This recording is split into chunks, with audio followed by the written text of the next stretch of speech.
Chapter 7:15. Looking at the high-rise hotel in front of her, Toru Sakura was stunned and didn't react for a long time.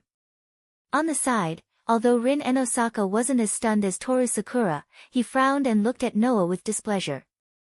Why did you bring us here? To be precise, I just brought Sakura here. Noah corrected him. You followed me here. If I didn't follow you, who knows what you would do to Sakura? Rin retorted. Also, don't call her so intimately. What's your relationship with Sakura? We met by chance. Noah replied with a smile. Of course, we won't be soon. After that, Noah no longer paid any attention to Rin Inaka. He grabbed Tomoyaka's hand again and led her into the hotel. Tomoyaka looked at him in confusion. Let's go, follow me. Noah-san. Toru Sakura said shyly as she looked at Noah holding her hand. Where are you going to take me? That's right. Noah turned his head and smiled. You'll know soon. That guy. Seeing that Noah didn't want to pay attention to him, Rin Enosaka was so angry that his ponytail was about to stand up. How dare he ignore me, I must teach him a lesson. As soon as his voice fell, another calm and cold voice sounded from the surroundings and drilled into Rin Enosaka's ears. Rin, that master doesn't seem to be simple. If you continue to follow him like this, I think it's too irrational. I don't need you to tell me. Rin Enosaka threw out such a sentence without looking back. But that guy has been pestering Sakura, I can't not watch from the side, right?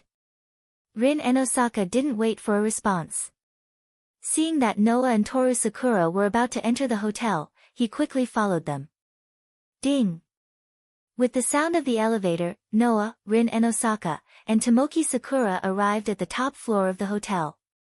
The scene that appeared before their eyes left Noah and the other two young ladies stunned once again. What appeared before the three of them was a very spacious venue. The size of the venue was similar to a ballroom. Not only were there round tables covered with white cloths placed everywhere, there were also long square tables in the corners with all kinds of dishes and glasses filled with champagne placed on them. In addition, there were people in high-class dresses in the venue. There was also a space in the middle for some couples to dance. It was like a ball in the upper class. There was indeed a ball being held here. When Noah appeared with the two girls, many people in the venue turned their attention to them. When they realized that the three people who came were very young and were wearing casual clothes, they looked at each other. In such an atmosphere, not to mention Tomoki Sakura, even Rin Enosaka was a little embarrassed. They were surrounded by upper-class people wearing high-class dresses, only they were wearing casual clothes. Wasn't that like an ugly duckling breaking into a group of swans? Noah. Mr. Noah. Tomoki Sakura unconsciously hid behind Noah, her eyes full of uneasiness. Hey! Rin Enosaka tried his best to maintain a calm expression, but behind his back, he gritted his teeth and growled at Noah. Why did you bring us here? Hearing this, Noah ignored Rin Enosaka and Tomoki Sakura. Under the strange gaze of the people in the venue, after looking around the entire venue, he fixed his eyes on one person. At the same time, that person also looked over and was startled. When he found that it was Noah, he showed a happy expression. After apologizing to the people around him, he came over. Mr. Noah, you actually came? The person who came was wearing a high-class dress. He was a man about 30 years old. He looked like a successful person. His behavior was not only very dignified, but also quite enthusiastic. I thought you weren't coming. I'm sorry, Mr. Fujita. Noah reached out and shook hands with the man who he called Fujita. I changed my mind at the last minute. I hope it won't cause you trouble. Why would it? Fujita shook Noah's hand. He was quite enthusiastic. I'm very happy that you can come. Let me introduce them to you. After a while of greeting with Fujita, Noah turned sideways, letting Rin Enosaka and Tomoki Sakura enter Fujita's field of vision. These two are my companions. I brought them together today to support you. Hello, two beautiful ladies. Fujita politely greeted them. Just like Noah, just call me Fujita. Hello. Tomoki Sakura quickly returned the greeting. "Greetings, Mr. Fujita." Rin and Osaka, on the other hand, seemed to have finally adjusted her state of mind. She was like a real noble lady, bowing to Fujita with an elegant attitude. She didn't seem to be as bad as when she was with Noah. "I'm sorry to disturb you. As you can see, this is Mr. Fujita, we also recently met by chance." Noah introduced to Rin and Osaka and Tomoki Sakura. Mr. Fujita is a very famous jeweler. During this period of time, he also came to Fuyuki City to look for jewelry, and came here on a business trip because I have a good gem, so we met by chance some time ago. Jeweler? Tomoki Sakura's expression was a little stiff. This is a real upper-class rich man, isn't it? Jeweler? Rin and Osaka, on the other hand, reacted to the word jewelry in an instant. Then, he pretended to be serious and coughed. However, when he looked at Fujita, his eyes sparkled as if he was looking at a fat pig. Fujita was a little scared. The gem in Mr. Noah's hand is the best. At the moment, Fujita quickly said with a smile. When I was in the car, I was attracted by the color of the gem in Mr. Noah's hand. At that time, Mr. Noah seemed to be planning to sell the gem. I was so scared that I even forgot to follow the traffic rules and quickly got out of the car. Because of this, I was fined a lot of tickets, ha. As far as the result is concerned, Mr. Fujita bought the gem in my hand, and I was in need of a sum of money at that time. Both sides had a pleasant discussion. Then, Mr. Fujita invited me to attend today's ball. Noah explained, then said to Fujita. I'm sorry, Mr. Fujita, although I refused at that time, I suddenly came to disturb you today. If possible, can you help us prepare the dress? No problem. Fujita readily agreed. Come with me. Turning around, Fujita called Noah and the others and walked in the direction of the inner room. Behind Fujita, Rin and Osaka quietly walked to Noah's side and asked as if he couldn't stand it. Hey, what are you going to do? Mr. Noah. Tong Ying's face became even more uneasy. Are we going to the ball too? That's not very good, right? You always have this idea that makes you feel so inferior. Noah glanced at Tong Ying with a smile. Don't worry, I'll tell you today, you don't have to feel inferior at all. About half an hour later, Noah, wearing a black tuxedo, reappeared at the ball and attracted a lot of attention. Noah originally had an otherworldly temperament and a free and easy atmosphere. In addition, his appearance was not bad. With the tuxedo, Noah naturally looked like he came from an extraordinary background. Many women in the ball frequently looked at him. Fortunately, the women here were all from the upper class and had a lot of education. They were not as bold as the students when Noah worked in Kamigami Academy. However, they always looked at Noah with passionate eyes. Many of them even raised their wine glasses to Noah with some shyness and greeted Noah from a distance. Noah also raised his glass and responded to the people around him with a smile. At least on the surface, he did enough. Noah was not a country boy who had never attended a ball before. No matter which world, Noah more or less came into contact with the upper class, so he was naturally familiar with this. At this time, there was a slight noise around him. Noah subconsciously looked in the same direction as the hubbub, and the corners of his mouth curled up. Chapter 7:16. At this moment, everyone in the ballroom tacitly cast their eyes in one direction and subconsciously stopped what they were doing, making the entire ballroom fall into a brief silence. Not for anything else, but because there were two beautiful flowers that attracted everyone's attention. Tap, tap, tap, tap. Amidst the clear sound of high heels landing on the ground, two young girls walked out side by side from the inner room of the venue, slowly walking out. They were naturally Rin and Osaka and Tama Tanjing. However, at this moment, Rin and Osaka and Tama Tanjing were no longer the girls who would be looked at strangely by the people in the ballroom. At this moment, everyone's gaze on Rin and Osaka and Tama Tanjing was no longer strange, only amazement and admiration. They saw that Rin and Osaka and Tama Tanjing had changed out of their uniforms and put on a rather high-class dress. Rin and Osaka was wearing a bright red dress made of very high-end fabric. The bright red gown seemed to be meant to accentuate Rin and Osaka's elegance. It was embellished with jade fragments, and the hem was long enough to reach her ankles. It was like a cheongsam, with a split in the middle. It perfectly displayed Rin and Osaka's charm in an instant. In addition, Rin and Osaka's black hair, which was originally tied into two ponytails, had been completely removed from her hair accessories. Instead, it was tied into a long ponytail on the right side of her head, making her look even more noble and charming. Tama Tanjing, who was walking beside Rin and Osaka, was also beautiful. Originally, Tama Tanjing had a very delicate appearance, and her figure was also tall and full, more suitable than Rin and Osaka to wear a dress. Now, Tama Tanjing was wearing a pink dress. But different from Rin and Osaka, Tama Tanjing was wearing a princess dress style. Her white shoulders were directly exposed to the air, and the hem was like a pleated long skirt that went straight to the feet. Only a pair of high heels could enter the eyes of others. Lightly walking, it made people feel as if they were looking at a person dancing elegantly, very eye-catching. The appearance of the two girls was like a bright flower blooming under the sun, eye-catching. Although it was not to the extent that everyone in the ballroom fell in love with them, but everyone's eyes were instantly filled with the figures of the two girls at this moment, revealing their emotions. Other than amazement, there was only admiration. Noah was the only one who noticed that something was amiss.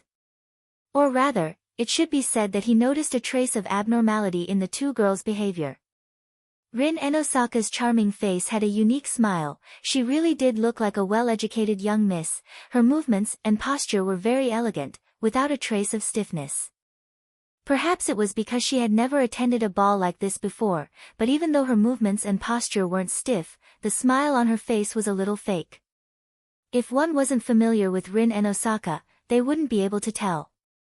As for Tong Ying, this young girl did not have the slightest bit of elegance in her actions. Instead, she lowered her head and did not dare to look around. She seemed very uneasy. In addition, Tama Tanjing seemed to have never worn high heels before. Her footsteps were more or less unsteady. If Rin and Osaka was not by her side, she would have been seen through. Under such circumstances, the two girls who were originally just ordinary high school students were forced to the edge of a cliff. At least at this moment, with their elegant posture, they stepped into the scene of the upper-class scene. If this continued, even Rin and Osaka would not be able to stand the gaze of the upper-class people around them, right? Immediately, Noah shook his head and laughed. Well, it's time to help them out. Saying this, Noah put down the wine glass in his hand, stepped in the direction of the two girls, and walked in the direction of the two girls.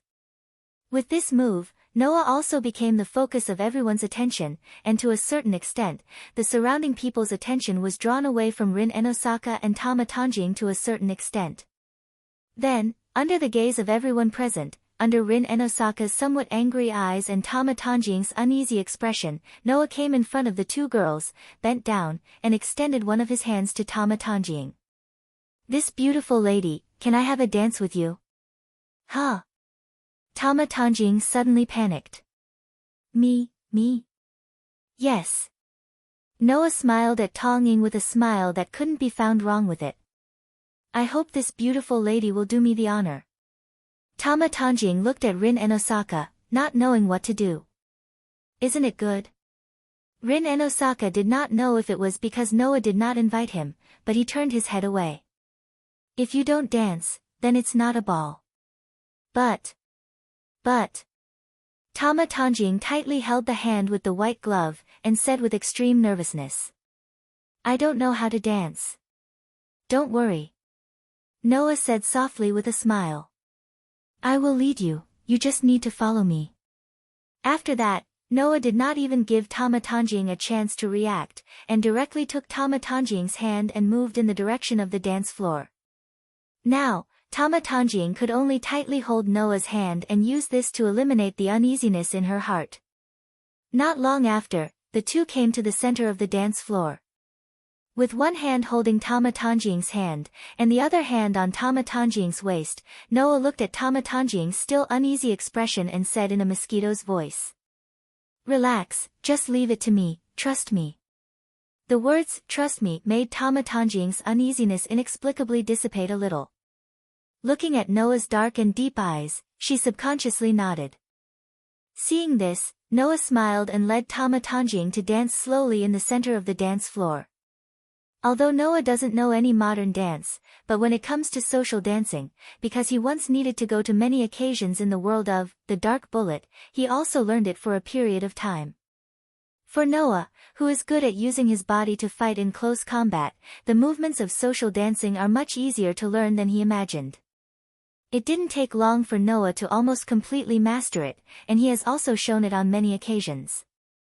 Now, the world is different, and the dance partner is no longer a high-level official who needs to be skilled on the surface.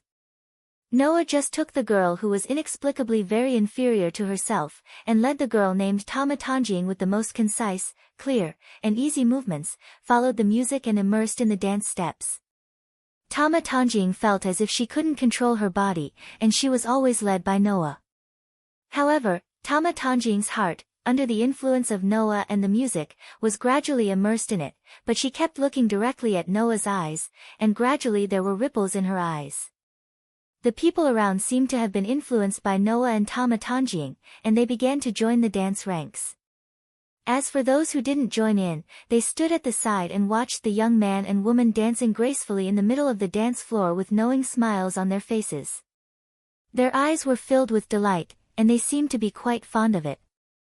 Lowering his head, Noah met Tama Tanjing's eyes, who had been looking at him, and said softly, "You see, everyone is looking at you without any disdain or disgust at all, right?" Tong Ying seemed to have been awakened. She looked around and saw those people who were pointing at Noah and herself. However, there was no disdain or disgust in their eyes. Instead, they were quite appreciative of them. "So, you don't need to feel inferior at all." Noah's voice echoed softly in Tama Tanjing's ears. "Although it's incredible, I don't know why, but I can feel that there seems to be a shadow in your heart. I know that you must be a person with a lot of stories." Tama Tanjing immediately lowered her head and fell silent. "Everyone has their own secrets, and I won't force you to do anything," Noah said with a smile as if he didn't see Tama Tanjing's performance. "But, no matter what, at least, you must not give up on yourself, and that's right." Tama Tanjing almost involuntarily said such a sentence. "What if I can't save myself at all?" Noah said without hesitation. "Then wait until you can't do anything, and then ask for help from those you can trust." "Ask for help?" Tama Tanjing was stunned. "There's nothing to hesitate about," Noah said casually. "After that, I'll use my whole life to repay them." These words directly swayed into Tama Tanjing's heart, and did not calm down for a long time. Chapter 717. Because of Noah, Rin Hasaka and Tomoki Sakura skipped class for the whole day and stayed at the hotel's ball for the whole day. It wasn't until evening that Noah, Rin and Osaka, and Tomoki Sakura expressed their gratitude to Fujita for entertaining them. They walked out of the hotel under Fujita's escort. Sigh. Rin sighed as soon as they left the hotel. "I feel more tired than ever today." Tomoki nodded, but she also remembered the scene where she and Noah danced on the dance floor. She glanced at Noah, blushed, turned around, and bowed to Noah to thank him. "Thank you, Noah-san. Thank you for taking care of us today." "Oh."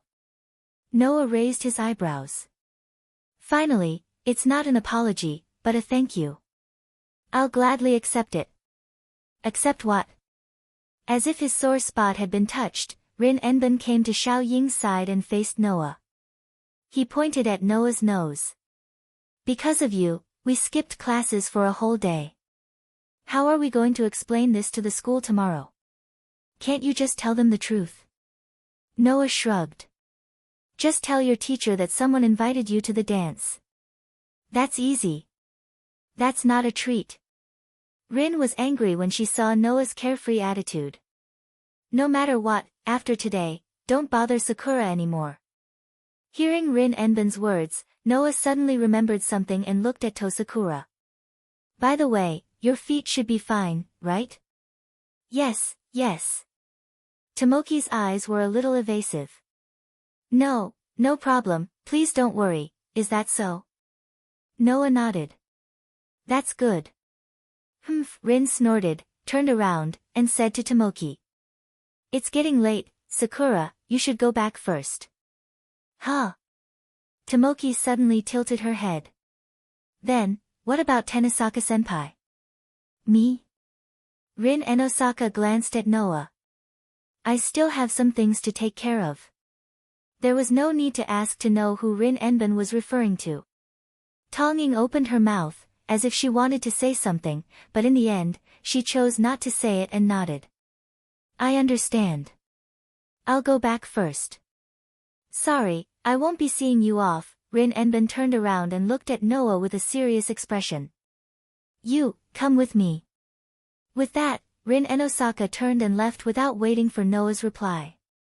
Undoubtedly, that girl acts like a lady when she's with others, but when she's with me, it's like she's facing an enemy. It's as if I owe her money and haven't returned it. Noah shook his head helplessly. Then Xiaoying, I won't send you off. Be careful when you get home. Yes. Tongying clenched her hands tightly. In the end, she couldn't hold back and said this to Noah. Noah-san, Tenisaka-senpai only said those words to protect me. Please don't take it to heart. Also, please don't get into a conflict with Tenisaka-senpai because of me. Okay. Noah patted Tongying's shoulder. Don't worry. With that, Noah followed behind Rin Enben and left the scene. Looking at Noah and Rin Enben walking further and further away, Tongying bit her lips. Her heart was filled with worry. Whether it was Noah or Rin Enben, they both thought that Tongying was just an ordinary outsider.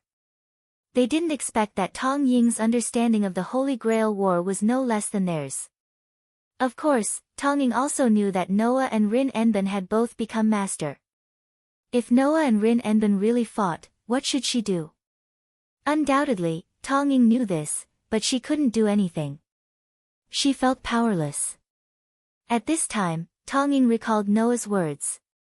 When you can't do anything, ask others for help. Muttering such a sentence, Tongying opened one of her hands and let the back of her hand face herself. On it, the bruise-like sacred mark was particularly conspicuous under the setting sun.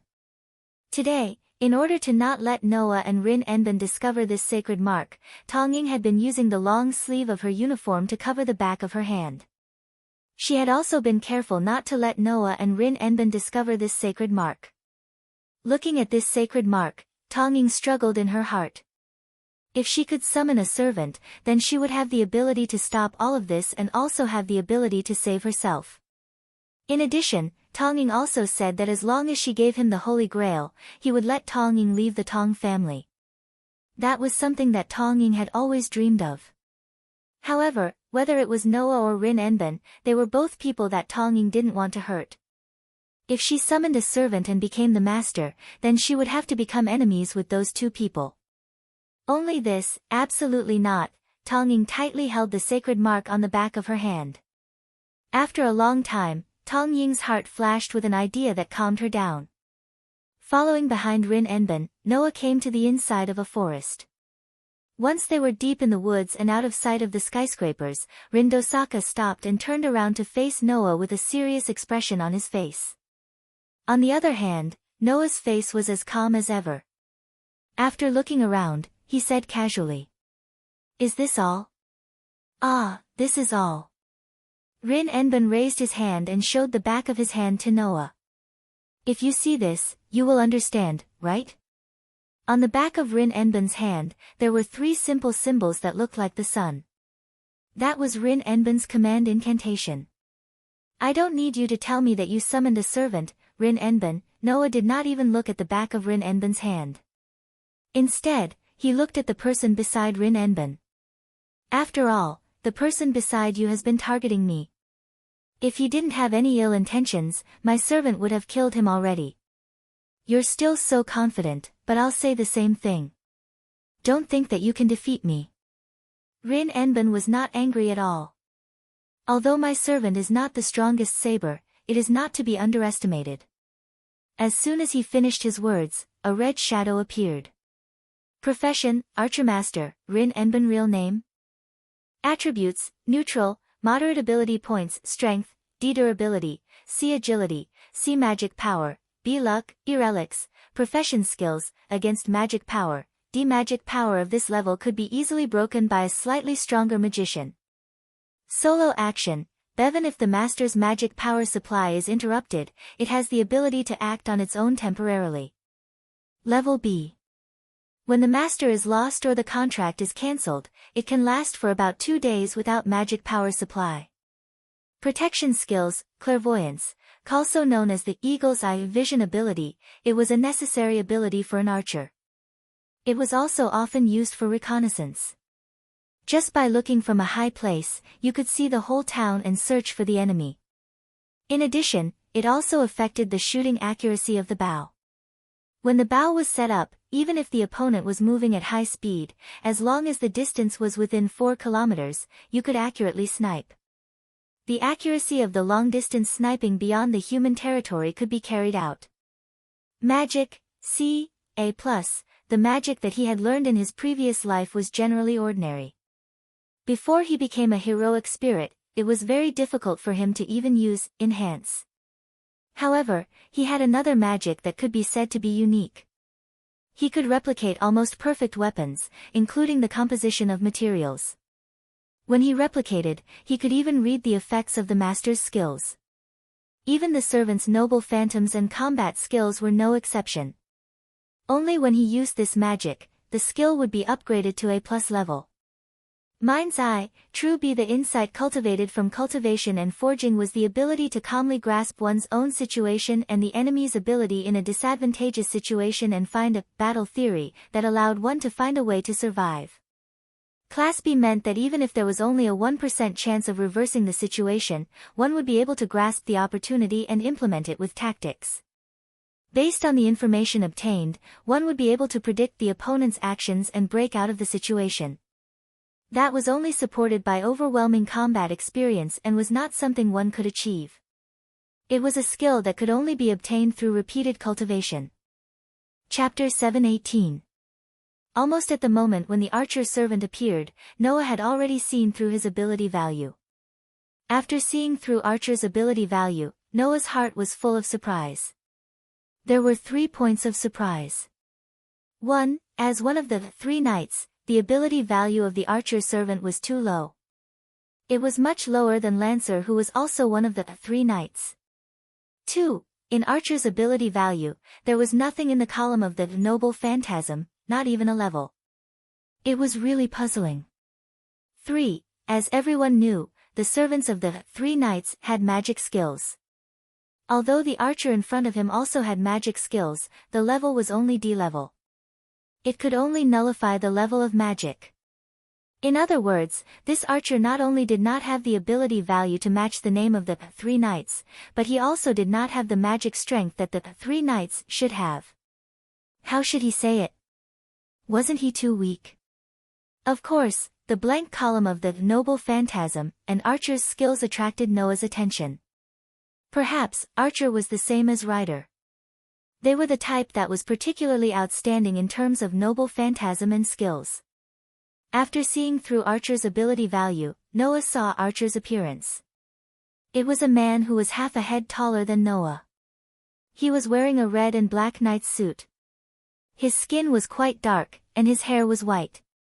Indeed, I have been locking on to your breath. Under Noah's gaze, the archer's servant also looked straight at Noah and said expressionlessly, "But I didn't expect that you actually found out. It's really rare to see a magician with such a keen sense. You shouldn't only be wary of your servant. Do you also need to be wary of the master?" Noah's eyebrows suddenly raised. This archer directly said such a sentence in front of him. Wasn't it a bit too arrogant? "I don't need you to remind me, Archer." Rin Enosaka was still staring at Noah. "Then, isn't it time for your servant to show his face?" Hearing Rin Enosaka's words, Noah smirked. "Since he has asked for it, Ryder, come out and show yourself." As soon as he finished speaking, a faint blue mist appeared behind Noah's back, exposing Ryder's figure to the air and entering Rin Enbin and Archer's sight.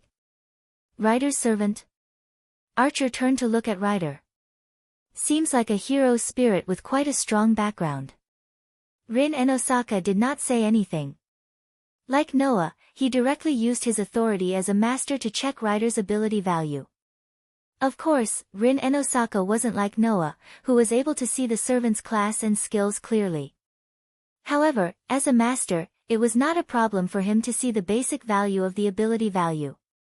Therefore, Rin Hosoka clearly saw Ryder's ability value, and his expression changed. Strength and durability are grade B, agility is grade A, luck and relic are grade A+, and mana is grade A+. Even the lowest is grade B. What's going on? That servant. Ryder's strength was obviously beyond Rin and Osaka's expectations. TSK. Even Archer was a little speechless. I thought that the most outstanding magician in this Holy Grail war would be Ling. Was I wrong? No, if it's just magic, I might not even be able to compete with a normal magician, let alone the heir of the Enosaka family who is in charge of this land, Noah said bluntly. As a magician, I'm not qualified. But in terms of mana, I don't think there's any magician better than me, right? You don't have to tell me that. Rin Enosaka subconsciously raised his hand like a gun and pointed it at Noah. He gathered some mana at the tip of his finger. With such a level of mana, why are you still thinking about Sakura? Rin Enosaka thought that Noah was trying to get close to Sakura so that his servant could collect mana from ordinary people. If it's as you said, with such a level of mana, why would I still think about Sakura? Noah crossed his arms and asked. I don't care if you believe me or not, but I'm going to say this for the last time. My meeting with Xiaoying was a coincidence. I do care about her, but it's not to the point where I have bad intentions. Don't try to apply the rules of a magician to me. I've said it before, as a magician, I'm not qualified. Right now, the only magic I can use are limited to 2, and they're just the simple, magic bullet, and the most basic, enhancement. You. What are you doing? Rin Enosaka was shocked. You actually revealed your abilities to your enemy? Are you crazy? Well, if it's only the magician part, it's fine even if I reveal it. Noah looked at Rin Enosaka with a half-smile. Or are you saying that only the magician part of the game can be used in battle? Rin Enosaka was speechless. Whether it's demeanor, ability, or style, they're all quite surprising. Archer spread his hands and said sarcastically. Rin, it's a pity. Even if he's not a magician, as a master, he's a formidable opponent. I already said, I know that even if you don't say it. Rin Enbin said hatefully. He gathered mana on his fingertip and pointed it at Noah. He took a deep breath and asked. He took a deep breath and said, then, Ryder's master, do you want to fight me here? Are you sure? Noah sighed. It's a pity, but I have to tell you that you can't win against me. Rin Enosaka's eyes twitched. Oh. Even Archer narrowed his eyes. You're that confident that I'm not a match for Ryder? I'm not sure if you're a match for Ryder, Noah said calmly. But, while you're fighting Ryder, I'll take care of your master. I'm sure of that. The corners of Rin Enbin's mouth twitched, and even his body trembled slightly. He closed his eyes and suppressed the anger in his heart as he spoke in a low voice. Ah, I should have thought of that. You've been so confident since the beginning. I'm such an idiot for talking to you. No, you should be glad that you talked to me.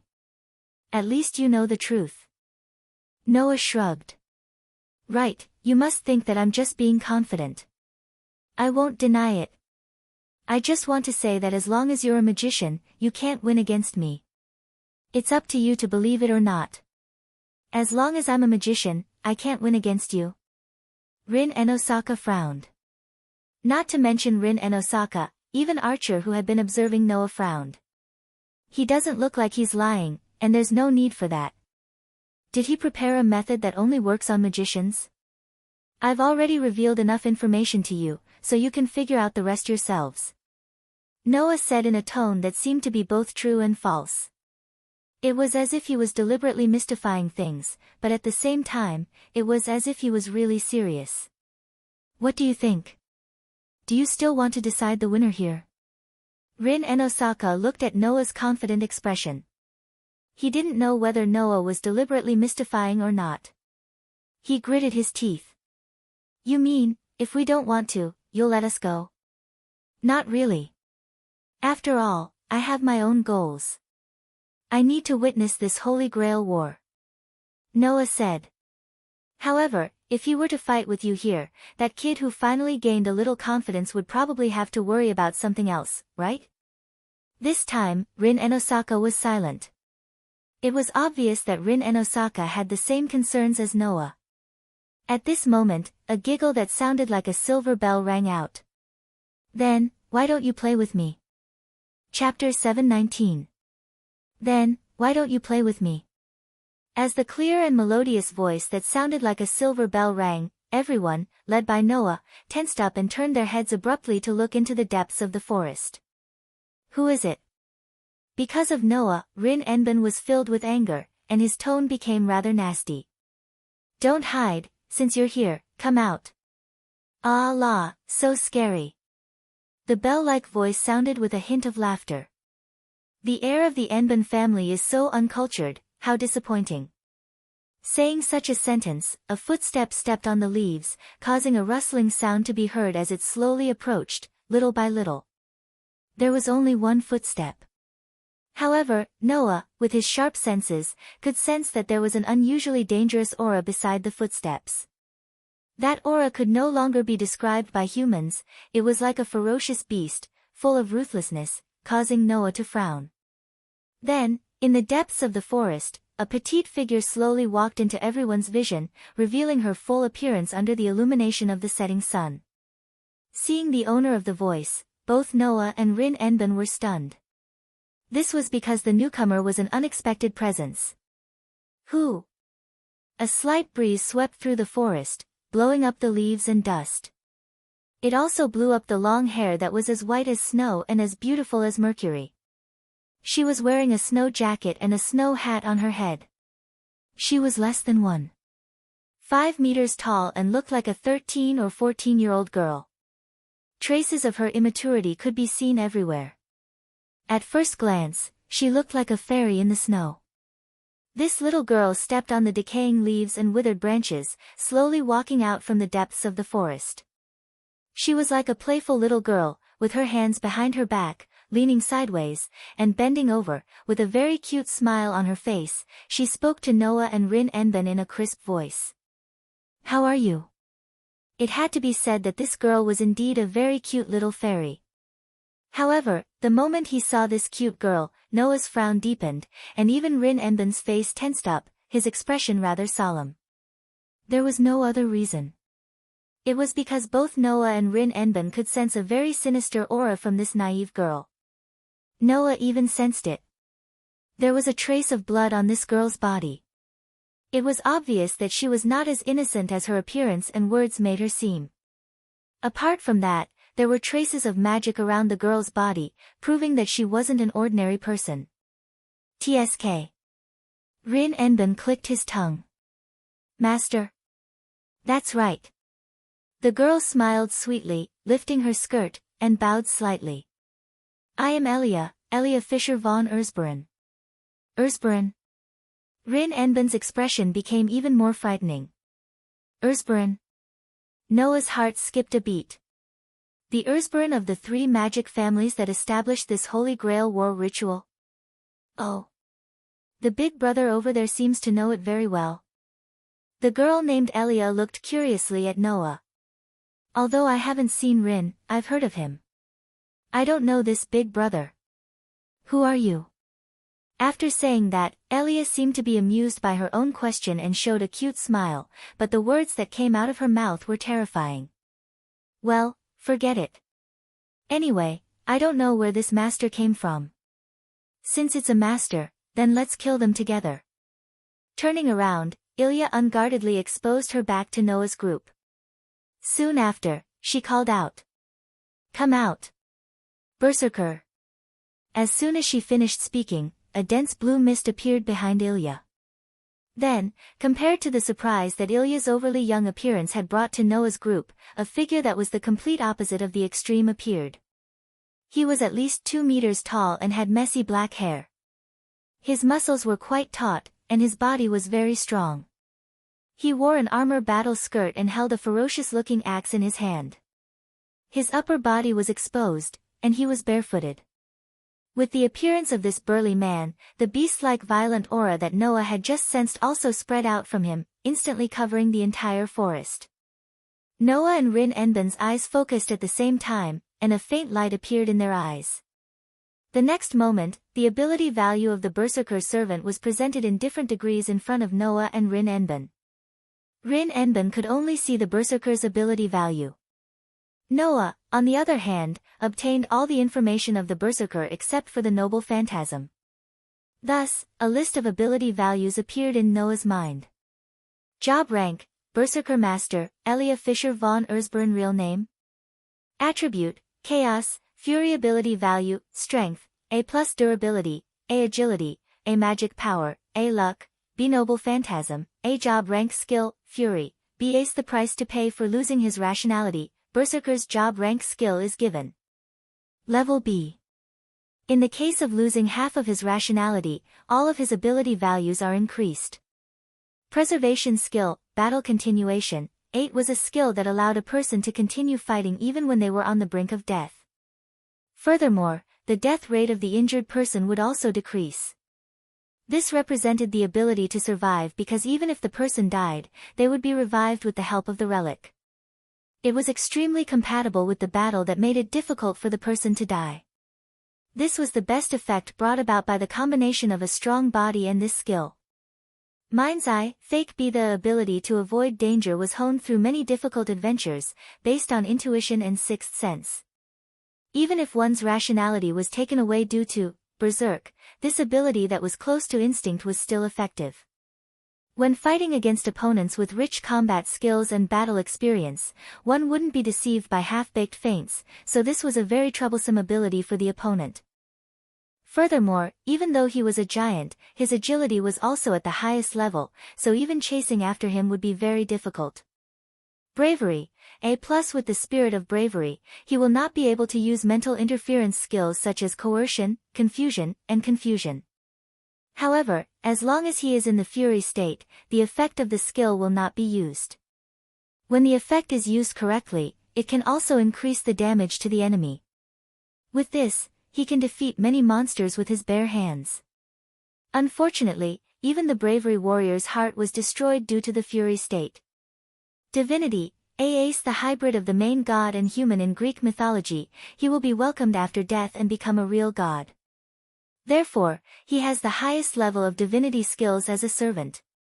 When the data of the ability value was fed back, even Noah's face gradually became serious.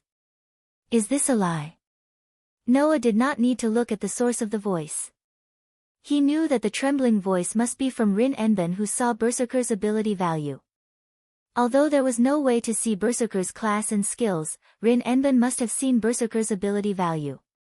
Strength, durability, agility, magic, and noble phantasm. Other than luck, which was level B, the rest were all level A, the highest level.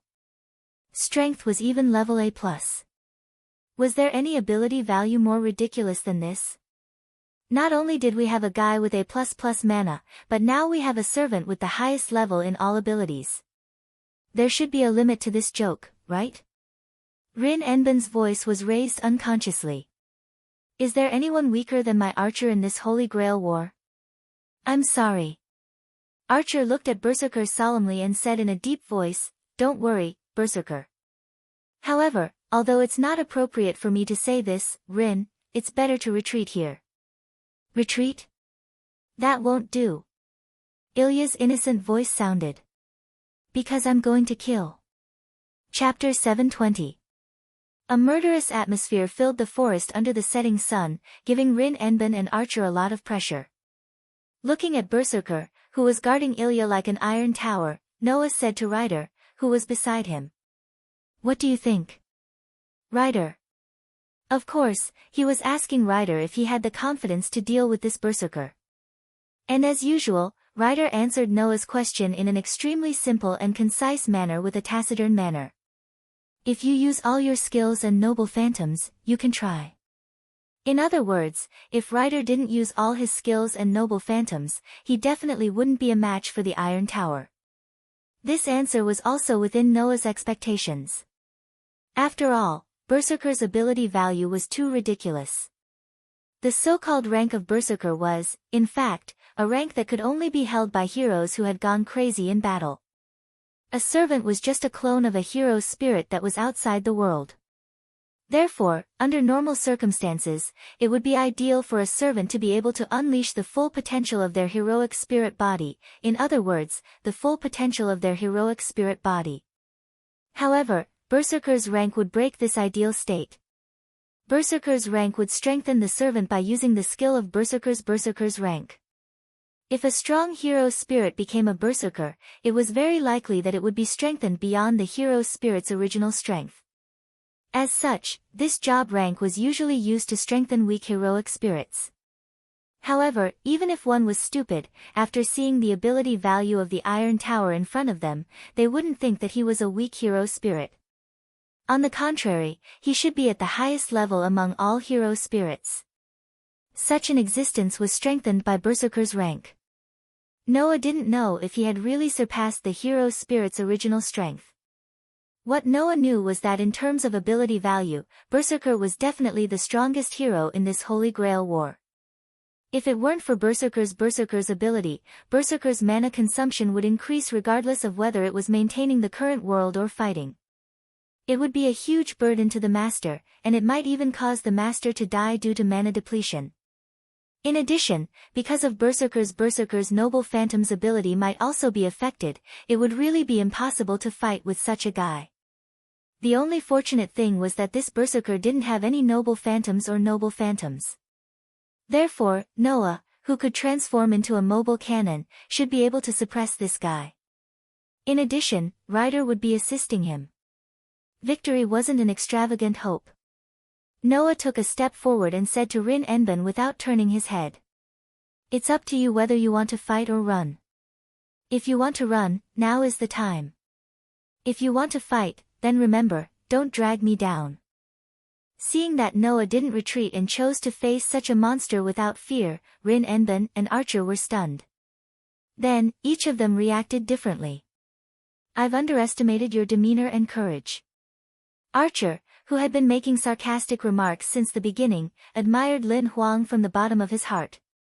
With such demeanor and courage, there's no doubt that you're a hero. If you're given some time, I guess your achievements won't be any lower than the average hero spirit, right? Although I won't force myself, I won't think that running away is embarrassing. Running away is also a strategic choice. Rin Enbin took a deep breath and stepped forward. However, we have 2 servants here, and there's only one enemy. If I don't try and run away, then I'll be ashamed of the Enbin family's reputation. Did you hear that? The young lady over there. Noah smirked. That's why we're going to start killing. It's very dangerous over there, so hurry and run away. Big brother, are you worried about me? Ilya was stunned for a moment, but then she smiled happily. What a gentle big brother. Then I'll be extra gentle and let Berserker kill you. After saying that, Ilya's tender voice sounded without the slightest trace of emotion. Kill. Berserker. After saying that, the Iron Tower-like man suddenly raised his head, and a fierce aura burst out from his body. Roar. In the midst of a beast-like roar, the atmosphere of mutual hostility suddenly exploded. Berserker's eyes were filled with a dense murderous light. His huge arms grabbed the ferocious axe and fiercely stomped his feet on the ground, causing the entire forest to tremble. Then, with the help of the powerful thrust, Berserker charged out like a giant black cannon. In the blink of an eye, he appeared in front of Noah, who was standing at the front. Whoosh! Berserker's ferocious aura rapidly rose from the axe and sword in Berserker's hands, bringing about ear-piercing whistling sounds. It was like a huge club, and in the blink of an eye, it turned into a black shadow and directly chopped down on Noah's head. Such a ruthless attack was completely compatible with the name Berserker. Whoosh! Berserker's bangs were blown into a mess by the axe and sword. Facing the deadly ferocious axe and sword, Noah's expression didn't change. He didn't move at all, as if he was frightened, and stood in place. Of course, that wasn't because Noah was arrogant enough to think that he didn't need to defend against this terrifying attack. It was just that someone bravely stepped forward, and with agility not inferior to Berserker, suddenly appeared in front of Noah. Ding, ding, ding, ding. The sound of chains clanging echoed in the air. Ryder, who had rushed in front of Noah, fiercely swung the sharp chain dagger in his hand, and instantly activated the monstrous strength skill, causing the sharp dagger to tear through the air, making a sharp sound as it met Berserker's axe and sword head-on. Clang! The chain dagger and the ferocious axe fiercely clashed together, causing a loud sound and sparks to fly everywhere. With the help of the monstrous strength skill, Ryder was able to block Berserker's powerful attack. However, Ryder wasn't the type that was good at close combat, and the monstrous strength skill also had a duration. Bang! In the midst of the explosion, Ryder, who only felt a terrifying force from the chain dagger, was forced to kneel down by the ferocious axe and sword, causing the ground to explode into pieces. He actually went head-on. Rin, who finally reacted, said, "Archer." Archer didn't need Rin Tozaka's reminder. He leaped onto the top of a tall tree. Mana surged in his hands, and a black longbow appeared in his hands. The longbow looked like it was made of iron and wood. "If I go head-on, it won't take long for me to be sent flying, right?" Archer calmly raised the bow in his hand. Vigorous mana emerged from his body and turned into an arrow in his other hand. Then, he knocked it on the bow. "So, I'll be responsible for the firepower output. Ryder, remember to avoid it, I won't remind you." After saying that, dense magic gathered at the tip of Archer's arrow, and traces of electricity appeared in the air. Feeling the power brewing behind him, Ryder, who was half kneeling on the broken ground, suddenly raised his head, and once again activated the monster's strength skill. In the midst of the sound, the chain dagger madly rubbed against the ferocious axe, causing violent sparks, and at the same time, Ryder struggled to support his body. Roar! Berserker seemed to have felt the magic power that was gathering around him. He let out a roar, and the veins on his sturdy arm that was holding the ferocious axe were bulging. He suddenly pressed Ryder down again. That scene could only be described with one sentence. Extremely barbaric. Chapter 721. Although Ryder's strength didn't reach the highest level of A, with the help of the monstrous strength skill, he could still reach a level in a very short time. However, Berserker's strength was at A+ level. Under normal circumstances, he was almost on par with Ryder when he used the monstrous strength skill.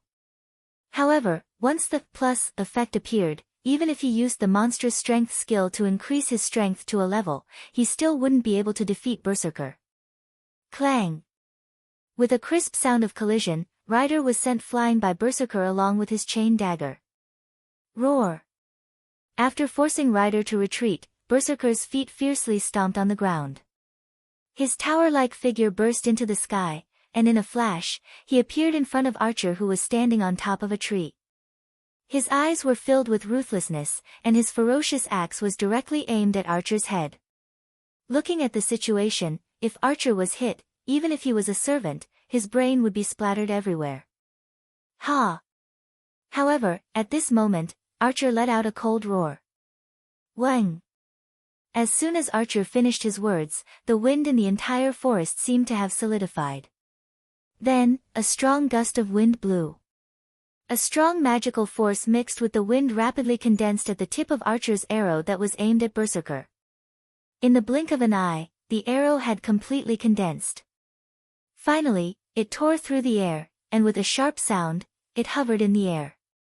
Whoosh! The arrow that contained an extremely tyrannical magical force shot down from the air. Its speed was somewhat terrifying. On the surface of the arrow was a whirlwind, as if it was condensed by the wind. Like a meteor, it pierced through the air and shot towards Berserker's direction. Because Berserker had soared into the sky, he had nowhere to borrow strength. Facing such an attack, he naturally couldn't dodge it as easily as if he was on the ground. Roar! Berserker could only open his mouth and let out a low roar. A circle of dense magical force rushed out from his body like lightning. Finally, it condensed on Berserker's axe. Berserker swung it heavily to meet the incoming meteor-like arrow. The sharp sound of the wind instantly arrived. Boom! In mid-air, a loud bang reverberated, bringing about a burst of violent flames and shockwaves, causing the surrounding trees to tremble and leaves to be blown away crazily. Noah clearly saw that the explosion wasn't caused by the collision between Berserker and Archer's attack. Instead, it was caused by Archer's arrow exploding the moment it came into contact with Berserker's axe. Suddenly, in the air, a huge figure with smoke coming out of its body rapidly fell from the flames and heavily smashed into the rocks not far away. Like a cannonball, it blasted a huge crater with a diameter of more than 10 meters in the ground, causing smoke and dust to fill the air. Looking at the gradually spreading smoke and dust, Noah waved his hand, and a gust of mana stirred up a strong gale that blew away the smoke and dust. As the smoke and dust gradually dispersed, the huge crater appeared in everyone's sight. However, because the crater was rather deep, everyone could only see a faint darkness and cracks spreading around the crater. Rin Enben's voice was filled with nervousness. Did it work? No one answered Rin Enben's question. Noah's eyes suddenly turned cold as he stared at the deep crater. In the crater, there seemed to be a faint, strange magical force that was faintly emitted. Sure enough, it's not that simple. Noah's words made the faces of the others turn solemn. Mana emerged from their bodies one by one, enveloping their bodies. From afar, it looked as if there were a few figures that were emitting flames all over their bodies. This silence lasted for about a minute. As time passed, the strange magical force in the black hole became stronger and stronger. In the end, it was as thick as the air, causing Rin Enben to feel uneasy. Boom! Just as Rin Enben was feeling uneasy, suddenly, an explosive sound came from the crater. Everyone's heart couldn't help but tighten. However, before everyone's tense nerves could collapse, an extremely blurry black glow flashed out from within the pit. Its speed was so frightening that it left one speechless. It caused everyone to be stunned for an instant under that frightening speed. Soon after, their expressions changed drastically as they scattered in all directions like rabbits. At this moment, the blurry black light soared into the sky and appeared in front of Archer, who was also retreating. Archer didn't even get a clear look at the other party's appearance. He felt an extremely violent gust of wind in front of him that tore through the air and ruthlessly smashed towards him. Feeling the violent and dangerous gust of wind, Archer subconsciously raised the longbow in his hand. Pang! In the next moment, the heavy blow that tore through the air exploded on Archer's longbow. The force of the blow passed through the longbow and mercilessly bombarded Archer's body. Archer let out a painful groan as his body was heavily hit. Like a kite with a broken string, he flew into the depths of the forest. Archer! Rin Enben's face turned pale as he yelled. And this yell seemed to have attracted all the danger, causing the iron tower-like figure to look at Rin Enben with a pair of ruthless eyes. Roar! A low roar filled with violent killing intent echoed throughout the forest. Immediately, Berserker, who had turned into a blurry black shadow, rushed out in Rin Enben's direction. On the ground, Rin Enben also noticed the black shadow that was rushing towards them. Her delicate face suddenly turned pale. At this time, Rin Enben should be running, right? However, Rin Enben couldn't escape at all. Even Servant couldn't escape in front of Berserker's speed. He could barely raise his longbow and block an attack.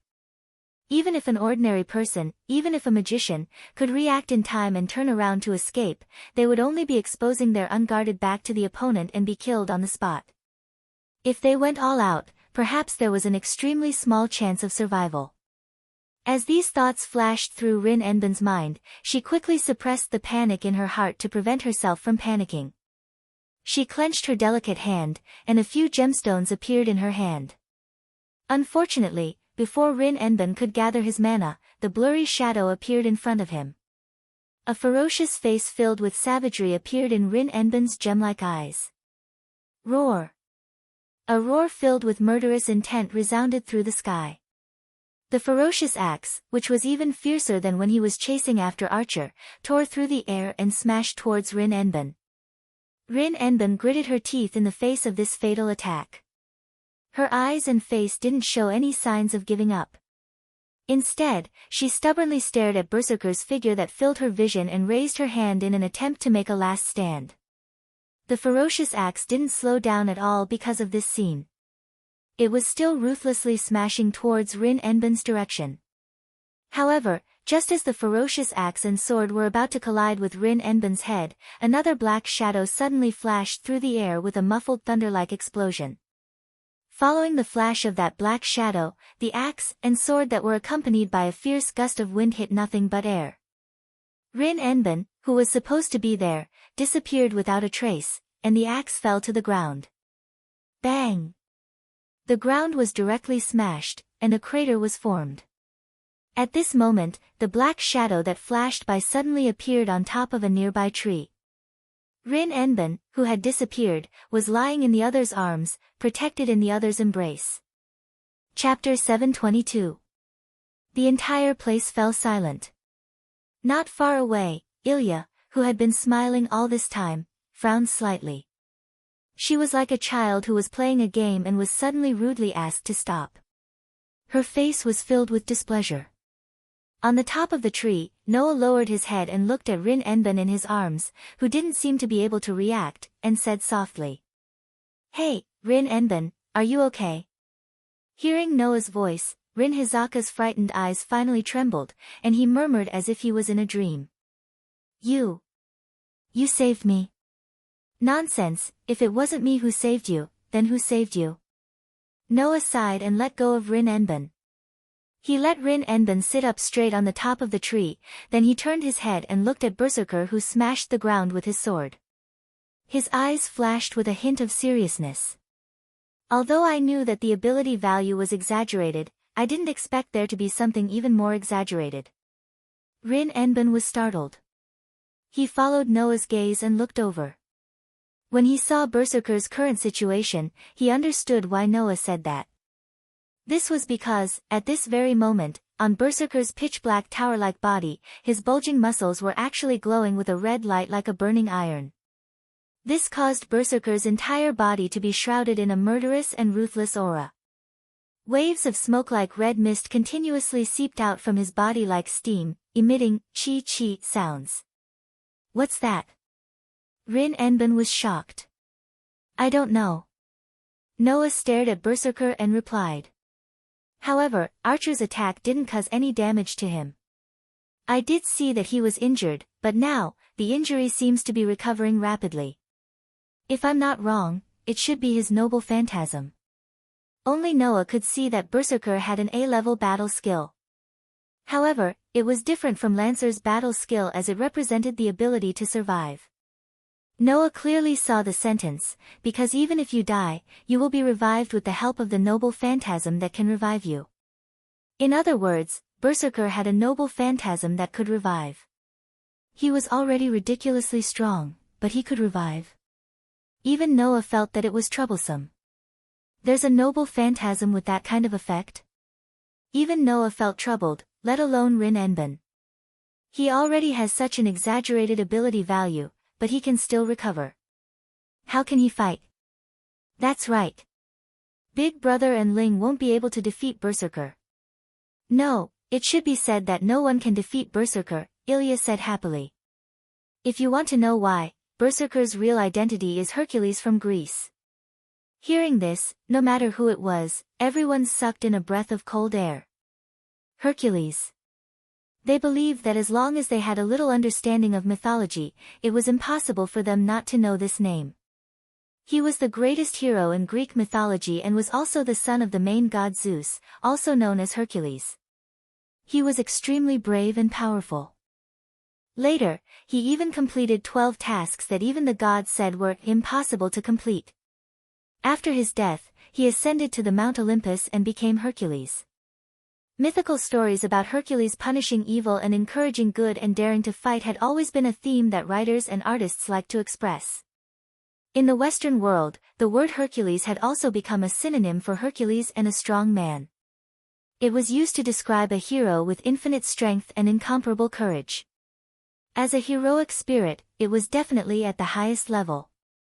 Also, let me reveal a piece of news to you, Ilya seemed to like Noah and the others as she said with a smile.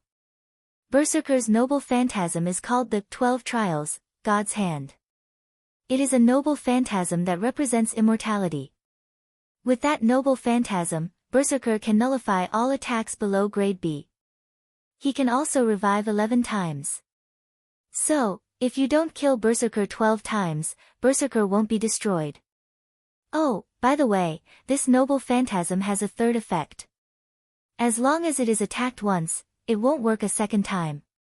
Even if you use the noble phantasm to defeat Berserker once, when he revives, that noble phantasm will be useless.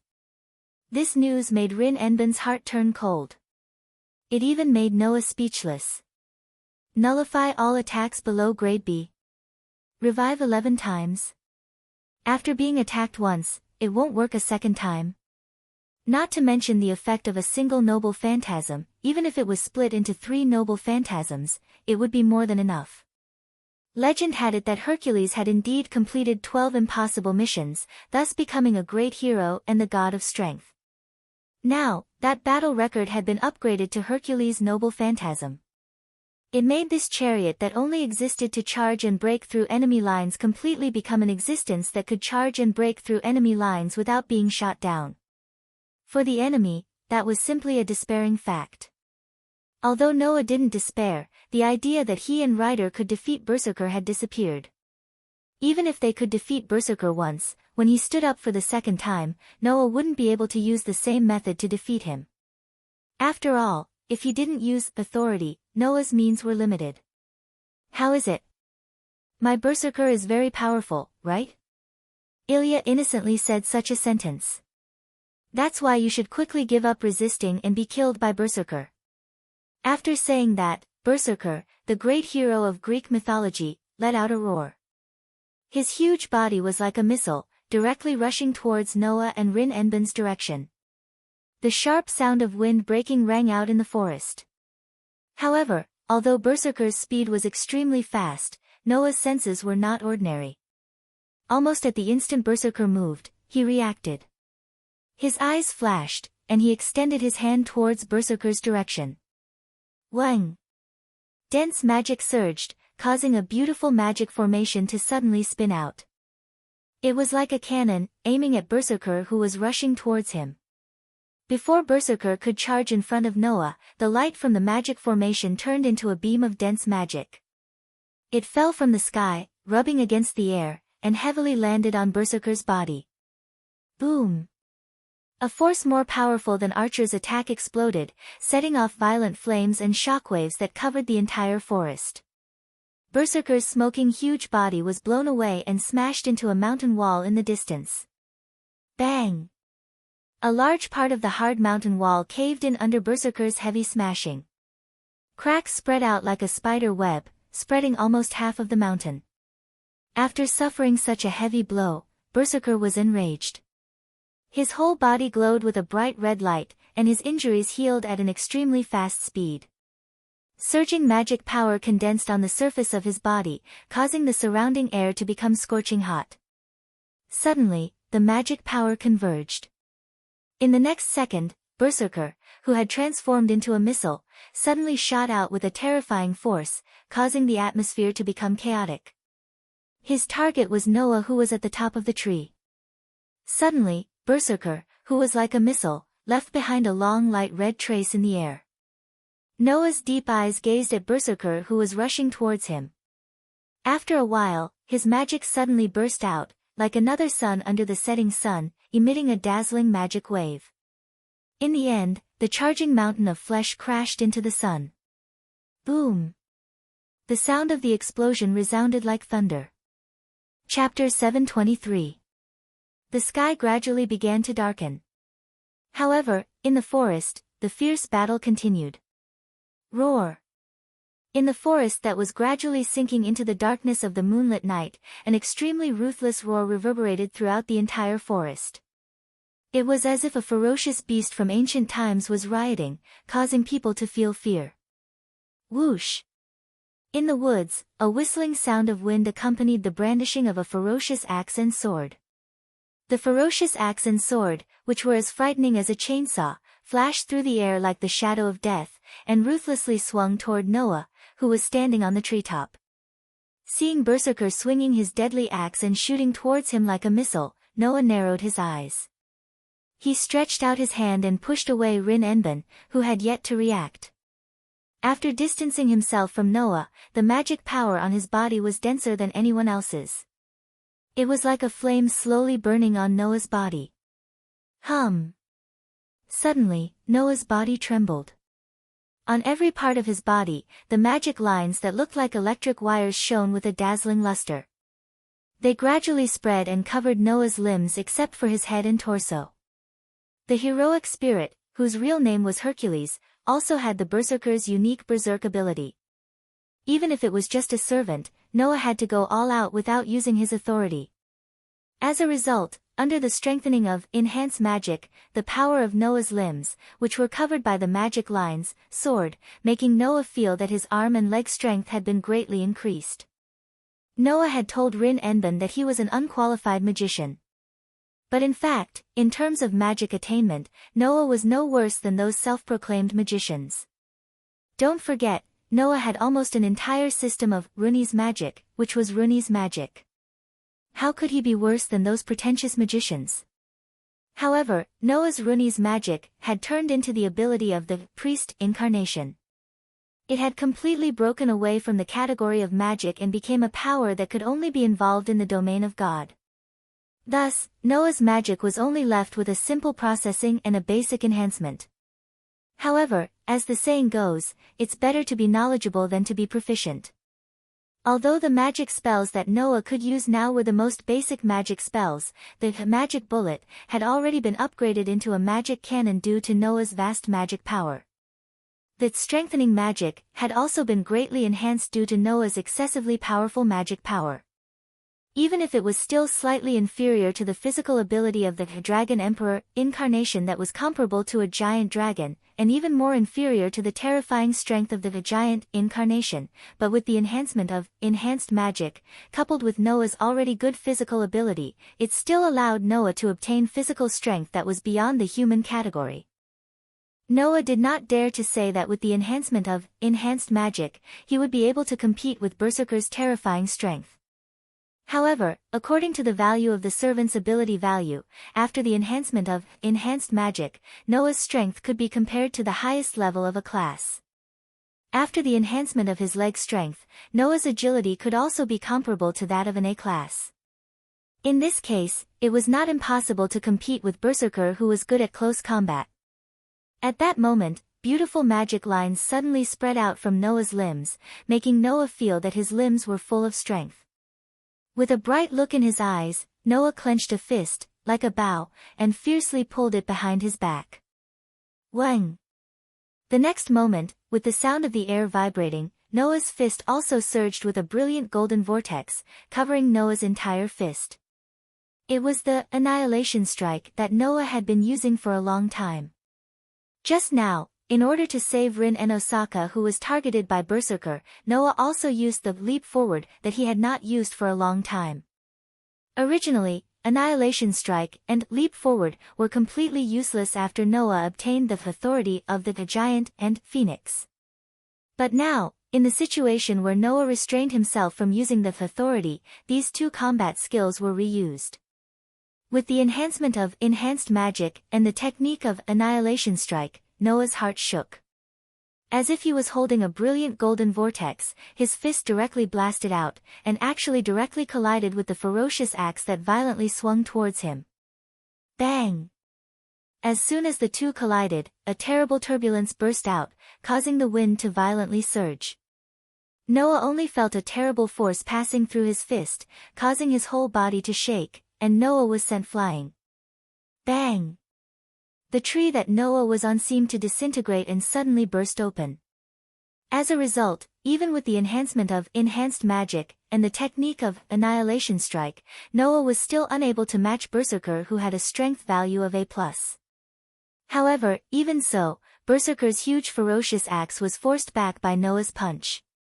What? Seeing this scene with his own eyes, Rin and Osaka, who was pushed down from the top of the tree by Noah and awkwardly rolled on the ground, was stunned. Liar. Not to mention Rin and Osaka, even Ilya was shocked, her pair of eyes opened to the maximum. Roar. Berserker still let out a violent and murderous roar, and his huge body once again shot out like a missile, directly towards Noah, who was sent flying backwards. That speed was worthy of the highest level of agility, a grade. He swept towards Noah's direction like lightning. The huge axe fiercely swung out. It brought a terrible explosion, turning into a terrifying windstorm, and heavily fell on Noah's body. In a hurry, Noah, who was still flying backwards in the air, could only raise his hands and cross them above his head. Bang!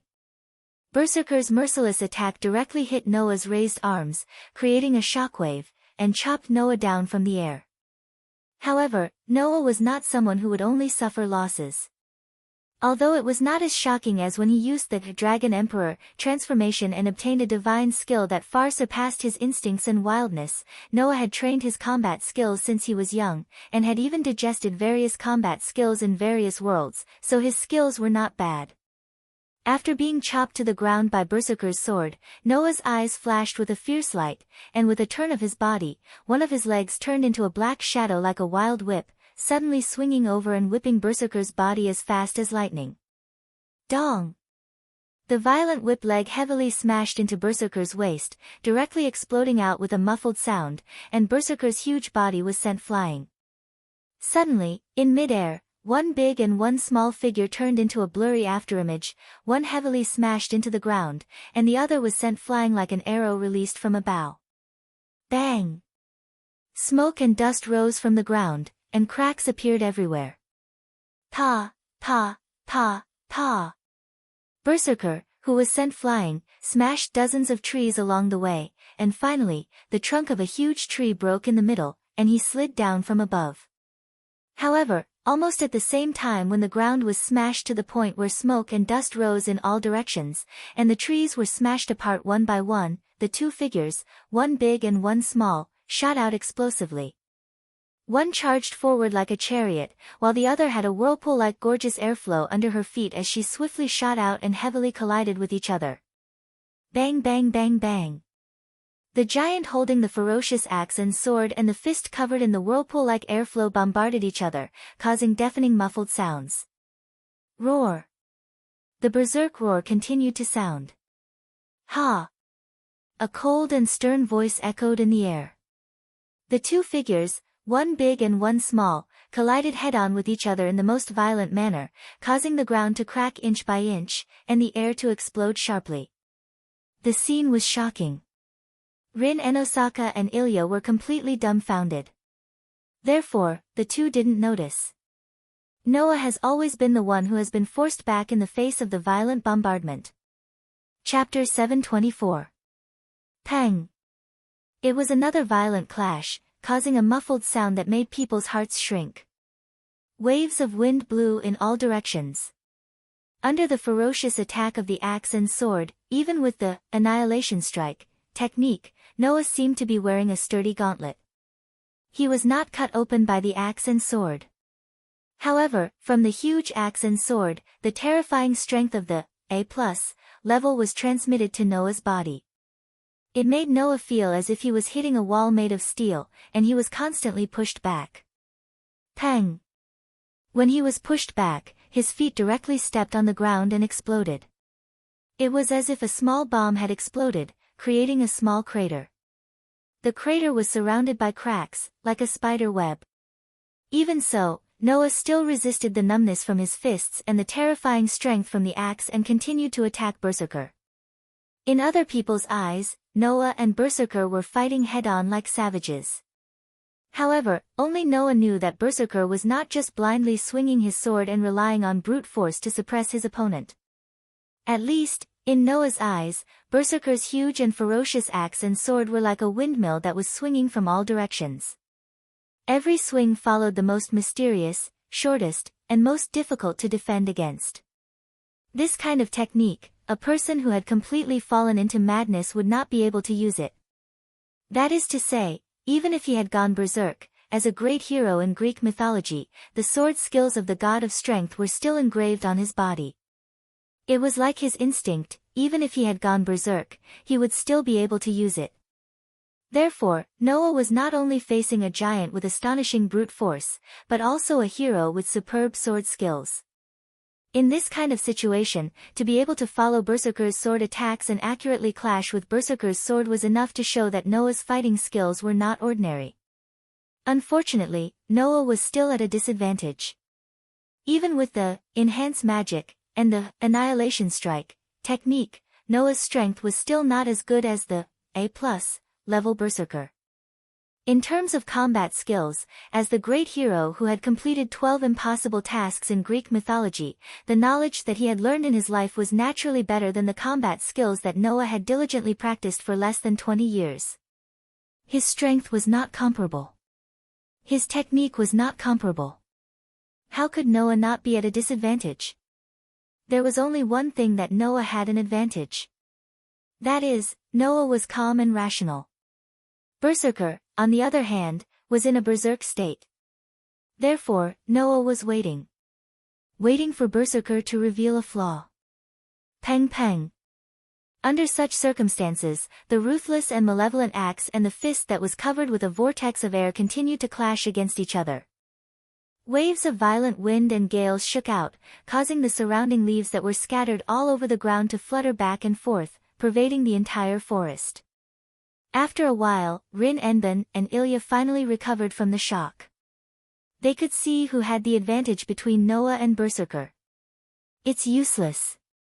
Ilya only had eyes for Noah as she stared at Noah who was fighting with Berserker.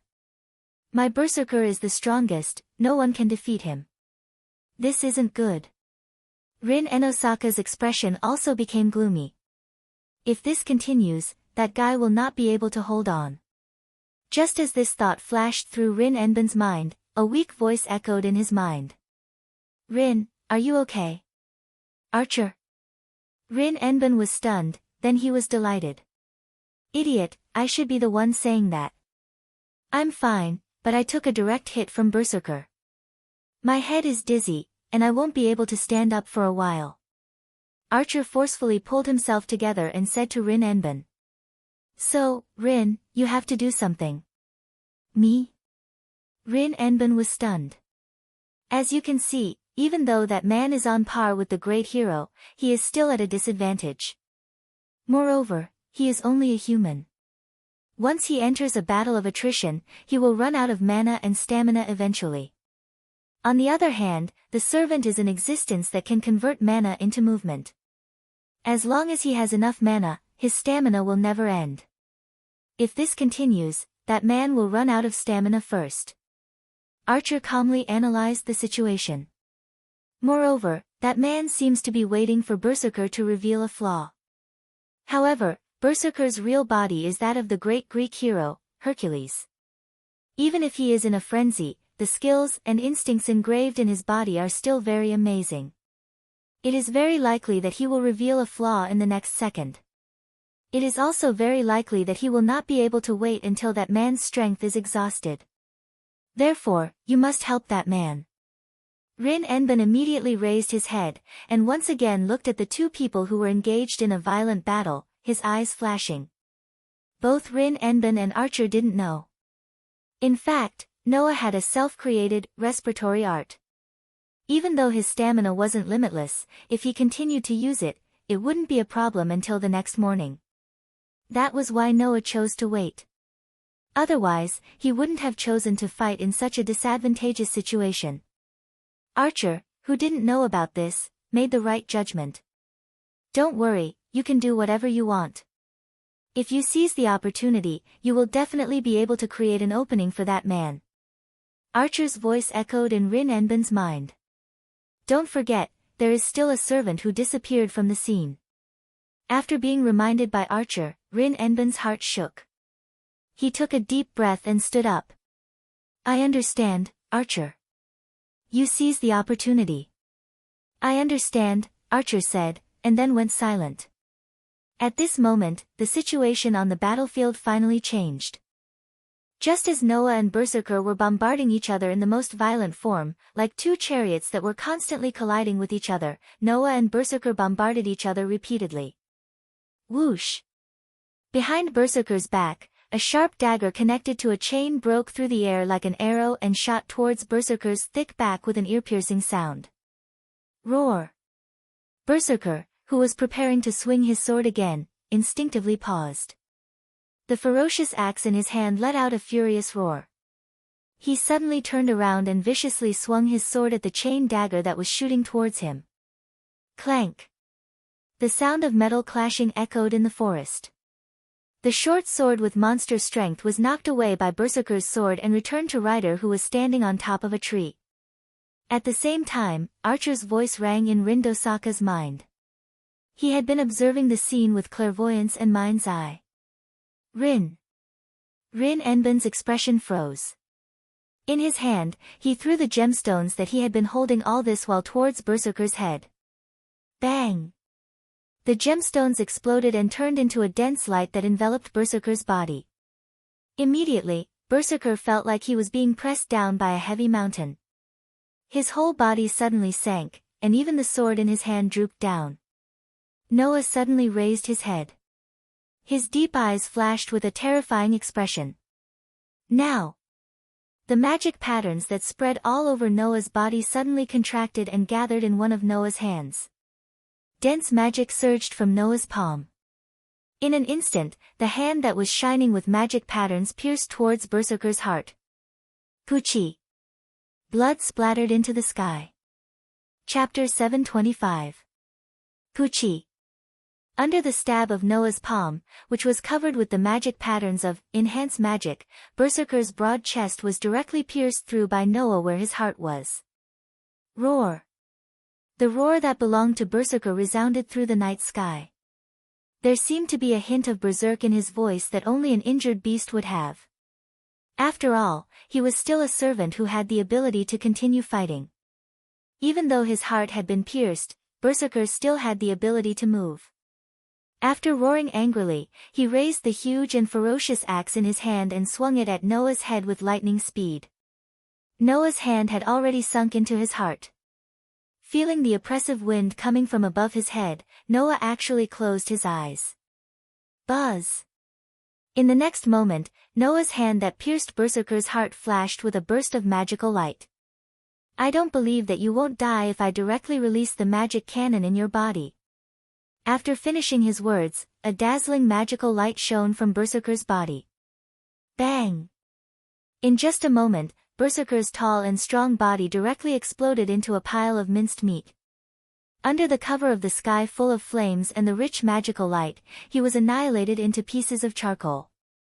Then, Noah's figure shot out from the sky full of flames and the rich magical light and landed on the ground. With one hand on the ground, his body half crouched down. After rubbing against the ground for a very long distance, he finally stopped. And in the sky full of flames and the rich magical light, Berserker's lower body was still standing there. He was like a giant who would never surrender to his fate. He stood there without falling, which really confirmed his reputation as a great hero. However, no matter how strong he was, in the absence of mana, even if his relic had the ability to nullify all attacks below grade B, he would still be dead if half of his body was blown up by Noah's mana cannon, which was directly released from his body with all his might. As the great hero of the myths, Berserker of Hercules had finally died once. Yes. He had only died once. Under the watchful eyes of Noah, Rin Inaka, Rider, and Archer, the remaining half of Berserker's body began to glow red. Chi, chi. A sizzling sound like a flame being extinguished began to sound from the remaining half of Berserker's body. In the next second, it was as if time had reversed. Around the remaining half of Berserker's body, pieces of his body began to appear out of thin air. They gathered together and gradually formed the missing half of Berserker's body, allowing Berserker to recover to his original state. Roar! With a flash of red light in his eyes, Berserker suddenly raised his head and let out a roar that shook the air. Seeing this, Rin Enben couldn't help but take a step back as her expression changed. So, it's possible to resurrect. Even Noah couldn't help but frown as a troubled look appeared on his face. It was a legendary hero that could be resurrected 11 times. It had to be killed 12 times before it completely disappeared. It was the highest level of heroic spirit. If that was the case, it would still be fine.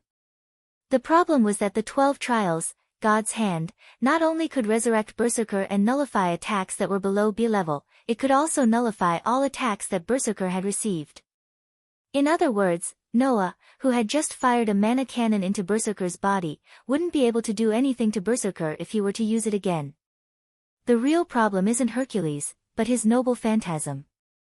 Noah's frown deepened. If we don't find a way to deal with the 12 trials, God's hand, it would be extremely difficult to defeat Berserker. Master. Rider appeared from the fog and arrived behind Noah. He was also looking at Berserker, who was roaring in front of him. There was a hint of heaviness in his voice. Do you need me to do it?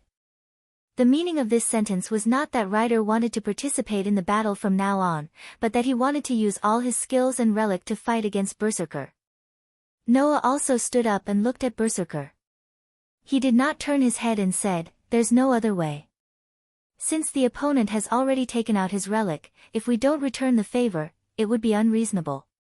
Understood. Rider immediately responded. Archer. On the side, Rin Enben also ordered his servant. Can you move again? If not, I can only use the command spell. Only the master could use the command spell. Not only could it restrict the servant, but it could also turn the command into power, allowing the servant to exert extraordinary strength.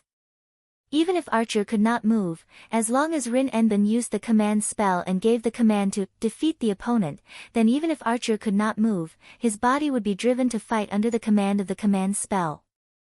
Knowing this, Archer could only helplessly say, "That's the only way." Just when Noah and the others were ready to use their skills, Ilya, who had been silently looking at Noah, suddenly laughed. She laughed very happily. Interesting, really interesting.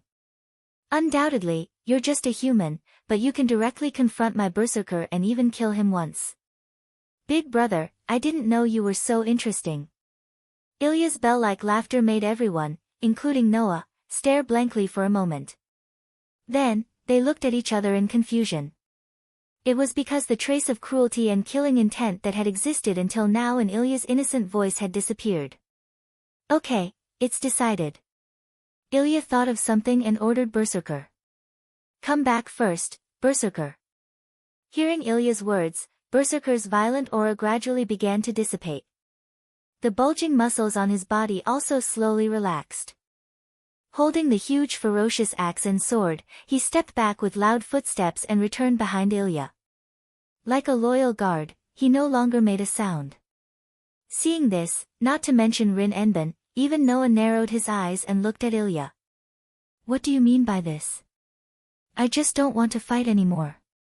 Ilya put her small hands behind her back and closed her eyes with a smile. She seemed to be in a very good mood.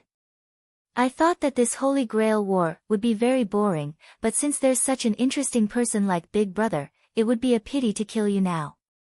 So, I don't want to fight anymore. I'll slowly play with Big Brother in the future. After saying this, Ilya seemed to have thought of something and said to Noah. However, this forest is my territory.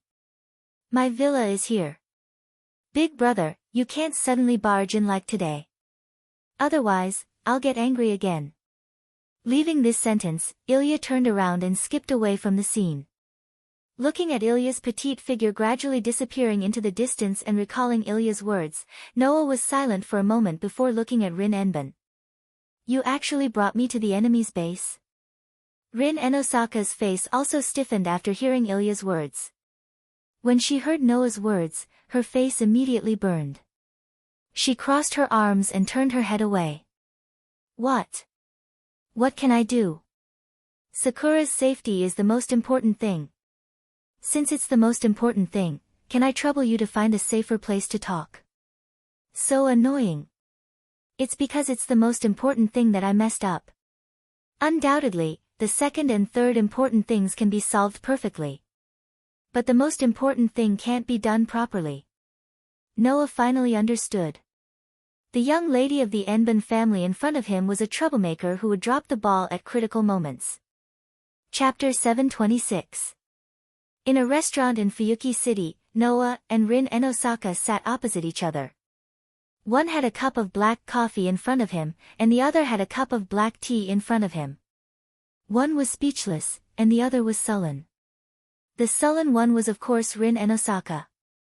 This girl seemed to still be vexed that she had brought Noah into the Baron family's headquarters, causing Ilya to attack with Berserker, causing everyone to fall into a bitter battle.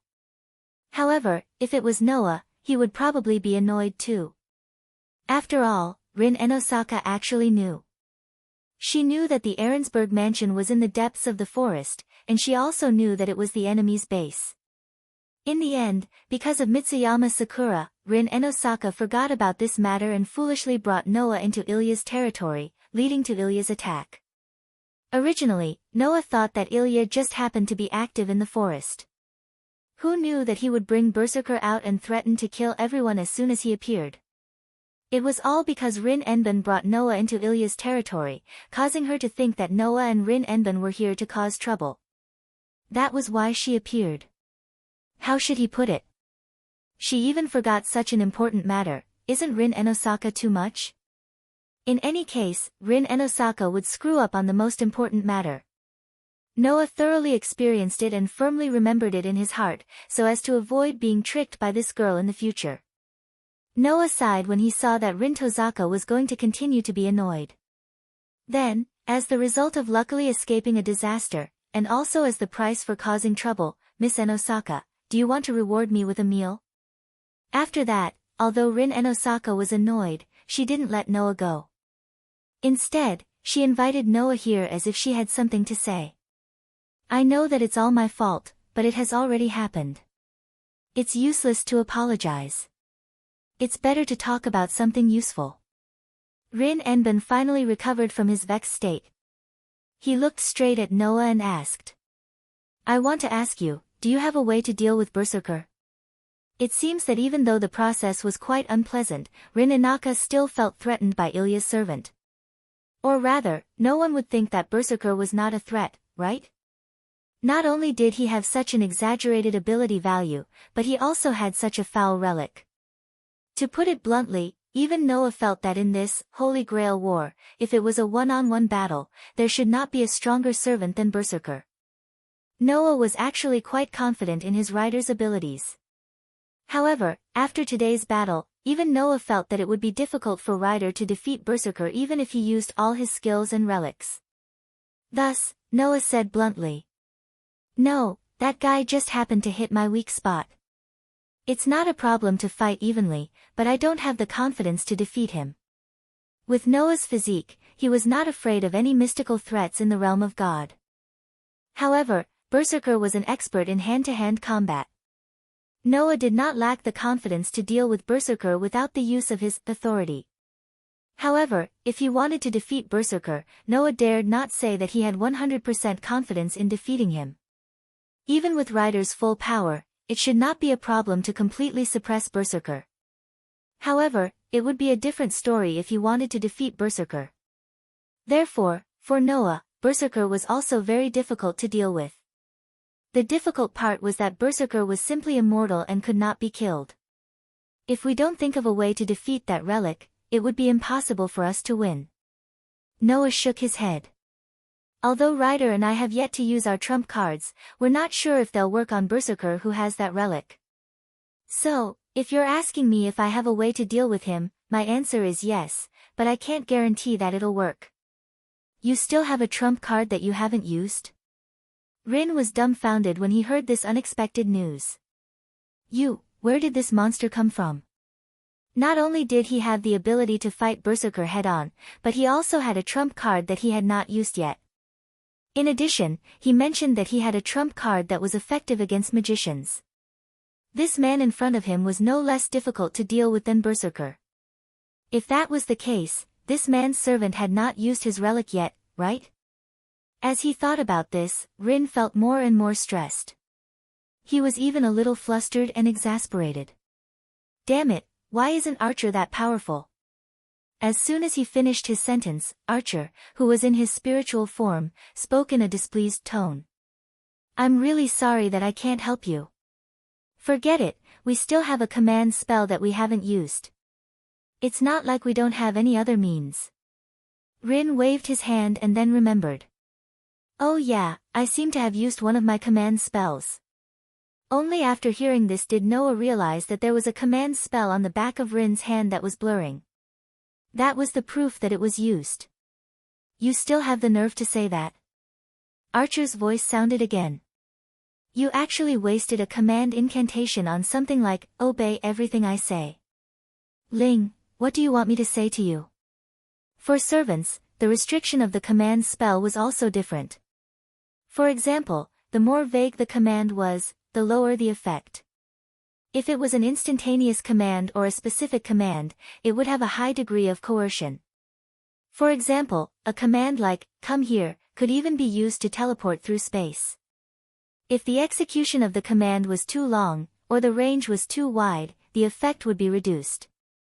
If a command like, obey everything I say, was effective, then there would be no need for 3 command incantations to exercise the authority of 3 commands.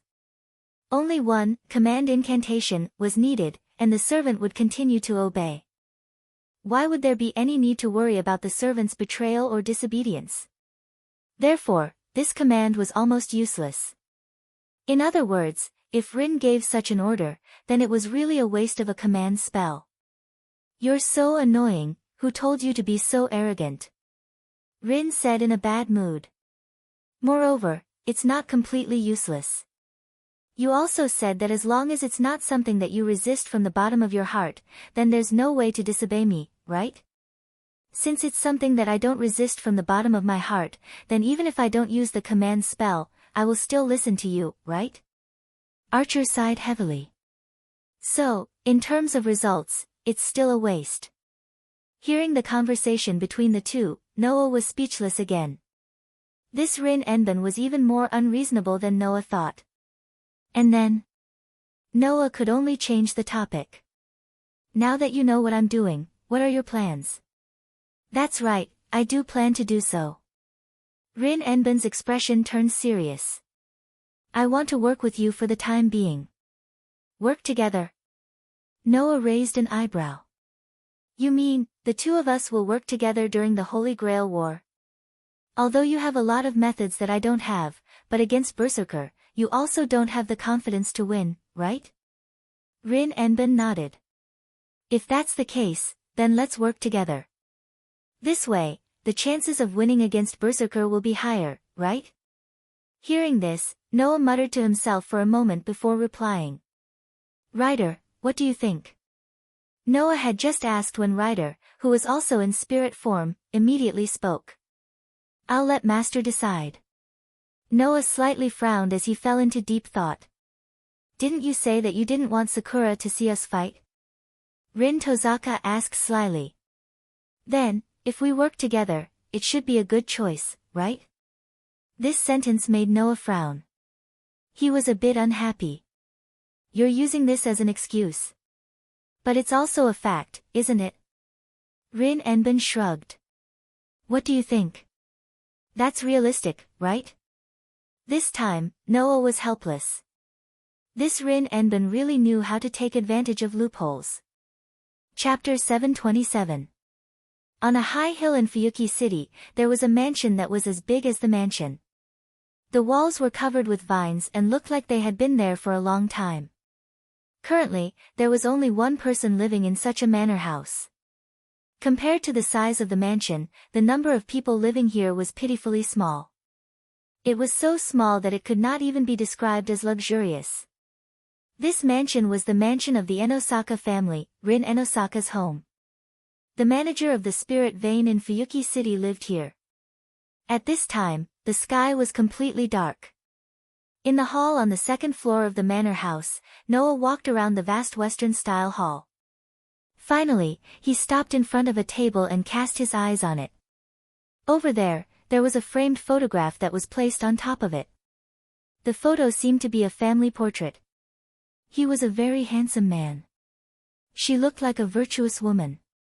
There was also a young girl who looked very happy. These three people made up the family portrait in front of Noah. It showed the structure of the Enosaka family in front of Noah. Noah recognized them at a glance. The little girl was Rin Enosaka when she was young. So, the man and woman next to her should be Rin Enosaka's parents. However, Noah didn't see half a shadow of such parents after entering Enosaka's house. Obviously, Rin Enosaka's parents were not here. Where did Rin Enosaka's parents go? Noah did not ask this question. The reason was simple. As a magician, Rin Enosaka's parents must be related to the magic world. Living in a world full of lunatics, Noah could only think of one reason why Rin Enosaka's parents were not at home. They were dead. If that was the case, what was the point of asking? At this time, Rin Enosaka pushed the door open with a cup of hot black tea in her hand. Sorry, there's only black tea in the house. You seem to like coffee, right? It's okay. Black tea is fine too. Noah turned around and sat down on the sofa. Some of my friends like black tea too. I don't hate it. In the former Kyuji mansion, there was Yuju who liked black tea very much. At that time, Noah drank black tea almost every day. If Ching-zi hadn't successfully transitioned Noah into a coffee fanatic out of bad intentions, Noah would still be drinking black tea now. Lilith, on the other hand, was very fond of milk tea, Erica liked cappuccino, and Alice was also a fan of black tea. Even Leah and the others usually preferred black tea. Noah got used to it after a while. Is that so? Rin Enosaka put the black tea cup in front of Noah and spoke to a place where there was no one around.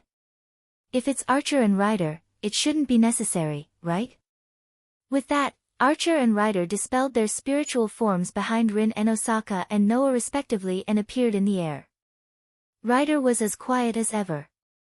He stood behind Noah like a loyal guard, not moving an inch. Archer glanced at the cup of hot black tea on the table, crossed his arms, and closed his eyes. Undoubtedly, you only prepared a cup of black tea. You didn't prepare any for us, Rin. Rin Enosaka tilted his head. So you want it? No, I don't want to drink it. Archer sighed. But this is a question of sincerity, right? Don't mind it, don't mind it. Rin Enosaka waved his hand nonchalantly and quickly threw Ryder and Archer to the back of his mind. He looked at Noah seriously. You said you have a way to deal with Berserker. What's the specific plan? The surrounding atmosphere suddenly became solemn. Looking at Rin Enosaka's serious expression, Noah picked up the cup of black tea, took a sip, and said. There are 3 methods. The simplest method, the stupidest method, and the most reliable method, but I'm not sure if it'll work. You can come up with so many plans to deal with a monster like that. I underestimated you. Rin Enosaka patted his cheeks and pulled himself together. Then, let's talk about the simplest method.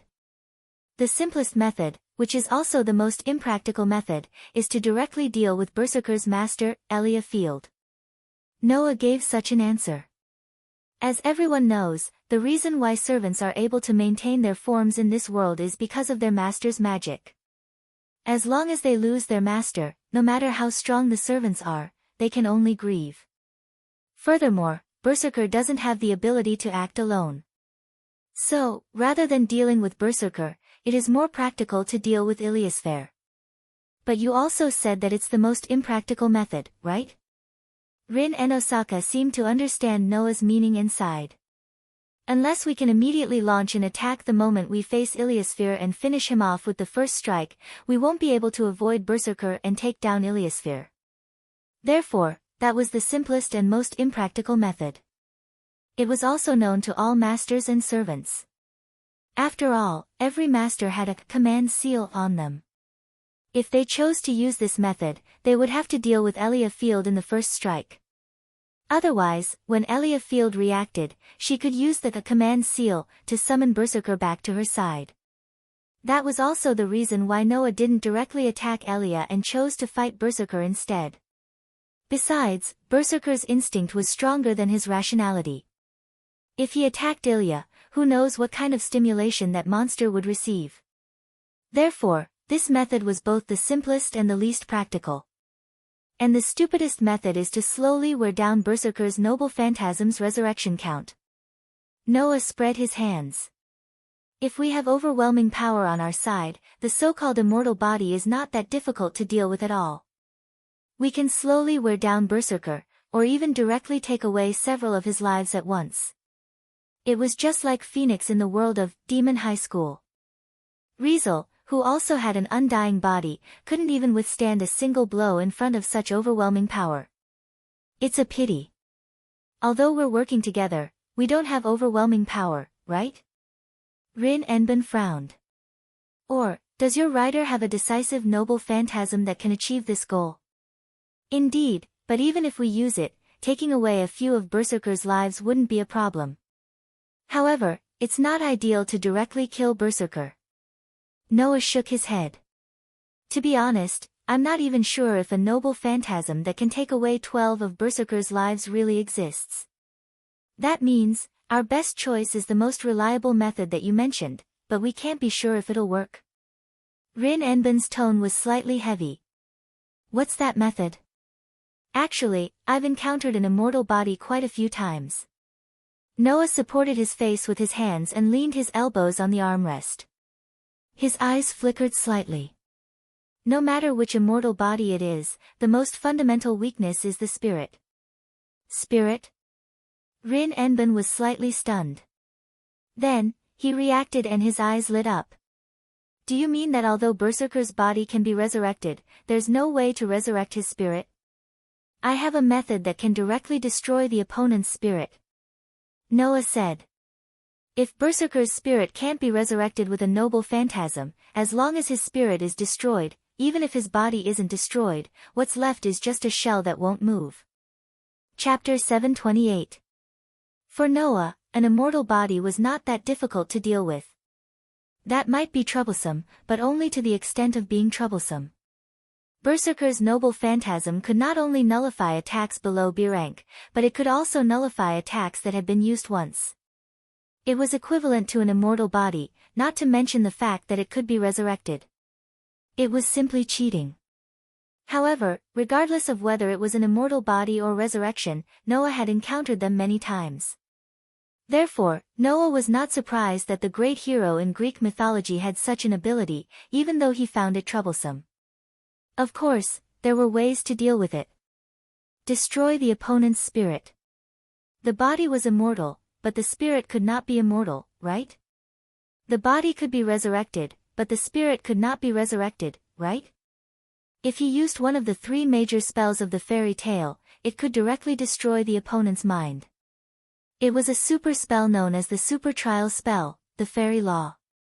It was possible to destroy Berserker's mind in one fell swoop and turn him into a living dead. After knowing that Noah had such a method, Rin Enbin was surprised, but at the same time, he also noticed a problem. Since you said that you are not sure if it will work, there should be some drawbacks, right? Smart. Noah smiled bitterly. To be honest, although I have such a method, I can't guarantee that it will be able to destroy the servant's spirit. As he said that, Noah even explained himself. Originally, the servant's spirit was like a spirit. As a heroic spirit, it is easy to imagine how strong his spirit and spirit are. In addition, Berserker is the Hercules who completed the 12 impossible missions. With such an extreme experience, his endurance and spirit are immeasurable. I am not sure if my method can destroy Berserker's spirit in one fell swoop. After hearing Noah's words, Rin Enbin was silent. Even Ryder and Archer had a slightly troubled expression on their faces. Presumably, they weren't sure if Noah's method would succeed in one fell swoop. Of course, the strength of this method is related to my magic and how well I can use it. With my magic, I am more or less confident that I can destroy the spirit of a heroic spirit. Noah smiled. He brought both good and bad news. The problem is that this method requires a lot of time. You've seen Berserker's ability to charge forward. If you're careless, you'll die, let alone use a method that requires a long time to prepare. Therefore, if we really need to use this method, we can only rely on you guys to buy us some time. This was one of the reasons why Noah chose to work with Rin Enbin. If he only wanted to deal with Berserker, Noah and Ryder would be enough. There was no need to work with Rin Enbin. However, if he wanted to defeat Berserker, it was necessary to work with Rin Enbin. When the time comes, Ryder will have to protect me from other factors. Only you two can deal with Berserker, Noah said to Rin Enbin. As long as you can buy time, our chances of winning are not small. After he finished speaking, the entire place suddenly fell silent.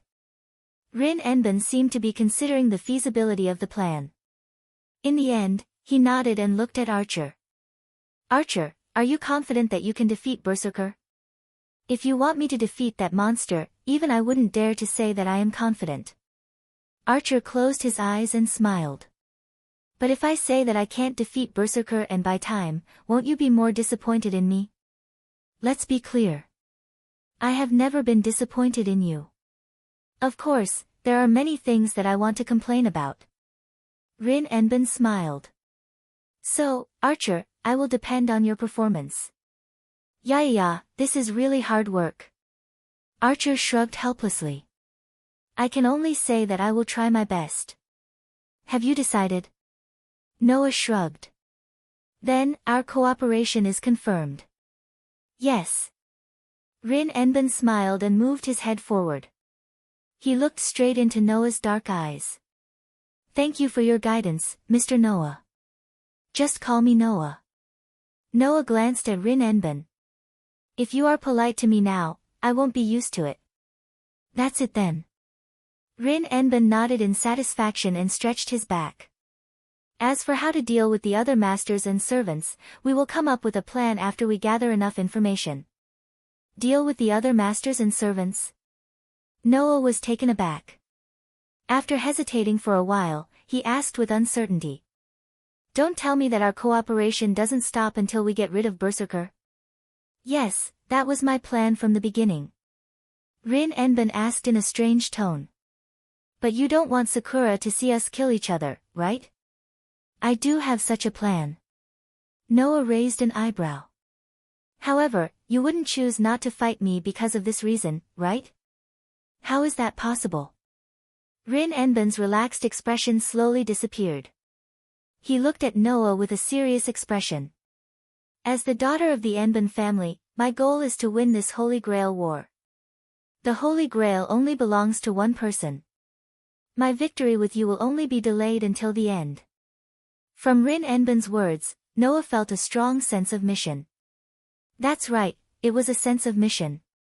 For Rin and Osaka, this Holy Grail war should be very special, right? After all, the Enbin family was one of the 3 magician families that founded the Holy Grail war. Their biggest wish was to obtain the Holy Grail and reach the origin. To be honest, Noah didn't think that Rin Enbin was the kind of normal magician who would do anything to reach the origin. However, Rin Enbin should have already realized that he had to embark on a bloody path in the future, right? Obtaining the Holy Grail was only Rin Enbin's duty as a child of the Enbin family. As for what he should do after obtaining the Holy Grail, Noah didn't see such an obvious goal from Rin Enbin's words and actions. Therefore, Rin Enbin really only participated in the Holy Grail war for victory. Noah felt that he had misunderstood Rin Enbin. Originally, he thought that Rin Enbin was just a magician who hadn't made his debut yet, just like Aoko. She had a sense of awareness but was immature, and would even drop the ball at crucial moments. Even her personality was affected by her emotions. Otherwise, she wouldn't have used a command spell just because Archer was too arrogant. But now, it seemed that even if that was the case, Rin Enbin still had a resolute side that Noah couldn't deny. She really was a girl who was similar to that immature magician Aoko Aozaki in all aspects. Because of this, Noah really couldn't bear to see Rin Enbin embark on a path of killing for the sake of magic. Yes. Just like Aoko Aozaki.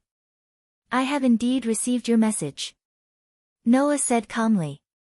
As you wish, until the final battle arrives, let's maintain a cooperative relationship. That would be for the best. Rin Enbin smiled lightly and turned around to look at Yuzichin. After a long time, Rin Enbin, whose back was facing Noah, finally spoke. You really don't plan on doing anything to Sakura? Noah, who had just picked up his teacup, paused for a moment, then took a sip of black tea and replied. No. Is that so? Rin Enbin nodded. That's good. This time, there was less suspicion and more trust. Chapter 729. After coming up with a plan to deal with Berserker, Noah left Inaka's house. Under the dark moonlight, he walked out of Inaka's house. Rin Inaka was considerate enough to send Noah out of her house. It's already late at night. This is the time when the master and the servant are active. Standing in front of her house, Rindosaka flicked her beautiful black hair and said to Noah, who just walked out of the house. You have to be careful. Don't meet other masters and servants. The most fundamental part of magic was concealment. The so-called magic was actually a power that had already been determined in the origin. That power was limited. The more people who used it, the less power each magician would get.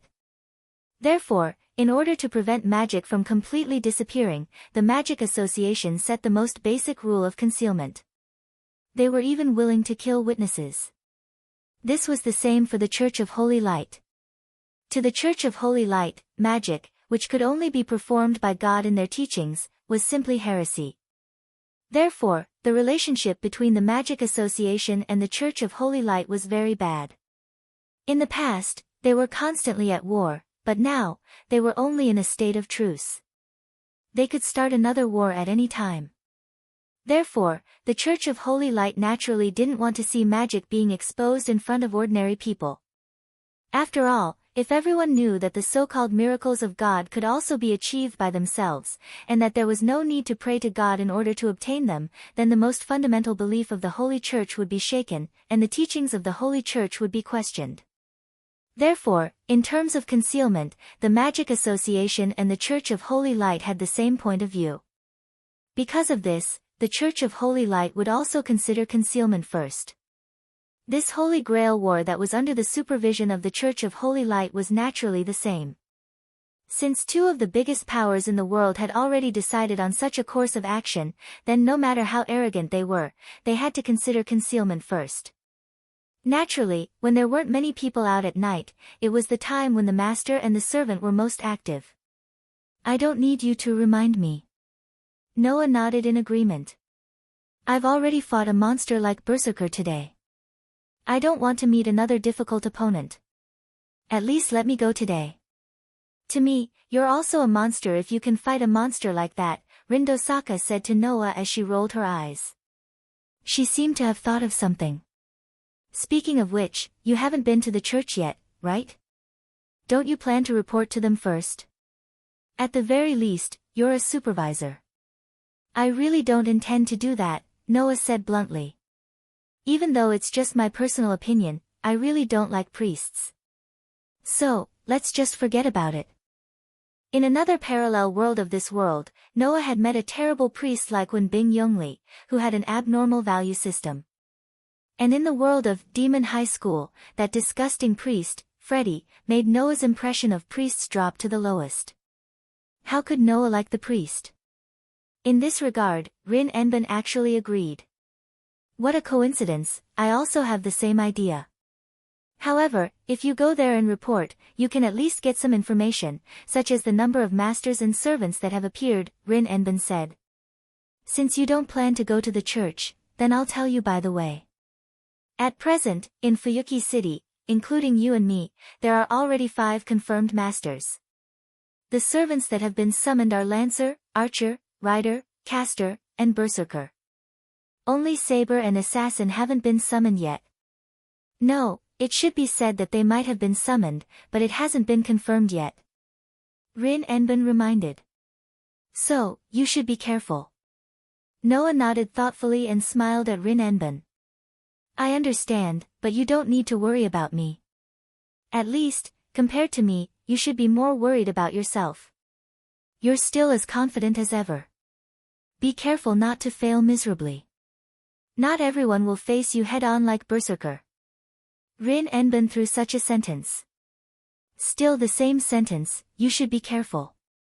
Lancer, Archer, Rider, Caster, and Berserker. On the way back to the apartment, Noah secretly muttered. I have already met Lancer, but his master didn't appear.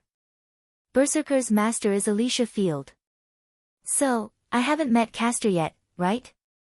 That being said, Noah was not afraid of Caster. No matter what, even if he didn't use his authority, Noah was also a God Slayer. The mystical power that didn't reach the realm of God was ineffective in front of his curse resistance. And Caster, as the name suggested, was a magician. As a famous heroic spirit in myths and legends, the magician who could sit on the caster's position must have a high level of magic attainment that could be imagined. However, after all, it was just a servant's avatar, not the real body. Even if there was magic that could cause damage to God's capital, for Noah, Caster's threat was much smaller than the other servants. As for the remaining Saber and Assassin, Noah needed to be wary of Saber. As the one with the highest requirement for ability value among the 7 servants, it was also the strongest job class among the 7 servants under normal circumstances.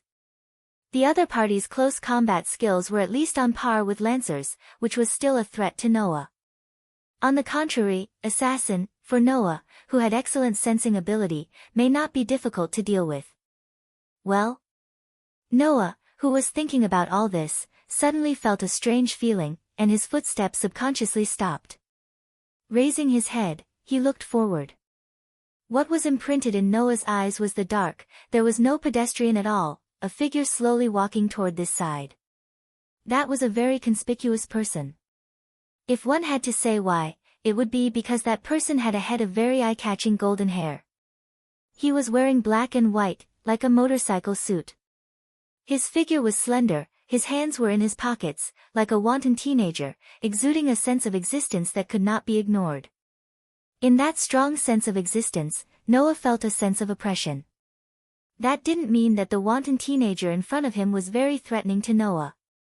Instead, as if it was a matter of course, that person was releasing their presence to the entire world that they existed in. Therefore, that sense of oppression was not directed at Noah, but seemed to be directed at the surrounding environment. That was definitely not an ordinary person. For a moment, Noah did not move anymore. Standing in the same place, he looked straight at the blonde man walking toward him. The blonde man did not seem to notice Noah's existence. His eyes were closed, and there was a trace of a domineering arc at the corner of his mouth. With leisurely steps, he walked past Noah. Between Tanjing, just as the blonde man passed by Noah, a light sentence drifted into Noah's ears. If you don't hurry to that woman's side, she will be in more and more pain. Leaving this sentence, the blonde man gradually disappeared into the moonlit night with leisurely footsteps as if he did not exist in the first place. Noah did not turn his head, nor did he speak. He just stared at the dark road in front of him, deep in the darkness. After a long time, he suddenly smiled. It seems that there are still many unexpected factors in this Holy Grail war. Chapter 730. The next day, not long after dawn, Noah left the apartment. He didn't even have breakfast. He followed the path he had taken yesterday and arrived at Enosaka's house. Noah raised his hand and was about to knock on the door, but the door in front of him was opened. Then, Archer in a red and black night suit appeared in front of Noah and looked at Noah. You just signed a partnership yesterday, and you can't wait to find my master today? If you can't wait, that's fine. After all, I have something to ask Enosaka. Noah withdrew his hand and asked Archer. Then, where is Enosaka? Still sleeping.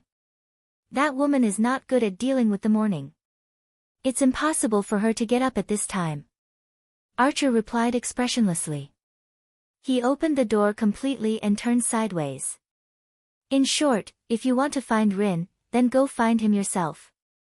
After saying this, Archer's entire body disappeared under the cover of a blue mist that was similar to spiritual energy. He had entered the state of spiritual transformation. Seeing this, Noah's eyes twitched. This guy, just like Rin Enosaka said, he's really arrogant. With that said, Noah also walked into the entrance of Tasaka's house. After closing the door, he walked through the corridor in front of the door and headed for the stairs. Enosaka's house was the manager of Fuyuki City. As a magician family with some history, even if Rin Enosaka was the only one left in the house, there were naturally magicians in this house. Just like the old mansion with pearls, Enosaka's house was full of barriers and magic spells left by Rin Enosaka or the former residents of Enosaka's house. If one barged in without permission, there would be no return. Of course, for Noah, who had a strong resistance to curses, those enchantments and spells were as good as non-existent. He would vanish with a gentle touch. However, Noah didn't come here to cause trouble. He really had something to ask Rin Enosaka. Therefore, Noah went directly to the stairs on the second floor and walked toward Rin Enosaka's room. Yesterday, Noah had taken a look around Tasaka's house. As for the location of Rin Enbin's room, Rin Enbin had casually mentioned it yesterday. In order not to accidentally break into a girl's room, Noah also made a note of it. Who would have thought that it would come in handy in such a situation? After passing through the long corridor, Noah arrived in front of a room and knocked on the door. "Yosaka, are you there?" These words were met with an indescribable silence. Thinking of what Archer had just said, Noah knocked harder on the door and raised his voice a little. "Nagasaka, reply if you're here, or I'm going to barge in." However, after he finished speaking, there was still a moment of silence. Noah pursed his lips and helplessly reached out to open the door. "I'm coming in." Noah opened the door to Rin Enbin's room, exposing the entire room to him. It was a rather spacious room. The decorations were a bit old-fashioned, without the pink color that a girl's room should have. It looked somewhat lifeless, but the warm atmosphere was more or less there. Perhaps it was because the weather was still very cold, although there was no heater in the room, the windows were tightly shut, and the curtains were drawn, making the entire room a bit dark. In such a situation, in the innermost part of the room, there was a bed that took up quite a lot of space. The blanket was actually a mess, twisted into a ball. From the twisted blanket, Noah noticed a fluctuating breath. Needless to say, the person that Noah was looking for must be like a snail hiding in its shell, nestled in a ball of quilt. At this moment, the corner of Noah's mouth twitched. Was she not good at coping with the morning? This was a sleeping difference that she couldn't tolerate at night, right? Of course, for a beautiful girl to have such a sleeping posture, perhaps, it was a cute point. Unfortunately, Noah didn't have the time to look at Rin Enaka's sleeping posture. He sighed and walked into the room. He walked to the edge of the bed and reached out his hand to shake the blanket that was twisted into a ball. "Enbin, wake up." Under Noah's call and shaking, the twisted blanket finally moved. Yes. Just like the words said, it only moved a little. In the next second, the blanket immediately fell into a dead silence, and no longer moved. Noah felt that his patience was wearing thin.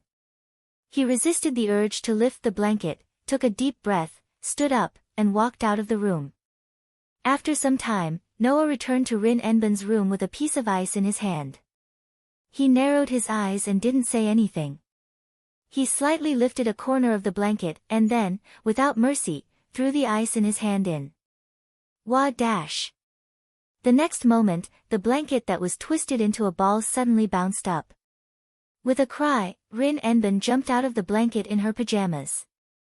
Her hair was untied, and it cascaded down to her waist like a waterfall. She jumped and screamed. "So cold! So cold!" Should it be said that Noah's method was unbelievably accurate? The ice that Noah threw into the blanket actually went under Rin Enben's pajamas.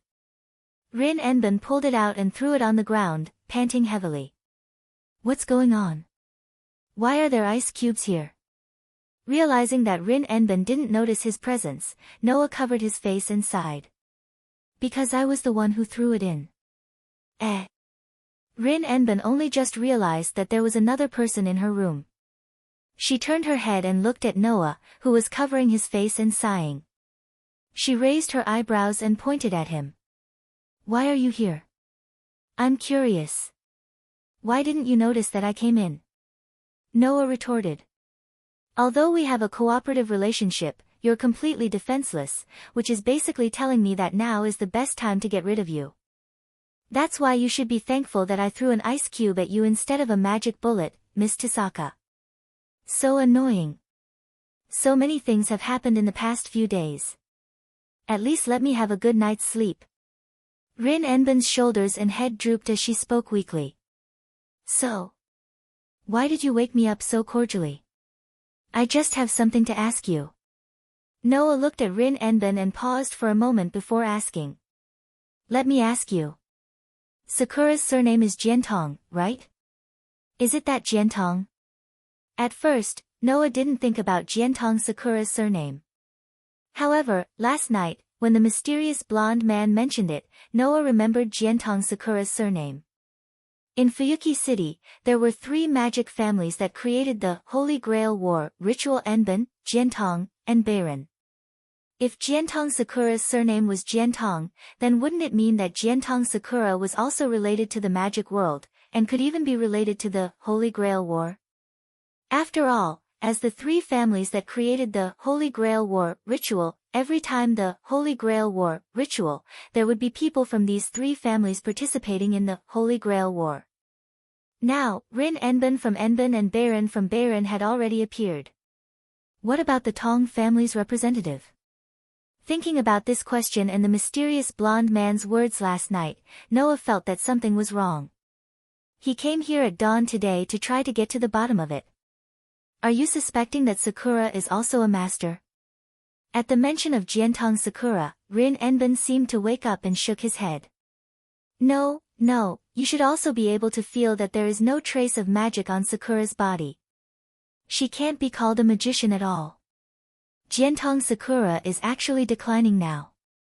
In this generation, even the magic circuit is almost exhausted. They are no different from ordinary people.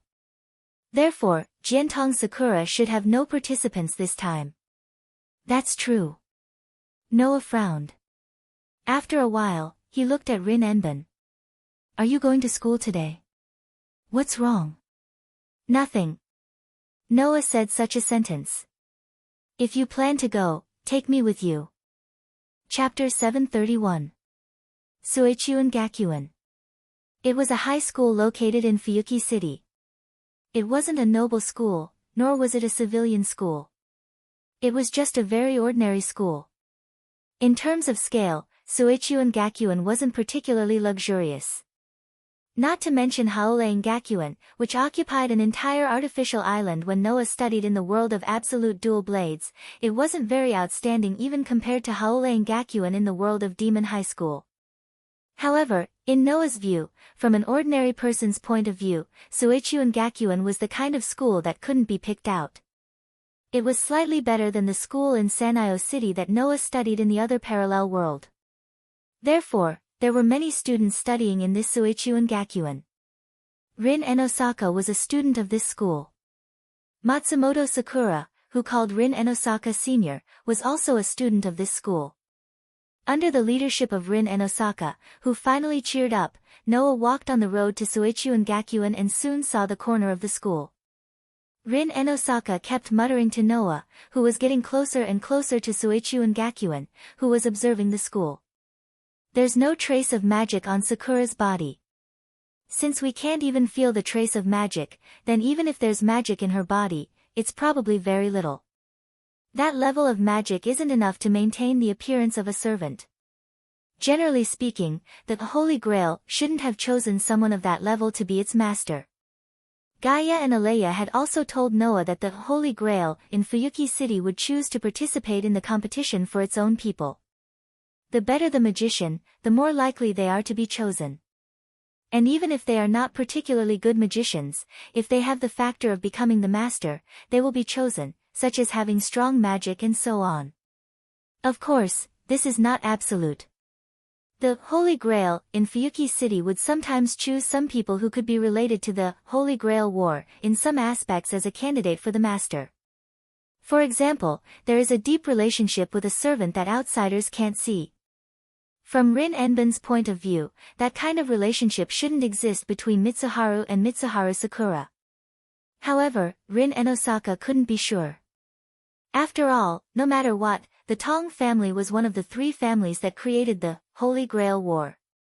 They were also responsible for the creation of the command incantation, so it was possible that they had other methods to make him be chosen by the Holy Grail. Therefore, Rin and Osaka's words were not meant for Noah's ears, but for himself. Noah could empathize with Rin Enbin. At the very least, Noah himself did not wish for Tong Ying to become master and participate in this killing party. Moreover, becoming a master meant becoming an enemy, and Rin Toyama didn't want to see Toyama Sakura become his enemy. It was only natural that he would behave this way. However, the more they thought about it, the more uneasy Noah and Rin Enbin felt. Especially Noah. After knowing that Tong Ying was from the Tong family, Noah felt that he had overlooked something important. Noah knew that Tong Ying seemed to have a past that no one knew. He originally thought that it was just Tong Ying's personal problem. Now it seemed that the truth was more complicated than Noah thought. In addition, Rin Enbin's almost neurotic behavior made Noah more or less suspicious. For some reason, he felt that Rin and Osaka had special feelings for his junior sister, Tong Ying. Just because Noah mentioned it, Rin Enbin started to nag, even to the point of comforting himself. Wasn't this a bit too exaggerated? Or, the relationship between Rin Enbin and Tong Ying wasn't as simple as what Noah heard on the surface.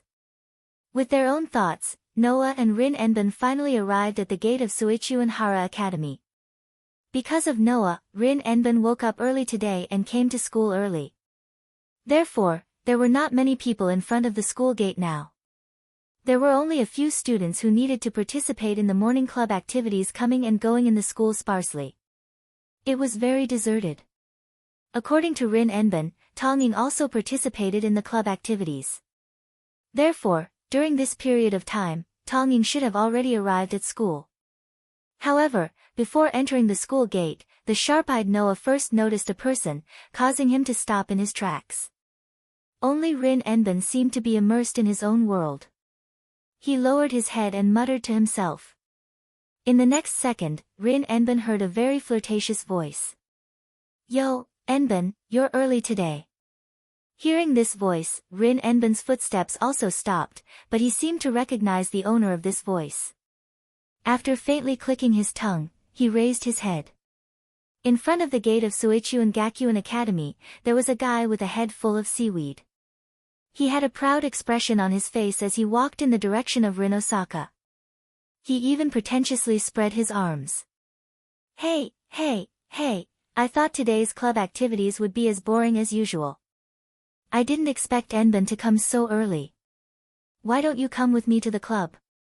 Hearing this, Rin Enbin hid a trace of disdain in his eyes, and on his face, there was an elegant smile that made people feel like they were far apart. "Hello, Shinji Tong Ying."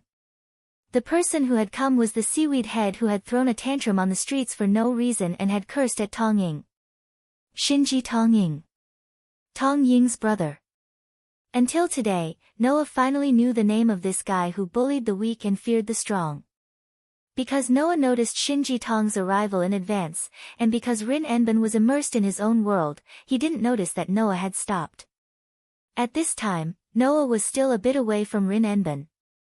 Shinji Tong, who only had eyes for Rin Enbin, didn't notice that Noah, who made him lose face last time, wasn't far away. He also didn't notice Rin Enbin's polite smile as if he was facing a stranger. He kept walking back and forth in front of Rin Enbin. "Well, don't be so polite, just call me by my name." "How about I call you by your name?" Seeing Shinji Tong taking advantage of the situation, Rin Enbin was both amused and angry. No need, Shinji Tong, we're not familiar enough to call each other by name. It's better to be polite here. What he meant was that Tong Shinji's actions had already reached the point of being rude and unsightly. However, Shinji Tong didn't realize the meaning of Rin Enbin's words at all, and he was still proud. Don't say that, Enbin, since you came so much earlier than usual, there must be something you can do at this time, right? Shinji Tong smiled as if he had seen through everything. He even reached out his hand and was about to put his arm around Rin Enbin's shoulder. For example, to have a good relationship with a boy who needs to participate in club activities and will come to school early. When these words came out, even Rin Enbin, who felt that she needed to maintain the elegance and politeness of a daughter in front of a rotten person, closed her eyes, and the smile on her face slowly disappeared.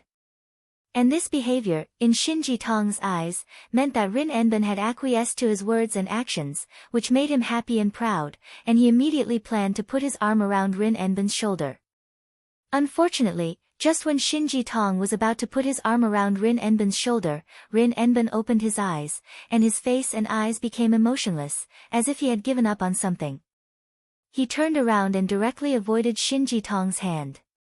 I'm really convinced, there's someone who doesn't understand what I mean, there should be a degree of self-consciousness, idiot. Rin Enbin's avoidance and suddenly quite ruthless words made Shinji Tong stunned, and he was even at a loss. What? You still don't understand? Rin Enbin once again showed an elegant smile, but his words became nasty. I have no interest in you, do you understand? Chapter 732. I'm not interested in you at all. Do you understand? Rin Enosaka's merciless words made Shinji Tamatsuki stunned. When he reacted, his face turned red and he forced a smile. You. What are you talking about? Even if you deliberately hide it now, it's useless. If you obediently admit it, I can still give you some love. Tamatsuki classmate, it's fine if you don't understand words that are too profound, but please don't not understand what others say directly. You're not an ape. Rin Enosaka tilted her head. That action was quite cute, but the mercilessness in her words had already reached a limit. I don't know why you would have such an overconscious thought to think that I would have feelings for you, but I can clearly tell you that you misunderstood. No matter how I think about it, there's nothing about you that I would like. Enosaka. You. Shinji Tamatsuki's face turned green and white. It seemed that Rin Enosaka's words poked at his pride and face. Noah, who was not far away, originally thought that Shinji Tamatsuki was just teasing Rin Enosaka, but when he saw Shinji Tamatsuki's reaction, he was stunned. Shinji Tamatsuki, did he really think that Rin Enosaka came to school early in the morning for him? In this world, there was actually someone who was so self-conscious that he thought that a girl came to school early in the morning for him? Wasn't this a bit too funny? Noah had to admit that Shinji Tamatsuki's appearance was indeed a bit handsome. However, with that personality and character, to be honest, a real good woman would not like him. Whether or not Rin Enosaka was a good woman, Noah temporarily reserved his opinion on this point. But in terms of appearance and family background, Rin Enosaka was indeed impeccable. Then, would such a girl like her be interested in such a self-conscious and extremely self-righteous man? The answer, of course, was no. If you still don't understand, then it seems that I have to use my actions to prove it. Rin Enosaka seemed to be disgusted by Shinji Tamatsuki's overconscious behavior. Seeing Shinji Tamatsuki's face turn green and white, she did not intend to stop. She looked around and when she saw Noah standing not far away, she waved at Noah. Noah suddenly froze. What was she planning to do? And when Rin Enosaka waved her hand, Shinji Tamatsuki also noticed Noah. When he recognized Noah, his eyes widened and even his voice became sharp. It's you. Seeing this, Noah, who knew that he couldn't stay out of this, pursed his lips and walked forward. What's wrong? Rin Enbin asked Noah, who had walked up to him. Do you know him? No, rather than saying that I know him, it's better to say that I just found out his name. Noah glanced at Shinji Tamatsuki and said lightly. Not long ago, this guy was making trouble on the street. He lost his temper in front of Sakura for no reason. I taught him a lesson. It's really you. Thinking of the humiliation, Shinji Tamatsuki's face twisted. You dare to appear in front of me? Hearing this, Noah really wanted to laugh. Undoubtedly, he ran away because he was scared. Now, what did Shinji Tamatsuki rely on to say this in front of Noah? Sure enough, you're a rotten person. Rin Enosaka's eyes flashed with disgust, but in the next moment, she smiled. At that moment, Rin Enosaka actually did something in front of Shinji Mitsuki, which made Noah somewhat stunned. Rin Enosaka suddenly reached out her hand and hugged Noah's arm. She put her head on Noah's shoulder. You. Shinji Tamatsuki looked like he saw something unbelievable. He took 2 steps back and pointed at Rin Enosaka with a trembling finger. Enosaka. What are you doing? Shinji Tamatsuki's question was like being betrayed by his lover. But, Rin Enosaka had nothing to do with Shinji Tamatsuki. In other words, Shinji Tamatsuki took Rin Enosaka as his own. That's what happened. I say, Tamatsuki, let me explain it to you one by one, okay? Rin Enosaka hugged Noah tightly and said to Shinji Tamatsuki with a sweet smile on her face.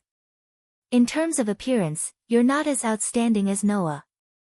In terms of temperament, you can't even compare to a single strand of Noah's hair.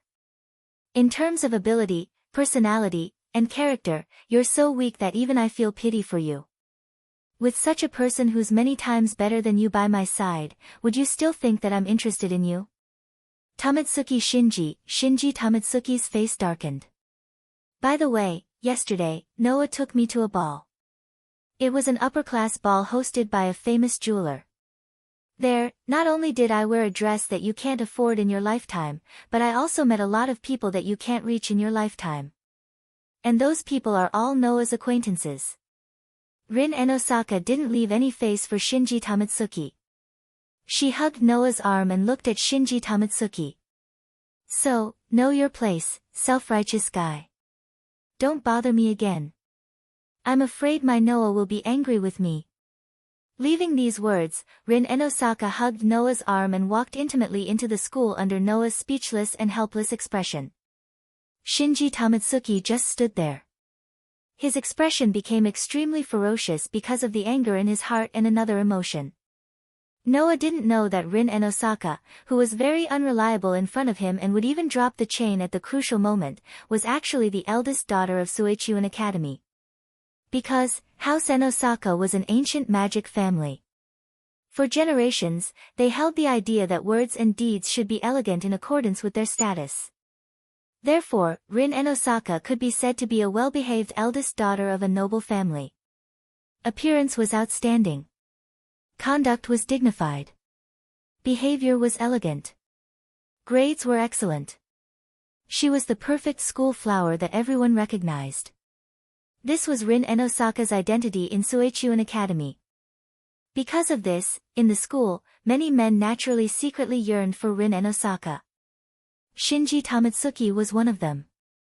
Now, the person he fancied announced in front of him that she belonged to another man. How could Shinji Tamatsuki endure this? In addition, this person was the one who made Shinji Tamatsuki lose face in front of everyone. After that, he was criticized and made fun of by many people in the school. How could Shinji Tamatsuki endure the tumbling emotions in his heart? In addition to endless anger, Shinji Tamatsuki's heart was also filled with monstrous jealousy. Bastard! Who would recognize a man who crawled out of nowhere? Shinji Tamatsuki fiercely turned around and looked at Rin Enosaka, who was hugging Noah's arm intimately. Shinji Tamatsuki looked at the man and woman with eyes full of resentment. Bastard! Bastard! Bastard! After a series of ugly venting, Shinji Tamatsuki thought of something and suddenly laughed. His laugh was unusually cruel. In that case, don't blame me, Enosaka. If you want to blame someone, blame yourself for not looking at a man. On the other side, Noah, who was tightly hugged by Rin Enosaka, said in a bored tone. You actually used me as a shield. Rather than a shield, it's better to say that I just want to make that guy understand his own worth. Rin and Osaka said without care. To be honest, that guy has been like this for a long time. Today, I'm in a bad mood, and I'm too lazy to continue playing the good student game with him. Even if you're not here, I'll let him know how much he's worth. While saying this, Rin and Osaka didn't let go of Noah's hand. Instead, he looked at Noah with a devilish smile. What? Are you shy? Noah naturally wouldn't blush because of Rin and Osaka's intimate action. He was no longer the ignorant person he used to be. That guy is also from the Mitsuki family, right? Yes. Rin and Osaka answered without thinking. But, as a member of the Mitsuki family, the magic circuit in his body has basically dried up. He can no longer be a magician. Hearing this, Noah began to think. Chapter 733. It was the source of magic that all magicians were born with. This was the magic circuit. It was the simulated nerves in the magician's body, and it was also the individual qualification of a magician. It could transform the magician's life force into magic, and it was closely connected to the magic base plate, so that the magician could perform man-made miracles, that is, magic. In other words, the magic circuit was the most fundamental proof of a magician. Only with the magic circuit could one have magic, perform magic, and become a magician. On the other hand, the magic circuit was something that had been decided since birth. Whether it was its existence, quantity, or quality, it would not be increased by external factors. Because it was a very rare thing to begin with. Therefore, in order to be able to pass down the magic of their family and let their descendants inherit their research, in an attempt to one day reach the origin, usually, several generations of bloodline accumulation would be carried out, so that the descendants born would have a body that was more suitable for magic. If the existence of magicians was combined with each other, then the probability of the descendants having the magic circuit was very high, and some excellent ones could even have a good magic circuit, laying a huge foundation for themselves to become excellent magicians. Therefore, in the magic world, in order to be able to give birth to excellent descendants with the magic circuit, families that went overboard were simply doing breed improvement, just to increase the magic circuit of the children born.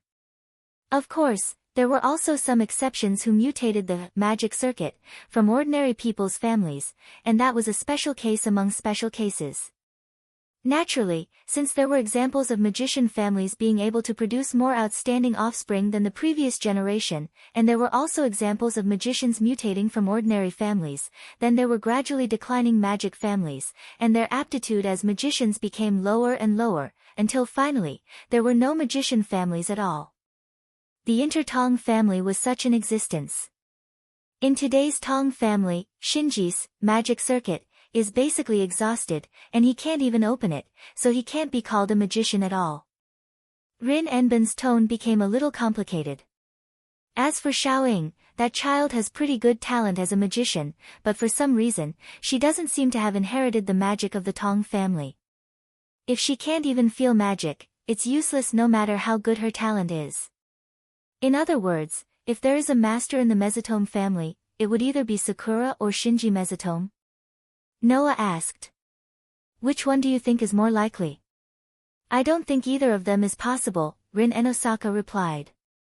Sakura basically doesn't have any magic power, and Shensi has even exhausted his magic circuit.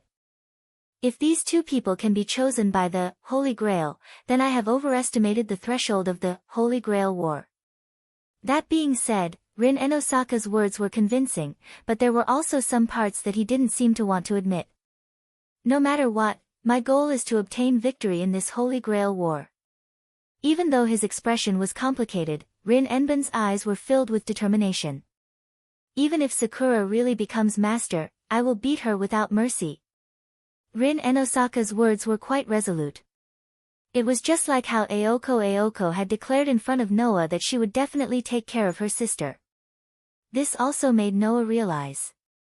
The relationship between Rin and Osaka and Mesotome Sakura was definitely not as simple as it seemed. Just as Noah and Rin and Osaka fell into silence, a voice full of surprise and uncertainty came from behind Noah and Rin and Osaka. Noah-san. Tenosaka-senpai. Hearing this voice, both Noah and Rin and Osaka were shocked. They turned their heads and looked at the source of the voice. Noah and Rin and Osaka saw the person they had been talking about since early in the morning. At this time, Mesotome Sakura was standing in front of the door of a Japanese-styled building. She maintained the posture of opening the door and looked at Noah and Rin and Osaka with surprise and astonishment. The reason was naturally because Rin and Osaka was tightly hugging Noah's arm and snuggling into Noah's embrace. You guys, looking at Mesotome Sakura's stuttering appearance, Noah and Rin and Osaka followed her gaze and looked at themselves. Then, they finally realized the situation they were in. At this moment, Noah aside, Rin and Osaka seemed to have been electrocuted. She suddenly let go of Noah's arm and her face was slightly flushed. She quickly said to Mesotome Sakura. "No, it's not what you think. Sakura. It's not what you think. Then what is it?" From an outsider's point of view, Rin and Osaka's panic and explanation looked like she was trying to hide something. Mesotome Sakura's expression became more and more awkward. However, this gentle girl still spoke out to comfort her. "Tenosaka-senpai, please calm down first. I didn't misunderstand anything, please don't worry." After saying that, Mesotome Sakura stuttered again. "It's just that Tenosaka-senpai, who used to hate Noah-san, why did you suddenly change your attitude? If possible, can you tell me?" After Mesotome Sakura said that, Noah and Rin and Osaka finally realized. Rin and Osaka, who used to dislike Noah, and Noah, who didn't like Rin and Osaka, didn't know when it started, but they were able to stand side by side like today. They didn't regard each other as outsiders at all, and they even touched each other. Rin and Osaka seemed like she wanted to explain something, but was interrupted by Noah's sigh. In this situation, the more you explain, the more chaotic it will be. You better shut up. Rin and Osaka was immediately speechless. After a while, Rin and Osaka coughed and pretended to look at Mesotome Sakura seriously. "Sakura, Noah is looking for you today." "Huh?" Mesotome Sakura was stunned. "Looking for me?" "That's right, I'm just leading the way." Rin and Osaka brushed her hair, turned around, and waved her hand as if her mission was completed. "Then, Sakura, I'll leave this guy to you, I'll go to the classroom first." After saying that, Rin and Osaka left without permission. Mesotome Sakura reached out her hand to Rin and Osaka's direction, but that hand could only hang in the air as if it was frozen there. Watching Rin and Osaka leave, Mesotome Sakura looked at Noah with a confused expression. "Noah-san, looking at the confused look on Tanjing's face, Noah smiled bitterly. But soon, he smiled again. "I'm just curious about what you usually do in this school, Xiaoying." Is that so?" Mesotome Sakura finally reacted. Her expression seemed to be suddenly enlightened, and she couldn't help but smile. "I'm very happy that Noah-san came." Hearing that, Noah fixed his gaze on Mesotome Sakura's smiling face and smiled as well. "I'm also very happy to see Sakura's smile." That was the truth. From the first time they met until now, this young girl who had always acted inferior and passive in front of Noah was finally willing to openly smile. "Ah."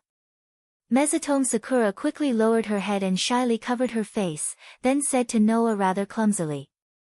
"Then, would Mr. Noah like to come in and take a look at the archery department? Is that okay?" Noah hesitated. "I won't disturb you, right?" "No, there aren't many people here at this time of the year." Mesotome Sakura seemed to be a little hesitant, and even her tone had become a little unconfident. "So, it shouldn't be a problem, right?" Seeing that Mesotome Sakura was doubting his words, Noah couldn't help but laugh. "Then take a look around. If there's anything inconvenient, remember to tell me." Mesotome Sakura nodded repeatedly, then opened the door a little embarrassedly and welcomed Noah into the archery department. Before entering the archery department, Noah discreetly sized up Mesotome Sakura's body, especially the back of her hand. If Mesotome Sakura was the master, then there should be a command incantation somewhere on her body. As long as the command incantation was found, it would prove that Mesotome Sakura was the master. Unfortunately, Mesotome Sakura was dressed in archery attire today, and she was also wearing protective gear and gloves on her hands. Noah couldn't see the back of her hand at all. Left with no choice, Noah could only choose to observe the situation first.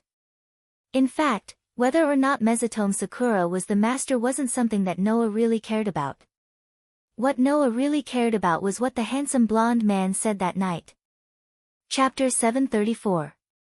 Under Tanjing's lead, Noah entered the archery department of Sui Kun Yuan Academy and arrived at an extremely spacious venue. It was a spacious venue with a wooden floor. Shelves were placed around it, and the space in the middle was completely empty. In front of them was an open-air grassland with walls on both sides. The walls continued until they were more than 10 meters away from the end point. This was naturally the place to practice archery. At the front of the spacious wooden floor near the open-air grassland was a place for the members of the archery department to aim. In front of the walls at the end of the open-air grassland, there were targets. Just as Tanjing had said, perhaps it was because it was too early, but there was no one in the archery department. The commander left after I arrived. Tanjing, who welcomed Noah in, said to Noah in her usual soft voice. So, we are the only ones here now. Perhaps because she felt that her words were full of ambiguity, Tanjing blushed and quickly changed the topic. Mr. Noah, have you learned archery before? Just call me Noah. I'm not used to calling me Mr. Noah all the time. Noah shook his head and looked at the targets in front of him. I haven't learned archery before, but I've dabbled in shooting before. Shooting? Tanjing didn't expect Noah to suddenly say such a word, so she couldn't react in time. Do you mean the kind of gun? What? You don't believe me? Noah said to Tanjing with a half-smile. Don't look at me like that, I'm quite accurate with my shooting. To be precise, with the help of his sensory ability, Noah couldn't shoot accurately even if he wanted to. It was like turning on a radar to scan the surroundings. For shooting, it was too obvious that he could use his sensory ability to assist him. Noah didn't even need to aim deliberately. He just needed to follow the feedback from his sensory ability, set up his gun in front of the target, and pull the trigger. That was all he needed to do. Therefore, Noah's shooting could not be said to be accurate at all. It should be said to be cheating. Without the assistance of his sensory abilities, Noah's shooting would probably not be as good as those who had specially trained for this. Then, do you want to give it a try? Jian Tanjing suggested. If you have a foundation in shooting, then you should be able to use a good bow. As she spoke, Tanjing did not even give Noah time to respond. She went to the side of the bow rack, took down a wooden peach bow, and then pulled out a few arrows from the side. She cutely held them in front of her and came to Noah with a shy smile on her face. If you are interested, I can teach you how to draw a bow. In the eyes of the layman, the so-called bow and arrow was as simple as setting up the bow, knocking an arrow, aiming, and shooting. However, real archery, as long as the posture is a little wrong, it will affect the accuracy of shooting. The strength of the bow is also particular. It is not just blindly pulling the string to the full and shooting it out. The strength is too big and too small, which will also affect the final accuracy.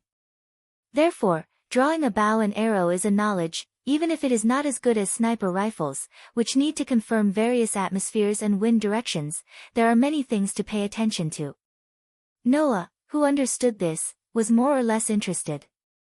If it won't cause you trouble, it doesn't matter if you try it a little. No, how could it? Jian Tanjing shook her head and immediately seemed to be happy to give the bow and arrow in her hand to Noah. Please pay attention to your safety. Jian Tanjing seems to like archery very much. She is sincerely happy to be able to teach others how to use a bow. Noah naturally will not pour cold water on Jian Tanjing. Under the gentle whisper of Jian Tanjing, after learning the basic posture and arrow skills, he turned his head and once again looked at the target in front of the wall at the end of the open-air grassland. Frankly speaking, that distance is only moderate for ordinary people. However, for Noah, who has been strengthened by the protozoan virus, such as vision, night vision, and so on, that can only be regarded as a very close distance. At this distance, even without the assistance of the sensory ability, Noah is confident that he can hit the bull's eye.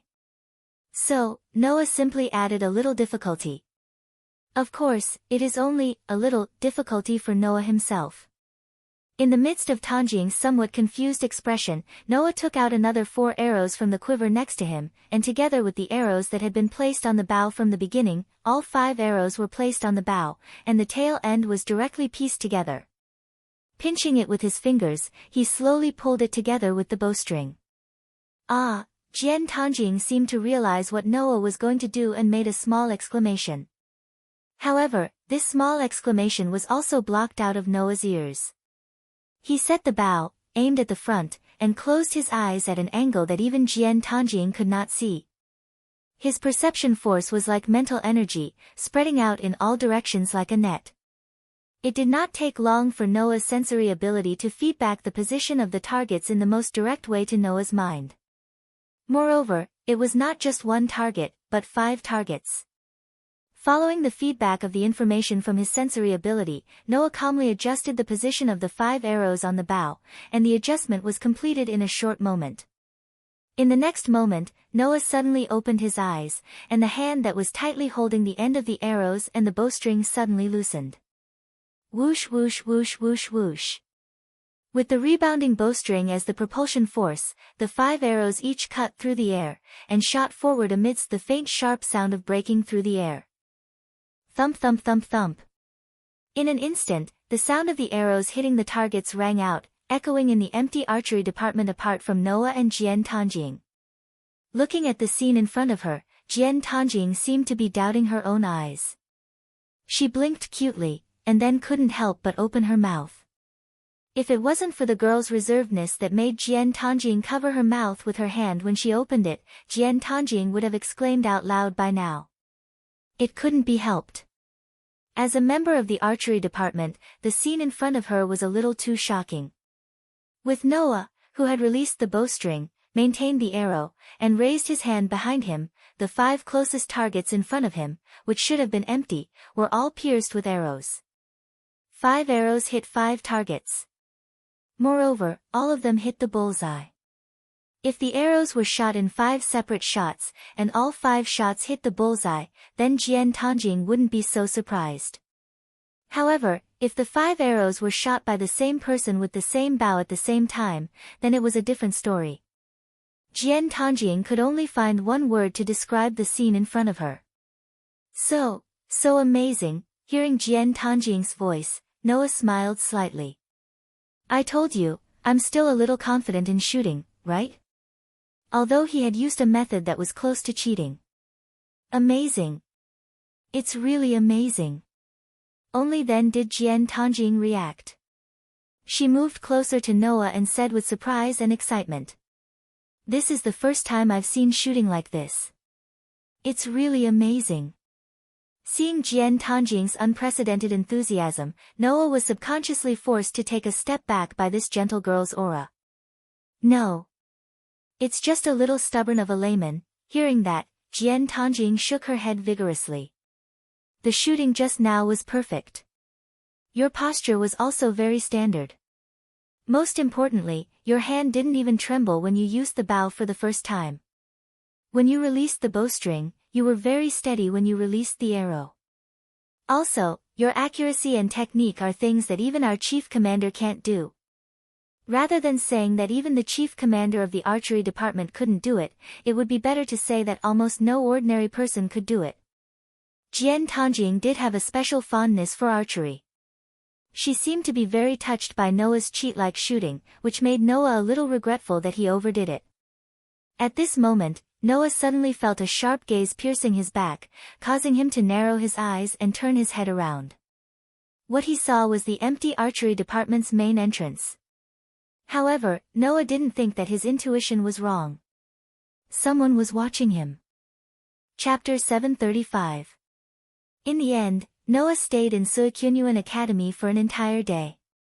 To be more precise, he stayed in the archery department for an entire day. As Jian Tanjing still had to attend classes, she went to the classroom after the club's morning practice. Since outsiders were not allowed to walk around the campus, Noah originally planned to wait outside the school gate. However, Jian Tanjing struggled and hesitated for a long time before she mustered her courage and did something that violated the school rules. She hid Noah in the archery department. Perhaps it was luck, but the archery department's chief general seemed to have brought the members to replenish the club's supplies, such as bowstrings, arrows, and the like. Therefore, no one else came to the archery department today except for Jian Tanjing, who was guarding the door. Therefore, Noah was able to stay in the archery department for an entire day. At least, that was what it looked like on the surface. After Jian Tanjing went to the classroom, Noah slipped out of the archery department and secretly strolled around Suikyunyuan Academy. In the morning, Noah did sense that someone was secretly observing him. Since the owner of that gaze was able to disappear as soon as Noah noticed it, it proved that the other party was definitely not to be trifled with. Noah, who felt more and more concerned, naturally couldn't stay in the archery department obediently and wait for Jian Tanjing to finish school. Unfortunately, after that, Noah didn't discover anything strange in Suikyunyuan Academy. During lunch break, Noah knew that Jian Tanjing would come to the archery department to look for him, so he snuck back into the archery department and spent the rest of the time with her. Apart from that, Noah was strolling around Suikyunyuan Academy in the dark, but he didn't discover anything. Of course, the more he didn't find anything, the more Noah was concerned. Otherwise, Noah wouldn't have worked so hard to hide in the dark corner of Suikyunyuan Academy and hide here and there in order to not be discovered by ordinary students. Just like that, by the time Noah returned to the archery department empty-handed, the sky was gradually turning dark and Suikyunyuan Academy was about to be dismissed. Due to Noah's presence in the archery department, Jian Tanjing rushed into the archery department as soon as class ended. When she realized that Noah was still there, she bowed apologetically. "I'm sorry for making you hide here for so long." "It's alright, I'm not someone who can't stay idle." Noah spoke nonsense with a straight face, as if he had been obediently staying there the whole time. He then changed the topic. "It's getting late and I've seen enough of the tour. I should go back." "Yes." Jian Tanjing was a little disappointed, but also a little relieved and said embarrassedly. "Actually, the members of the archery department will continue to participate in the club activities in a while. Tanjing, Jian Tanjing, Jian Tanjing, Tanjing, Jian Tanjing. Then, it's better for all unrelated people to leave here." Just as Noah was about to leave the archery department, he inadvertently caught a glimpse of something strange that stunned him. Jian Tanjing noticed that Noah was suddenly staring at her without moving, which made her a little shy. "What? What's wrong?" Hearing this, Noah frowned and reached out his hand. As Jian Tanjing blushed slightly, he stroked Jian Tanjing's head. Then, Noah picked out a tuft of hair from Jian Tanjing's beautiful black hair. Noah was not to be blamed for acting this way. It was because the tuft of hair that Noah picked out from Jian Tanjing's beautiful black hair had turned purple. Yes. It wasn't originally purple, but it had turned purple. Noah was quite confident in his memory.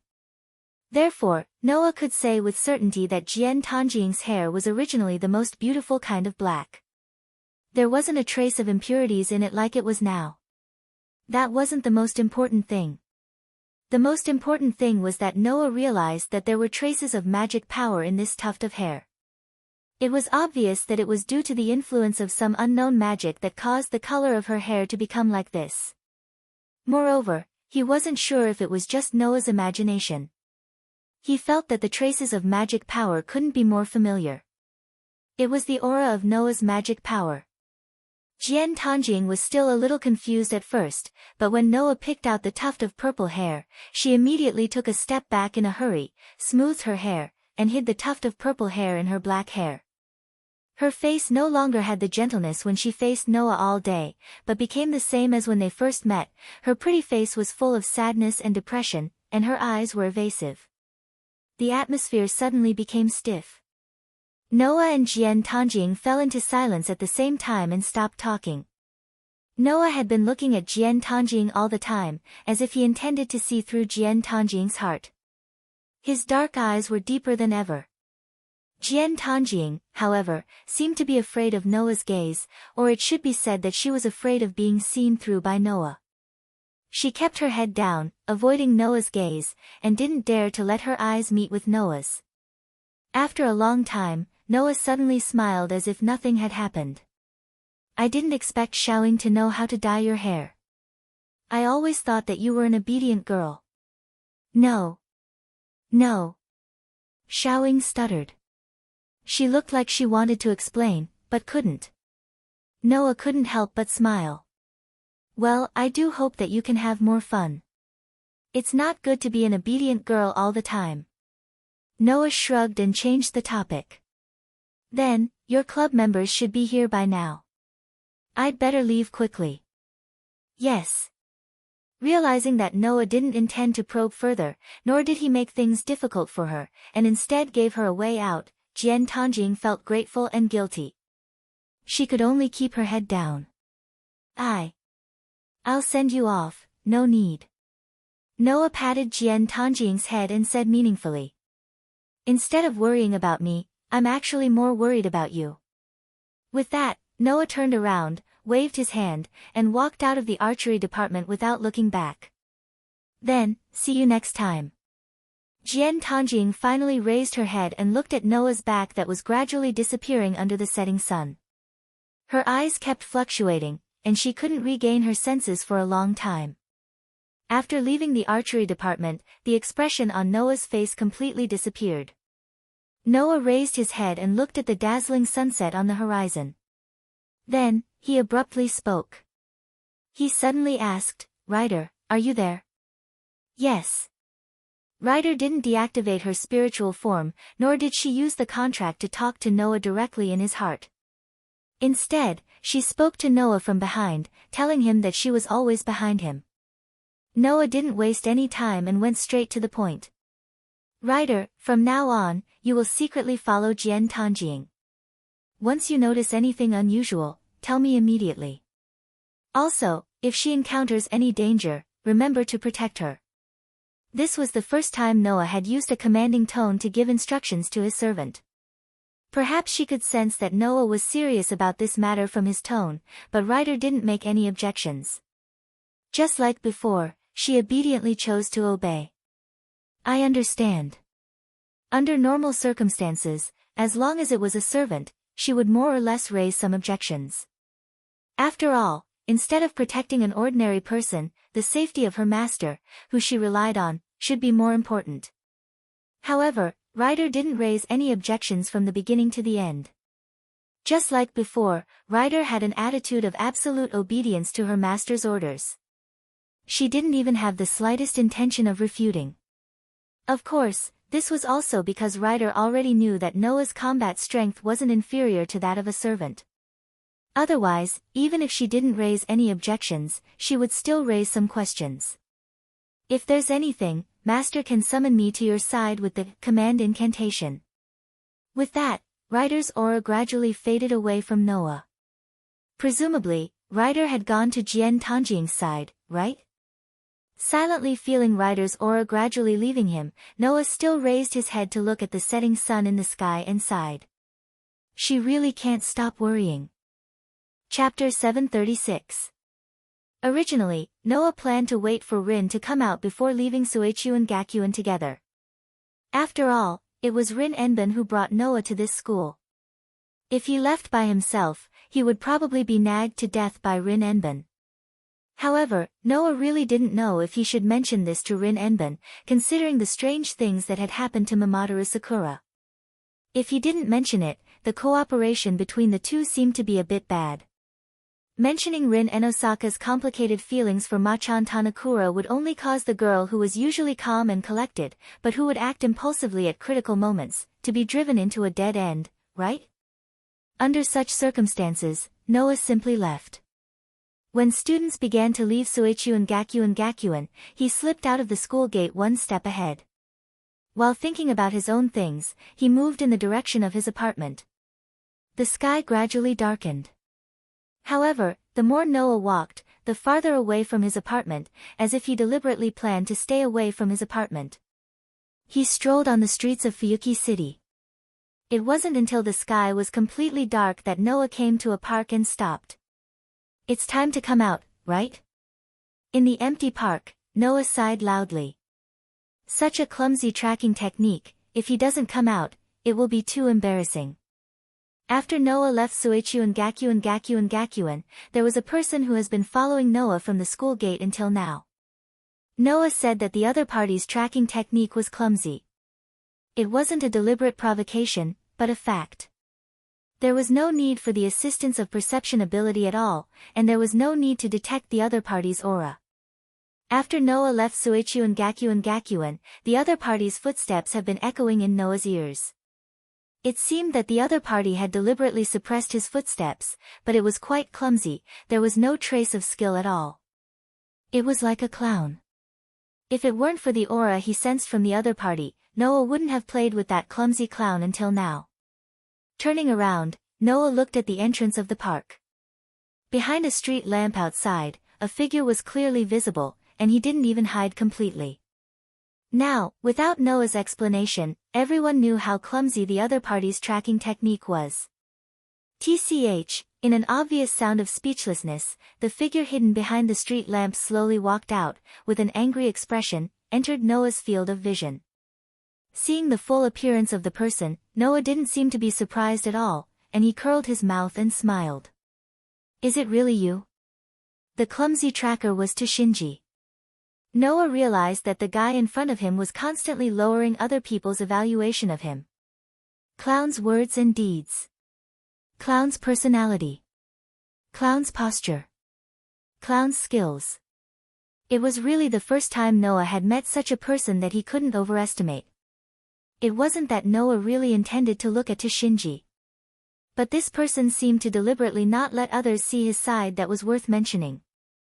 It was more like he deliberately wanted to be looked down by others. Every performance made people's impression of him lower. That was not the most important thing. The most important thing was that this person had no self-awareness at all. This was the real performance of a clown. Very good. Toshinji said such a sentence with a fake smile.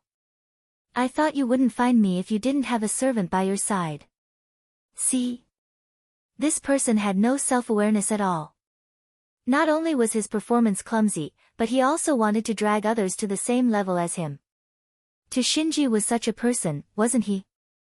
In the face of such a person, Noah found that he couldn't even have a trace of disgust. Because the person opposite him would only bring others helplessness and helplessness. Did you just mention the servant? Noah didn't have the leisure to dawdle with such a guy. He narrowed his eyes.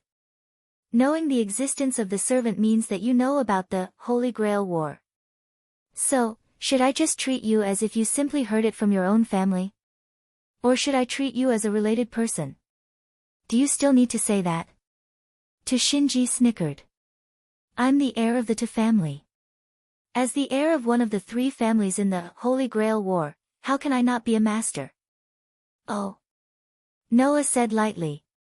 But isn't the magic circuit of your generation exhausted? Did Enosaka also say that you can't be a magician? Hearing this, Toshinji seemed to be kicked by Noah's words.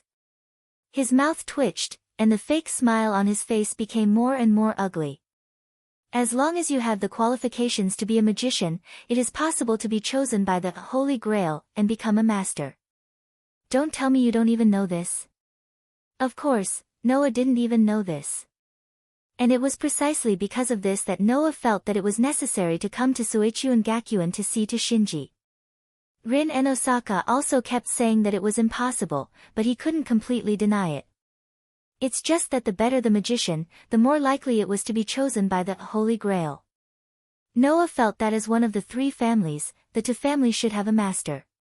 Before, he had been suspicious of Toshinji. After discovering the abnormality of Toshinji's hair color, Noah felt that there was something more to Toshinji. As a result, the master of the To family was actually Toshinji. Well, no matter what, I am the true heir of the To family. Toshinji seemed to be deliberately emphasizing, letting out a proud smile at Noah. And you, as a master, actually let your servant leave. If I don't come to you now, when would be a good time to come to you? While saying this, Toshinji took out a thick book from his arms. Seeing that book, Noah's eyes flashed. The reason for that was because there was a very unusual demonic power in that book. This is a rare opportunity, I will specially introduce you to my servant. Toshinji held the book in one hand and said proudly. Come out. Saber. The voice, just as he finished. Clang, the sound of a heavy metal piece hitting the ground faintly sounded. That was the sound of steel-cast boots hitting the ground. Then, a figure appeared from the dark shadow behind Toshinji, entering Noah's vision.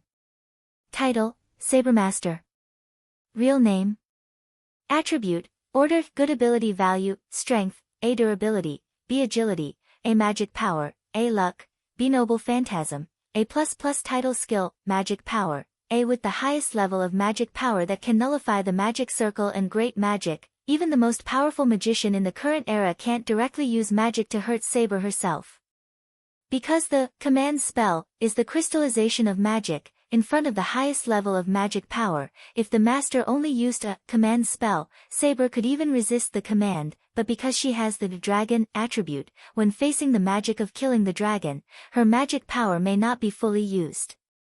Riding, Ace, a soldier who used to fight on horseback. After becoming a servant, she can have the ability to ride. She can skillfully control a variety of mounts, including ancient warhorses, chariots, and modern land transportation, etc. But if she can't control magical beasts and phantom beasts, if she is given a suitable mount, the development of the battle will be different. Preservation skills, intuition, in a moment of battle, the ability to determine the most suitable action for oneself. Level A, has entered the field of prediction of the future. She can predict the trajectory of bullets through the sound of the wind and intuition, avoid the attack of firearms, and to a certain extent, be immune to visual and auditory obstacles. Magic power release, A, through the use of magic, she could strengthen her weapon and body. Level A, which allowed the originally weak and powerless female knight to have the strength to easily suppress many strong men. The armor she wore during battle was also weaved by releasing magic from this skill.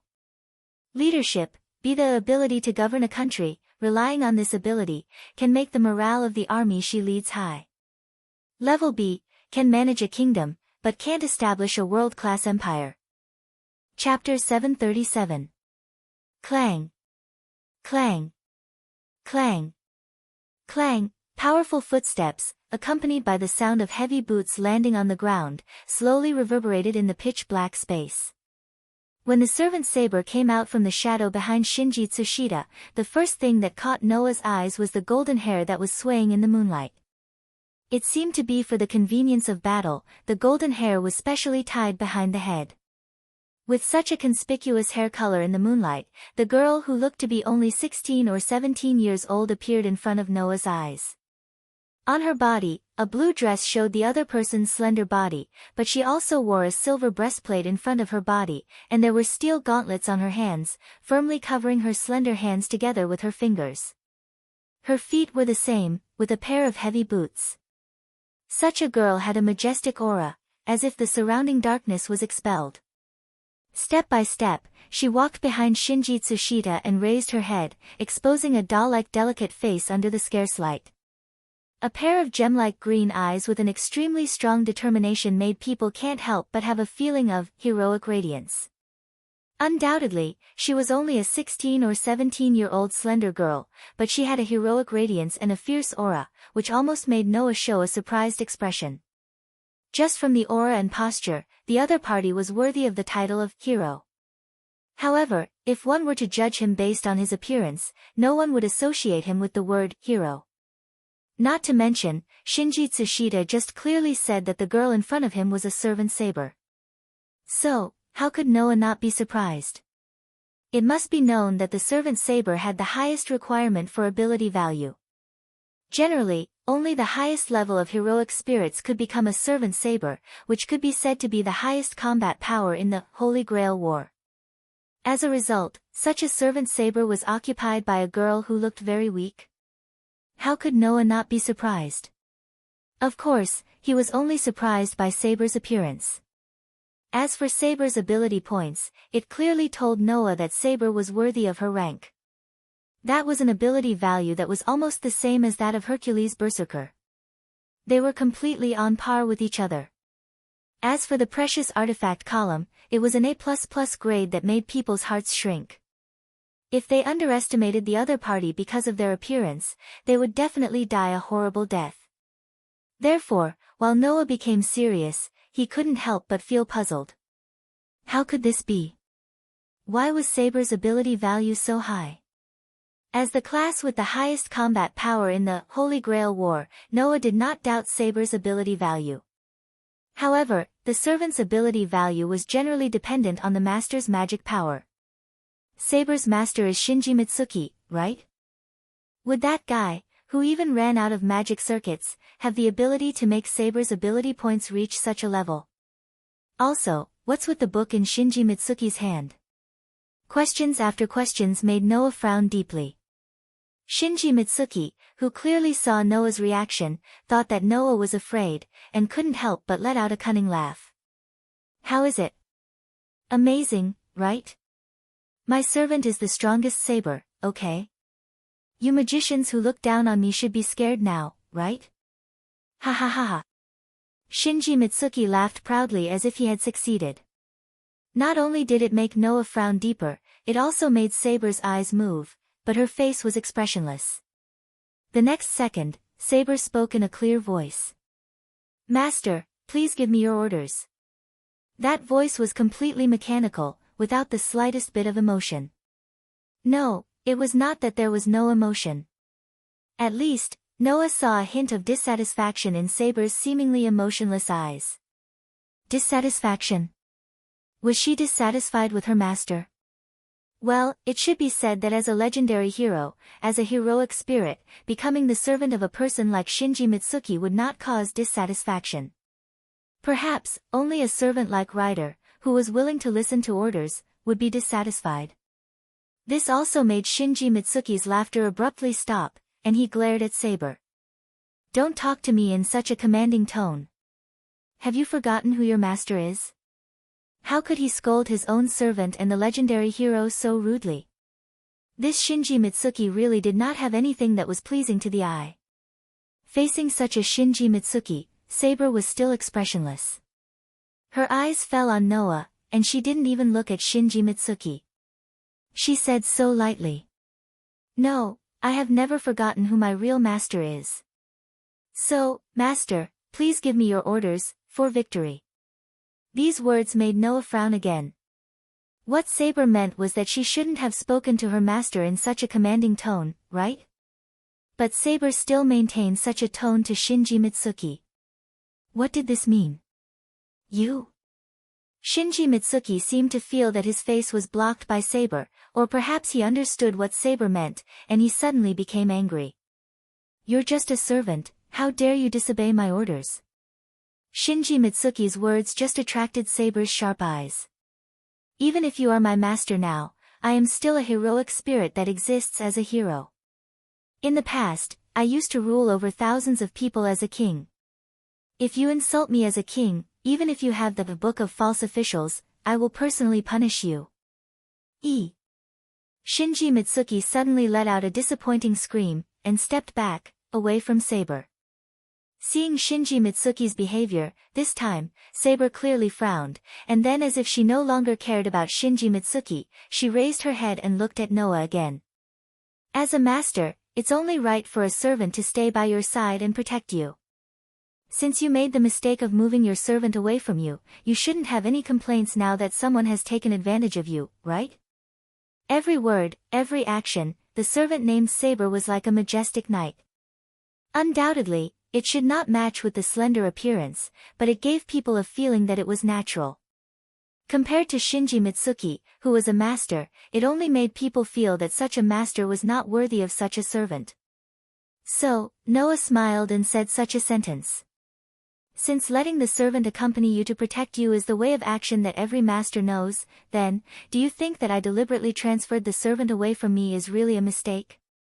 Hearing this, Saber's eyes slightly narrowed. Ha! Ha! Shinji Mitsuki, who was just scared by Saber, seemed to want to get back his sense of superiority from Noah, and let out a mocking laugh. Do you think it's useful for you to say these words now? Noah just raised his eyes and looked at Saber's eyes. Whether or not I'm trying to be brave, you'll know after you try, Saber's servant.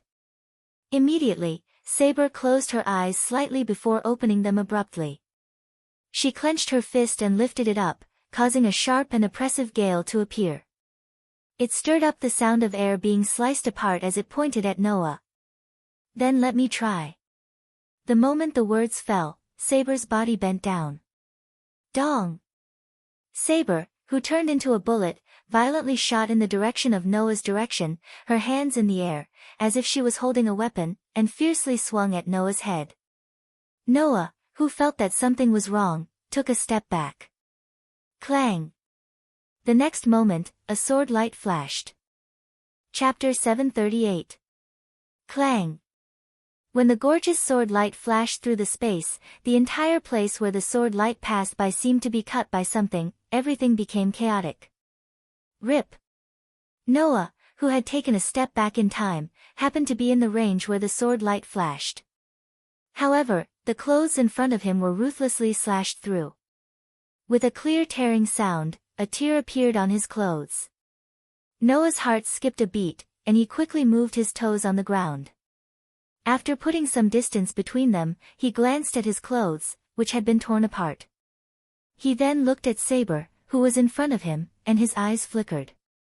Over there, Saber was still in a slashing posture with a weapon in her hand. She adjusted her posture and raised her hand. Did you dodge? You seem to be an excellent warrior. Upon hearing Saber's unabashed praise, Noah did not respond. Instead, he glanced at Saber's hand, and a look of astonishment flashed in his eyes. With his sensory ability, Noah could clearly feel that there was a sword in front of him. At that moment, there was a sword in Saber's hand. However, without his sensory ability, Noah could not even see the shape of the sword. He could only vaguely feel that there was a chaotic wind blowing on it, completely covering Saber's sword. An invisible sword? Don't say that I'm despicable. Saber pursed her lips and smiled, but her eyes were shining brightly. As a battle tactic, this is very effective. After saying that, Saber tightened her grip on the hilt of the invisible sword. With a loud stomp, she charged forward. The sword in her hand cut through the air like a silver sword light. It carried a strong wind that caused the air to fluctuate as it slashed down at Noah. The sharpness of the invisible sword sliced through the air beneath it. The sharp sound of the sword was like a scream in the air. It was extremely terrifying. Although Noah was a little surprised by the invisible sword, it was not to the extent that he could not react. Even if it was invisible to the naked eye, Noah could clearly sense its existence and even the trajectory of its slash. Wang! Thus, with a vibration, traces of magic emerged from Noah's limbs. Like a catalyst, lines of magic spread out along Noah's limbs. The strengthening from the enhanced magic made Noah's four limbs more powerful than before, making Noah calm down. He felt the sword that was slicing towards him, and when it was only half a meter away from his head, he gently moved a step to his left. Clang! The sword that could not be seen by the naked eye suddenly slashed down. Amidst a clear sword hum, it brushed past Noah's shoulder in a thrilling manner. The moment the sharp sword missed, Noah's left hand suddenly moved slightly. Then, he slapped to the side. Pa! The seemingly casual slap of the hand actually caused a sound of impact at the moment when the invisible sword was about to land. It was the sound of Noah's hand slamming heavily on the blade of the invisible sword. Suddenly, a powerful force burst out, causing the invisible sword and saber to tilt to the side. For a moment, Saber's awe-inspiring momentum seemed to have stagnated because of Noah's slap. She was surprised. Had his sword been seen through? No. Compared to the problem of her sword being seen through, Saber was more surprised that Noah, as an ordinary person, could actually keep up with her attack. Wang! While Saber was still in shock, Noah pulled one of his hands behind his back and clenched it tightly, causing the air around his fist to vibrate. A beautiful airflow gathered into the shape of a whirlpool and covered his entire fist. Like an extremely heavy hammer, Noah's arm immediately shook, and the heavy fist, with a terrifying oppressive wind, smashed towards Saber's chest. This time, Saber reacted instantly. Traces of magic quickly gathered in one of her hands, covering the entire steel gauntlet and holding it to her side. The heavy fist suddenly landed on the steel gauntlet, colliding with the hard steel. Clang! The fist and the gauntlet collided fiercely, causing a crisp sound of steel clashing to be heard at the point of contact, causing waves of shockwaves to appear in the surroundings. The two people who collided shook at the same time, as if they were rebounded by the shockwaves. With a muffled sound, they were both pushed back, creating a distance between them. After stabilizing her body, Saber raised her head and looked at Noah, who was also pushed back by the shockwaves. Her expression changed slightly. This person could actually collide head-on with a servant? No. Impossible. Not far away, Tong Shinji was shocked by Noah's strength, which was not in the same dimension as him. After he reacted, as if he couldn't accept it, he shouted at Saber like a madman. Hey! What are you doing? Hurry up and defeat him. Saber took a deep breath of the cool air. She stared at the calm Noah and directly ignored the unreasonable Shinji Mitsuda as she spoke in a deep voice. Your Excellency has such skills, which is admirable. I take back what I said just now. Letting the servant leave your side is not because of your lack of strategy, but because you do have the ability to deal with all situations without relying on the servant. With such a sentence, Saber once again raised the completely invisible sword and pointed it at Noah. In that case, I will also use all my skills.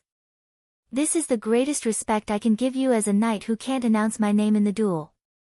Hearing this, Noah just leaned his body and clenched his fist. Although it is not my intention to fight here, after all, the recent battles have been too frequent. But since the servant said so, if I don't take it seriously, it would be rude of me. Come at me. Then. Saber clenched the hilt of her sword and looked at Noah with narrowed eyes. I won't hold back. After a moment, Saber's body suddenly leaned forward a little, her feet suddenly stomped on the ground, her whole body spun, and slashed forward. Whoosh! Suddenly, as Saber swung her sword, the invisible sword in her hand suddenly burst into a whirlwind, bringing with it a whistling wind and a sense of oppression.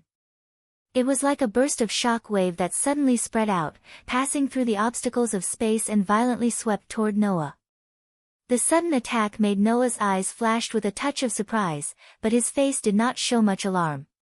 His hands suddenly clenched into fists again, and he did not retreat but instead moved forward. Noah landed heavily on the ground with a muffled thud. His tightly clenched fist was covered by a faint golden vortex as he violently threw a punch at the wave of wind that was rushing towards him. Noah's annihilation strike originally used the shock wave caused by the vibration of his arm, and then covered the shock wave on his fist, and then punched out. Boom! So, at the same time when Noah punched out, a burst of shock wave shook like a cannonball, and fiercely collided with the shock wave. Bang! The two shock waves collided with each other, causing a ripple in the air. It was like a violent gale, carrying an astonishing impact force that spread out in all directions. It shook the ground, causing some gravel and cracks to appear. At that moment, Noah's whole body was shaken by the fierce aftermath of the collision of the two shock waves, and he was forced to take a few steps back. The tip of his foot touched the ground, and after distancing himself from the center of the shock wave for some distance, he stabilized his body and stopped. Whoosh! At that moment, a slight sound of something breaking through the air was heard, causing Noah's expression to change, and he suddenly raised his head. There, a blurred shadow was eerily like a ghost, flashing above Noah's head. With her nimble body, Saber took advantage of the moment when Noah had just stabilized his body, and flashed forward, waving the sword in her hand.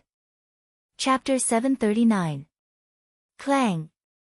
The crisp sound of a sword suddenly rang out in the air, drawing a long sword light. It was like a silver moon cutting through the sky, instantly illuminating the surrounding pitch-black space. With the invisible sword in her hand, Saber directly caught the moonlight and slashed at Noah. The dazzling sword light even made Noah's eyes suddenly shrink, and he subconsciously squinted. Of course, the effect on his vision was not enough to make Noah unable to react. After all, Noah still had superb sensing ability. At that moment, Noah simply closed his eyes, and his palms suddenly clenched into a fist. A pale golden vortex of air swirled around his fist, and as it contracted, the luster of the silver moon-like sword light actually paled in comparison. 1 gold. 1 silver. The two flashes of light dispelled the darkness in the entire park, and shone in the space. Just as the golden fist and the silver sword light were about to collide, Saber, who was mercilessly slashing at Noah, suddenly changed her expression and abruptly stopped swinging her sword. Her whole body was suspended in the air, and she once again fell to the ground. Seeing this, Noah's eyes narrowed, and almost subconsciously stopped his attack. He abruptly stopped the annihilation strike that was about to be swung out, and the fist covered with the bright vortex of air suddenly stopped in front of Saber's delicate face. The wind that it carried caused Saber's dazzling golden hair to dance in the wind. Just like this, Noah and Saber simultaneously stopped their attacks at the last moment. Noah's fist was right in front of Saber's face. Saber's invisible sword was almost on Noah's shoulder. It was a close call. Noah, who did not expect Saber to suddenly stop, frowned deeply. "You! What are you doing?" Tong Shinji, who was hiding at the side, actually scolded. "Hurry up and take care of him." However, Saber did not even care about Tong Shinji's reaction, and she did not care about Noah in front of her. Instead, she forcefully turned her head and looked in one direction. At that moment, a dazzling brilliance enveloped Saber's slender body, causing the outline of her body to fluctuate. Starlight particles appeared around her, and as if they were contracting, they gathered on Saber's body. Saber was a little surprised, but soon seemed to have understood something, and revealed a stern expression. In the next moment, Saber disappeared from the spot. Yes. Along with the dazzling brilliance, she disappeared from the spot. Noah was stunned on the spot, but the next moment, he immediately reacted and exclaimed. "Teleportation! Teleportation of the command spell!" Although Noah had never used the command spell before, nor had he seen anyone else use it, he could feel the spatial fluctuations before Saber disappeared. There was no doubt that it was teleportation-based teleportation. And looking at Saber's performance just now, it was obviously not her own doing. Then, other than the teleportation of the servant using the command spell, Noah could not think of any other factor that could make Saber, who had the highest level of magical power, uncontrollably teleport away. However, wasn't Saber's master Tong Shinji? If someone used the command spell on Saber and summoned Saber to his side, that person should be Tong Shinji, right? And Tong Shinji was here, right? Coupled with Saber's asymmetrical ability value and her attitude towards Tong Shinji, Noah could understand it no matter how stupid he was. There was something wrong with this matter. Damn it! On the other side, Tong Shinji seemed to understand what was going on before Noah, and he shouted angrily. "That woman! She said she was not interested in the Holy Grail War. She said she did not want to be master at all. In the end, didn't she summon the servant back? Damn it! Damn it! Damn it!" While venting his anger as if no one was around, Tong Shen raised the book in his hand. "Come back here. You useless servant. I'm your master." Amidst Tong Shinji's angry roar, the thick book in his hand began to flicker with the light of magic. However, at this moment, A beam of light made of magic power cut through the space, rubbing against the air, and like a laser, it fell on the hand of Shinji Mitsuki, who was holding the heavy book. Suddenly, Tong Shinner didn't even have time to react. His hand that was holding the thick book, along with the book, was vaporized by the magic light beam. Ah! Tragic cries of pain resounded throughout the night sky of the park. It hurts. So painful. It's so painful. Tong Shinner held his shoulder that was charred and fortunately stopped bleeding, but his entire arm had disappeared. Tong Shinner rolled to the ground. The intense pain caused this fellow, who was constantly dragging down the evaluation of others, to roll on the ground. As he rolled, he cried desperately. His face, mucus and tears were all gushing out. Even saliva was flowing out from the corner of his mouth. That cry, that performance, he didn't have any backbone that a man should have. It was extremely disgusting. My hand. My hand. Shedding tears, drooling, and sniffling, Tong Shinji kept rolling back and forth on the ground. Because of the severe pain, his face was twisted into a disgusting look. His crying was even worse than if his parents had died. Looking at all this indifferently, Noah expressionlessly came in front of Tong Shinner, who was rolling on the ground. Looking down at this clown, he felt that it was unforgivable to waste time with him, so he directly spoke. The book just now, the book that Saber called, the Book of False Officials, you seem to want to use that book to control Saber, right? Noah's voice was directly ignored by Tong Shinner, or it should be said that it couldn't enter Tong Shinner's ears. It was covered by Tong Shinner's tragic cries. Tong Shinner didn't hear a single word. Tong Shinner was still rolling on the ground and crying. Noah, who was disgusted by Tong Shinner's appearance, really felt a violent emotion in his heart. He suddenly raised his foot and heavily kicked Tong Shinner's stomach. Bang! A muffled sound rang out, telling everyone how much strength Noah had used in this kick. Goo! Tong Shinner, who was crying, spat out a bitter cry. His whole body was kicked away and smashed on the lever of the nearby park. Blood finally flowed down from Tong Shinner's head. Ah ah ah ah ah ah. Tong Shinner's hand that was covering his burnt arm turned to cover his stomach and screamed again. My patience is limited, and you've almost worn it out. Noah walked step by step towards Tong Shinner's direction, his voice became violent. You like to scream. You don't like to answer my questions? Good. Then let me help you. The other hand and 2 feet. I'll help you cut them off. I'll let you scream as much as you want. No. No. Tong Shinner's face was covered with snot and tears, trying to get away from Noah. It's none of my business. It's none of my business. It's that woman who said she didn't want to be the master. She wanted to transfer the command incantation to the Book of False Officials. She wanted to give me the right to use Saber. It's none of my business. Transfer the command incantation to the Book of False Officials. She wanted to give you the right to use Saber. Noah frowned and looked at Tong Shinner coldly. In other words, you're not the master of Saber, right? No. No. Tong Shinner's previous complacent and clown-like flaunting his superiority completely disappeared. Instead, it was replaced by an unbearable crying appearance with snot and tears all over his face. It's none of my business. Don't kill me.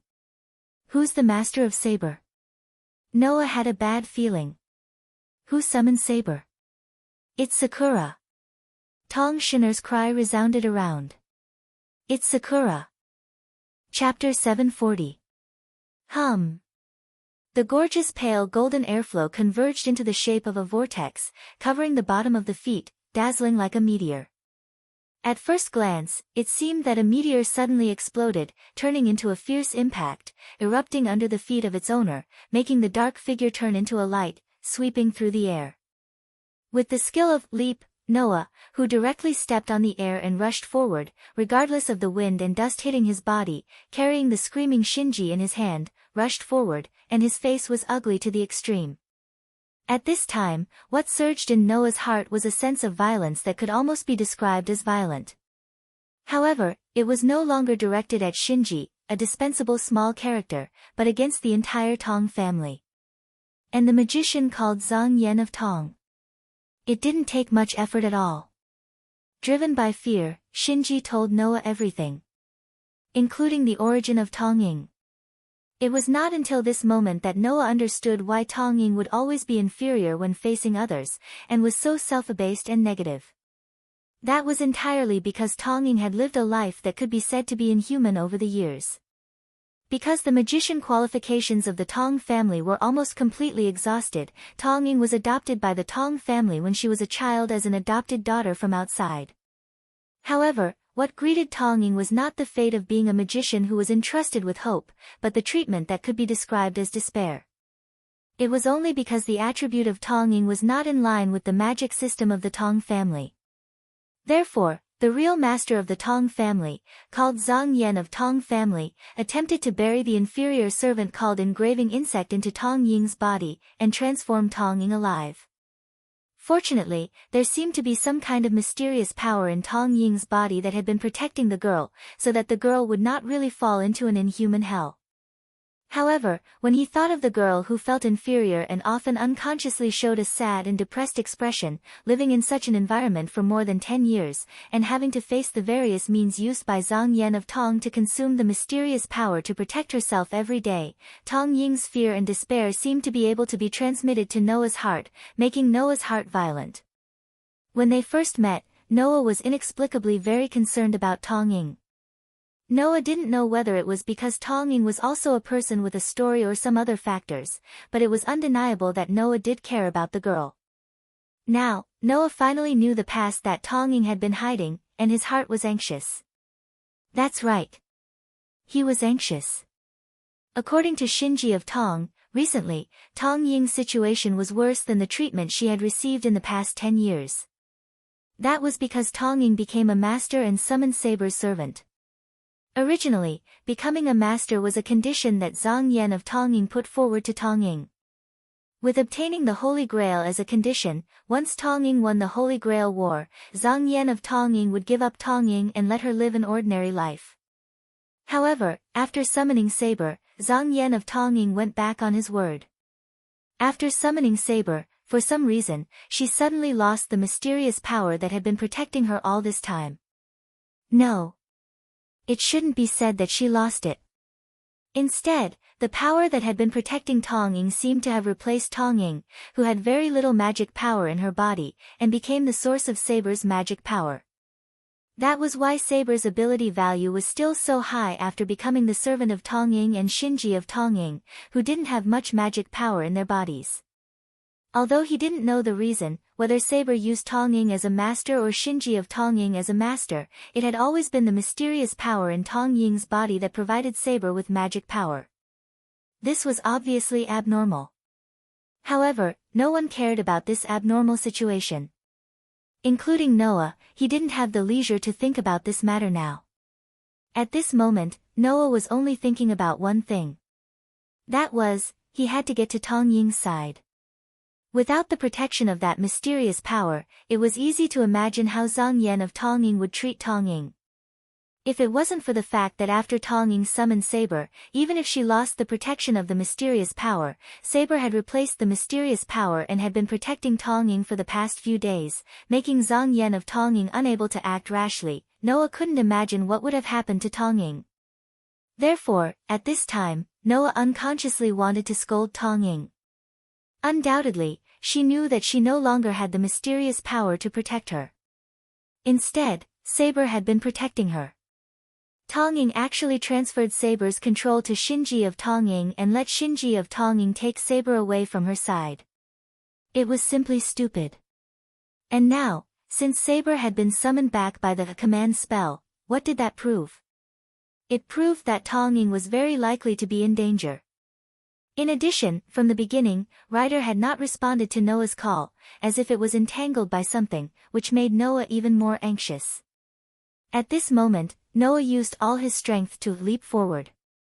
His figure was like a meteor, shooting through the air, flying in the direction of the Tong family's house that Shinji of Tonging had pointed out. Not long after, Noah finally saw the building of the Tong family. However, before Noah could cheer up, a wave of magic power surged from the inside of the Tong family's house. Dong! The next moment, the building of the Tong family exploded under the impact of the magic power, turning into a pile of rubble and shattering. Immediately after, two figures shot out from the rubble that had exploded. Like two thunderbolts, they spun around and suddenly collided with each other. Dong! The violent impact and the strong flash suddenly soared, illuminating the night sky above the Tong family's house extremely dazzling. Noah suddenly stopped, raised his empty hand, and blocked the impact of the attack. In Noah's hand, Tong Shinji, who had been screaming, snot, and tears flowing down his face, struggled fiercely after discovering the strong impact, as if he had been completely traumatized. I don't want to go. I don't want to go. In Noah's hand, Tong Shinji, whose face was full of snot and tears, let out a scream that was drowned by the impact. However, Noah, who was close at hand, could still hear Tong Shinji's scream, and could even feel that Tong Shinji was desperately struggling, which made Noah's figure almost fall from the air. Trash! Noah, who had used leap to step in the void and used the impact to stabilize his body, clicked his tongue. Do you want me to let you go? Then I'll fulfill your wish. Tong Shinji was stunned at first, and then there was an ominous premonition in his heart, which made him take a look at his lower body. The dark moonlit night was like a giant beast, opening its bloody mouth to the high and mighty Shinji Tsushima. In Fuyuki City, the buildings were at least 100 meters above Noah and Tong Shinji. If Noah let go of Tong Shinji at this time, when he thought of this, the ominous premonition in Tong Shinji's heart became more intense, and even his body trembled, shouting at Noah. What do you want to do? Nothing. Noah sneered. Just let you fend for yourself later. After that, Noah no longer held Tong Shinji, and directly let go of his hand, letting Tong Shinji scream hysterically, fall from the sky, and soon disappeared in the dark moonlight. Only then did Noah turn around and charge forward. Under the detection of his excellent sensing ability, Noah had already recognized the two people who frequently collided with each other. One was Saber, who was summoned back. The other was Ryder, who Noah had been calling since the beginning. Why are these two servants fighting? Chapter 741. Saber and Ryder were enveloped in thick magic flames as if they had turned into a real thunderbolt. They flashed through the air, and at the same time, they violently collided with each other. Dong! Just like the collision of meteorites, a deafening roar rang out. Waves of shockwaves also followed the ripples of energy that were set off. The shockwaves spread in all directions, causing the atmosphere to be in chaos. Even the temperature seemed to have risen a little. The two servants, both of whom had top-notch abilities, seemed to be competing with each other. The magical power in their bodies was getting stronger and stronger, causing the impact when they collided with each other to become more and more turbulent. Dong dong dong dong dong dong. The two servants, who had turned into thunderbolts, flashed through the air like two meteors chasing each other. They circled back and forth and collided with each other, causing waves of impact and muffled sounds in the air. After a while, they plunged down at the same time. Bang! With a loud crash, two craters with a diameter of about 2 meters were smashed open on the ground. Thick smoke and dust rose, but it was quickly dispersed by the magical flame rising from Saber and Ryder. Then, Saber, who was holding an invisible sword, and Ryder, who was holding a short sword that looked like a spike that was connected to a chain, were exposed under the moonlight from the two craters that looked like craters. Upon closer look, Saber was holding a girl in her arms. It was none other than Jian Tanjing. However, at this moment, Jian Tanjing seemed to have fainted. Her eyes were closed, and her body fell limp in Saber's arms. It was obvious that she had lost consciousness. Holding Jian Tanjing tightly, Saber pointed the invisible sword in her hand at Ryder in front of her. Her eyes were filled with annoyance. What did you do to Jian Tanjing? Hearing this, Ryder just raised his head and looked at Saber, who was hugging Tong Ying tightly. His face was as emotionless as usual, and his red lips moved slightly. Jian Tanjing's fainting has nothing to do with me. The meaning of Ryder's words was that he was not the one who caused Tosakura's coma. However, in Saber's ears, it meant, it doesn't matter if you're unconscious or not. Really? Saber held Jian Tanjing in one hand and held the sword in the other. Her face became calm. Are you Ryder's servant? How dare you attack my master?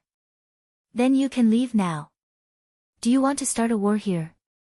Ryder gripped the chain dagger in his hand. Although there's no order from master, I won't refuse. As soon as he finished speaking, the two servants in the ruined Jiantong residence looked at each other in the two craters that looked like craters. The atmosphere around them was on the verge of exploding. Just as the tense atmosphere between Saber and Ryder was about to explode, a figure swooped down from the sky and landed in the ruins of Jiantong's house. The sudden appearance of the intruder made Saber and Ryder stop the hostility that was about to erupt. You. Saber frowned, and the look in her eyes became dangerous. On the other hand, Ryder put away the chain dagger in his hand and leaped to the side of the intruder. Master. Ryder. Noah looked around and glanced at Saber, who was holding Jian Tanjing tightly. He realized that Jian Tanjing seemed to have lost consciousness, and his heart tightened. What happened? Jian Tanjing was attacked after she returned to Jiantong residence, Ryder explained concisely. I saved the girl, and the girl seemed to have used the command spell to summon Saber. Then, she fainted. Ryder did not need to explain what happened next. Noah could read the hostility in Saber's eyes. Saber must have been summoned by the command spell. When she saw Jian Tanjing fainted and saw the enemy's servant appear, she thought that Ryder had attacked her master. That was why they started fighting. As for the person who attacked Jian Tanjing, there was no need to guess. Jiantong Yen Zi, Noah closed his eyes and used his sensing ability to scan the entire ruined Jian Tanjing residence. After he did not find any unfamiliar aura, he opened his eyes and narrowed his eyes. That old man is no longer here, Ryder seemed to have seen through Noah's thoughts and answered directly. After I attacked, the old man ran away. It seemed that Jiantong Yen Zi thought that Saber was not by Jian Tanjing's side today, so he could not wait to attack Jian Tanjing. As a result, Ryder had been secretly protecting Jian Tanjing. When Jian Tanjing was attacked, he showed up to save her, causing Jiantong Yen Zi to return empty-handed. He sensed that something was wrong and immediately ran away, right? After understanding the whole thing, Noah looked at Jian Tanjing, who was in Saber's arms. He lifted his feet and walked in the direction of Jian Tanjing and Saber. Let's stop there. Ryder's master. Almost at the moment when Noah lifted his feet, Saber raised the invisible sword in her hand and shot a sharp gaze directly at Noah. If you take another step forward, I'll take it that you intend to start a fight here. I won't hold back anymore. Hearing this, Noah stopped but did not avoid Saber's gaze. He looked straight at Saber and said calmly. You intend to fight me and Ryder when you have to protect the unconscious master? Are you serious? Saber's face tensed up. This time, Saber understood the deeper meaning of Noah's words. In a situation where she had to protect the unconscious master, to be honest, Saber had no chance of winning against Noah and Ryder. After all, in the previous battle, Ryder had already proven that he had the same level of strength as Saber.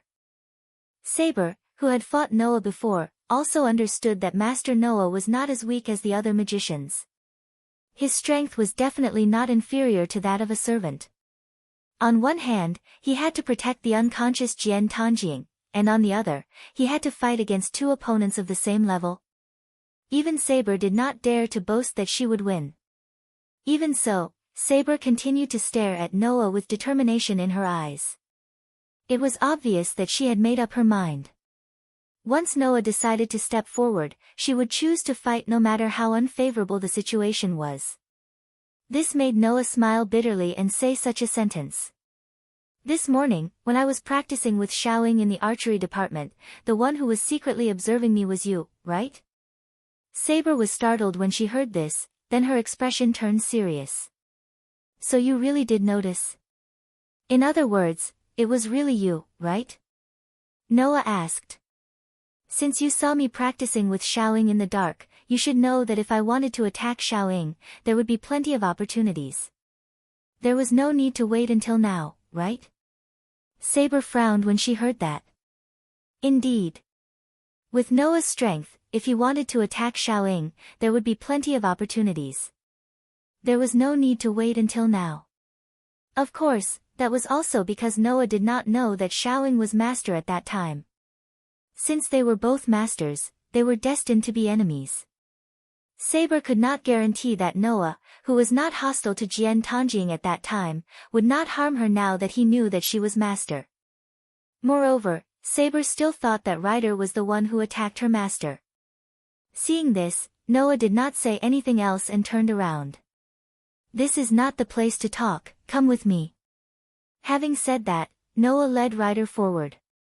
Saber's gem-like eyes suddenly flickered a few times. She hesitated, but in the end, she carried Jian Tanjing and followed behind Noah and Ryder, leaving the Jian Tanjing residence in ruins. Chapter 742.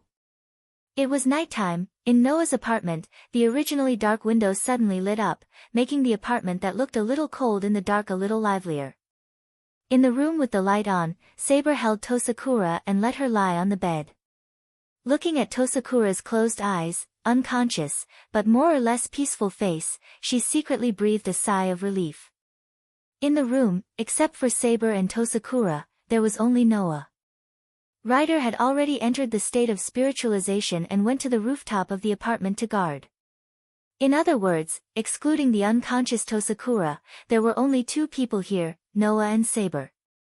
Looking at Saber, who was still wearing armor and sitting on the edge of the bed, staring at Tosakura's face, Noah, who was leaning against the wall next to the door with his arms crossed, spoke. Is there still no sign of waking up? Saber slowly shook her head and said softly.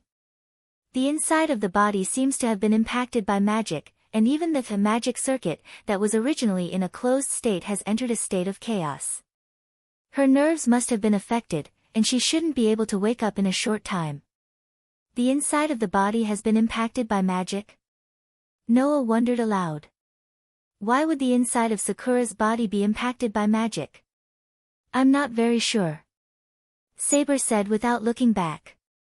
However, if I'm not wrong, it should be the effect of forcibly using the command spell, right? Forcibly using the command spell. Noah frowned slightly, but still nodded. Originally, one of Tosakura's command spells was transferred to the Book of False Official, so that Saber's right of use was transferred to the Book of False Official, making Shinji Tosakura the master of Saber. Under such circumstances, even if Tosakura still had two command spells in her hands, she was still the real master of Saber. After the servant's right of use was transferred, it was unknown whether she could use the command spell in her hands normally while Shinji Tosakura's Book of False Official was still in effect. Noah didn't know whether Tosakura's command spell could still be used in this situation. But it seemed that because there were two people controlling Saber, Tosakura, who used the command spell, was more or less affected. If Tosakura was a magician, then it would be fine. The problem was that Tosakura, let alone a magician, didn't even open the magic circuit in her body. There was only an extremely weak magic. Since there was another person controlling Saber, it was not surprising that forcefully using the command incantation would be affected. At this moment, Saber suddenly spoke again. Of course, originally, I even had some doubts about whether Sakura used the command spell to summon me. These words caused Noah to raise his eyebrows, and he subconsciously uttered, "That's right." What does that mean? Saber didn't answer immediately, but turned her head and looked straight at Noah, as if she wanted to see through Noah. After a long time, she closed her eyes. You should already know that the one providing me with magic now is not Sakura, nor is it Shinji Tosakura. Even if these two people are my master, the one providing me with magic has always been the mysterious power in Sakura's body that has always been protecting her, right? Noah didn't hide it and directly nodded, admitting that he knew the current state of Saber and Tosakura. To be honest, regarding this matter, I have been thinking about it for a long time.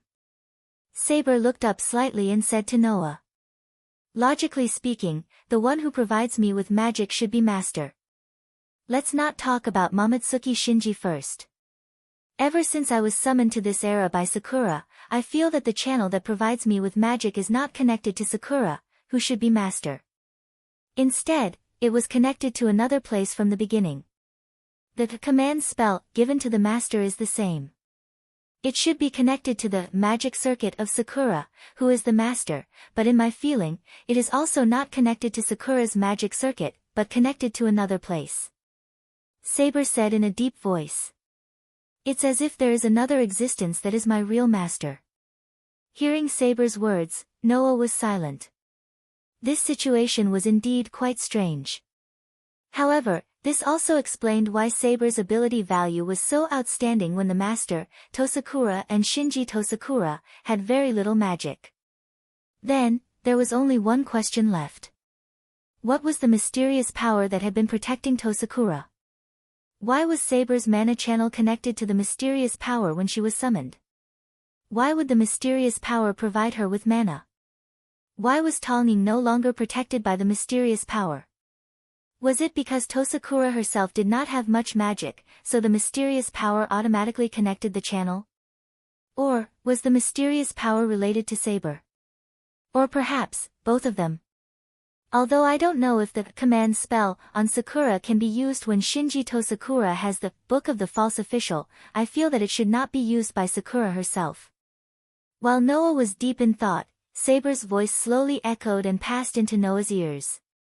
Perhaps, it is the channel that is connected to me and provides me with magic, so that the mysterious power that can't spare any extra magic to protect Sakura is automatically activated when Sakura is in danger, and the command spell is triggered. Hearing this, Noah was surprised. Can the mysterious power give you orders? I guess it's just some sort of automatic protection function, Saber said. According to Sakura, the mysterious power automatically appeared when she was in danger in the past without Sakura's consent and protected Sakura. From this point, it is possible that the automatic protection function of the mysterious power triggered the activation of the command spell, and after the command spell was activated, because it did not receive the host's order, it directly executed the choice of summoning me. Saber had just said that not only the channel of magic, but even the command spell that should be connected to Tosakura's magic circuit seemed to be connected to the mysterious power, making Saber seem to have another real master. Then, if the mysterious power really activated the automatic protection function, it might really trigger the command spell and summon Saber to Sakura's side. Of course, at best, this is just my feeling. Saber added. However, I think that this should be the case. Sakura fainted from the impact of magic, and it could also be caused by the automatic activation of the command spell. Listening to this, Noah's head hurt more and more. Noah could understand Saber's words. However, the most fundamental problem was still not solved. What was the mysterious power? That was the most fundamental problem. To be able to ignore the contract between the master and the servant, to take the initiative to establish a channel of magic with Saber, and to connect the command spell that controlled Saber, and to trigger the activation of the command spell when it automatically protected Sakura? What was the mysterious power? Moreover, automatic protection. At the end of the day, it seemed that this automatic protection function had protected Tosakura for more than 10 years, and when Tosakura's magic was insufficient, it automatically connected the channel of magic with Saber, and at the moment when Tosakura was in danger, it forcibly triggered the command spell.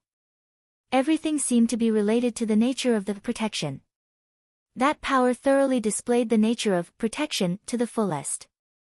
Noah had always been a little concerned about the power that could perform protection to this extent. The more he thought about it, the more concerned Noah became. Under Saber's gaze, he came to Tosakura's side. Chapter 743. Looking at Yu Tongying, who was lying on the bed and sleeping peacefully, Noah sat on the edge of the bed and reached out his hand towards Yu Tongying. Pa! Just as Noah was about to touch Tongying, a slender hand suddenly reached out and grabbed Noah's wrist tightly. Noah was not surprised at all. He just turned his head and looked to the side. Saber, who was wearing armor, was staring at Noah with her gem-like eyes. Her gaze was as clear as the surface of a lake, as if she wanted to see through Noah completely. Noah did not avoid Saber's gaze. Instead, he met Saber's gaze and looked back at her calmly. Seeing this, Saber's clear eyes rippled again. After a while, as if she had concluded that Noah would not do anything to her master, Saber slowly let go of Noah's wrist. However, she did not shift her gaze away from Noah. Obviously, although she had chosen to agree with Noah's actions, Saber did not completely trust Noah and was still wary of him. This was not surprising. After all, Noah and Tongying were both masters. As long as they wanted to win and obtain the Holy Grail, masters were destined to kill each other. Compared to dealing with servants who were much more powerful than ordinary humans, it was obviously easier to deal with masters. As long as the master was killed, there would be no reason for them to appear in this world. Unless they had the ability to act alone, the servant who lost the master would disappear and withdraw from the war.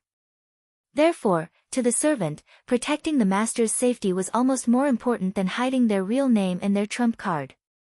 Today, Noah and Saber met for the first time. In terms of identity, the two were also enemies. Therefore, it was natural that Saber would be wary of Noah. Or rather, to allow Noah to check on Tongying's condition and follow Noah to the enemy's base camp, Saber had already made a lot of concessions. Therefore, Noah would not ask her to trust him. Under Saber's surveillance, he pressed his hand on Tongying's hand and closed his eyes. When he was in the Suigun Plains Academy, Noah felt his own magical aura on Tongying's body. Now, Noah fully activated his sensing ability. Together with a trace of magical power, he injected it into Tongying's body through her hand. It flowed slowly like a stream. At this time, Noah's magical power carried his own sensing ability like a radar. While it flowed through Tongying's body, it also allowed Noah's sensing ability to extend into Tongying's body and explore it bit by bit. It didn't take long for Noah to feel that he seemed to have entered a wonderful space composed of electric wires. The electric wiring was the magic circuit of Tsushima. Because Tongying's magic circuit had not been activated at all, Noah could only feel an extremely weak magical power wandering outside the magic circuit. Even after going so deep, he could only feel such a small amount of magical power.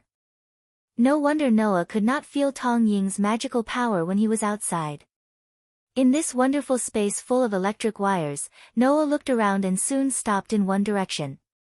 There was a passage that was much wider, more dazzling and brighter than any of the magic circuits in Tongying's body. It seemed to extend from the depths of Tongying's body and directly connected to a void. Above, an extremely considerable amount of magical power was surging, passing through the passage from the depths of Tongying's body, flowing into the connected void and disappearing. No. It did not disappear. Instead, it flowed into the body of another existence. There was no need to think about it. It was the magical power passage that connected the mysterious power in Tongying's body and Saber. Looking at the passage that looked like a transparent column that led to the sky, Noah's eyes narrowed little by little. Because the magical power flowing in that passage all had the aura of Noah's magical power.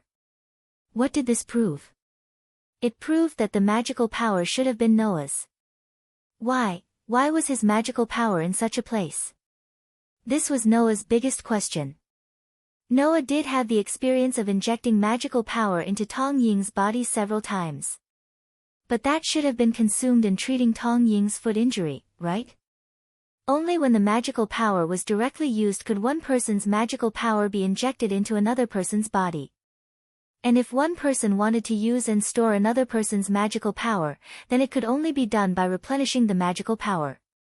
The passage that extended from the depths of Tongying's body was obviously providing Noah's magical power to Saber. Using an outsider's magical power in one's own body like this could only be achieved by replenishing the magical power. At least, that was the case in this world. Could it be that his magical power was not consumed in treating Tong Ying's injury, but because of the mysterious power, it was stored in an alternative way and used? At this time, Noah thought of Tong Ying's small tuft of hair that had somehow turned purple, but had his own magical aura. Don't tell me it's because my magic is being used in such an unconventional way that I'm not even a magician, and the magic circuit was caused by the body of Tong Ying, who hasn't even been activated, right? Just like the effect of the command spell on Tong Ying's body. Thinking of this, Noah hid all the guesses in his heart, and his mind followed the other end of the magical passage that extended to Saber, that was, the depths of Tong Ying's body, and gradually sank. This sinking, how long did it take? In this case, the concept of time did not work at all. At a certain moment, following the magical passage, Noah, who had been sinking into the depths of Tong Ying's body, suddenly saw a light in front of his eyes. A very bright, very familiar light. That light was the end of one end of Saber's mana pathway. When Noah saw the full appearance of the light, his mind was shocked. Noah saw it clearly. At the end of the magical passage, there was an object in the dazzling light. Scabbard. A scabbard with eye-catching blue enamel as decoration on the golden metal surface, and a long-lost fairy script in the middle, flashing with dazzling brilliance. That scabbard, for Noah, was very familiar. Because that was the relic that Noah accidentally lost in another parallel world. It was known as the Utopia away from the mortal world, and also known as the Fairyland. It had an extremely deep relationship with King Arthur, who was once the king of Great Britain in Kettle's mythology. Through the hands of Gaia and Alay, it was the relic that recognized Noah as its master. Avalon, now, the relic that had been lost once, in this form, once again appeared in front of Noah's eyes.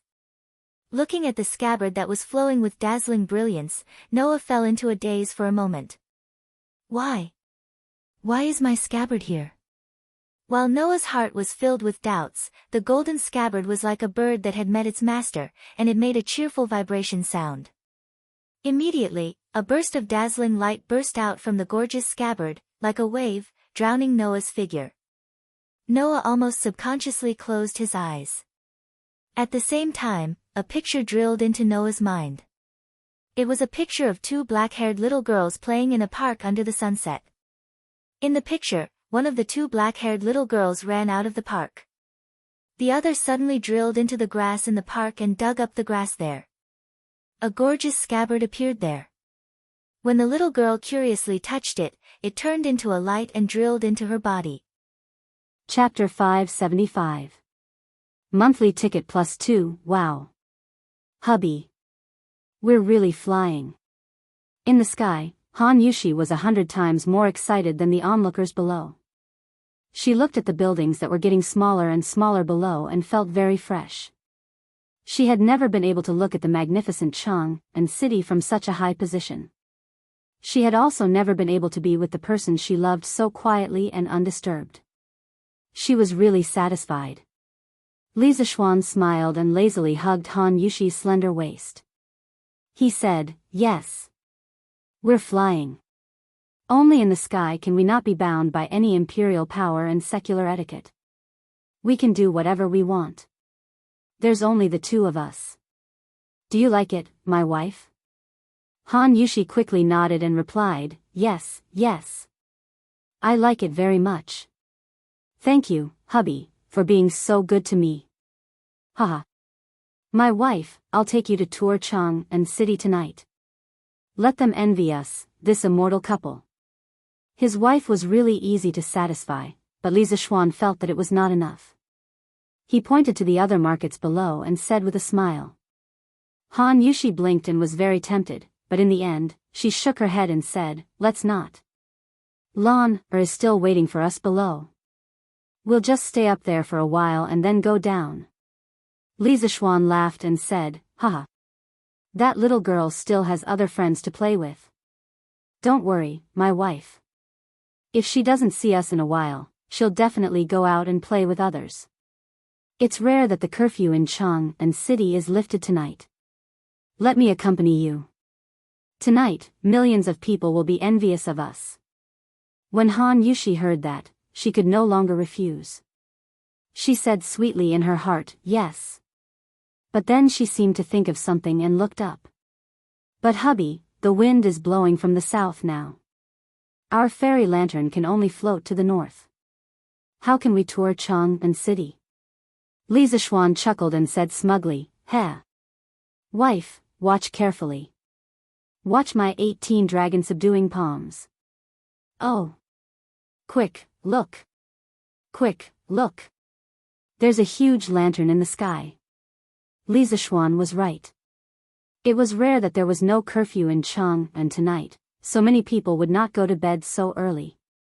Those who had money would go to the night market, while those who had no money would go to their homes to chat and beat their sons. All the markets were bustling. It was precisely because no one was sleeping and Li Zishuan was flying at a low altitude that the celestial lamp caused a huge commotion wherever it went. Wow! There are 2 more people up there. This should be the meaning of celestial flying on a full moon night, right? Sir Li really didn't lie.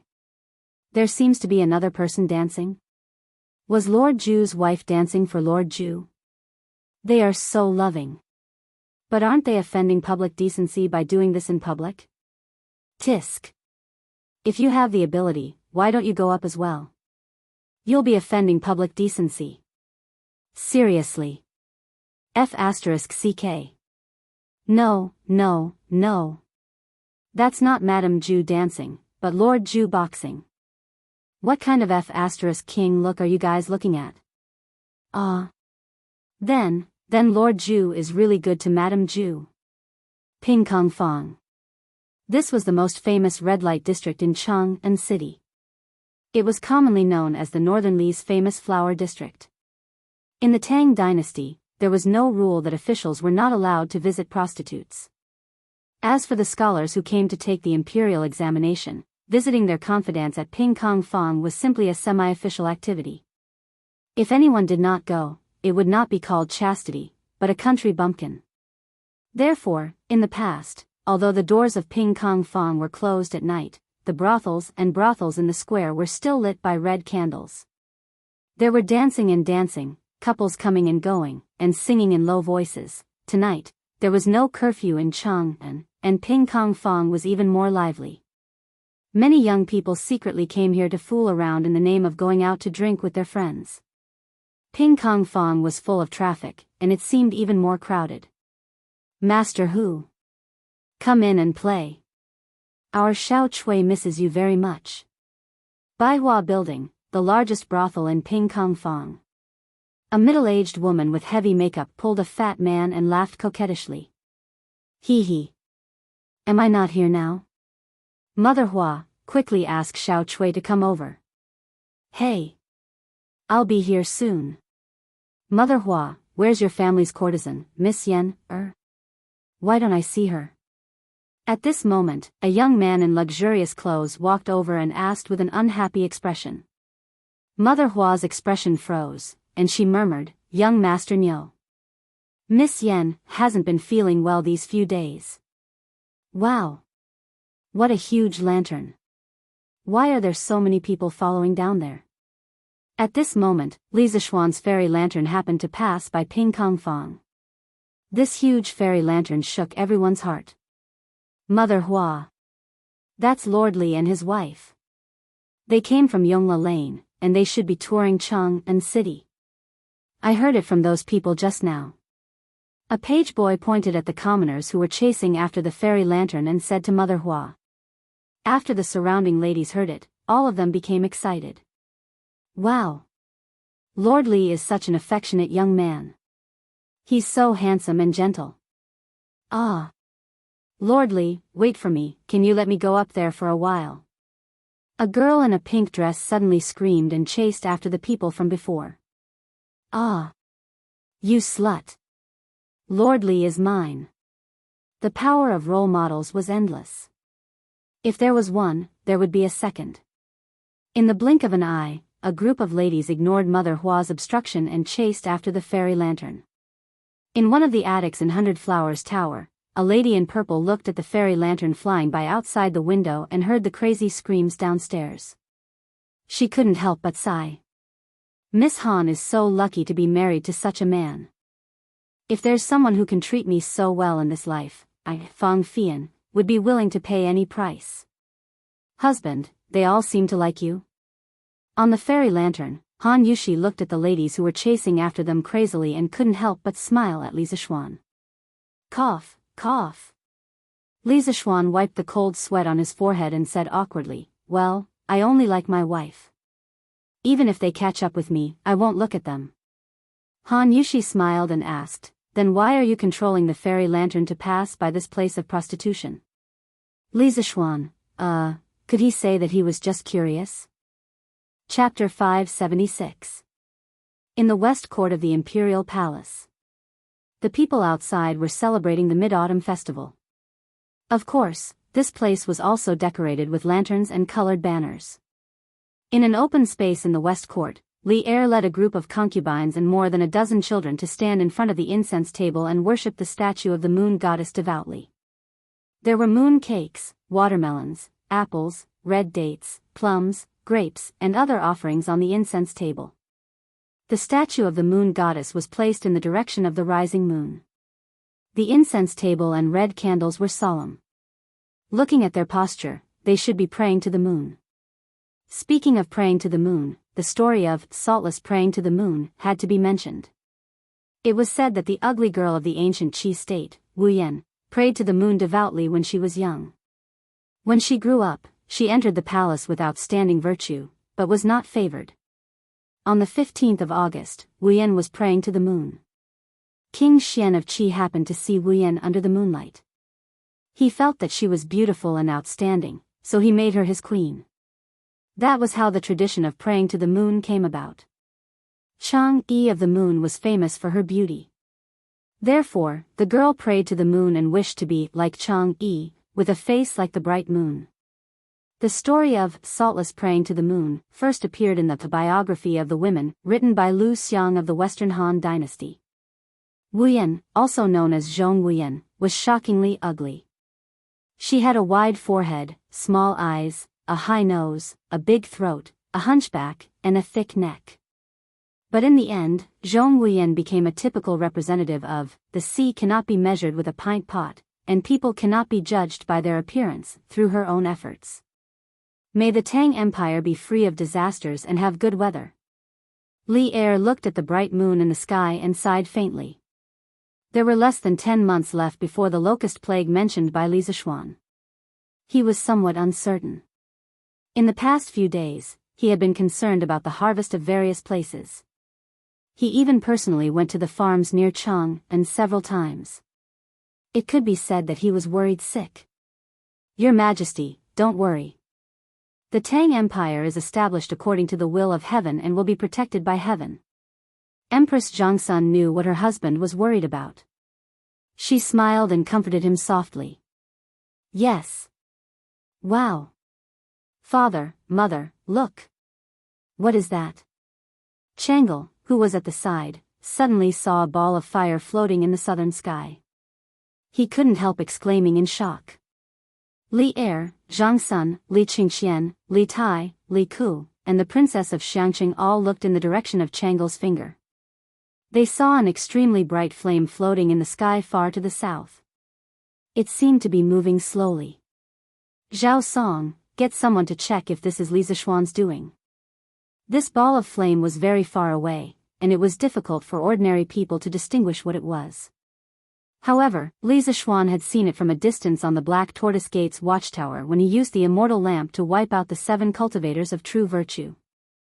Therefore, he was able to recognize it at a glance. Zhao Song responded and ran out. Not long after, he came back.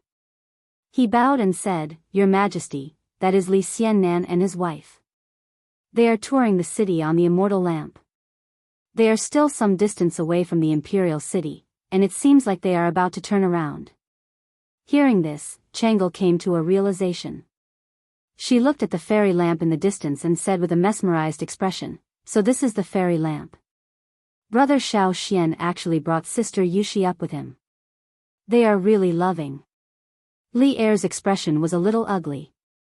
He snorted and said, at least this kid knows his place.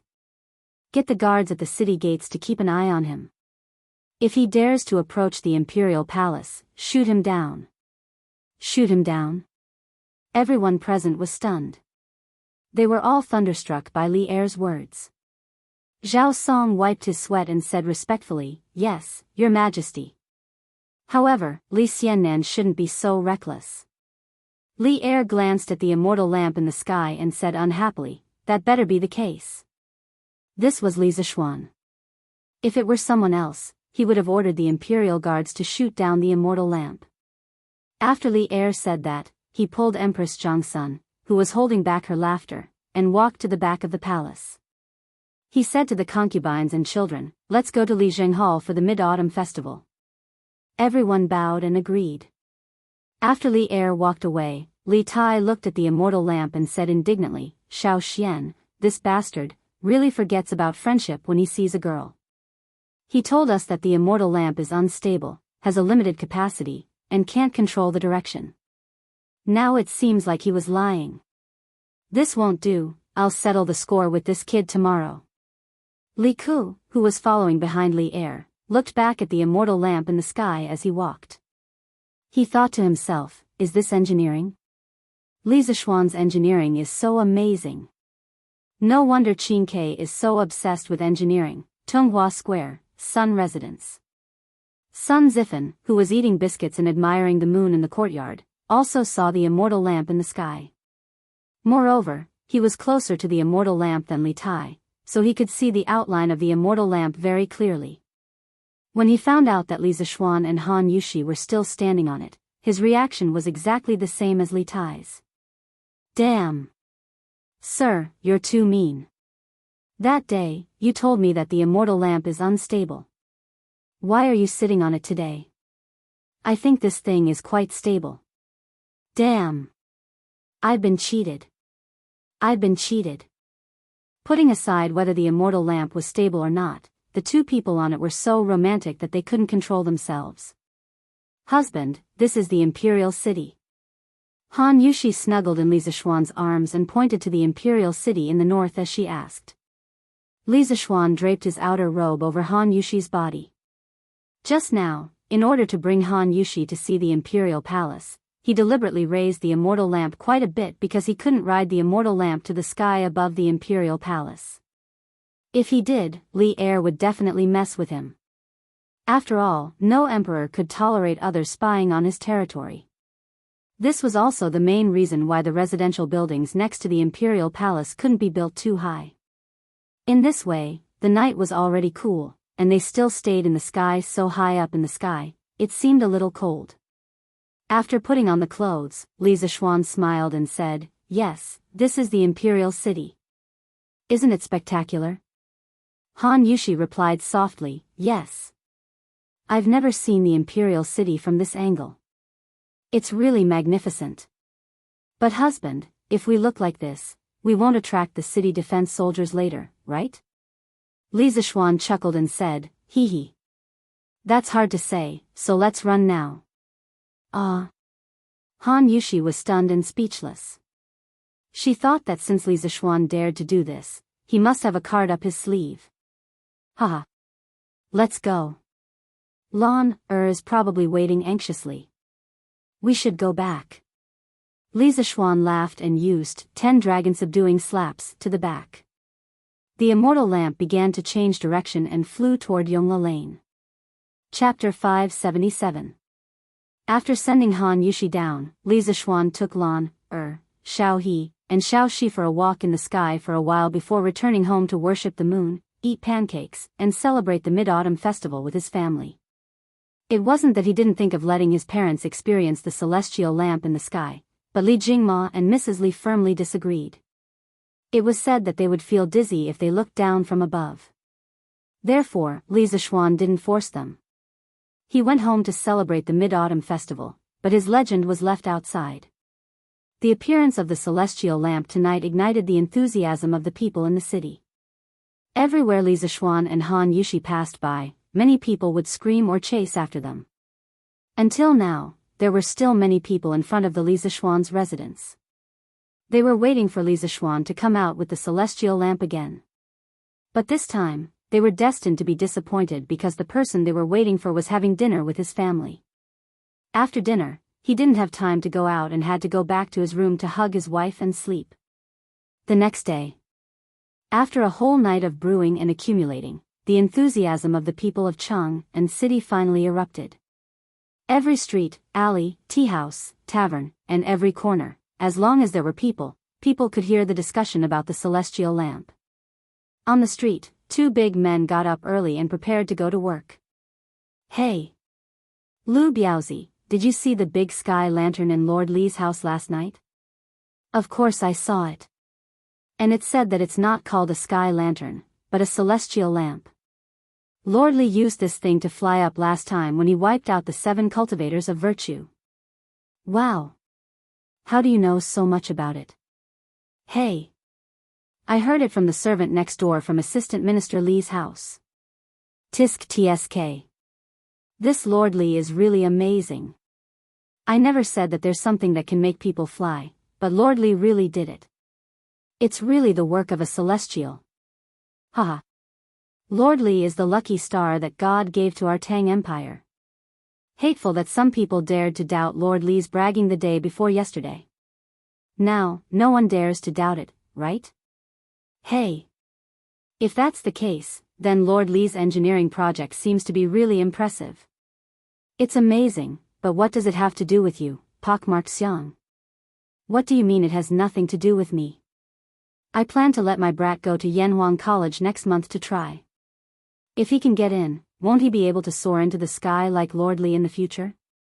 Ha ha ha. I'm dying of laughter. How can someone as silly as your steamed bun get into Yanhuang College? Why? Why can't I? My little bun has already been enlightened. I'll buy him an arithmetic book and let him study for a month. There's an 80% chance that he'll pass.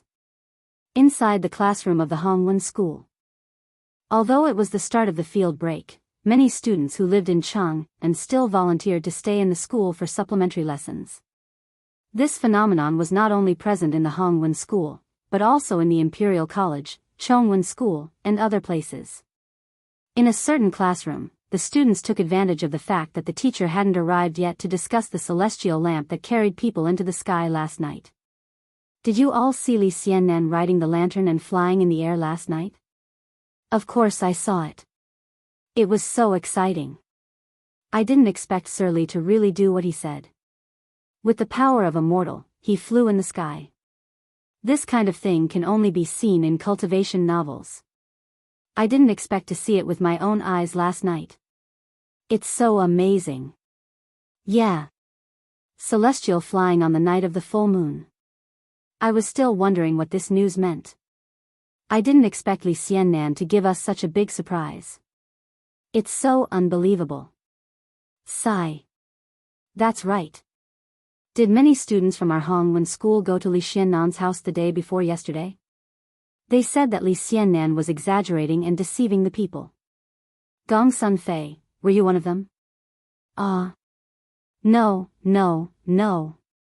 Definitely not. I was at home the day before yesterday. Yes, at home. Cui Yunhan went. Everyone knows that. Furthermore, he's still in the Supreme Court now.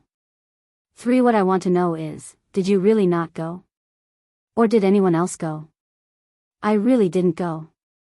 Li Xiannan is knowledgeable and upright. Why would I do such a wicked thing and embarrass our Hongwen school?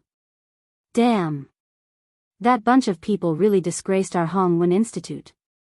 Now, even the students of the directorate are laughing at us. Sigh. I didn't expect Cui Yunhan to be such a person. Imperial College. The students' discussions could be heard everywhere. They were even more enthusiastic than the students from the Hongwen School. This was because Li Zixuan was once a professor at the Imperial College. Because of this relationship, all the students felt proud of what happened yesterday. Ha ha ha ha. Li Sai is so amazing.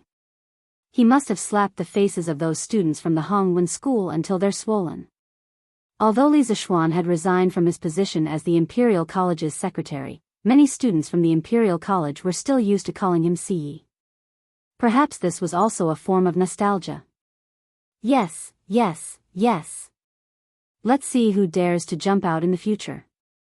Whoever is not convinced, Li Sai will slap their faces. Haha. But Li Sai's sky lantern is really amazing. It can actually carry 2 people, amazing. Good job, Li Sai. Previously, so many people suspected that Li Sai was advocating engineering, but I never doubted it. Because the person who said those words was Li Sai, I believed that he could do it. Indeed, he didn't disappoint me last night. Do you guys know that Yanhuang College's entrance exam is next month? At this moment, it was unknown who said these words. Then, the classroom instantly quieted down. The originally excited expressions on everyone's faces froze. Gradually, some people's eyes began to flicker, but they didn't say anything. Clang, clang, clang. Coincidentally, at this moment, the bell for class rang. The students cleared their complicated thoughts, sat upright, and prepared for class. However, things were far from over. After school, at Chitsu Culture. Hey! Situ Cheng. Why are you here? A young man in a blue shirt said in surprise as he pointed at another person. Tai Ning. I'm here to buy a dictionary. Yes, I'm here to buy a dictionary for my little sister. Hey. Speaking of which, why are you here?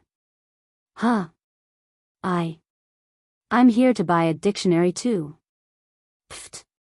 Why are you buying a dictionary? Don't tell me you're buying one for yourself. Besides, you don't have any siblings at home. This.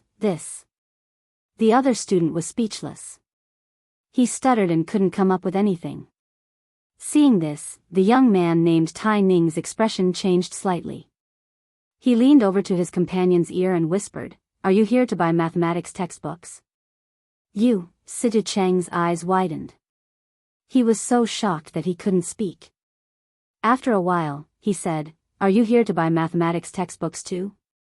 I didn't hear you say you're going to Yanhuang College. Hey. You didn't say it either. If this kind of thing gets out, won't we have more competitors? What if we can't get in? I didn't expect you to be as cunning as me. T. I'm afraid that if I say it, my dad will beat me up if he finds out. That can't be. Engineering is so popular now. Do you think your dad won't agree? That's hard to say. Sigh.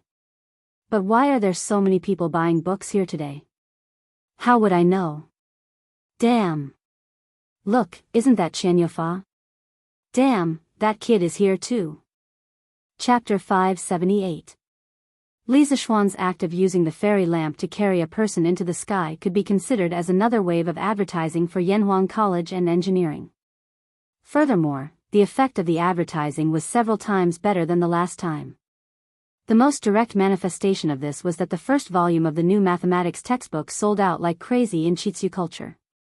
100 books were sold out in an instant, 200 books were sold out in an instant, and 500 books were sold out in an instant. In order to alleviate the pressure of Chitsu Culture's traffic, Li Zishuan decisively decided to distribute the tens of thousands of new mathematics textbooks to the major booksellers in Chang and City at a price of 15% below the market price.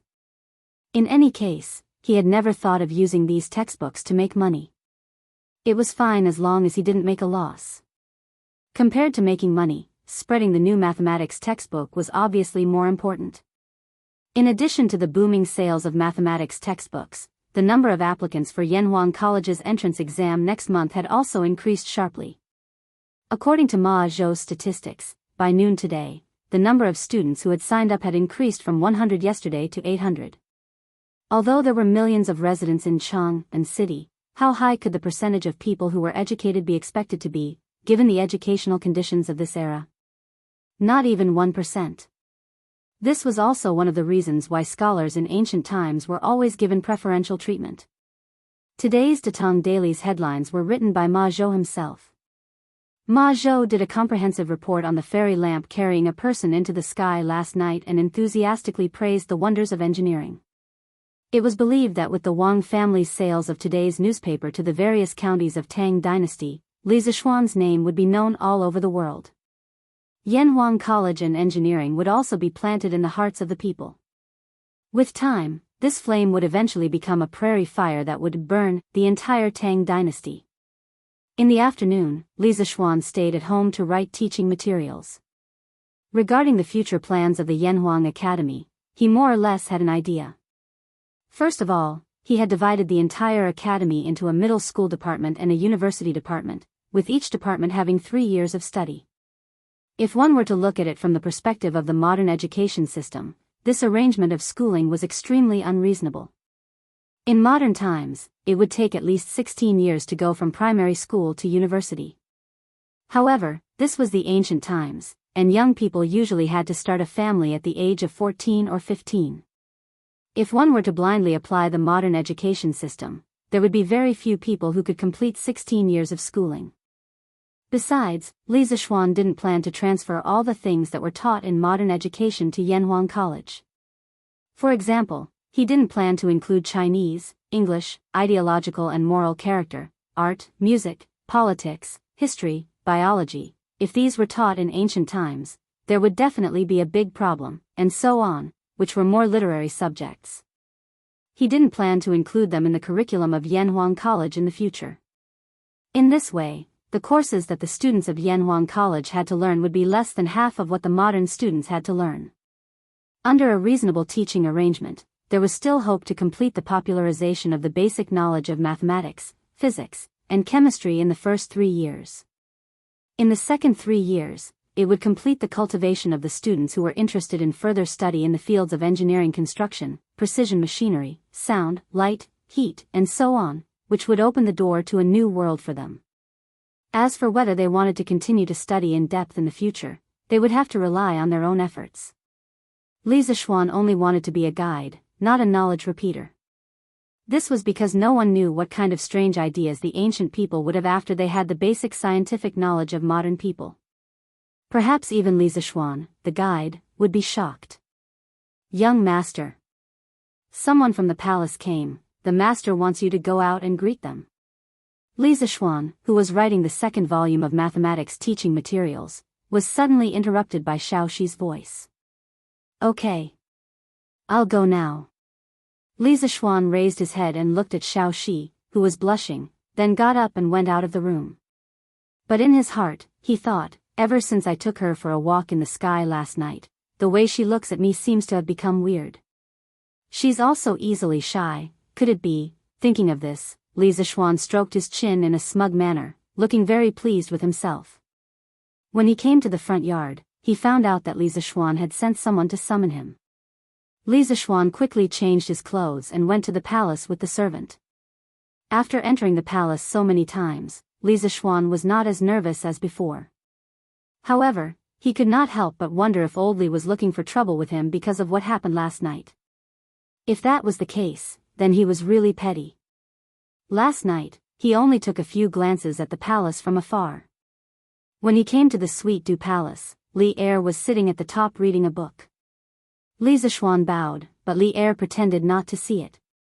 It was as if there were 10,000 beauties in the book that attracted his eyes, making him unwilling to look at Li Zishuan. Seeing this situation, Li Zishuan was even more certain that Li Er called him over because of what happened last night. He wanted to show off his power in front of him. He secretly curled his lips but did not show it on his face. He started to play the role of an obedient child. He stood below and did not say a word. Oh. You're here. After about a quarter of an hour, Li Er seemed to have just noticed Li Zishuan's arrival. He put down his book and said lightly. Li Zishuan scolded old Li for being pretentious in his heart. However, he said, "Your humble servant greets your majesty. I wonder what your majesty has summoned this humble servant here for." Every word and action of this fellow was methodical. He was like an old fox who had been in the imperial court for decades. No one could find fault with him. Li Er's mouth twitched slightly. He did not answer but asked, "What have you been busy with recently?" "As the Crown Prince John Sure, I haven't seen you do anything in the East Palace. If it wasn't for me protecting you, you would have been impeached and sent to prison." Li Zishuan's face was full of black lines. When others wanted to find fault with you, how could they find fault with you? However, after being promoted for so long, he only knew that the Crown Prince John Sure's rank was very high. He was a primary third rank. However, he had no idea what the Crown Prince John Sure was doing. "Why did you ask him to go to the East Palace?" Cough cough. "Your Majesty, this humble servant has been busy with the construction of the academy, the hiring of teachers, and the compilation of teaching materials. I really have no time to work in the East Palace. This humble servant is suspected of dereliction of duty. Your Majesty, please punish me. Why don't this humble servant resign from the position of Crown Prince John Sure and appoint another worthy person?" After thinking for a moment, Li Zishuan took a step back in order to advance. He pretended to be in a bad mood and blamed himself. Li Er glared at him and said angrily, "Bastard! Do you think you can resign from the official position that I gave you? It's understandable that you are busy with the academy. After all, you have put a lot of effort into it. However, after this matter is over, you have to take care of your duties in the East Palace. Do you hear me?" Chapter 579.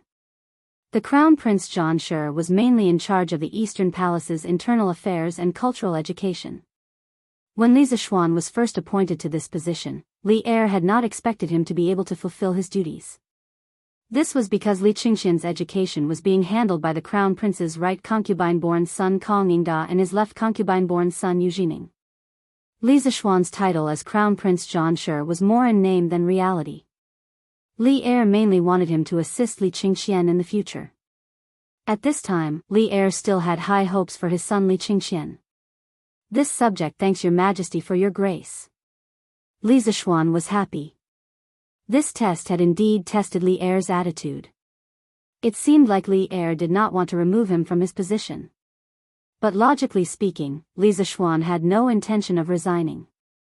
Although he wasn't a fan of official positions, he needed to have an official position to protect himself in this cannibalistic feudal society. The higher the rank, the better. This third-rank Crown Prince John Sure was just right. Li Er looked at Li Zishuan, who wanted to be proud but did not dare to be too proud. He was both angry and amused. He pondered for a while and said, "The Supreme Court had already found out some information from the scholar who led the attack on your house." When Li Zishuan heard this, he immediately perked up. However, Li Er suddenly stopped talking. This made him very angry. He cursed old Li in his heart for not having little Chirpy. After waiting for a long while, Li Er continued. "That student is from Qinghe's Chui family's Zhengzhou branch's second branch. His name is Chui Yunhan. His grandfather is the East County Duke's younger brother. According to him, because he saw you wantonly advocating engineering studies, he felt that you were insulting the sage's studies. He felt indignant and wanted to gather a group of classmates to denounce you." Qinghe's Chui family? When Li Zishuan heard Chui Yunhan's identity, he was shocked in his heart. Combined with the news of the aristocratic family gathering that Leng Yuyao brought the day before, he finally had a rough idea of what happened. The aristocratic family had already made a move on him. But after hearing Chui Yunhan's confession, Li Zishuan could not help but frown. He stepped forward and cupped his hands. "Your Majesty, please forgive me for speaking bluntly. The truth is definitely not what Chui Yunhan said. All of my actions after leaving the mountain have harmed the aristocratic families and benefited the common people. Those aristocratic families all see me as a thorn in their side. If you say that Chui Yunhan's actions are only to protect the position of the Saint Academy, I will never believe it." Li Er said in annoyance, "Of course I know that kid is lying. Do I need you to teach me?" However, as Chui Zhenshua was the prefectural duke, the people of the Supreme Court could not punish his grandnephew without any evidence. However, the Supreme Court didn't come out empty-handed. They also found some other things. Li Zishuan's expression changed slightly, but he couldn't rush him. He could only stand there anxiously and wait for him to continue. The incident this time was less than a month apart from the time when Jiang Zuhua led a group of women to surround your house. Previously, I suspected that there should be some connection between the two cases.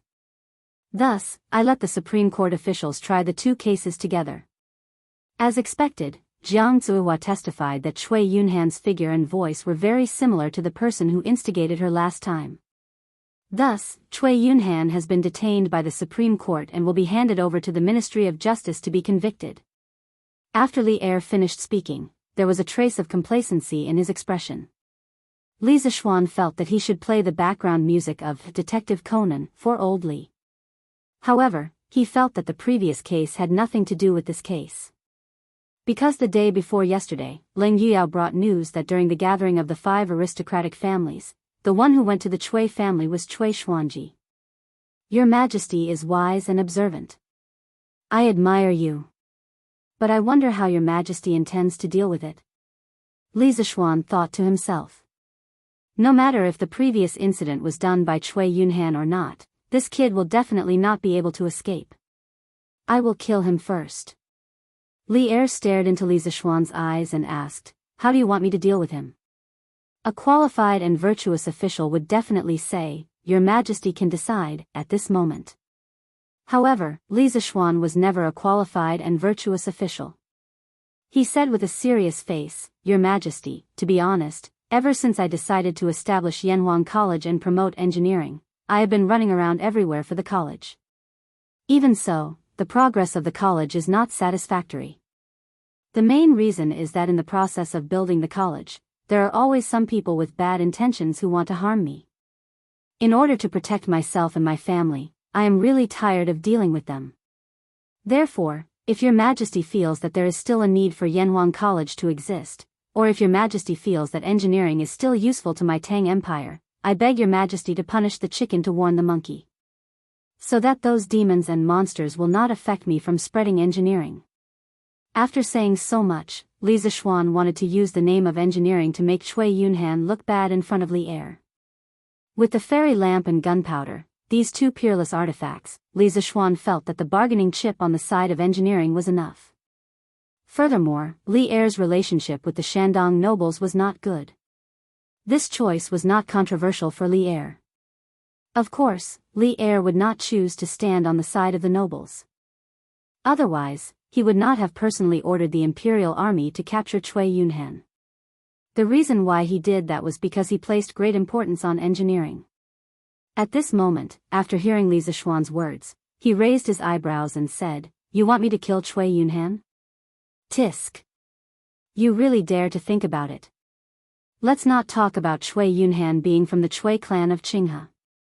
Just based on the crimes he committed, according to my Tang Empire law, he does not deserve to die. Do you want me to kill him just because he targeted you? If I really do that, how can I convince the masses? Li Zishuan felt helpless. He thought for a while and said, I was too reckless. However, Your Majesty, last time, the elder of 7 cultivators sect, Snake King, came down the mountain to kill me to avenge his disciple. According to my investigation, Snake King had been in seclusion in Snake Spirit Mountain for many years and rarely came down the mountain. A few months ago, I killed Flying Snake at Beimang Mountain's Blood Wind stronghold. There were very few people who knew about this matter. Snake King must have found out from some channels that I killed his disciple and came down the mountain to ambush me. I suspect that this matter is related to the nobles, or rather, the Cui clan. Your Majesty, please make a decision for me. Hearing this, a cold light flashed in Li Er's eyes. He stood with his hands behind his back and paced back and forth in the hall. After a while, he said, Your suspicion is reasonable, but there is no proof. I will not let Cui Yunhan off easily. I will also send someone to warn the Cui clan. This matter ends here. If they still dare to do anything, I will definitely punish them. You can go back first. In the end, now is not the time to touch the Cui clan. Li Er sighed in his heart. Chapter 580. Feiji. Do you have any brothers who are good at gathering information? After returning home from the palace, Li Zishuan called Pang Feiji into the house and asked. Pang Feiji was confused and replied, yes, I do. I have 2 men who are especially good at gathering information. Do you have any orders for me, Lord Zhu? Li Zishuan nodded in satisfaction and said, very good. Send them to investigate all the dirty things the Chui family has done in recent years. The more, the better. It's best if you can find evidence. Li Er had some misgivings about the aristocratic families and was unwilling to make a move against the Chui family. However, Li Zishuan wasn't willing to let them off just like that. Even if he couldn't get rid of this towering tree, he could at least make its roots fester a bit. Li Zishuan had never shown any mercy to those who had harmed him before, just like the 7 cultivators of true virtue sect. Pang Feiji was stunned and asked subconsciously, which Chui family is it, Lord Zhu? The Chui family from Qinghe. Boom. Pang Feiji felt his brain explode. The Chui family was a top aristocratic family that had lasted for thousands of years. In people's hearts, their status was even higher than that of the Li family. Now, Li Zishuan wanted him to investigate the Chui family. How could he not be shocked? After being stunned for a moment, Pang Feiji muttered, Lord Zhu, did I hear wrongly? You want to investigate the Chui family from Qinghe? Li Zishuan nodded and said, that's right. Is there a problem? Seeing Pang Feiji's unusually shocked expression, Li Zishuan went forward and patted his shoulder. He continued, Feiji, you have to understand who has the final say in the world now. It's the emperor.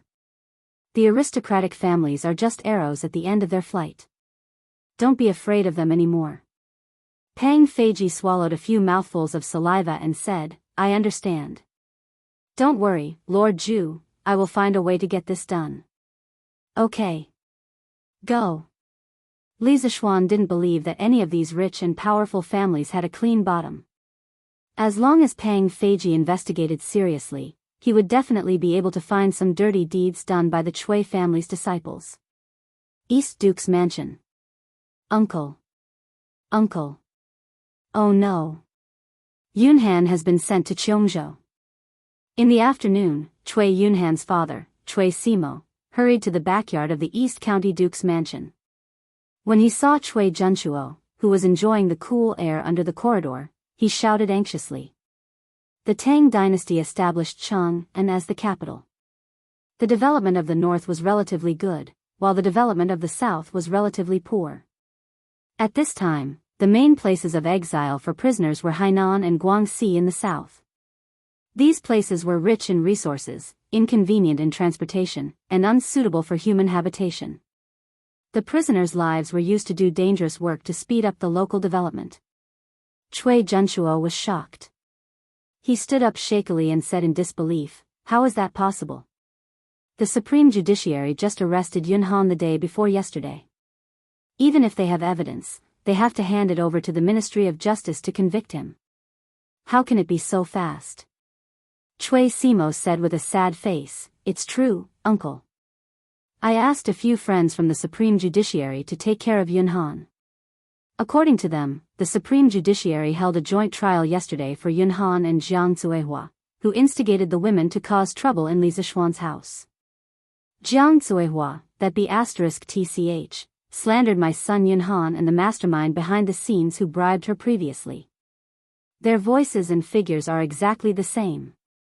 Therefore, the Supreme Judiciary officially arrested Yunhan yesterday and prepared to hand him over to the Ministry of Justice to convict him. However, just now, I received news from the Supreme Judiciary that the Emperor has decreed that Yunhan will be sent to Cheongzhou and will not be able to enter the imperial court as an official for the rest of his life. Uncle. You have to save Yunhan. He has been wronged.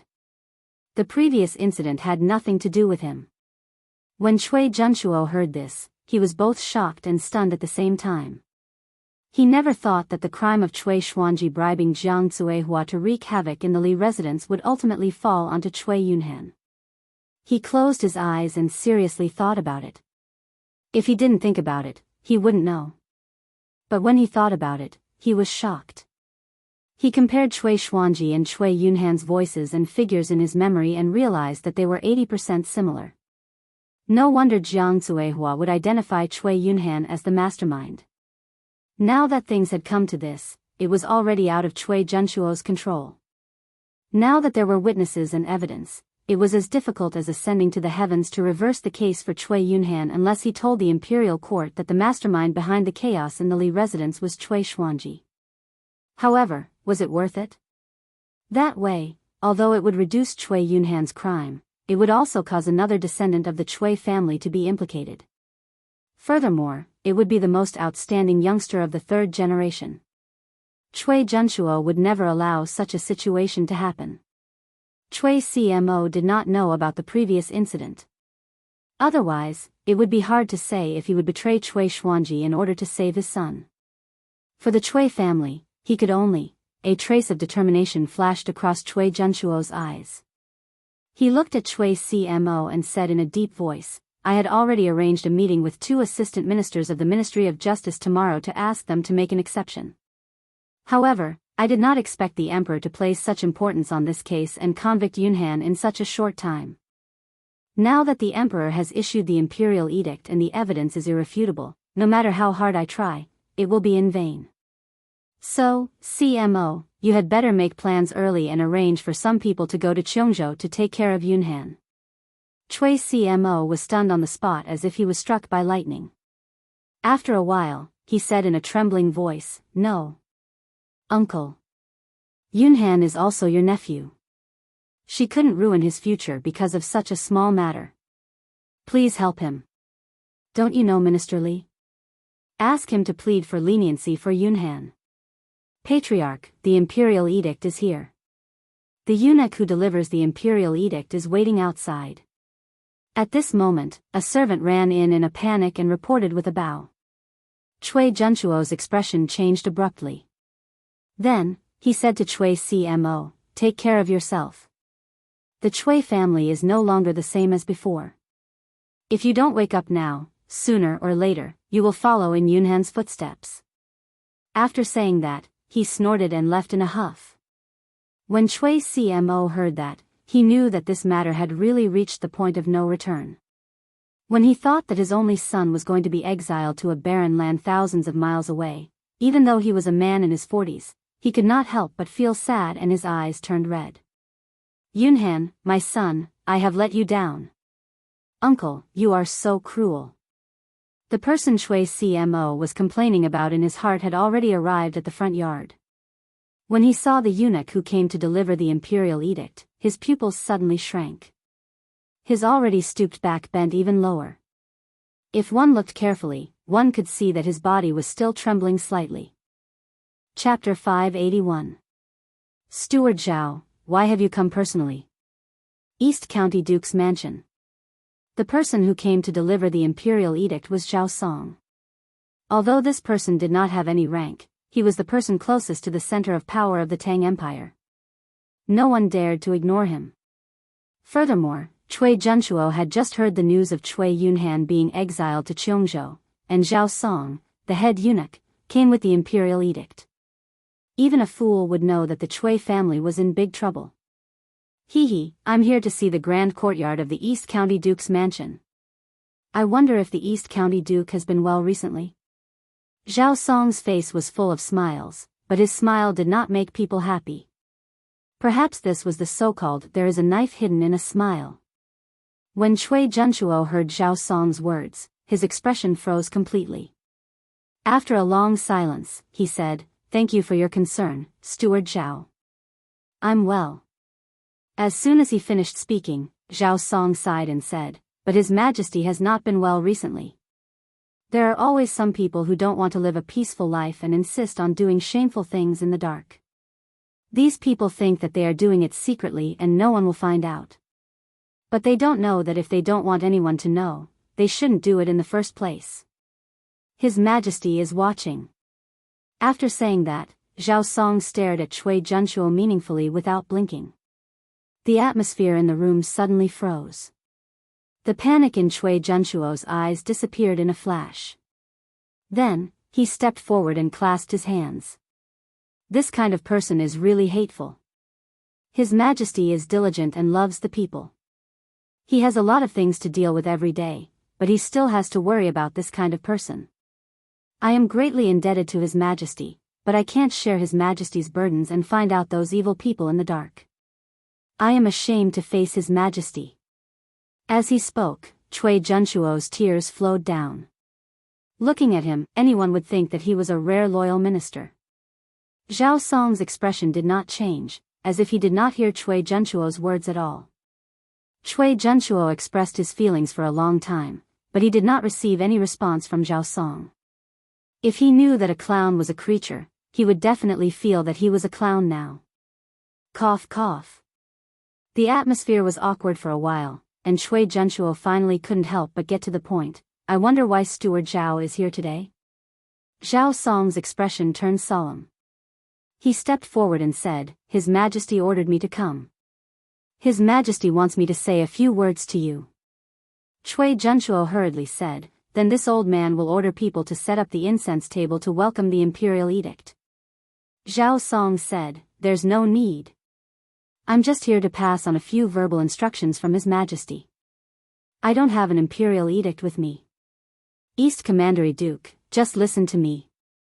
Cui Junchuo's heart was beating very fast. He quickly cupped his hands and said, Chief, please speak. This old man is all ears. Zhao Song smiled and said, I've just finished what His Majesty wanted to say to the prefectural duke. I have to return to the palace now. Take care. After saying that, he didn't care whether Cui Junchuo reacted or not and directly left. Are you done? That's it? He just said that if you don't want others to know, don't do it in the first place. Could it be that His Majesty already knows about the Snake Spirit Mountain? Cui Junchuo stared at Zhao Song's back as he left and muttered. His face had never been so pale, and he seemed to have aged a lot. Cui Yunhan has been exiled to Cheongzhou. In the evening, at the Li residence. Li Zishuan widened his eyes and looked at Brother Ji in front of him as he asked in shock. He still had some basic knowledge of history. He knew that the Cheongzhou of this era was completely different from the Cheongzhou of his previous life. With the current level of transportation, it would be good if Cui Yunhan could reach Cheongzhou alive. Even if he was still alive, the rest of his life would be wasted. Logically speaking, being exiled to that place was no different from being beheaded. Pang Feiji nodded excitedly and said, Lord Zhu, this is absolutely true. Jiang Zuihua has also been exiled to Cheongzhou. With these two as examples, I'll see who dares to cause trouble in the residence in the future. Not bad, not bad. Li Zishuan stood up with satisfaction and paced around the room. He didn't expect Li Er to be so ruthless and not give the Cui family any face. It seemed that what he said in front of Li Er in the afternoon had taken effect. Looks like old Li still cares a lot about his work. This way, I can save a lot of trouble in the future. Li Zishuan thought proudly in his heart. Unlike the other emperors in the future, Li Er had a strong personality and was very opinionated.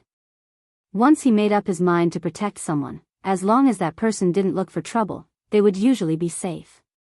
Lord Zhu, then should we continue investigating the Cui family?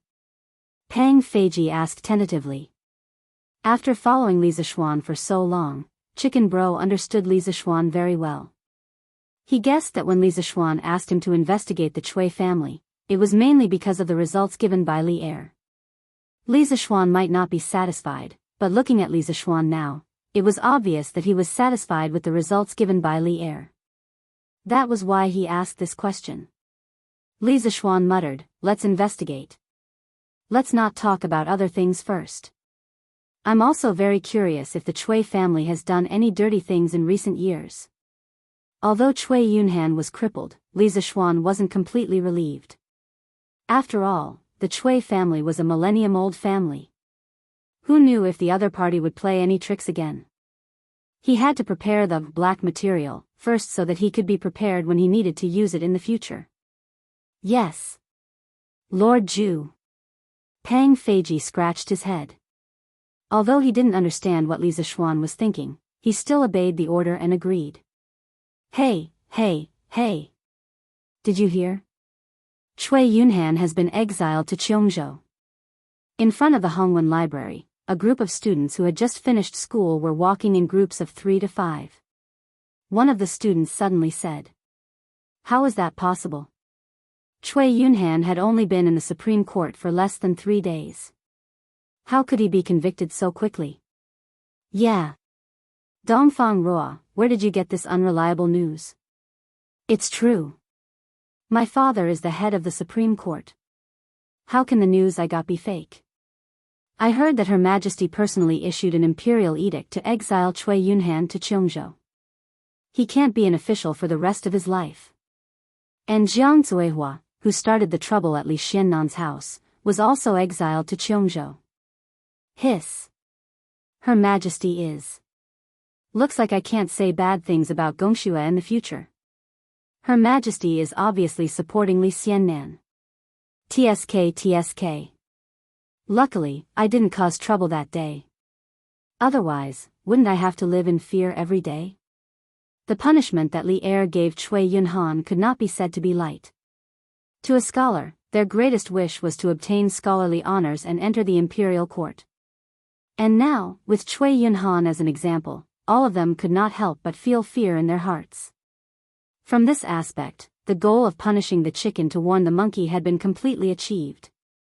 Chapter 582. How was it? What was Cui Junchuo's reaction after hearing those words? In the Ganla Palace, after dealing with the last memorial, Li Er raised his head and asked Zhao Song.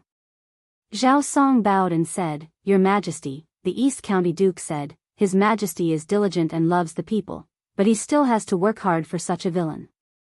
He is deeply indebted to the Emperor, but he can't share the Emperor's worries and find out the demons and monsters in the dark. He is ashamed to face the Emperor." "Humph. Old man." Li Er snorted angrily. Zhao Song glanced at Li Er cautiously and didn't dare to answer. After a while, Li Er asked again, "Is there anything unusual about his expression?" Zhao Song pursed his lips and said, "There's nothing too obvious." Li Er smiled and said, "Oh? Then there's something unusual? I'm not very sure, so I don't dare to jump to conclusions." Li Er stood up and pointed at Zhao Song. "Zhao Song, Zhao Song. After so many years, you're still so cautious. Don't worry and say it boldly. I'll make the final decision in my heart." Only then did Zhao Song tell the truth. "Your Majesty, when I said, if you don't want others to know about it, don't do it in the first place, I clearly saw Duke Dong's eyelids twitch twice. Also, with all due respect, with my many years of experience, there was panic and uneasiness in the East County Duke's eyes, but it was fleeting." Li Er's face sank and he frowned. "Ha! This old man really has something up his sleeve." At this moment, Li Er remembered that during the day, Li Zishuan said that the reason why the 7 cultivators sect's Snake King came down the mountain to avenge his disciple was probably because the aristocratic family deliberately released the news to kill with a borrowed knife. He asked Zhao Song to go to Cui Junchuo's residence to test it out. Now, looking at the situation, the Cui family probably played some dishonorable role in it. The reason why Li Er came to this conclusion was mainly because he believed in the observation skills of a master. Although Cui Junchuo was an old fox, Zhao Song's eyesight was also good. "Send someone to keep an eye on him. If he doesn't behave, then I can only." The next day. East Market of Chang and City, Huji Grain Store. Shopkeeper Shen, last month, our grain store still had 1,500 strings of coins left. Among them, the Yun family in Yongning Square had 200 strings of coins, the Chow family's restaurant had 370 strings of coins, the Su family in Anqing Square had 215 strings of coins, the Zhu family in Chonghua Square had 300 strings of coins, the Hu family's restaurant had 280 strings of coins, and the Miao family in Changshu Square had 135 strings of coins. Here, I've written these accounts for you. You can have someone check them later. Meng Wenhao picked up an account book, walked to the counter in front of the grain store, and handed it to an old man in a scholarly robe. The old man took the account book, nodded, and said, "Hey, little brother Meng, this old man can rest assured that you're the one who did the accounting. But are you leaving now? Do you want to tell young mistress?" Meng Wenhao hurriedly shook his head and said, "No, no need. I've already told young master and young mistress earlier. Thank you for taking care of me for the past month. Wenhao is very grateful." The old man waved his hand and said, "Haha. Little brother Meng, you're too polite. It's your own ability that's great, this old man didn't help you with anything." Although he said that, from the expression on the old man's face, he still enjoyed Meng Wenhao's compliment. "Shopkeeper Shen, you're too modest. Since the work here has been handed over, then Wenhao will take his leave." Meng Wenhao bowed, then put away the package and prepared to go out. Meng Wenhao. Stop right there. At this moment, a delicate voice came from outside the house. Then, a girl in a light pink dress, slightly plump, and with a passable appearance, walked in. Then, she looked at Meng Wenhao with burning eyes and said, "Meng Wenhao, are you in such a hurry to leave? Do you not want to see me that much?" Meng Wenhao's footsteps stopped, and the expression on his face was extremely awkward. He murmured, "Young mistress who, you're here, call me Qingwan." The girl snorted and said with dissatisfaction, "Meng Wenhao, why are you in such a hurry to leave? Could it be that someone here made you unhappy? Or are you not satisfied with your current salary?" Hearing what she said, the shopkeepers and workers in the grain store all kept quiet out of fear. Then, they looked at Meng Wenhao anxiously, afraid that this young man would say something he shouldn't. Meng Wenhao waved his hands and said, "No, no. I'm very happy here. Shopkeeper Shen and the others take good care of me, and Squire who gives me a very high salary, there's nothing I'm dissatisfied with." After he said that, the shopkeepers and workers all breathed a sigh of relief. Hu Qingwan frowned and said, "Since you're happy here and satisfied with your salary, then why do you still want to leave?" After saying that, the girl put her hands on her small waist, she put her hands on her waist and took a step forward, looking at Meng Wenhao with burning eyes, with an aggressive posture. Meng Wenhao timidly took 2 steps back and said, "Young mistress who, Qingwan, I'm very grateful to you and Squire who for giving me such a high salary, but it's already August. I came here to be an accountant just to help reduce my mother's burden. Although I made a lot of money, I missed a lot of things because of it. I, Meng Wenhao, am a disciple of Mr. Li, and I'm studying engineering. Yanhuang College started construction more than a month ago, and the students from the School of Mathematics all went to Yunshan to help, but I couldn't go. Now that school is about to start, I have to go back to Yunshan to help. So, I can only leave." Hu Qingwan pouted her small mouth, holding the belt of her skirt with her hand, and hesitantly said, Then after you leave the college, you don't have me in your heart?" Cough, cough, cough. Hearing that, Old Man Shen's face turned red, and he coughed violently. Then, he waved at the workers in the grain store who were gossiping and scolded, "What are you all standing here for? Come with me to move the grain. Let's go, let's go." The workers suddenly understood, and under Old Man Shen's lead, they all left the grain store. Before Old Man Shen left, he even, considerately, closed the door.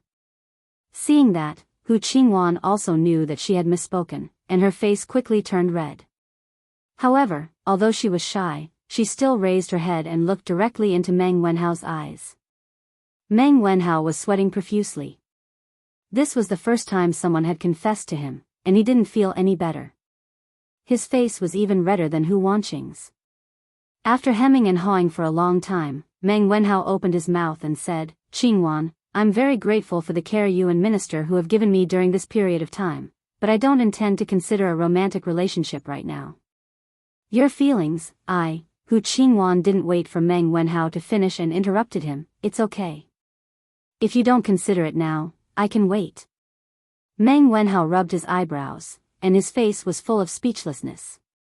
For more than a month, he was indeed very happy to be able to use what he learned to earn money, but this girl in front of him was his nightmare for the past month, and it made him very distressed. Chapter 583. Brother. Meng Wenhao left. "Help me persuade him." Xinghua Square, Hu family. Hu Qingwan went straight to the backyard after returning from the grain store in the East Market. She found her brother, Hu Yuanbao, and said angrily. Looking at her, her confession just now must have failed. Oh. Meng Wenhao? Little sister, who is Meng Wenhao? Has he formed his core? A plump and fair man was lying on a bamboo bed reading the Tang Dynasty Daily. From afar, he looked like a pile of fat meat on the bed. When he heard Hu Qingwan's complaint, he casually replied, "That's right. Core.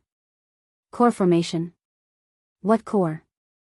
Hu Qingwan, who was angry, couldn't help but be stunned when she heard these inexplicable words and asked in confusion. Hu Yuanbao felt that he had misspoken and coughed dryly. Ahem. Nothing. I'm saying that Han Li is about to break through to the core formation stage. He hadn't read A Legend of a Mortal's Journey to Immortality for a few days, so he planned to start reading it today. Just as he was reading it with relish, Hu Qingwan angrily came to find him. Therefore, before his mind could break away from the novel, he subconsciously replied to her. Hu Yuanbao. There was always a price to pay for being willful, and Hu Yuanbao thoroughly experienced it at this moment. After figuring out what core formation was, Hu Qingwan yelled angrily, which resounded throughout the Hu family's courtyard. The birds on the branches flapped their wings and fled in fright. Hu Yuanbao. I'm talking business with you. Can you not just stay at home and read novels all day long? Can you?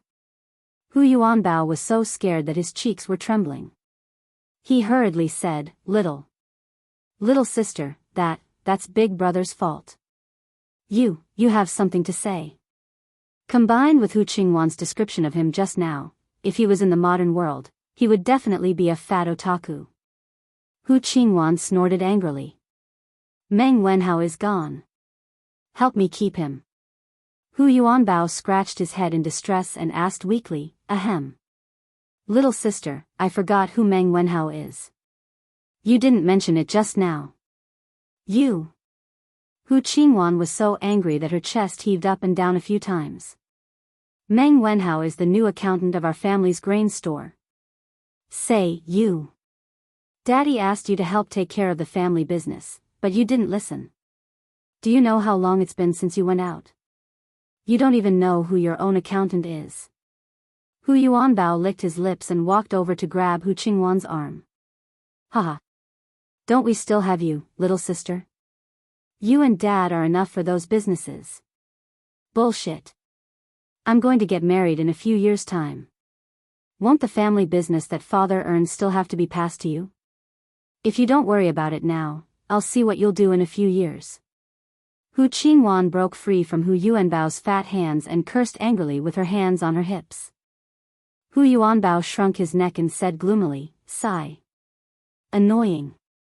Let's talk about these things later. Little sister, you just said that Meng Wenhao is our accountant. Since the accountant left, we can just find another one.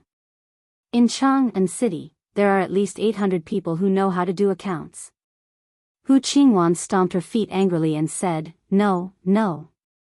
I like Meng Wenhao. You have to help me find a way to keep him. Even though Hu Yuanbao was used to his sister's outspoken words, he couldn't help but be shocked when he heard this sentence. He was stunned for a while before he said, That, little sister, didn't you say that you would wait a few years before getting married? If you have someone you like, wouldn't I have to help Dad manage the store a few years in advance? Little sister, do me a favor and give me a few more years. Hu Yuanbao, I'm going to kill you. Changle? Qingxian? Why are you here? On this afternoon, Li Zixuan had just returned from the workshop when he saw the two siblings, Li Qingxian and Li Lizzie, coming over. Changle was talking to Han Yushi, but Li Qingxian awkwardly didn't have anything to talk about. His eyes kept looking outside. When he saw Li Zixuan return, Li Qingxian's eyes lit up, and he hurriedly called out, Little Xian, you're finally back. Husband. Brother Little Xian. Han Yushi and Changle looked over and hurriedly stood up to greet him. Li Zixuan nodded in agreement. He walked into the front hall, and everyone sat down again. Li Zishuan asked again, Qingxian, Changle, why are you here today? Li Qingxian opened his mouth to answer, but Changle beat him to it and said, I'm here to chat with Sister Yushi. I haven't seen her for a long time, so I wanted to come over and take a look. It's quite boring to stay in the palace. Haha. Looks like you're embarrassed to say it. Then I'll help you say it. At this time, Li Qingxian laughed loudly and interrupted, Xiao Xian, Changle wants to sit in your celestial lamp, so I brought her here. I didn't see you here, so I wanted to sit for a while before returning to the palace. I didn't expect you to come back. Changle's cheeks heated up, and she said angrily, Brother Crown Prince, you're talking nonsense.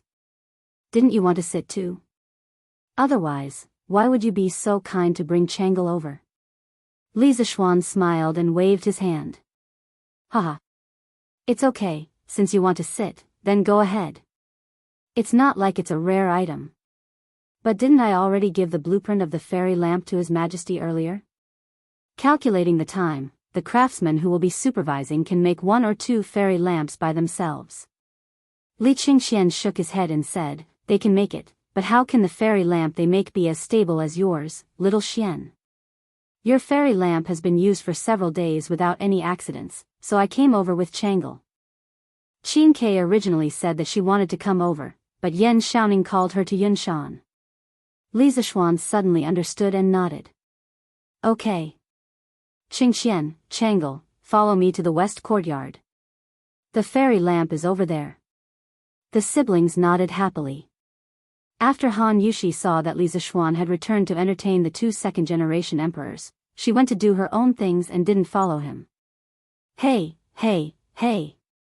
Little Xian, don't untie this rope. When they arrived at the west courtyard, Li Zishuan was about to untie the long rope binding the fairy lamp when Li Qingxian hurriedly stopped him. Why? If I don't untie this thing, how will the fairy lamp fly away later?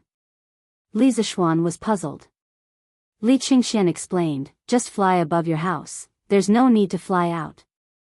Also, don't fly around on the fairy lamp like on the night of the Mid-Autumn Festival. As far as I know, Father won't like it. The general idea was, don't do that, Father won't like it. Li Zishuan was speechless. Chapter 584. All right. Then both of you can come up together. Li Zishuan already knew that Li Er didn't like fairy lamps flying everywhere. Otherwise, Li Er wouldn't have given him a hard time at the beginning. While cursing Li Er's stinginess in his heart, Li Zishuan checked the fairy lamp and said to Li Qingxian and Li Lizzie. Xiao Xian, aren't you coming up? Li Qingxian was slightly startled. He looked at the unfamiliar fairy lamp and asked weakly. Although he had seen this thing before, he didn't know how to operate it. If some unknown malfunction occurred in the sky, wouldn't he and Changle be dead?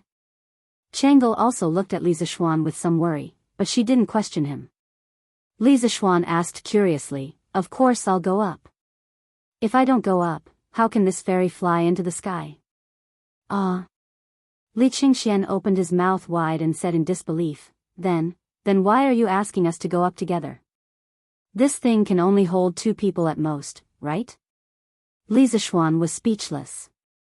Who told you that this fairy lamp can only hold 3 people?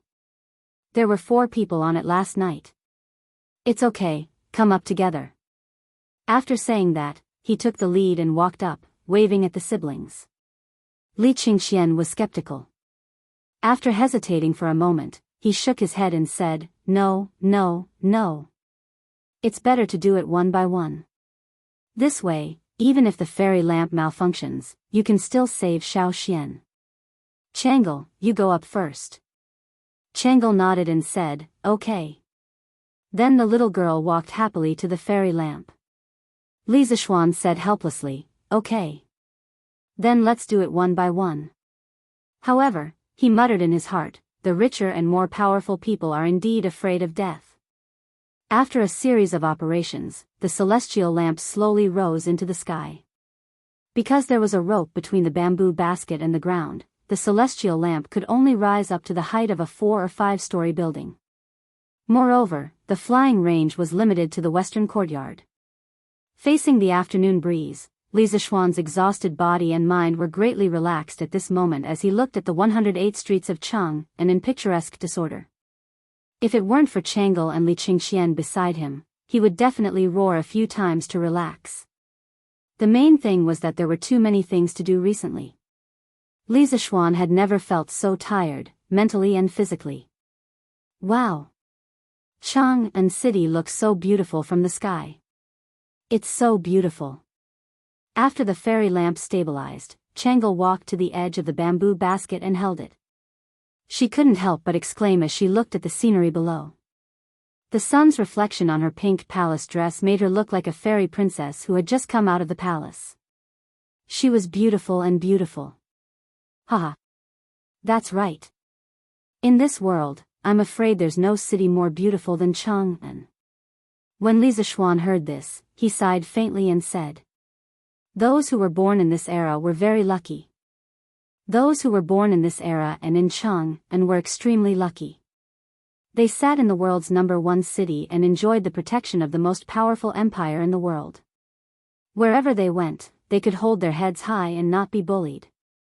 But now, he, a person with a modern soul, had inexplicably entered this time and space. Everything he did now would speed up the Tang Empire's path to invincibility. Although it was a little tiring, it was all worth it. After the academy was built, he would be much more relaxed." Brother Xiaoxian, have you been to many places?" Changle turned around and asked crisply. Li Zixuan shook his head and said, "No, I don't like to travel.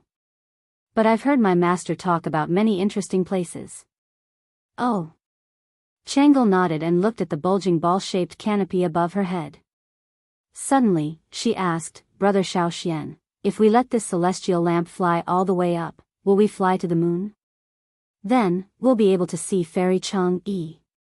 Li Zixuan was amused by her childish words and couldn't help but laugh. "How is that possible? The moon is at least a few 100,000 miles away from us.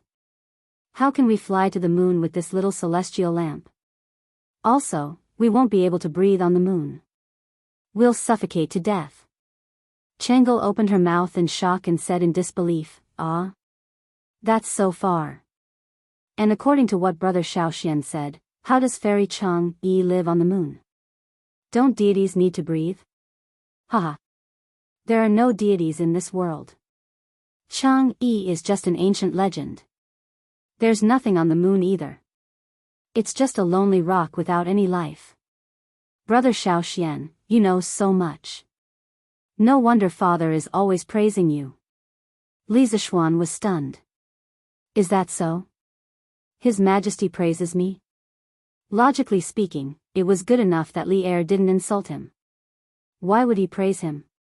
If the person who said that wasn't Changle, he would definitely slap her. Hee. Although Father is strict on the surface, he knows who is virtuous and who is mediocre. It's just that he won't say it in front of you. Brother Xiaoxian, don't be fooled by Father's appearance." Changle giggled and winked playfully. She was extremely adorable. Li Zixuan couldn't help but smile and say, "Haha. If His Majesty knew that Changle told me all this, he would definitely be sad." Changle was slightly embarrassed. She just smiled and stared blankly at the scenery under the bamboo basket. However, she didn't continue the conversation. After a while, Li Zixuan suddenly asked, "Changle, aren't you afraid to look down from such a high place?" In ancient times, there were no airplanes or tall buildings with more than 10 or 20 floors. Most people wouldn't be able to adapt to such a high place for the first time. However, Changle was completely unaffected when she came up. It was really rare. Changle squinted her eyes and smiled. "I'm not afraid.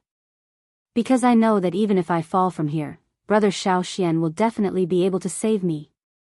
Her smiling face and confident expression made her look like a little fairy.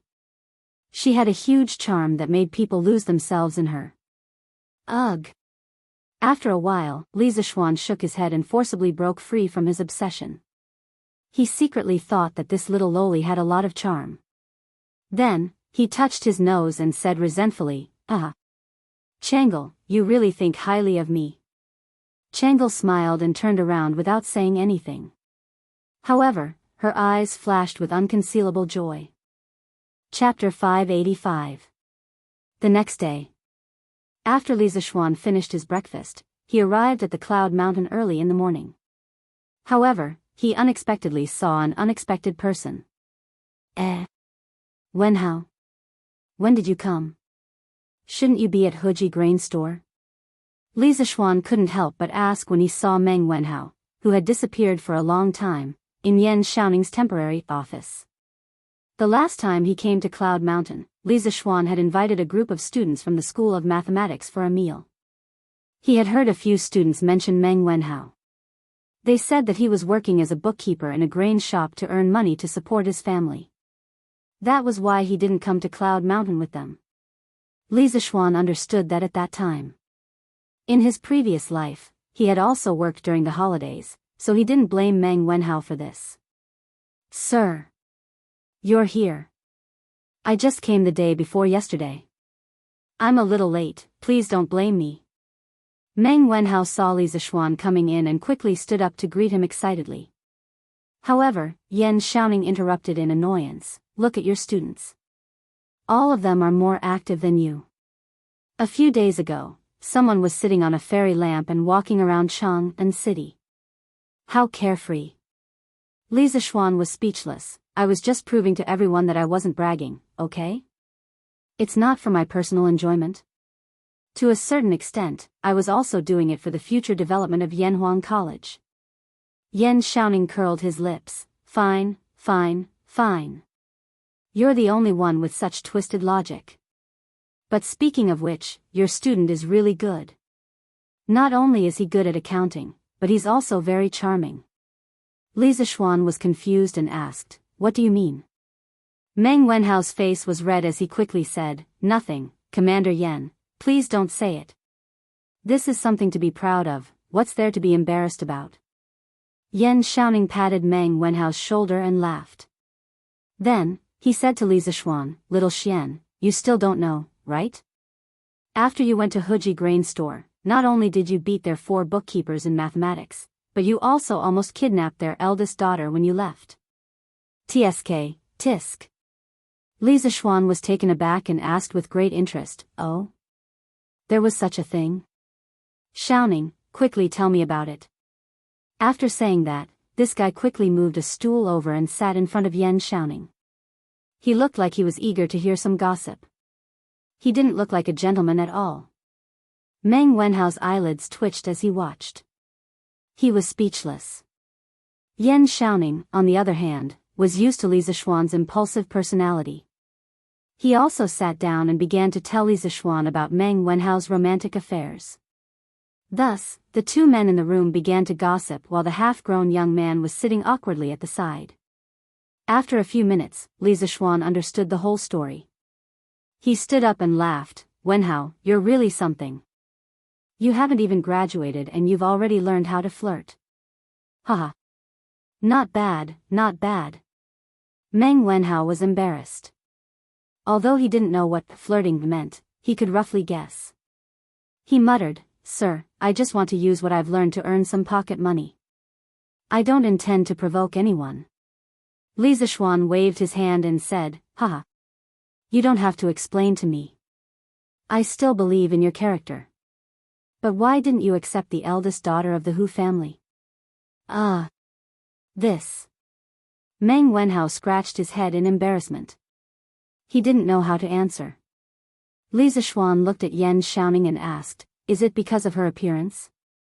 Xiaoning, what does the eldest daughter of the Hu family look like? Yan Xiaoning held back his laughter and said, Her facial features are all right. It's just that, her figure is slightly plump. There's nothing bad about it. Oh. Li Zixuan replied with a meaningful, oh. Meng Wenhao quickly said, Sir, it's not because of her appearance. It's just that I'm still young and haven't considered marriage. Yan Xiaoning curled his lips and said, Tisk, pretentious. If it wasn't because of her appearance, then it would be weird. Oh, right. Li Zixuan suddenly thought of something and asked, Xiaoning, don't you like girls with plump figures? He remembered that many books in his previous life wrote that the Tangs viewed plump people as beautiful. Logically speaking, since Miss Who's facial features weren't bad and her figure was slightly plump, such a girl should be more popular nowadays. But looking at them now, it was obviously not the case. Yan Xiaoning said in disdain, "Go. Who said that I like girls with plump figures? I don't see you like girls like that. Why do we have to like them? Wenhao, do you like girls like that?" Meng Wenhao hesitated for a moment but still shook his head. Li Zixuan sweated and thought to himself, did I remember wrongly again? He didn't remember wrongly, he was just misled. In his previous life, the saying that the Tangs viewed plump women as beautiful had been around for a long time and was widely spread. Some experts, after some research, asserted that the Tangs did view plump women as beautiful. They also pointed out several reasons why the Tangs viewed plump women as beautiful. The Tangs' economy was prosperous, and people had the means to eat well and wear warm clothes to maintain healthy and plump bodies. The Tangs' culture was open and inclusive, and they were generous and fat. The Tang Xinbei bloodline in the Tang's royal family made them innately fond of women with strong bodies. In reality, this saying was wrong, or at least not accurate. The reason why people thought that the Tangs viewed plump women as beautiful was mainly based on Yang Guifei's body shape and the images of women in the Tang's palace paintings and paintings. In fact, as long as one looked carefully at the famous Tang's Yan Liben's walking carriage painting and Zhou Fang's flower hairpin painting, it was not difficult to find that the palace maids and ladies in the paintings were not plump at all. The 9 palace maids in the walking carriage painting clustered around Li Shimin as they walked slowly. Some were carrying the carriage, some were holding umbrellas, and some were holding fans. They all seemed to have some strength and were definitely not sickly beauties who could not stand a gust of wind. However, looking at their figures, they were all quite slender. The women in the flower hairpin painting were probably of noble status and slightly older. Their figures were slightly plump, but their standing posture was graceful, as light as the spring breeze brushing the willows. There was no doubt that their figures could be described with the word slender. Regarding Yang Guifei, there were records in the literature that she was fat and afraid of heat. For example, the Legacy of Kaiyuan Tianbao said that she was fat and hot until summer. However, Yang Guifei's fat body was definitely not as plump as people said today. At most, he had some muscles, which was what the outside biography of Yang Taizhen called just a little bit of muscle.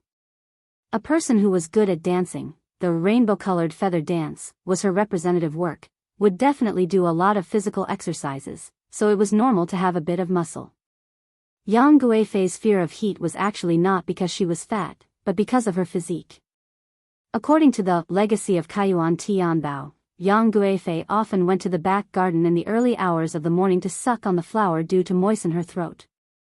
In order to moisten her lungs, Yang Guifei would have a piece of cool jade fish in her mouth every day in the summer.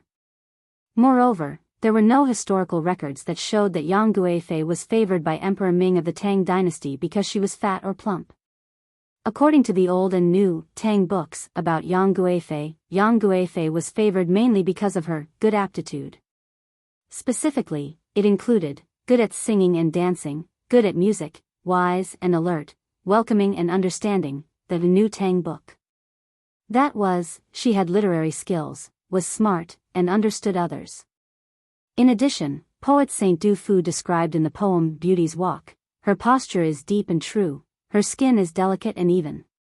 That was gorgeous, dignified, temperament, and delicate skin. In reality, Emperor Ming of the Tang dynasty did not appreciate Yang Guifei's muscles. According to the biography of Yang Taizhen, Emperor Ming of the Tang dynasty was reading the biography of Emperor Qing of Han, in the Baihua courtyard. After Yang Guifei saw it, she asked him what he was reading. Emperor Ming of the Tang dynasty smiled and said, "Don't ask. You will feel bad if you know." Yang Guifei snatched the book and saw that it said, Emperor Qing of Han obtained the flying swallow, and his body was light and unable to withstand the wind. Fearing that he was floating, the emperor made a crystal plate and ordered the palace servants to dance and dance. At this time, Emperor Ming of the Tang dynasty joked with her and said, "You can withstand the wind more than her." Yang Guifei was not convinced and confidently expressed that her rainbow-colored feather dance surpassed Zhao Fian's. When Li Bai was enshrined in Hanlin, he was ordered to write 3 songs of purity and peace, to praise Yang Guifei's beauty and the life in the palace at that time. The second one was dedicated to Yang Guifei's beauty. A stick of red dew and fragrance, the clouds and rain Wushan heartbroken. Who in the Han Palace can be like her? Poor flying swallow is wearing new makeup. In the poem, Yang Guifei was compared to a peony and Zhao Fian. If Yang Guifei was really a fat person, she could form a sharp contrast with Zhao Fian. Then, this comparison would be a mockery and disobedience. It was very likely that Yang Guifei herself also admired Zhao Fian and was willing for others to compare her to Zhao Fian. It was said that Yang Guifei had the nickname of Fat Maid, which was very likely a curse from people who were jealous and hated her, such as concubine Mei. From this, it could be seen that people at that time did not view fat as beauty. The most interesting were 2 lines of Bai Zhi's poem, A Fat Horse Walks Fast, A Prostitute Sings and Dances, 3 poems with feelings. Fat horses are beautiful, the 6 horses of Zhaoling are all fat and strong, but thin and tall prostitutes are beautiful. Being fat is an unforgivable flaw for prostitutes. The famous poet Du Mu met a fat prostitute in Shangxi, a bar girl, who urged him to drink. He immediately wrote a poem that was extremely sarcastic and ugly. Take a look. At that time, Panga had a distant grandson, and he's still ordered today to show off his family. A cart of white earth covered with mud, and 10 red flags patched up. In the Wagwan temple there were traces of footsteps, and in front of Huaihua mountain there were palm marks. There was no need to be melancholy and worry about marriage, waiting to ask Lakuan. All kinds of evidence showed that the Tang people saying that fat was beautiful lacked evidence. Moreover, this was the first year of Zhongguan, and the Tang dynasty had only been established for less than 10 years. Even if the Tang dynasty had a trend of fat being beautiful, it certainly hadn't been completely established yet. At the very least, Empress Zhongsun and Princess Changel were not fat, and were very slim. *CK, there's a problem here. Li Zishuan muttered to himself. He suddenly remembered that he had seen Empress Zhongsun, and realized that at this time, people didn't think fat was beautiful. Otherwise, Empress Zhongsun wouldn't be so thin. Chapter 586. Hello, boss. Good. How are you guys? Is there any difficulty in harvesting the food at home? Hi. No difficulty. I asked my wife to ask the 3 uncles to help us harvest the food, so there's no problem. On the other hand, it's us who have taken too much money from you, boss. We feel a little ashamed. Haha. What's there to be ashamed of? This is all earned through your own sweat and hard work. Just take it with a peace of mind. Don't tire yourself out too much. It's not worth it if you get a heat stroke. Hey. Don't worry, boss. We're not that delicate. Besides, Commander Yen doesn't let us work in the afternoon. We won't get a heat stroke even if we want to. After teasing Meng Wenhao in the house, Yen Xiaoning brought Li Zishuan to inspect the construction site. Li Zishuan looked at the tall buildings that rose from the ground and casually chatted with some of the workers by the roadside. Although it was called chatting, it wasn't really chatting. There was a lot of evidence that proved that a leader's occasional concern for his subordinates was very useful in improving the overall work efficiency. This couldn't be called showing off, but encouraging. Ever since Li Zishuan had brought the first crane to Yunshan, more and more people had discovered the huge advantage that machines had over humans. In response to Yen Xiaoning's strong request, the workshop had sent more than 20 cranes one after another. This was a sharp weapon that was ahead of the times. In addition to the large number of workers, it directly led to the construction speed of the academy to be greatly improved once again. Now, the situation on Yunshan was really changing day by day. Xiao Xian. A few old masters and I estimated that the main building of Yanhuang College, the bishop, canteen, dormitory, bathhouse, and library, will be completed by the end of this month. Walking on the hard and flat cement road, Yen Xiaoning felt quite emotional. He had never seen such a cement road and such high-rise buildings before, but now he had built them, which filled him with a sense of achievement. Perhaps with this academy, he could be ranked as a top master architect like his father. At this time, the two of them arrived at the back of the college. Yan Xiaoning said to Li Zixuan. Li Zixuan heard it and said in surprise, "So fast?" Yan Xiaoning laughed and said, "Heh. It's not that fast. Little Xian, on your way here, you should be able to see that many of the buildings are about to be completed. In the future, I plan to divide these 10,000 people into 3 groups. One group will do the interior decoration of these buildings, another group will build other buildings, and the other group will follow your previous plan to create scenery for the academy. They will transplant trees and flowers, build fake mountains, dig lakes, and also build that sports field you want to build." Li Zixuan thought for a while and agreed, "Yeah. We'll do as you say. After the main building of the academy is completed, don't be in a hurry to dismiss the craftsmen and commoners. The later construction of the academy has been completed, and I don't lack money now. Also, in addition to the buildings that I have planned earlier, I need you to send a group of people out to help me build some independent buildings behind the academy. I will give you the blueprints later." Yan Xiaoning asked curiously, "What do you want these small buildings for?" Li Zixuan laughed and said, "Xiaoning, didn't you read the newspaper earlier? The academy will assign some professors to their own houses. Although the academy doesn't have any professors now, I have to prepare these houses in advance. You can't go back on your words. The environment here in Yunshan is beautiful, and I believe many people will be willing to live here. Later, I will find a good location here and build a house for myself."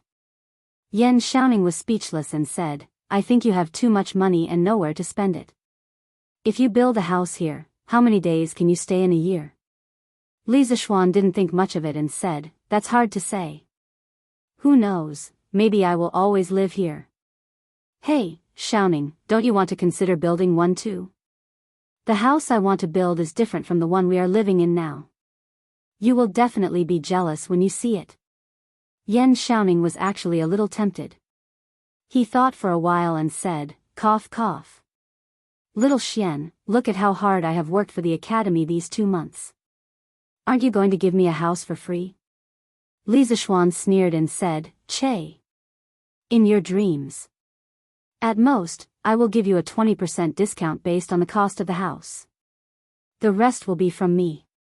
Yan Xiaoning said angrily, "F***ck. You are too much, aren't you? If you are like this, I will quit. You can go find whoever you want." "Hey hey hey. Don't. Let's talk about it. How about I give you a 40% discount? Not good, 50%? How about 50%? Hee hee. Then I will go back and pack my luggage." "Hey hey. Don't. Consider it my bad luck to have such a bad friend. I will give it to you for free." After some bickering, Yan Xiaoning emerged victorious and obtained a Cloud Mountain villa that had yet to be built for free. Although Li Zixuan looked angry on the surface, he wasn't angry at all in his heart. Firstly, he didn't really care about this little bit of money. Secondly, Yan Xiaoning had a share in the first batch of Cloud Mountain villas. What he said just now was just a joke. "Xiaoning, how do you think the academy will solve the water problem in the future?" Li Zixuan came to Yunshan today not only to inspect the progress of the academy's construction, but also to solve the academy's water problem. However, after walking around Yunshan for so long and even walking around the forest behind the academy, he still did not see a waterfall or a river. This made him a little disappointed, so he asked. Yan Xiaoning was happy that he finally got some benefits from the miser, Li Zixuan. When he heard this question, he could not help but be stunned and answered subconsciously, "What's so difficult about that? There are so many wells in Plum Village and the Han family village at the foot of the mountain. Also, there is the Ba River beside Plum Village. Is there a lack of water? We just have to find some people to carry water up every day." Li Zixuan shook his head and said, "This is not a long-term solution. The scale of the academy will definitely get bigger and bigger, and there will be more and more students. When that time comes, how can the Academy's daily water consumption be met by just carrying water up the mountain? Yan Xiaoning was helpless and said, then what do you think? Li Zishuan thought for a while and asked, Xiaoning, do you think we can use a water wheel to carry water up the mountain? Things like water wheels didn't require a lot of technology. Tubular water wheels had already appeared in the Sui dynasty. Many protagonists in time travel novels who went to ancient times relied on water wheels to become famous. This was more or less inappropriate. Li Zishuan still had some knowledge of this common knowledge, so he asked directly. Chapter 587. Xiao Xian, are you talking about the water tanker? Yan Xiaoning looked at Li Zishuan on Yunshan Mountain and asked. Li Zishuan nodded, yes, it's the water tanker. If this water tanker doesn't work, I can design a new water tanker with more power and a longer transmission distance. He had several water tanker models in his mind, but he wasn't familiar with them. He didn't know if they could be used in Yanhuang College. If it weren't for the fact that the power system wasn't easy to solve, he would definitely build his own water tanker. For him, it was easy to build a water tanker, but the difficult part was the problem of the power required for the water tanker. He still lacked the materials for an internal combustion engine, and he didn't have a stable power supply system for an electric motor. Therefore, he could only rely on the water tanker. Although Yan Xiaoning was confident in Li Zishuan's creativity, he still shook his head and said, I don't think it's possible. Yanhuang College is too far away from Bar River, and the terrain is too high. It's impossible to use a water tanker to transport water. Even if it can be transported up, it can't be too much. Even if you can make a water tanker with more power, I think it's still useless and not worth the loss. Li Zishuan rubbed his eyebrows and seemed to be a little distressed. After hesitating for a while, he gritted his teeth and said, how about this, Xiaoning, help me find a group of well builders and ask them to find a suitable place on Yunshan Mountain and dig a few wells for me. In the early stage of the college, let's transport water from the foot of the mountain. Yan Xiaoning opened his eyes wide and said, are you crazy? Yunshan Mountain is so high, how can you dig a well? However, Li Zishuan shook his head and disagreed. Xiaoning, you're wrong. Although Cloud Mountain is relatively high, the trees on the mountain are dense and there's plenty of rain all year round. Some places can still be dug out. When the time comes, you can find an experienced craftsman and you should be able to find a few good spots. There's a saying that it's futile to dig a well on the mountain. Many people think that it's impossible to dig underground water because of the high terrain on the mountain. This is a misconception. In fact, there are places on the mountain where underground water can be found. Underground water didn't only exist on flat land, but also on high mountains. Sometimes, there was no water at all in places lower than the horizon. The existence of underground water was related to the structure of rock strata. Some rock strata couldn't store water, while some rock strata had confined water. Besides, there were soil, trees, and flowers on the mountain. These things were the main factors for storing water. If the soil and water were well preserved, it was not impossible to dig up water by just digging 2 or 3 meters. In Li Zishuan's previous life, one of his relatives had contracted a mountain to raise chickens. Because the mountain was high and there was no running water, his relative had hired someone to dig a well on the mountain. In the end, they only dug 1.5 meters before they found water. Therefore, when it came to digging a well, the terrain was not the deciding factor. Yan Xiaoning, on the other hand, didn't understand these things. He asked skeptically, can you really dig a well out of such a high mountain? Li Zishuan said confidently, definitely. Don't worry, Xiaoning. As long as the craftsmen are experienced and can distinguish the water level, they will definitely be able to dig a well in Yunshan. All right. Tomorrow, I'll arrange for someone to go to Chang and to look for a well builder. In Yunshan, the construction of the college was in full swing. In Datong Daily, there were waves of publicity about Gong Shui and Yanhuang College. When Gong Shui was first publicized, Ma Zhou had arranged for a group of people to study Li Zishuan's published articles. Many people in the editorial department had a deeper understanding of Gong Shui, so there was no need for Li Zishuan to do the publicity. There were plenty of people in the editorial department who were talented in this field. Therefore, recently, the news section of the newspaper was almost filled with the words Yanhuang College and Gong Shui. Under such fierce publicity, more and more people knew what Gong Shui was, and what kind of college Yanhuang College was being built outside Chang'an City. Gong Shui, Yanhuang Academy. In an instant, their momentum was like a rainbow. Of course, in the past, there would be many Confucian defenders who would jump out and criticize Li Zishuan for bragging about Gong Shui in the newspaper.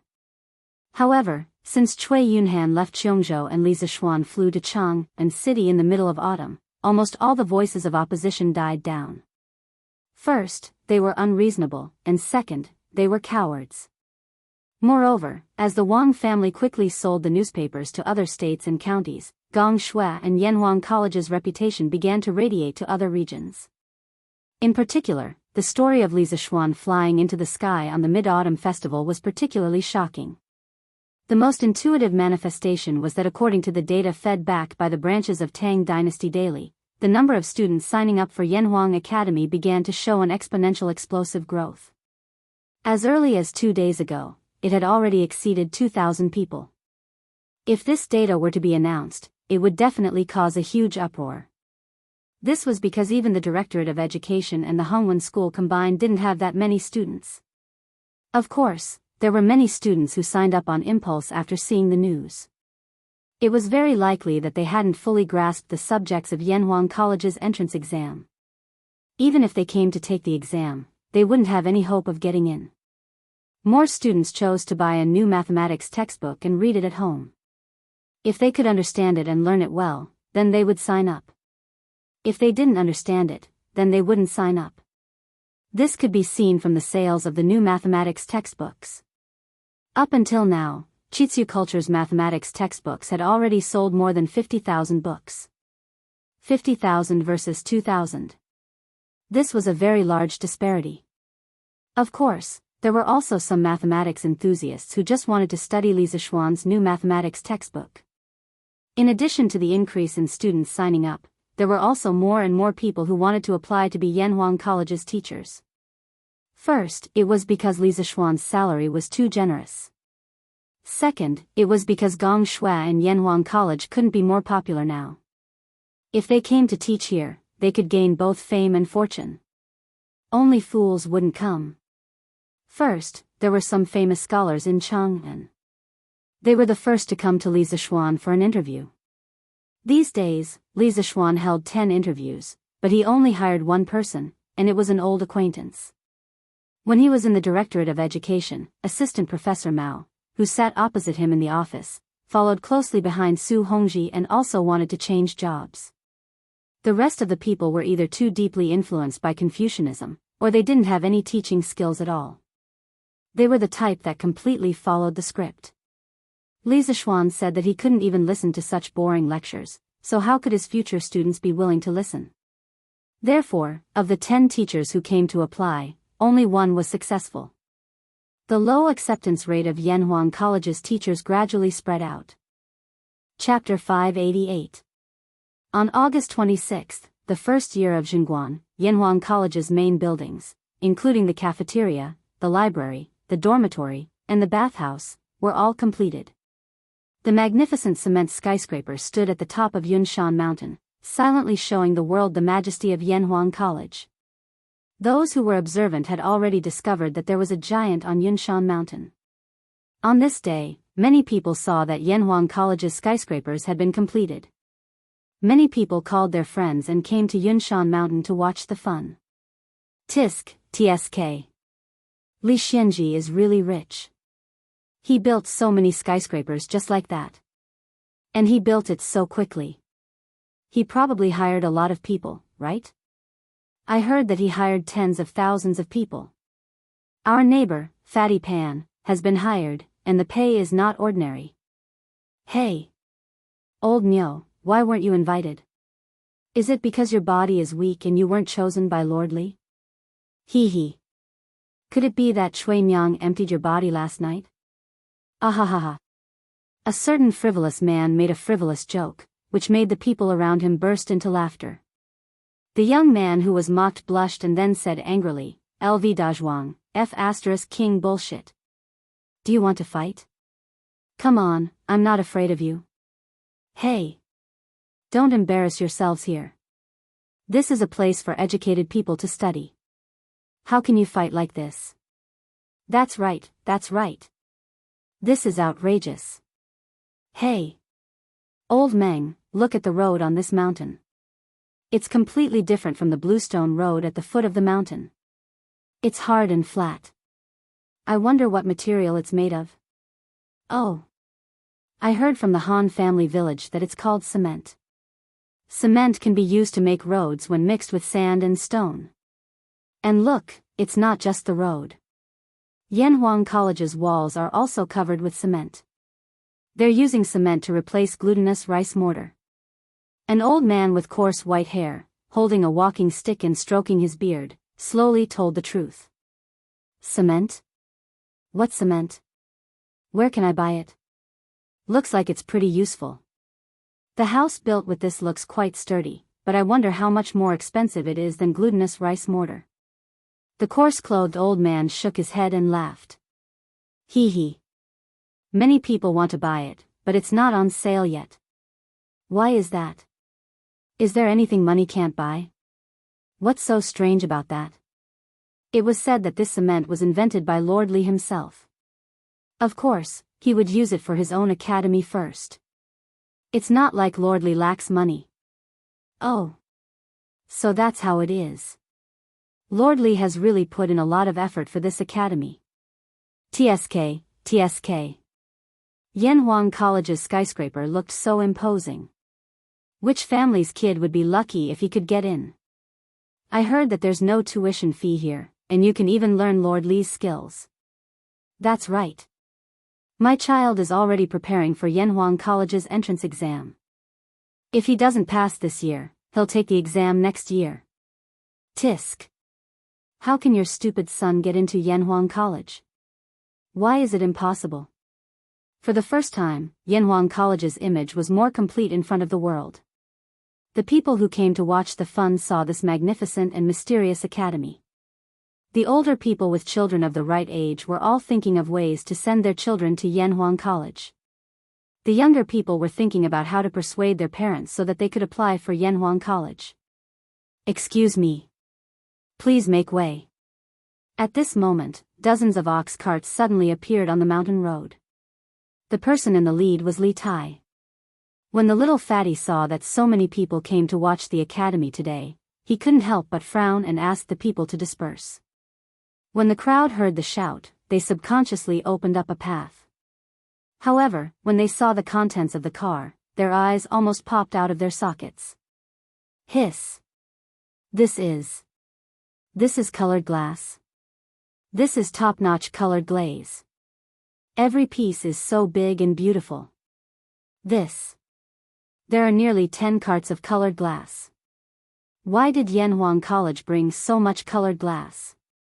Who knows? Maybe we can use it in one of the houses. Yanhuang College's architecture can't be estimated with common sense. Oh my God, how much is this? In fact, not only were the onlookers dumbfounded, but the people who followed Li Tai to the workshop to transport the colored glass were also dumbfounded. In this era, colored glass was worth as much as gold. When these people saw so much colored glass in the workshop in the morning, they were almost blinded. However, after walking for such a long time, they gradually got used to it. At this time, when they saw that there were people who were as shocked as they were at the beginning, they more or less felt a sense of superiority.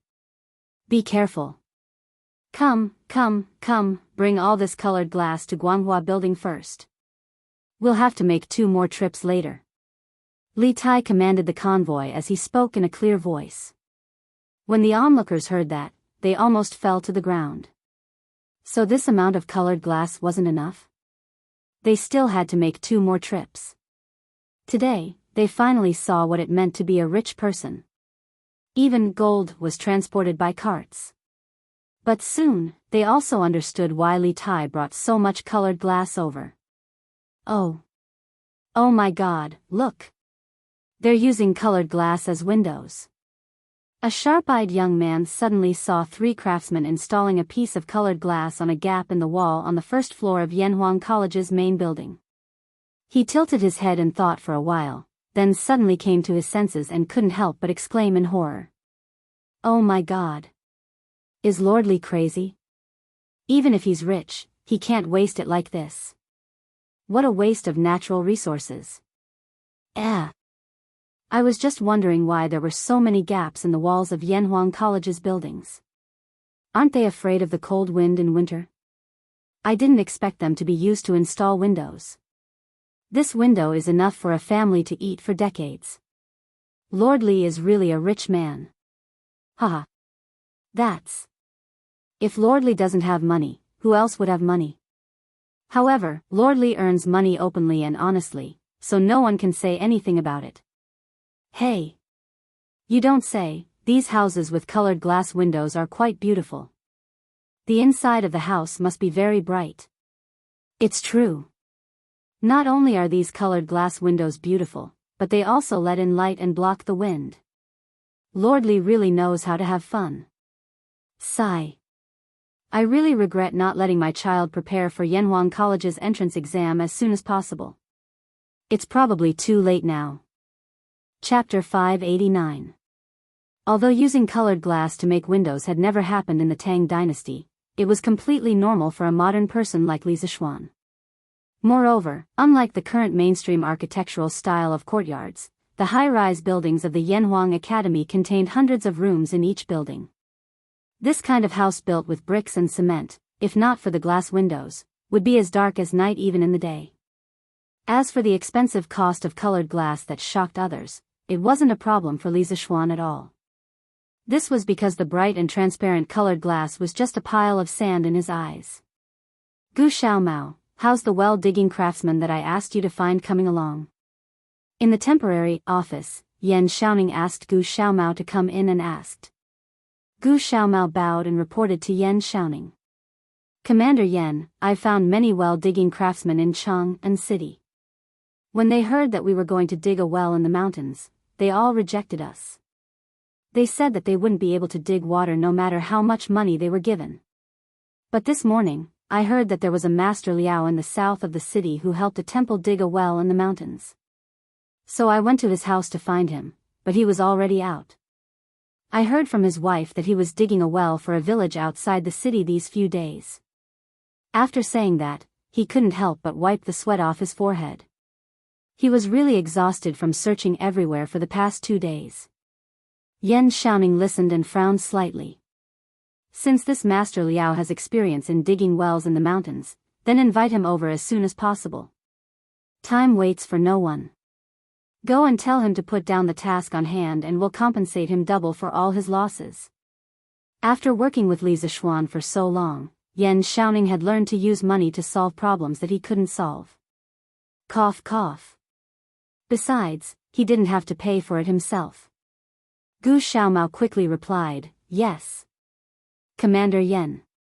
Then I'll go and find Master Liao now." Yan Xiaoning let out a soft and said, "Okay. Go. Thank you for your hard work." Gu Xiaomao scratched his head excitedly and giggled. Hee hee. It's not hard. It's not hard. In fact, installing glass windows in all the completed buildings was only the first step. Later, there were also tables and chairs for classrooms and cafeterias, boilers, water towers, and pipes for bathhouses, and beds for dormitories. Li Zishuan designed all these things according to the modern style. Of course, all of them were made by the workshop. This was also one of the reasons why the production of cement was only enough for Yanhuang College to use after so long. This was because in addition to cement, Li Zishuan would also assign tasks to the workshop from time to time. Today, they would produce a batch of colored glass. Tomorrow, they would produce a batch of cranes. The day after that, they would produce some strange tables and chairs. It could be said that half of Yanhuang College's work was done by the workshop. 3 days later, at Yanhuang College. Commander Yan. Commander Yan. Out of the water. Out of the water. Yan Xiaoning was sorting out the recent assessment results of various engineering teams in the office, when he heard Gu Xiaomao rushing in from outside while shouting. "What's out of the water?" Gu Xiaomao's words were very ambiguous, and Yan Xiaoning was dumbfounded. "Huff, huff. Commander Yan, it's Master Liao and the others who dug out water in the east of the college." Gu Xiaomao bent over and panted heavily. Yan Xiaoning's eyes widened. He said in disbelief, "How is that possible? It hasn't even been 3 days. How can they dig out water?" Gu Xiaomao said anxiously, "It's true. If you don't believe me, you can follow me to take a look." "Xiaomao, bring me to take a look first." Yan Xiaoning nodded.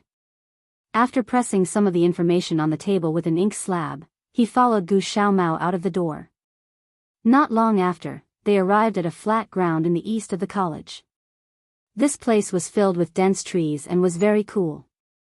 At this time, many people had gathered to watch the show. Yan Xiaoning took a step forward and saw a deep well. However, he couldn't see if there was water in it. "Master Liao, I heard that you guys dug out water." Yan Xiaoning glanced at the excited old man beside him and asked aloud. He. How can it be fake?" "Zhang De, put down a rope and bring up a bucket of water. Prove to Commander Yan that we're not bragging." The old man showed off proudly and then instructed the tanned brawny man beside him. "Yes, got it, Master Liao." The brawny man laughed and then threw a wooden bucket tied with a rope into the well. Then, there was a plop sound. Although the bucket wasn't out yet, Yan Xiaoning no longer had any doubts at this moment. After the tanned brawny man brought out a bucket full of well water, everyone exclaimed. Yan Xiaoning cupped his hands and said to the old man, "Master Liao is really capable. You can dig out a well in the Cloud Mountain in such a short time. I'm impressed." The old man grinned and waved his hand. He. It's nothing. It's nothing. We've agreed before." Yan Xiaoning smiled and said, "Don't worry, Master Liao. We agreed on 10 strings of coins. You won't be short of a single cent. I just don't know if you can tell us how you know that water can be dug out from this position." The old man's face turned serious and said seriously, "It's not that difficult. The branches and leaves here are luxuriant, clear, and smooth. Its momentum is slightly higher than that of the white tiger on the right peak. It echoes with the white tiger, circling left and right, protecting the Ming Tang. It's like a green dragon emerging from the water. If you dig 5 feet down from here, there will definitely be water." The onlookers were so surprised that their jaws almost dropped. They never thought that a well-digging master would know feng shui. Did he have to be so professional? Yan Xiaoning was also shocked. He opened his mouth and asked after a while, "Master Liao, you know feng shui too?" The old man laughed and revealed his mouth full of teeth. Then, he said, "Haha. When I was young, I was a Taoist priest in the Taoist temple for 7 to 8 years. Later, the Taoist temple was destroyed in the war, so I left the mountain. I only know a little about feng shui." Yan Xiaoning's mouth twitched slightly. A Taoist priest actually became a well digger. No matter how he thought about it, it didn't seem reliable. But no one expected that the combination of the two would have such a miraculous effect. "Then, Master Liao, help me dig 3 more wells. The price is the same as before." Yan Xiaoning exhaled a few times and said. Yanhuang College covered a huge area. 1 well was definitely not enough. Yan Xiaoning didn't expect this old man to be so efficient at digging wells. He decided to let him dig a few more wells while he was at it. With that, the Yanhuang Academy was basically ready. All that was left was for the final push. Chapter 590. While the construction of Yanhuang College was in full swing, Li Zishuan was not idle either. In fact, he was very miserable. Sigh.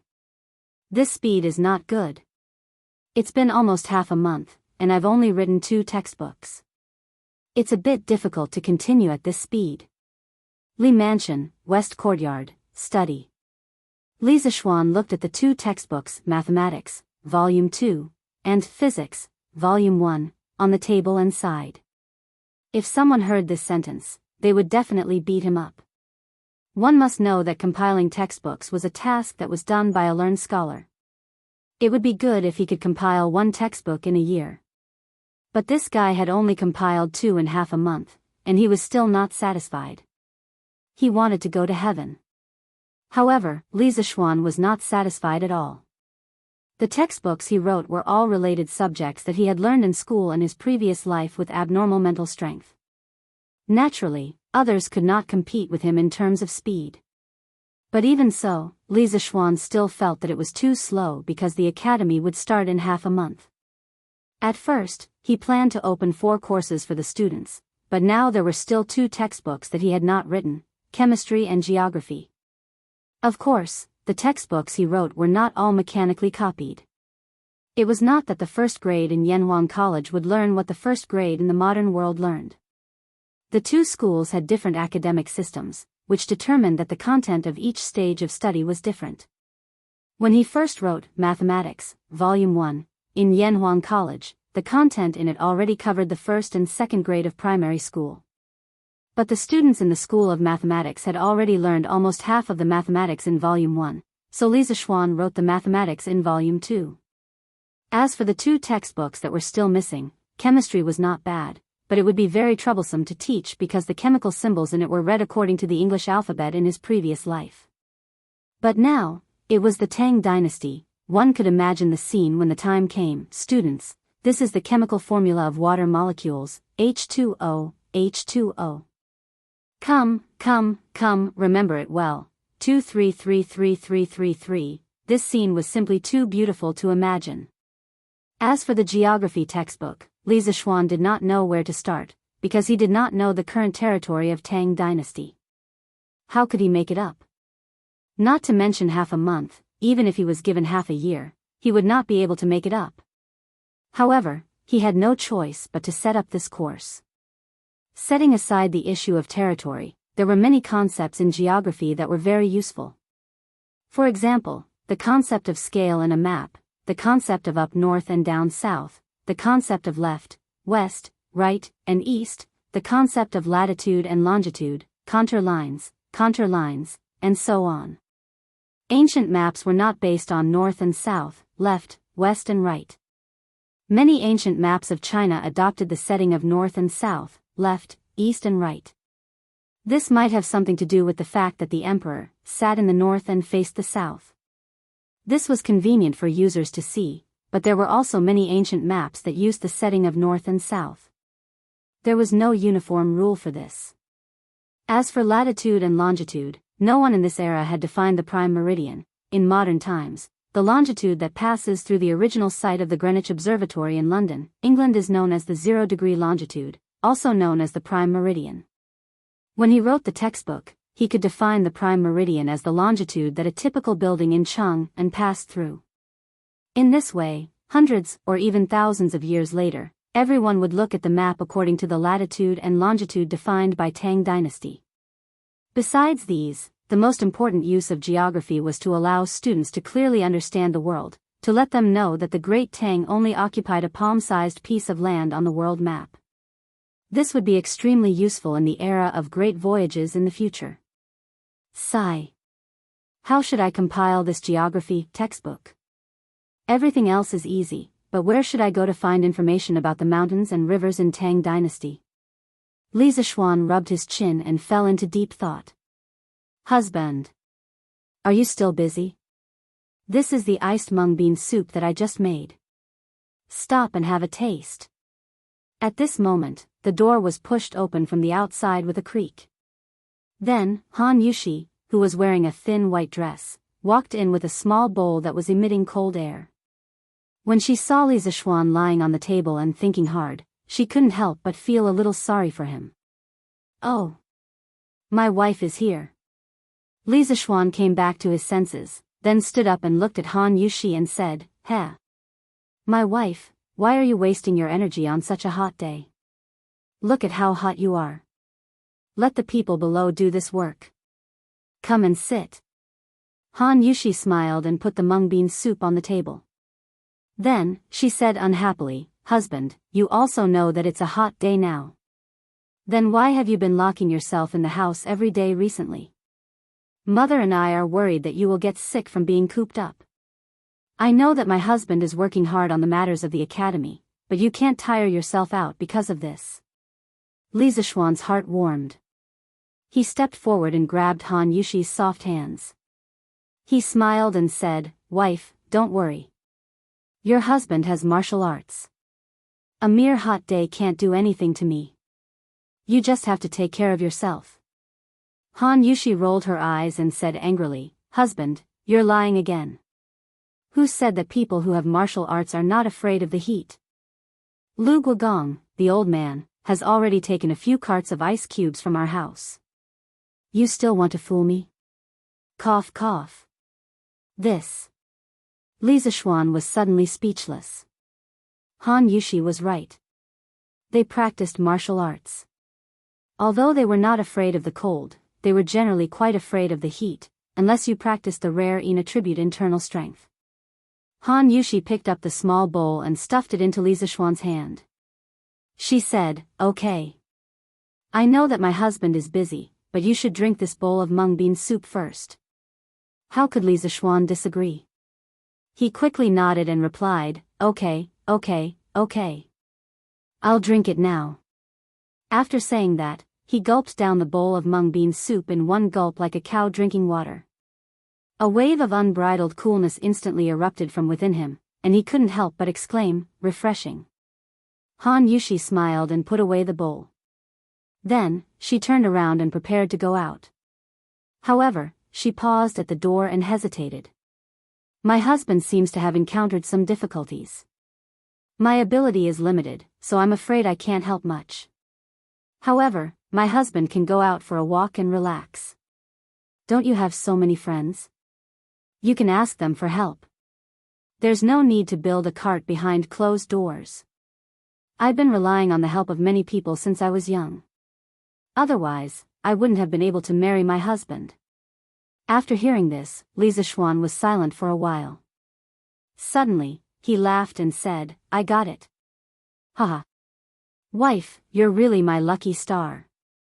Chapter 591. Qingke, you stop first. What's wrong? Xiao Xian, what's the matter? You stop first. Gu Xiaomao, from now on, you'll be the leader of the 8th team of the 1st Regiment. You'll be in charge of all the missions on Qingke. That afternoon, Li Zishuan went straight to Yunshan. After asking a craftsman, he found Li Tai, who was teaching others how to use the crane. He cut to the chase and went straight to the point. Li Tai, on the other hand, was dumbfounded. Little Xian, what are you doing now?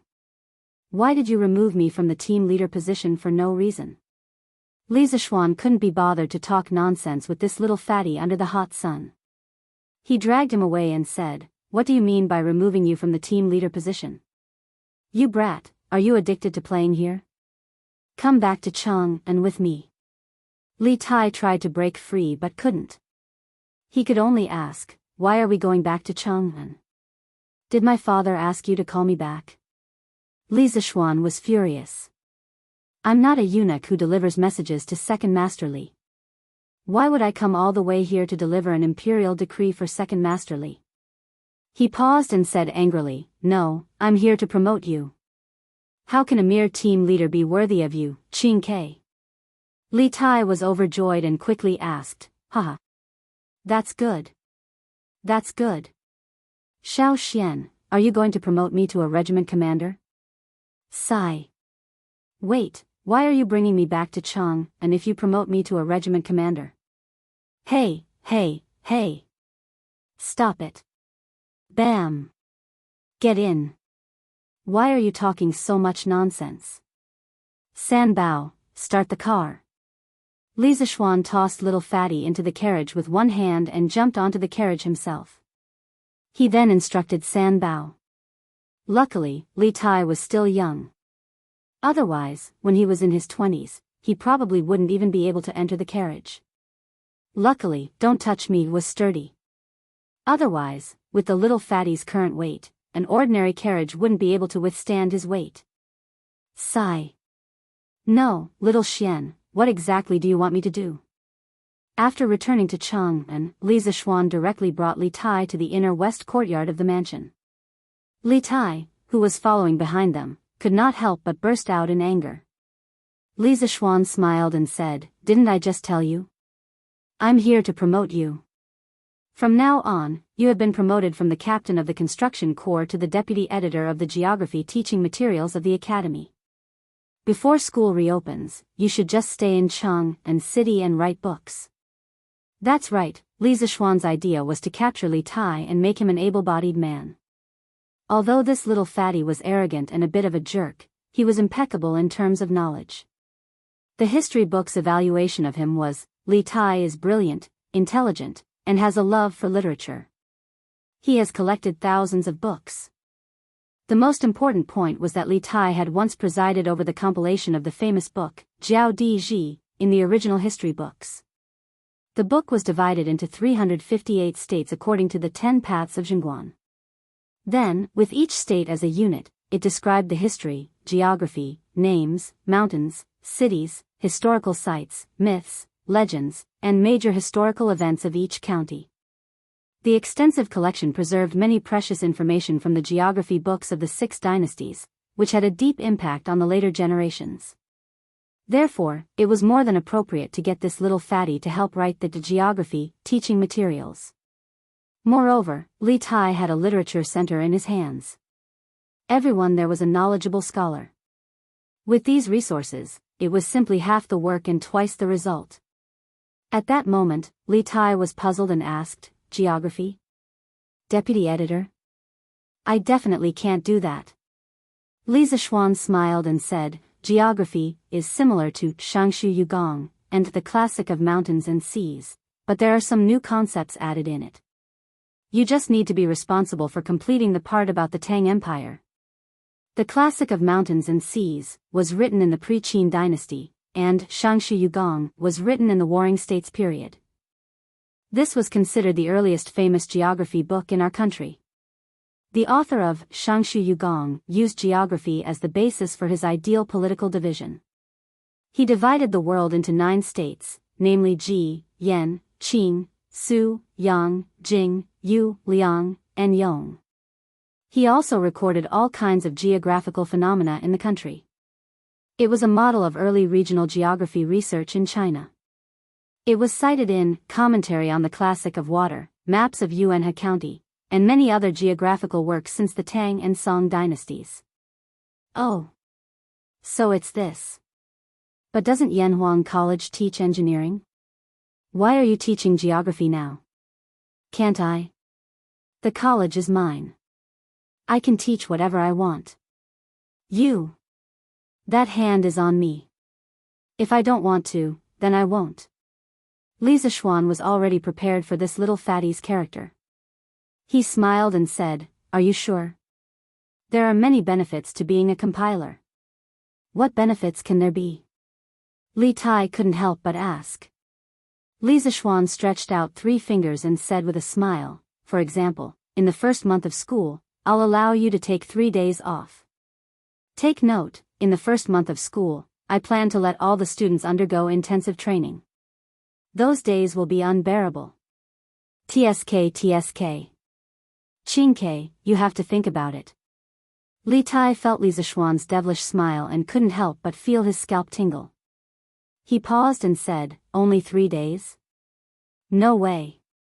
It has to be 5 days." Li Zixuan snorted and said, 3 days means 3 days. If you don't want to do it, I'll find someone else. 3 days is already the limit of my tolerance. Li Zixuan knew very well that when dealing with people like this little fatty, he couldn't give in at all. Otherwise, this guy would definitely take advantage of him. Sure enough, Li Tai saw that Li Zixuan wasn't willing to budge. After hesitating for a while, he gritted his teeth and said, "Fine. 3 days it is. Tell me, how should we compile this geography textbook?" Li Zixuan shook his head and said, "You don't have to worry about this first. When you go back, gather all the scholars in your mansion to help you collect all the mountains and rivers in the Tang Empire. Then, about 7 days later, I'll send you a book. In this book, except for the part about the Tang Empire that has problems, the rest of the book and all the concepts in the book are all correct. When the time comes, you just need to make some adjustments on this foundation. This was also the most reasonable method that Li Zixuan came up with at the moment. First, make a complete copy of the modern geography book, then deduct the domestic part and give it to Li Tai to fill in. He believed that with this little fatty's understanding and ability, he could complete the whole book. Li Tai nodded thoughtfully and said, "Okay. Then I'll go back to the mansion to gather people. When your masterpiece comes, we'll start." "That's great." Chapter 592. After the little fatty left, Li Zixuan began another round of closed-door training. In the blink of an eye, another 7 days had passed. It was now September. In these 7 days, the renovations of the buildings that were previously completed in Yanhuang College had been completed. There were doors, windows, blackboards, tables, chairs, and lecterns in the classrooms. There were bunk beds, windows, and candlesticks in the dormitories. There were also small windows in the cafeteria that were similar to modern school cafeterias. There were also rows of neatly arranged tables and chairs. There were also rows of showerheads in the bathhouse. The current appearance of Yanhuang College was infinitely similar to that of a modern university. Other than the lack of electrical, multimedia, and other high-tech equipment, the gap between the two was getting smaller and smaller. From this point of view, Li Zixuan had spent a lot of money to buy a feeling of modernity. If a modern person were to transmigrate and see Yanhuang College, they would definitely think that they had transmigrated back. It was a pity that Li Zixuan had been busy compiling the teaching materials and did not see this scene at the first moment. "Feiji, send this book to the Prince of Wei's residence now. You must deliver it personally. Do not lose it on the way." In the Li residence, Li Zixuan walked out of the west courtyard with a haggard expression.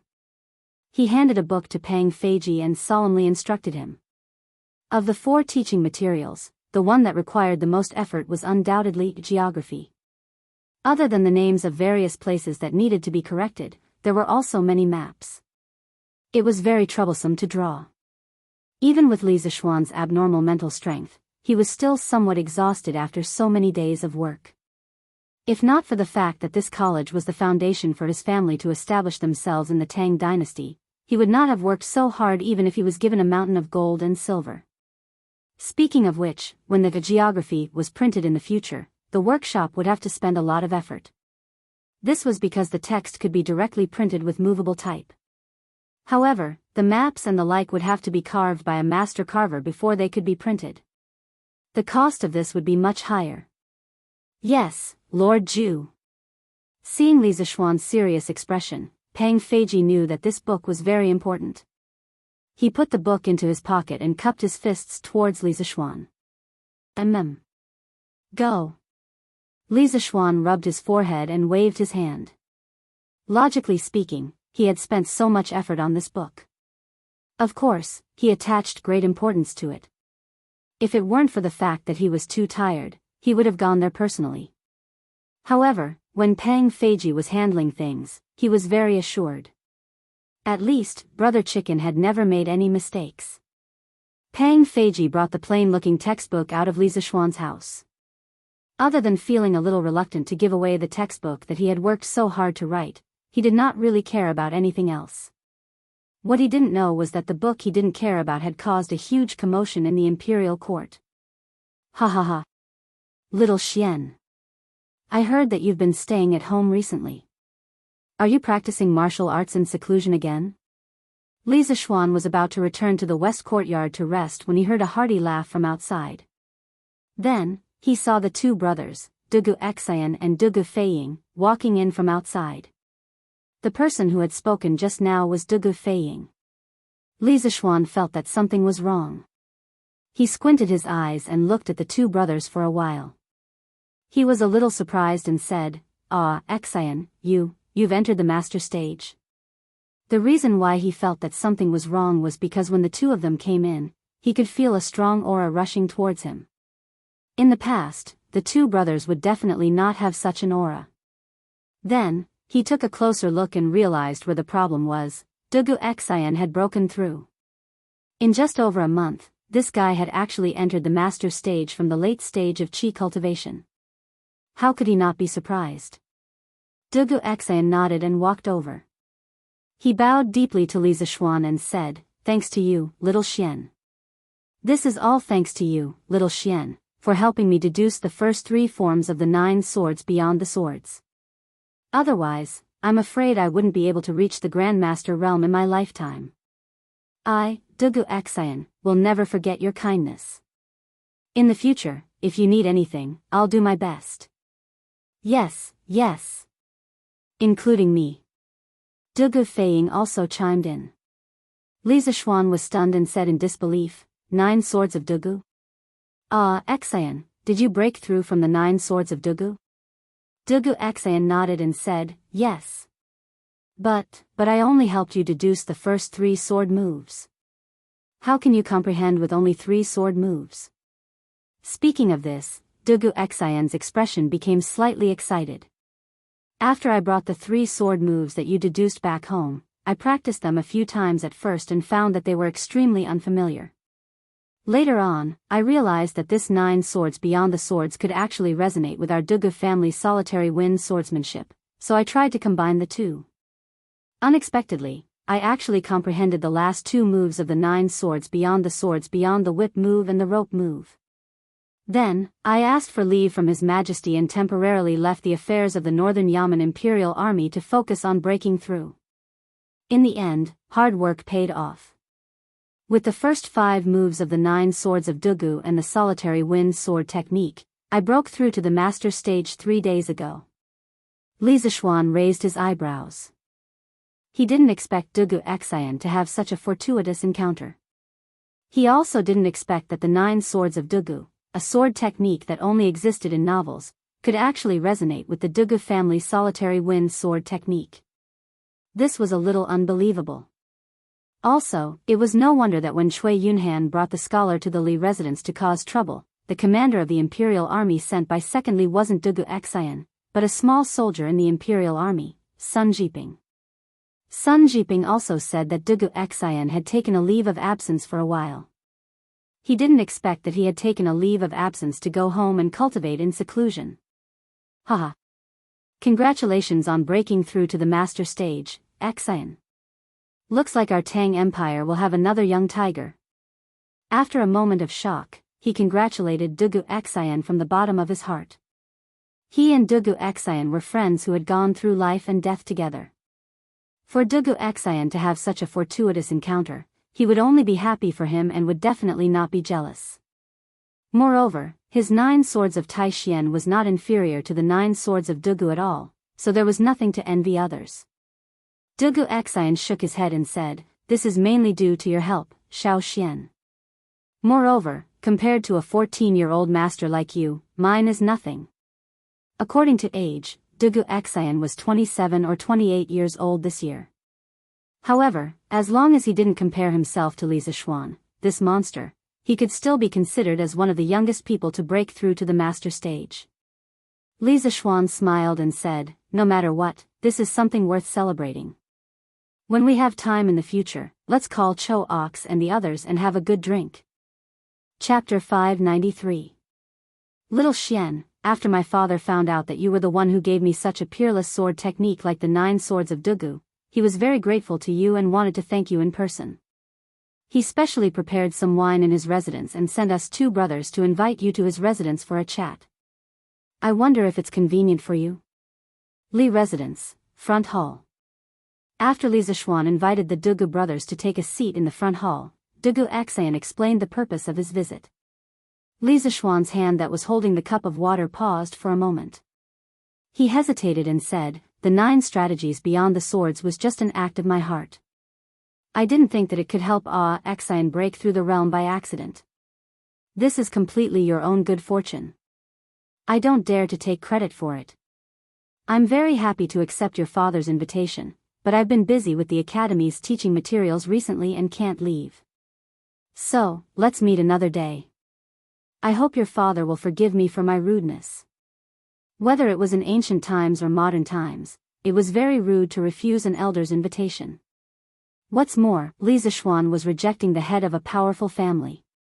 If it wasn't for the fact that he really couldn't get away, he wouldn't have done this. Dugu Xian came to a sudden realization.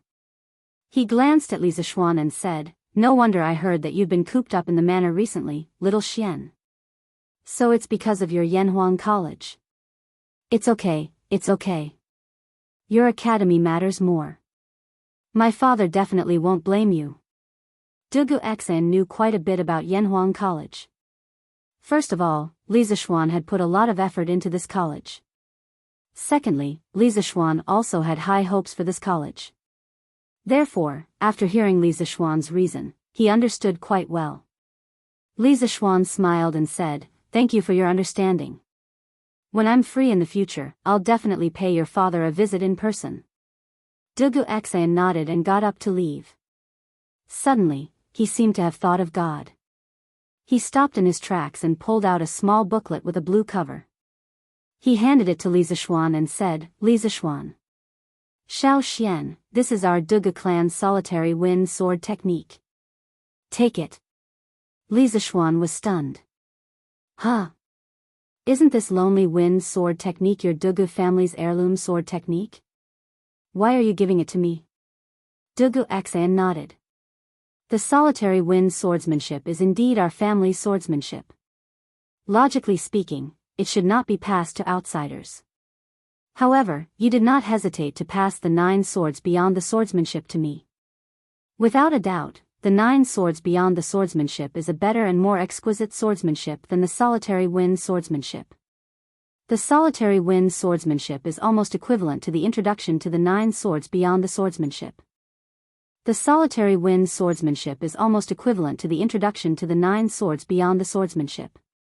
After obtaining the 9 swords beyond the swordsmanship, our Dugu family owes you a big favor. Therefore, my father has decided to give the solitary wind swordsmanship to you." When Li Zixuan heard this, his heart palpitated with eagerness, but he still refused. "No. This is too valuable. I can't accept it." Dugu Xian did not take the sword manual back. Instead, he insisted, "You must accept this. Previously, you were able to deduce the 3 sword moves of solitary 9 swords without practicing the foundation of solitary wind swordsmanship. This means that your talent in swordsmanship is far higher than mine. Now that the facts have proven that the solitary wind sword technique is helpful in comprehending the 9 swords of Dugu, Xiao Xian, you must try to practice it. Who knows, you might be able to deduce all 9 sword moves of the 9 swords of Dugu." Seeing Li Zixuan's hesitation, Dugu Feiying chimed in, "That's right. Little Xian, this is my father's wish, quickly accept it. At most, you can wait until you have deduced all the 9 strategies beyond the swords, then share your insights with my big brother." Dugu Xian's expression changed, and he immediately interrupted, "Flying Eagle. Shut up. Exchanging the first 5 moves of the solitary wind swordsmanship for the solitary wind swordsmanship is already a bargain for us. How can we be greedy for other things?" Dugu Feiying smiled embarrassedly. Actually, he was just trying to persuade Li Zixuan to accept the lonely wind swordsmanship. He didn't have any bad intentions. Li Zixuan hurriedly waved his hand and said, "Don't. Xian, why are you still being so polite with me? Feiying is right. How about this? I will accept this solitary wind swordsmanship, and I will definitely not teach it to outsiders. If I can comprehend all the sword moves of the 9 swords of Dugu in the future, I will share them with you." "Absolutely not. This way, won't I owe you more and more?" Li Zixuan laughed. It's fine. There's nothing between us brothers that we owe each other." Xian, aren't you treating me like an outsider?" Dugu Xian said helplessly, "All right then. It's getting late, we'll take our leave first." Li Zixuan nodded and personally sent the 2 of them out.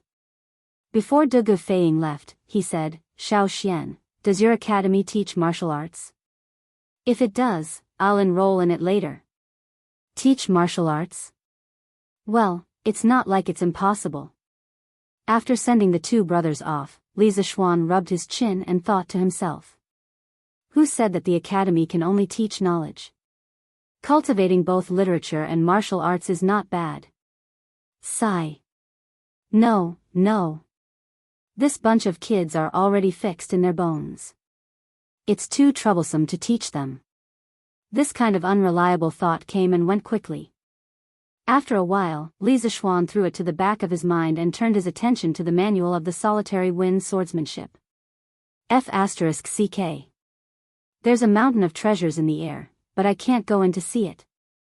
School was about to start soon, and he had to finish the last textbook, chemistry.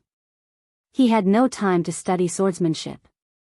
After stuffing the manual into the bookshelf, Li Zixuan bitterly became a porter again, a porter of knowledge. Ganlu Hall. Li Er put down his brush and leaned on the couch. After a while, he suddenly asked, what has Li Zixuan been doing recently? Why haven't I heard anything about him? Ever since Li Zixuan returned at the beginning of the year, he had been stirring up trouble in Chang'an City. Recently, he had suddenly been quiet for so long that Li Er was not used to it. That was why he asked this question.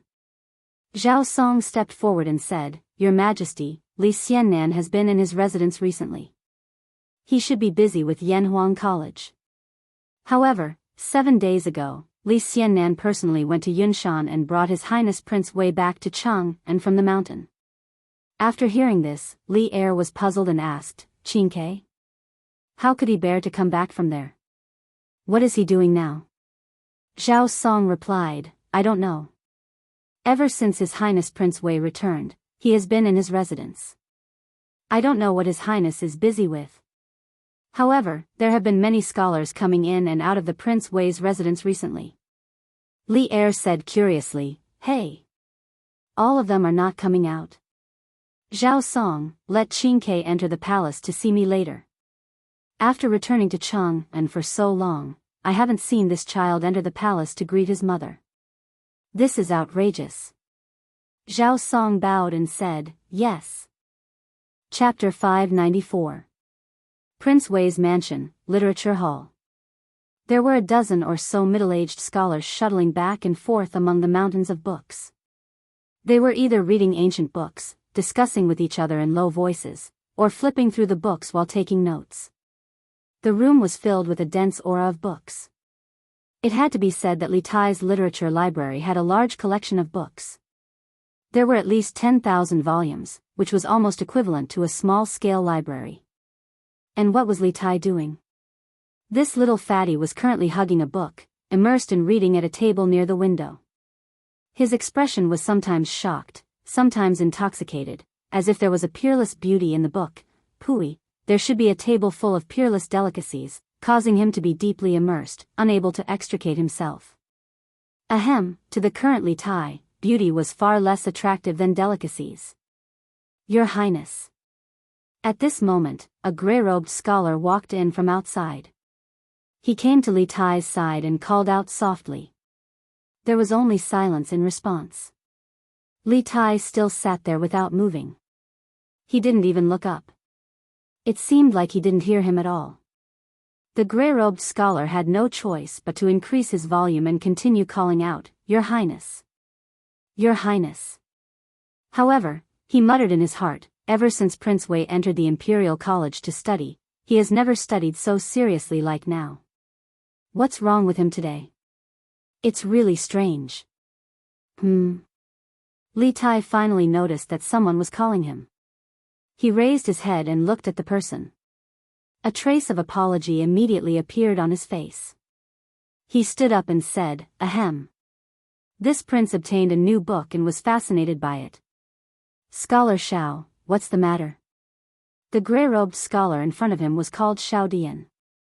He was a scholar of the Hongwen Library and was born in an official's family. His father and grandfather were high-ranking officials of the Qin Kingdom during the Southern Dynasty. During the Wuda era, they served as the Eastern Palace's subordinate, the Crown Prince, and washed his horse. This person belonged to the kind of person who spent his life pursuing the truth of knowledge. He was not interested in fame, fortune, or official struggles. My ambition is to study, from day to night, without rest. Every time you want to open the 5 classics, you have to tie your belt, wash your hands, and sit still. If history developed according to the normal trajectory, in a few years, Xiao Dian would become one of the main contributors to Li Tai's Kuo. Your Highness. His Majesty just sent someone to pass on a message, saying that he wants you to make a trip to the palace. Of course, Xiao Dian wouldn't get angry with a child like Li Tai. Seeing that Li Tai had returned to his senses, he hurriedly replied. Oh. I'll go now. Li Tai reluctantly closed the book, tidied his clothes, and left. As for the book, of course, he couldn't carry it around with him. Instead, he left it on the table. The literature hall was his. What was there to worry about if he put his book in there? What book is this? This old man has read all the books in the literature hall. Why have I never seen this book before? After Li Tai left, Xiao Dian was about to turn around and busy himself with his own matters. However, he was suddenly attracted by the book on the table that Li Tai had just closed and didn't have a single word on the cover. He stood in front of the table and muttered to himself. This son pays his respects to father. In the Sweet Dew Hall, the rotund Li Tai walked in with small steps and bowed to Li Er. His appearance looked rather comical. No wonder Li Er had always doted on this son. Qin Ke is here. Rise. Li Er raised his head when he heard the voice and smiled. Li Tai straightened his body and cupped his hands. Thank you, father. Li Er smiled, then put down the memorial in his hand that he was reading halfway and asked, I heard that you haven't been to Yunshan for the past few days, Qin Ke? Replying to father, that's indeed the case. Since that's the case, why are you still in a hurry these past few days? I don't see you entering the palace to pay your respects to me and your mother. Li Er frowned and asked in a deep voice. Previously, after Li Tai went to Yunshan to help build the academy, Empress Zhongsun felt sorry for her son's tiredness from running back and forth every day. Thus, she exempted Li Tai from entering the palace to pay his respects every day. Now that Li Tai had returned from Yunshan for some unknown reason, he still hadn't entered the palace to pay his respects. This made Li Er a little unhappy. He could tolerate his son's lack of aptitude, but he couldn't tolerate them being disloyal and unfilial. Li Tai's fat face turned red. To be honest, he hadn't entered the palace to pay his respects for a long time and had forgotten about this. Of course, this was something that he couldn't say out loud. He had a legitimate reason. This is indeed this son's negligence. This son will go and pay his respects to mother later. This son has been too busy these past few days and has become muddle-headed. I hope father can forgive me. Muddle-headed from being too busy? What are you busy with? Replying to father, it's some studies that teacher has given to this son. Yanhuang College is about to start school. Teacher Li has been compiling textbooks behind closed doors for the past month. From what I heard, this son seems to be planning to open 4 courses for the new students. They are mathematics, physics, chemistry, and geography. About 7 days ago, Mr. Li brought me back from Yunshan Mountain because he wanted me to participate in the compilation of the geography teaching materials. Thus, this son has been collecting ancient books and literature with the scholars in the literature hall for reference. Li Er's face cleared up a little when he heard this. He frowned and pondered for a long time. Then, he stood up and asked, Geography? Isn't he teaching engineering? Why is he teaching geography for no reason? Does this kid really think that he's Zhuge Kongming who knows everything from astronomy to geography? When Li Tai heard this, he looked slightly excited and said, Father is wise. Teacher Li really knows geography. This morning, teacher sent the first draft of the geography textbook to this son's residence. This son opened it and was deeply immersed in it. I couldn't extricate myself. I didn't even eat lunch. Latitude and longitude, contour lines, sea level, and so on. Teacher put forward some new concepts in the book. It made this son feel as if he opened up a new world. This geography textbook is definitely better than any of the classics in the past. Li Er was slightly moved. No one knew a son better than his father. Li Tai had always been arrogant. A book that could make him praise it so much must be extraordinary.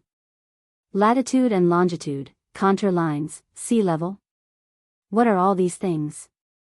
Li Tai cupped his hands and said, "Father, this latitude and longitude is a set of data that teacher specified for each place on the map. It's convenient to find the location on the map. Contour lines are curves that distinguish the height of the terrain on the map. The sea level is the average height of the sea.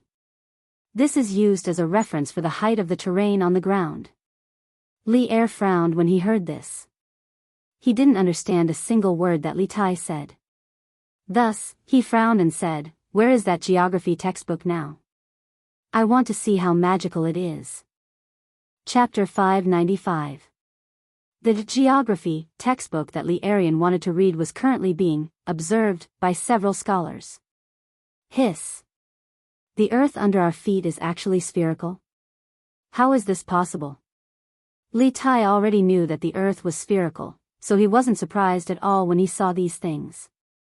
At first, Xiao Dian didn't suppress his curiosity and quietly opened the book that Li Tai left behind. When he saw the first page, he couldn't help but exclaim. This inexplicable exclamation also attracted the attention of the two scholars beside him. However, Xiao Dian couldn't care about this at this moment. He had already put all his attention into the book. He wanted to find out the truth. The first chapter of the geography textbook compiled by Li Zixuan talked about the earth and maps. After saying that the earth was spherical, Li Zixuan gave some evidence that could be given under the conditions of this era to prove that the earth was spherical. After Xiao Dian finished reading, he felt as if he had been struck by lightning. His head was buzzing.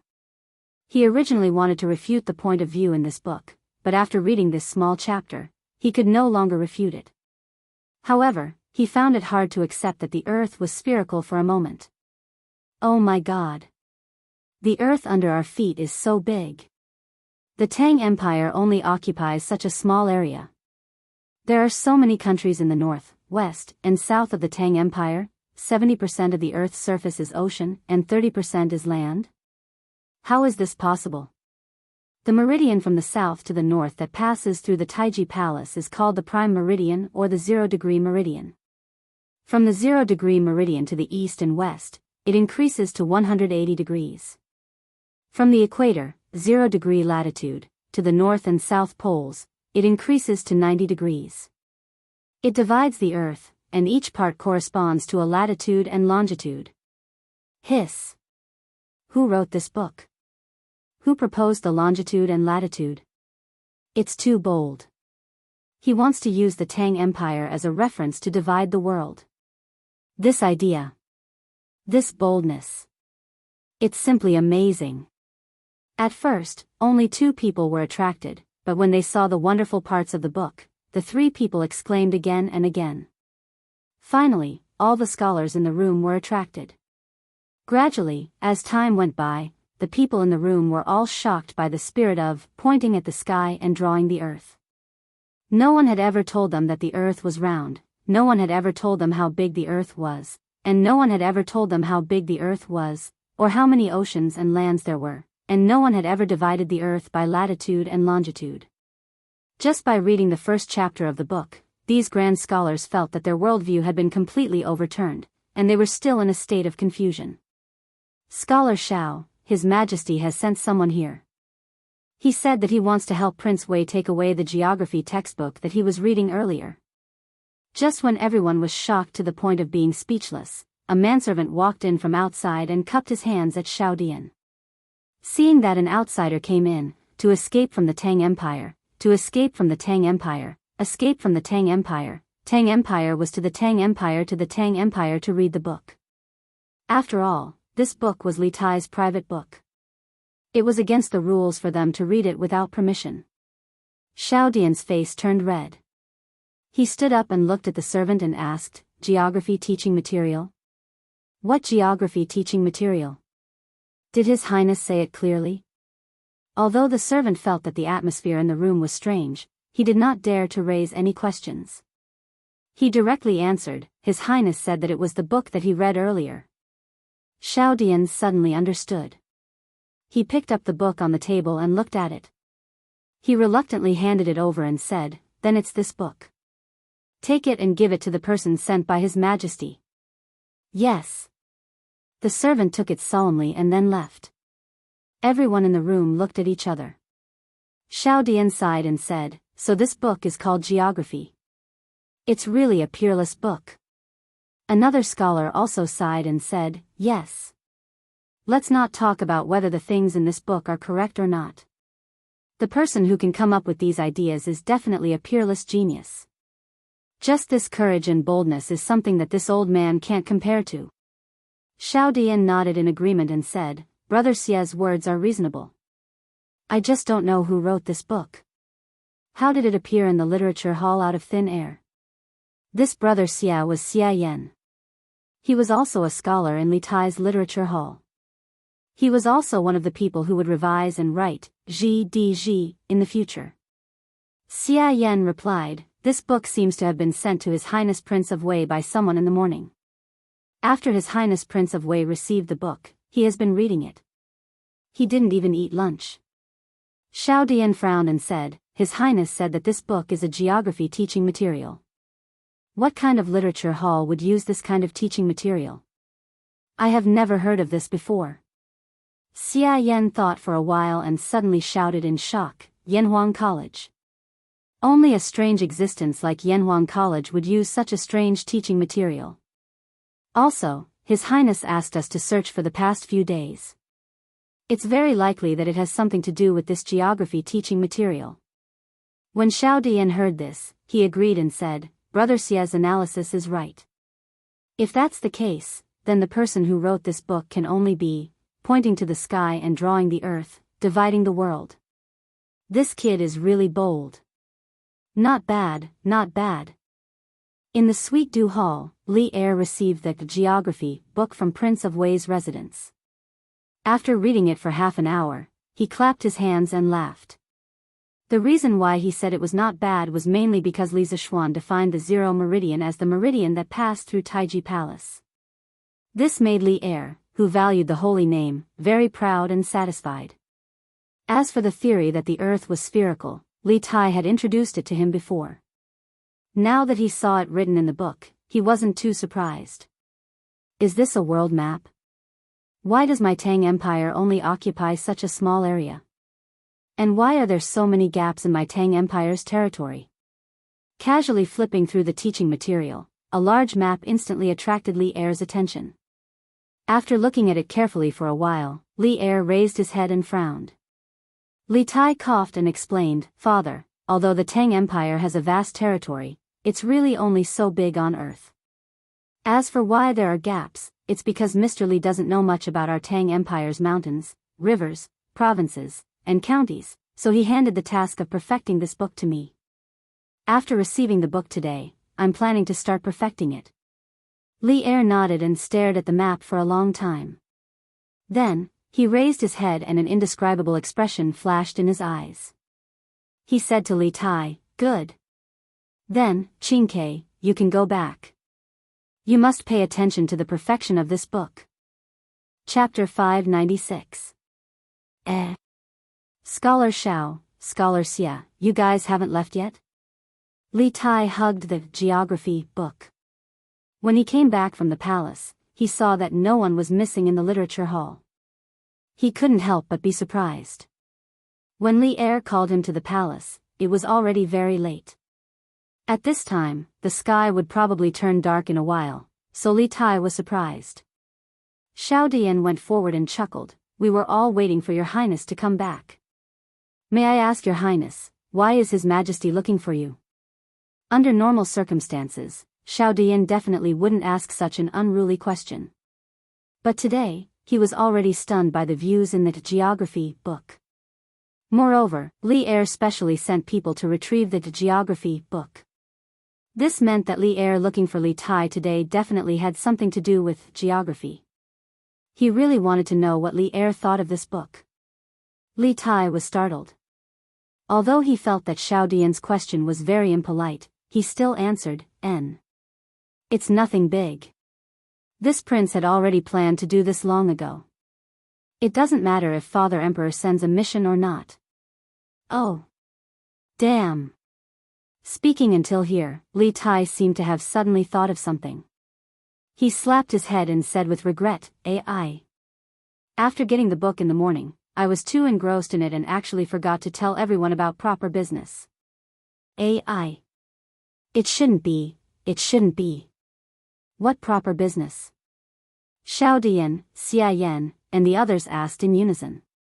Li Tai took out the book from his chest and said, "This book is called Geography. It's Yanhuang College's teaching material.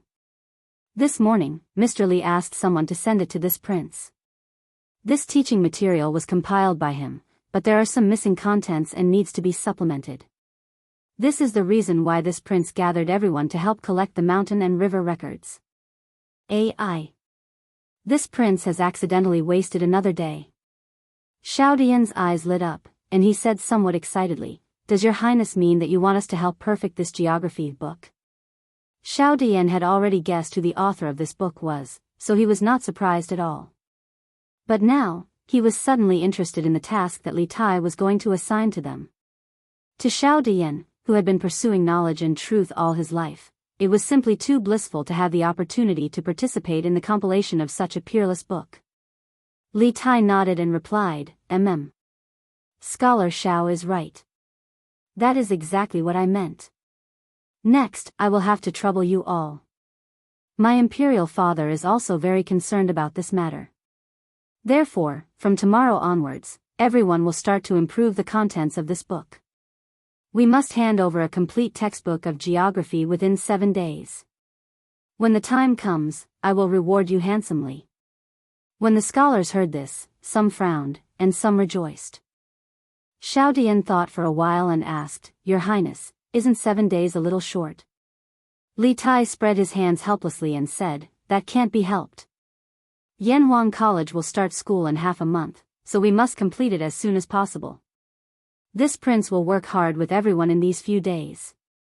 What's more, Mr. Li only spent 7 days to complete 90% of the book's contents. With so many of us, can't we complete the remaining 10% of the book in 7 days? Only 7 days? This?"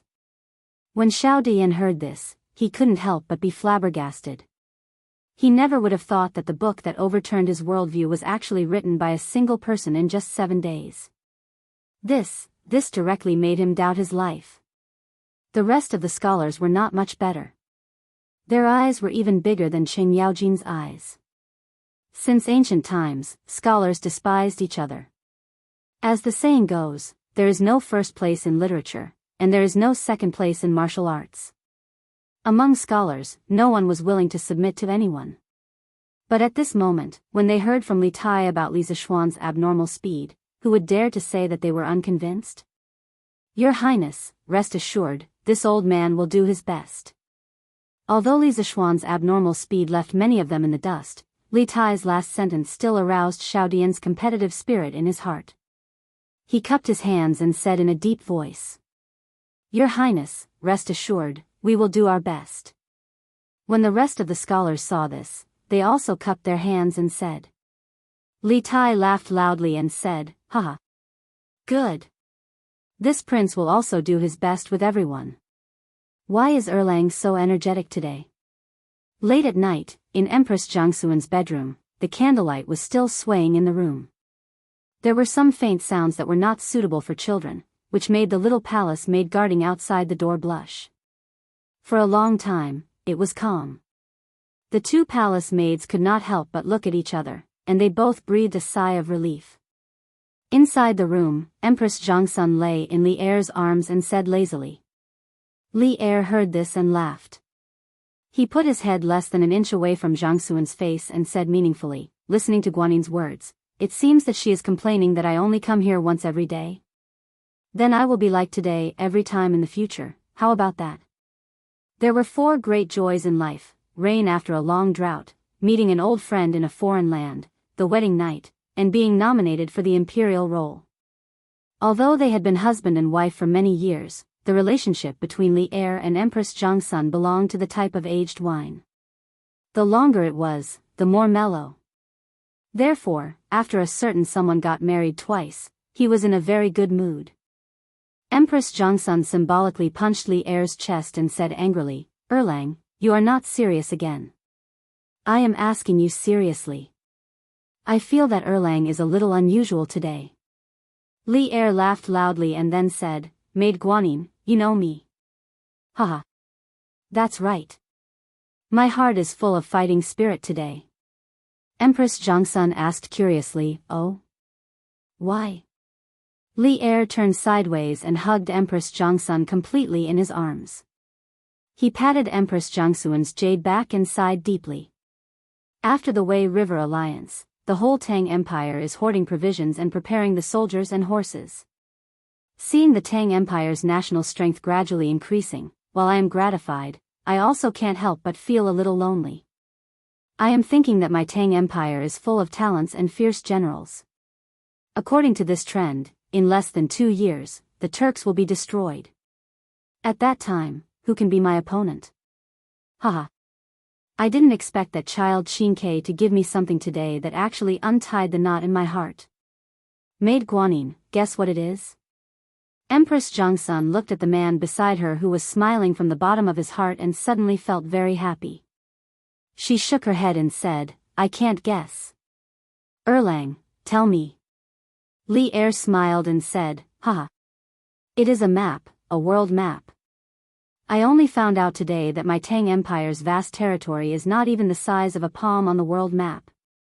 I only found out today that other than the Turks, Tibetans, and Xinlua, there are so many countries and so many powerful opponents on the aristocratic families." Chapter 597.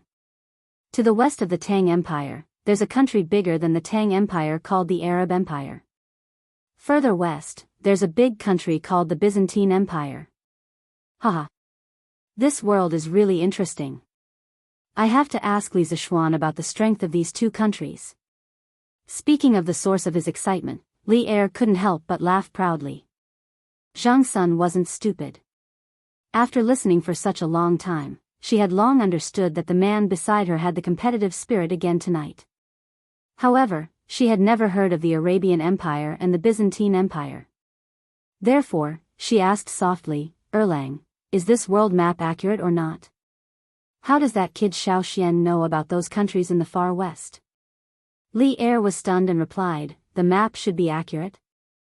That kid is preparing to use this as a teaching material for Yanhuang College in the future. How can he teach something that isn't accurate to the students? As for how he knows about those countries, that's hard to say. This kid has too many doubts, so this one won't make a difference. As long as his heart is with the Tang Empire, I'll turn a blind eye." Empress Jongsun nodded. After a moment of silence, she suddenly said, "Oh right, Erlang. Speaking of Yanhuang College, I heard from my subordinates that many houses on Yunshan Mountain have been completed. In Xiaoshuan's college, the architectural style is not only strange, but also extremely luxurious. Yunshan Mountain used to be cold and cheerless, but now it has become a place where the people of Cheng and flock like ducks. It suddenly became lively. I'm really curious about how many students he will be able to recruit this time."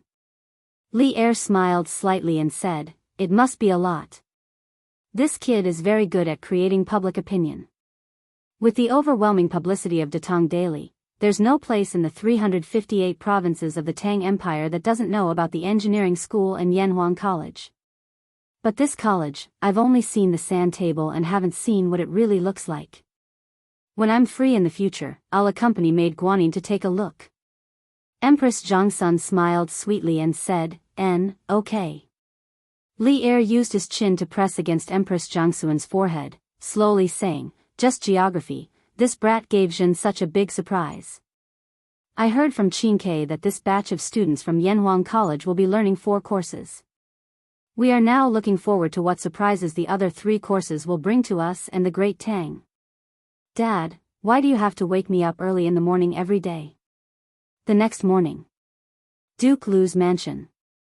Qing Chimo rubbed his sleepy eyes and complained to Qing Yaojin. "Good morning. Early my ass. Don't you see that your schoolmates are already on their way to Yunshan? You're the only lazy one who's late every day. Qing Yaojin slapped the table and reprimanded in a bad mood. Qing Chumo pursed his lips and said nonchalantly, "Isn't it the same whether we go sooner or later? Xiao Xian and I are good brothers. Xiao Xian won't blame me if I go late.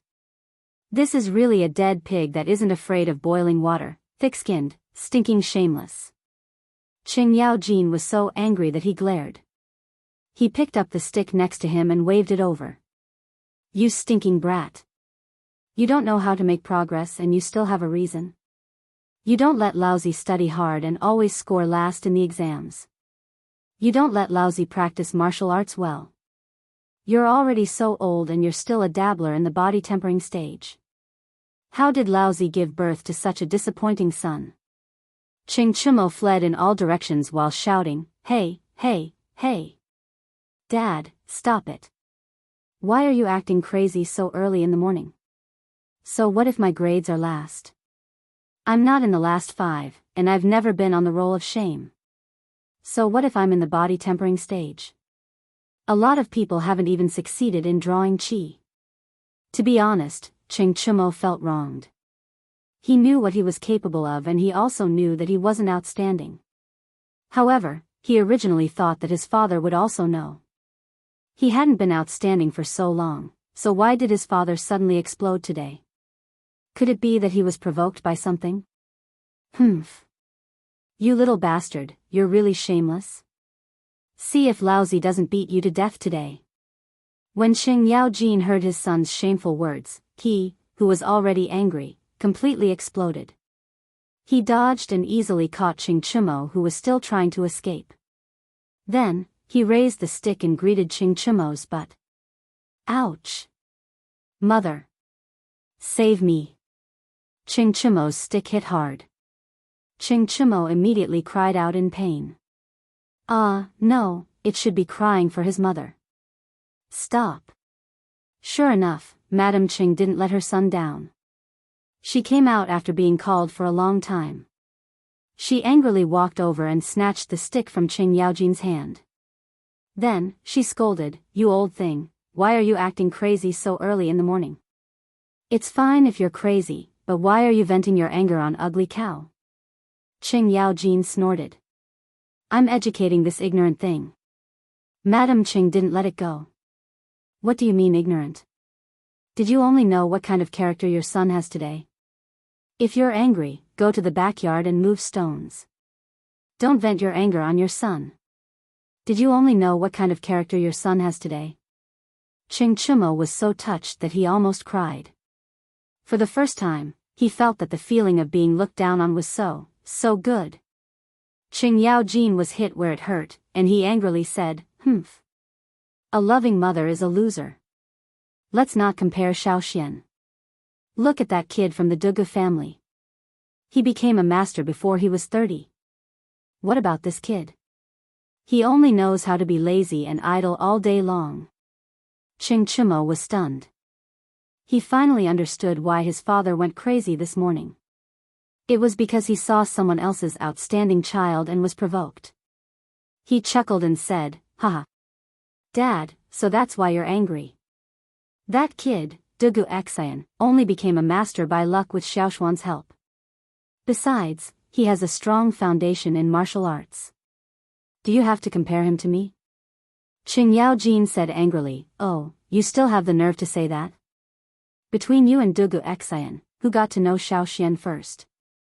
And in the end? In the end, Xiao Xian helped Dugu Xian to break through, and you're still sleeping at home. You don't know how to reflect on yourself." Qing Chumo was puzzled. What should I reflect on? Reflect on why Xiao Xian helped Dugu Xian to break through and not you. How would I know why? You, Qing Yaojin really wanted to say, "I'm really F***ed up." However, his wife was beside him, and he could not say that. He could only say angrily, "Isn't it because you're lazy and don't know how to improve yourself that Xiao Xian doesn't want to be with you?" Qing Chumo pursed his lips and said, "That's not it. Xiao Xian is much lazier than me." Qing Yaojin was speechless. Chapter 598. Achoo. Ah, achoo. Li Zishuan, who was engrossed in writing in the study, inexplicably sneezed twice. He was already under pressure from a bunch of chemical reactions, and at this moment, he was even more depressed. Damn. Which family's little girl is thinking of me? Sigh. It's also a sin to be too outstanding. As the saying goes, when you sneeze once, someone will scold you. When you sneeze twice, someone will think of you. When you sneeze thrice, someone will think of you. And when you sneeze thrice, someone will think of you. That's why Li Zishuan shamelessly muttered to himself. Ha! Who are you thinking of? Han Yushi pushed open the door at this time and quietly came to Li Zishuan's side. Li Zishuan blushed and quickly said, cough, cough. Do you still need to ask? Of course, I'm thinking of you. Han Yushi sneered and said, glib tongue, it's clearly not like that. Although that was what she said, Han Yushi didn't intend to dig into it seriously. She was mostly joking. Li Zishuan smiled embarrassedly. Suddenly, he caught a glimpse of the cup of bright red juice that Han Yushi brought in. He said in surprise, ah. This is iced watermelon juice? Logically speaking, there were no juicers in the Tang dynasty. Han Yushi smiled gently and said, ah. How did you know? I smelled it. Was there anything more blissful than having a cup of iced watermelon juice in front of him on a hot summer day? Li Zishuan didn't bother to ask Han Yushi how she squeezed the juice at this time. He directly picked up the cup and enjoyed it while answering Han Yushi's question. Now it seemed that although writing books at home was a little tough, it felt good to have a considerate person by his side to take care of him. 6 days later. Haha. I'm finally freaking liberated. Damn it, I didn't expect being a rich second-generation heir to be so tough. On this day, Li Zishuan finally walked out of his western courtyard. His 1-month closed-door training had made the people of Chang'an very lonely. Without the big news that he made every now and then, the people of Chang'an felt that their lives were less interesting. Fortunately, they still had the Datong daily to pass the time. Hee hee. Young master, have you come out of seclusion? Xiao He trotted over from a distance, and said with a bright smile. That's right. What do you think? I went into seclusion for a month. Xiao He, did you miss me? Li Zishuan squinted his eyes and teased. Cough. Actually, it couldn't be said to be flirting. He had been with the 2 maidservants for so long that they couldn't be more familiar with each other. Rather than flirting, it was more like playing around. Li Zishuan would never joke about this kind of thing with an unfamiliar girl.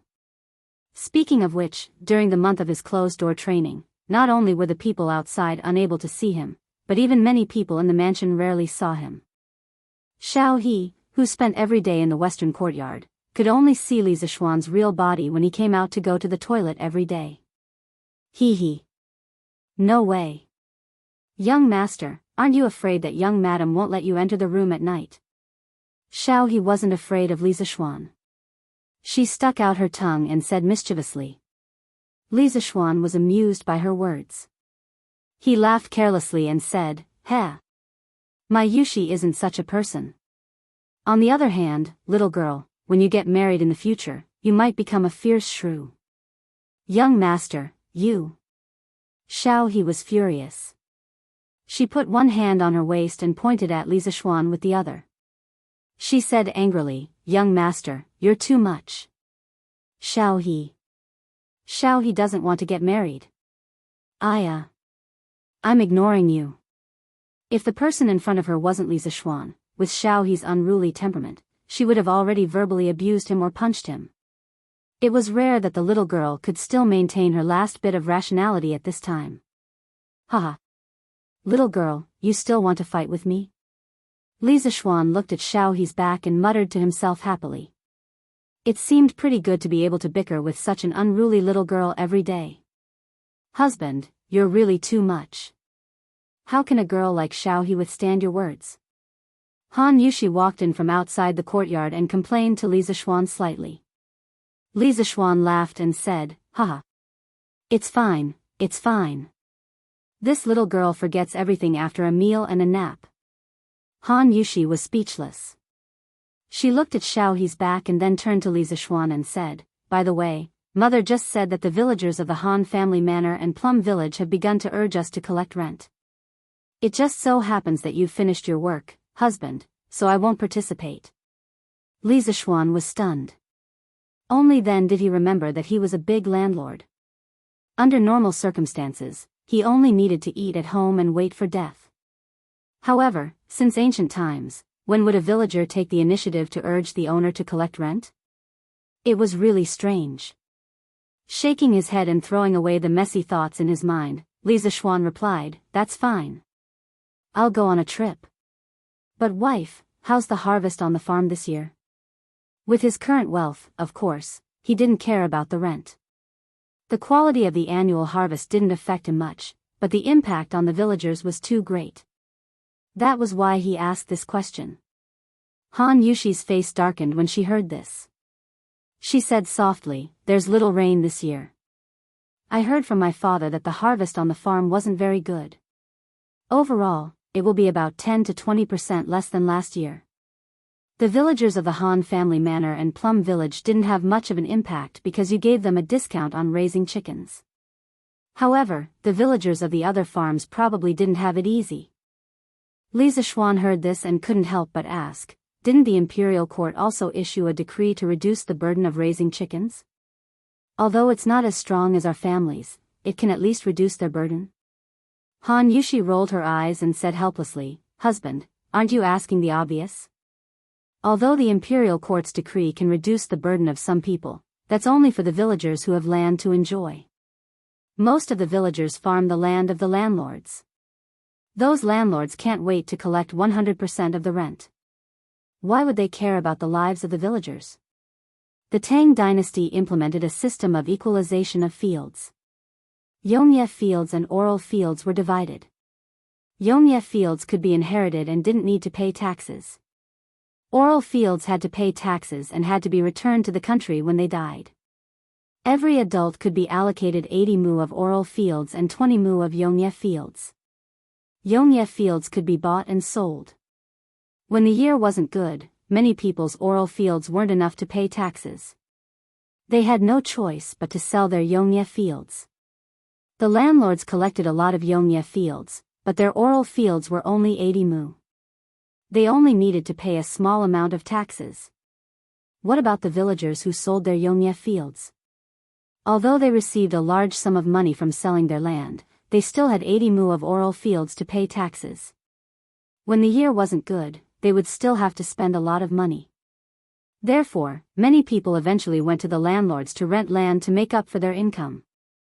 Chapter 599. The land equalization system implemented at the beginning of the Tang dynasty was one of the means to cultivate the feudal landlord's annexation power and consolidate the foundation of the feudal regime. The law itself was to protect the landlord class, so of course, it would be more lenient to them.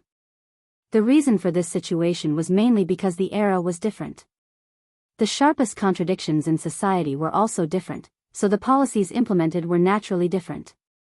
At the beginning of the Tang dynasty, when the country was just established, there were many things waiting to be done. A lot of land was wasteland, so there was no need to worry about land. On the other hand, the ruler had to cultivate a group of feudal landlords to consolidate the regime. But later, with the development of land annexation, farmers lost a lot of land, and rent adjustment could not continue to be implemented. The government's land tax income was greatly reduced, and financial difficulties.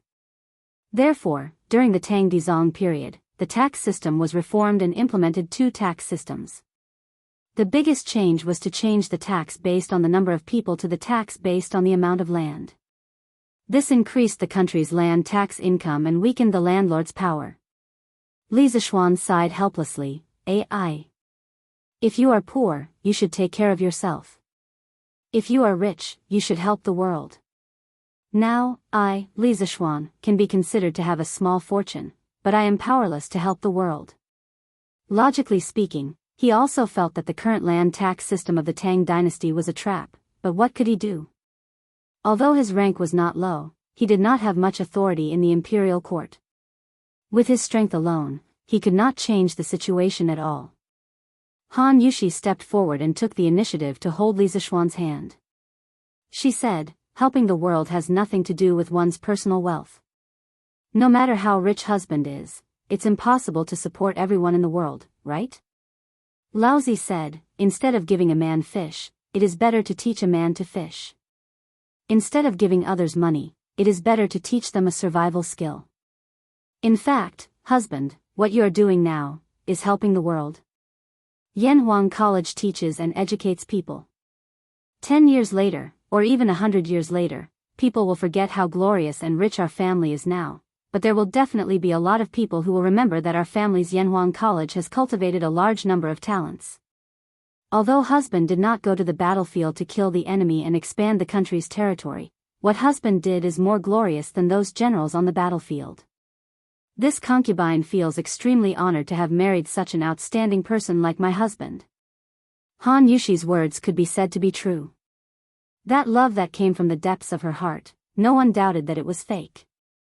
After Li Zixuan heard this, he could not help but be stunned on the spot. Right now, he felt really comfortable in his heart.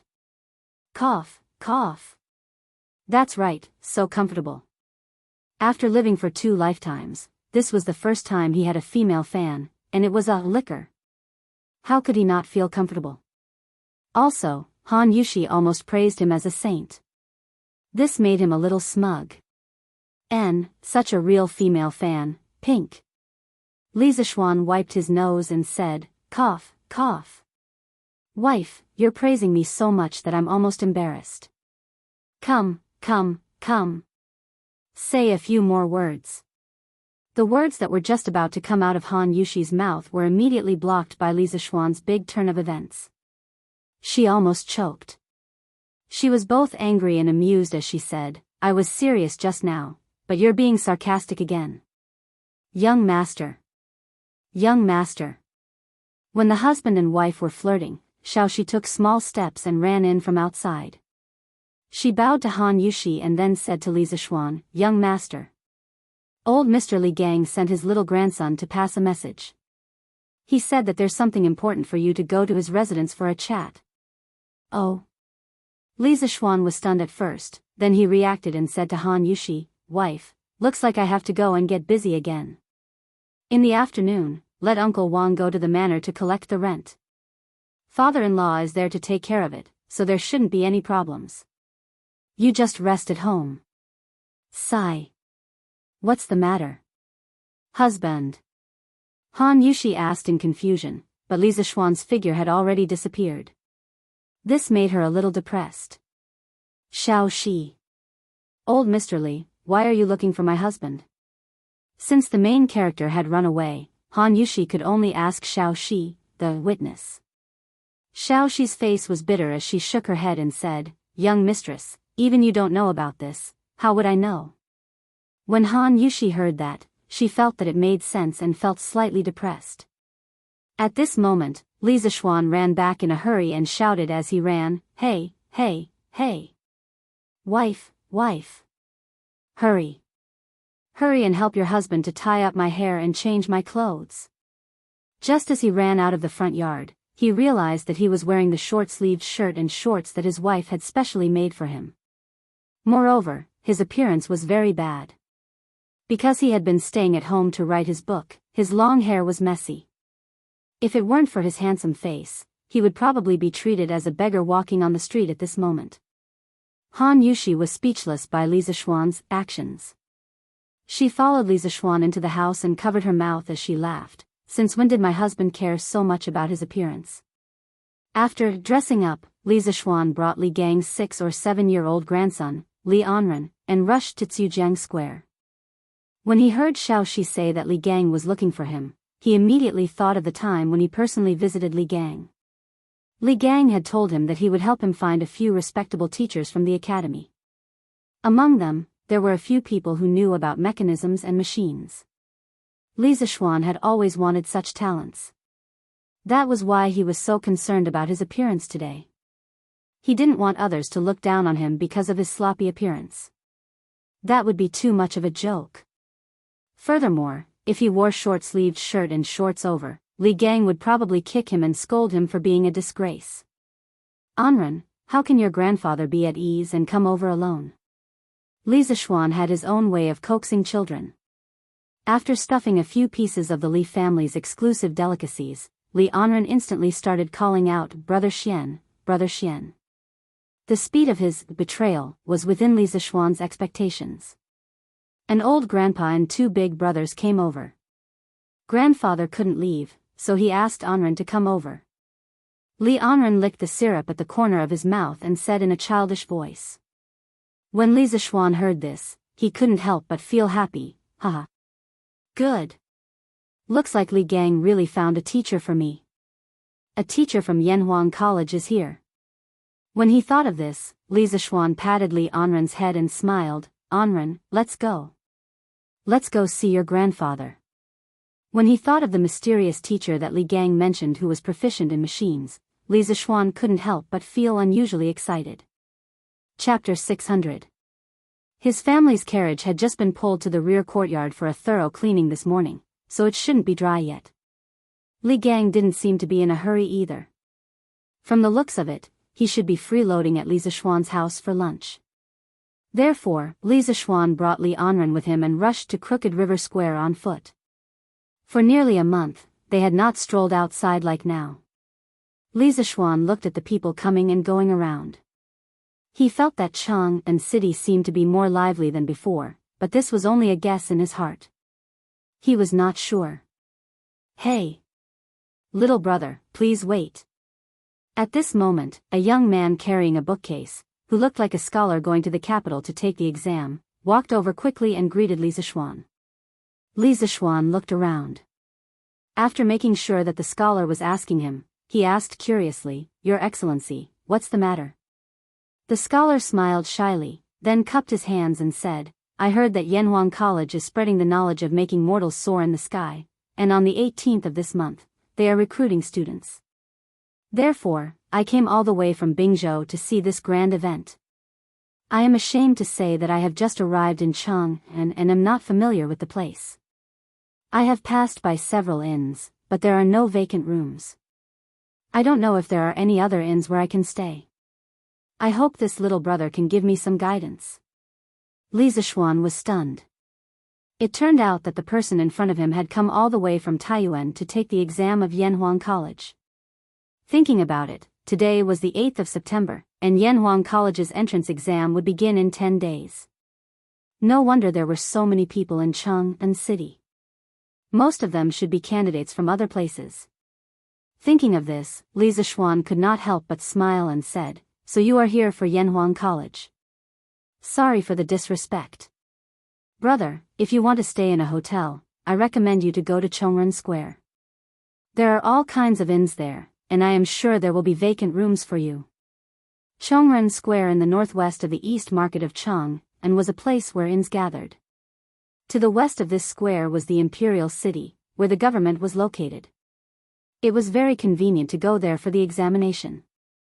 To the southeast was the East Market, where it was convenient to go shopping. To the south was the Peace Square, where it was convenient to talk to the prostitutes. Because of these advantages, this square became the residence of scholars from other places who came to Chang and for the selection of officials and the imperial examination. The service industry such as restaurants and restaurants that were attached to it were also very prosperous. It was noisy day and night and the lights were endless. It was just like the nightlife center of Chang'an. Of course, the cost of living in a bustling place was naturally incomparable to other places. Li Zishuan also saw that the young scholar in front of him was dressed exquisitely and had a good temperament. He reckoned that his family background was not bad, so he recommended him to Chongren Lane. Now that so many examinees had gathered in Chang'an, those cheap inns were almost full. Only high-end inns could satisfy the needs of this man in front of him. The young scholar asked, "Where is this Chongren Square?" "Little brother, please enlighten me." Li Zishuan felt his teeth ache. He thought that this scholar's speech was a little troublesome. He pointed to the north and said, "Brother, follow this road to the north. After passing through 4 residential squares, you will see Chongren Lane." The scholar's face lit up.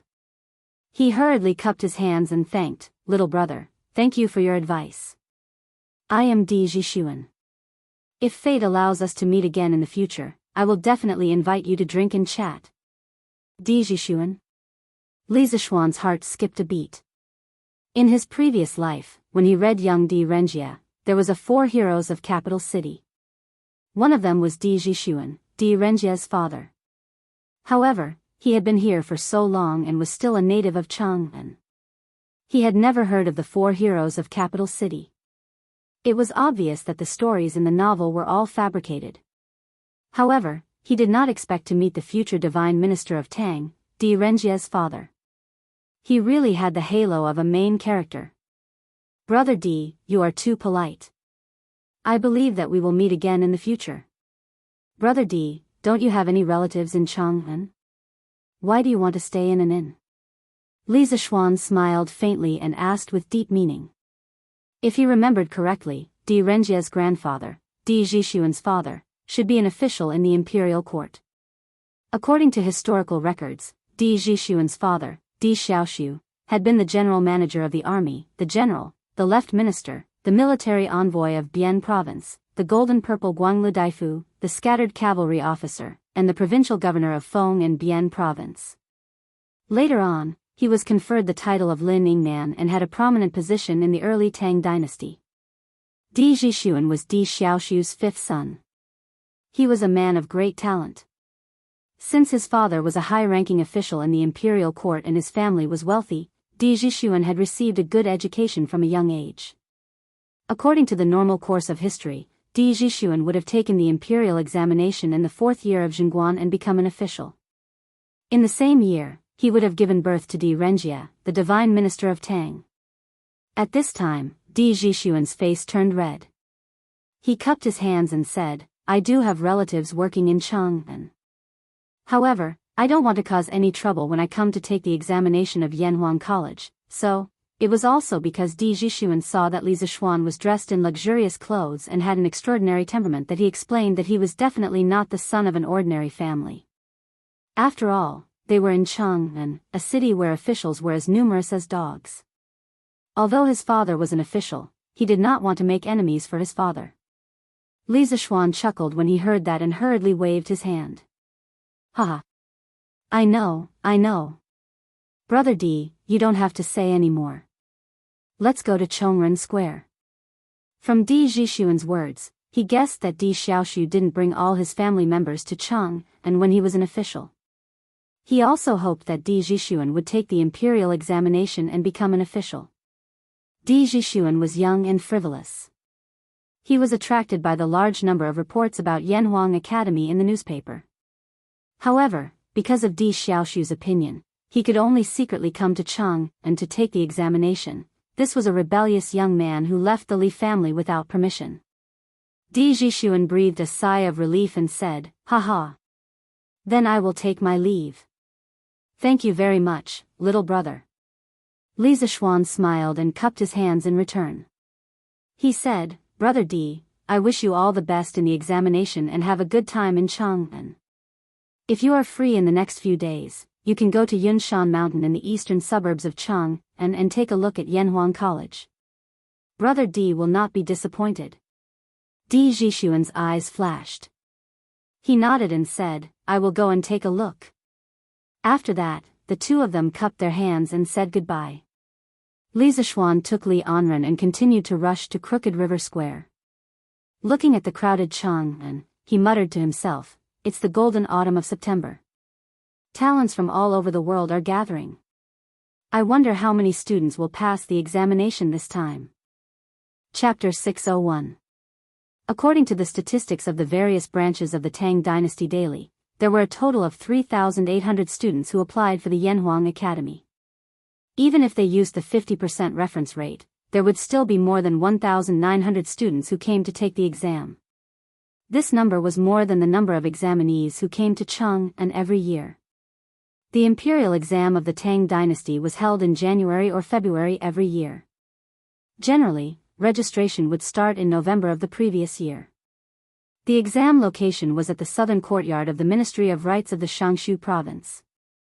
The examiner was the assistant minister of the Ministry of Rights. Generally, the number of examinees who came to Chang'an for the exam every year was around 1,000. At its peak, it could reach 2,000 examinees.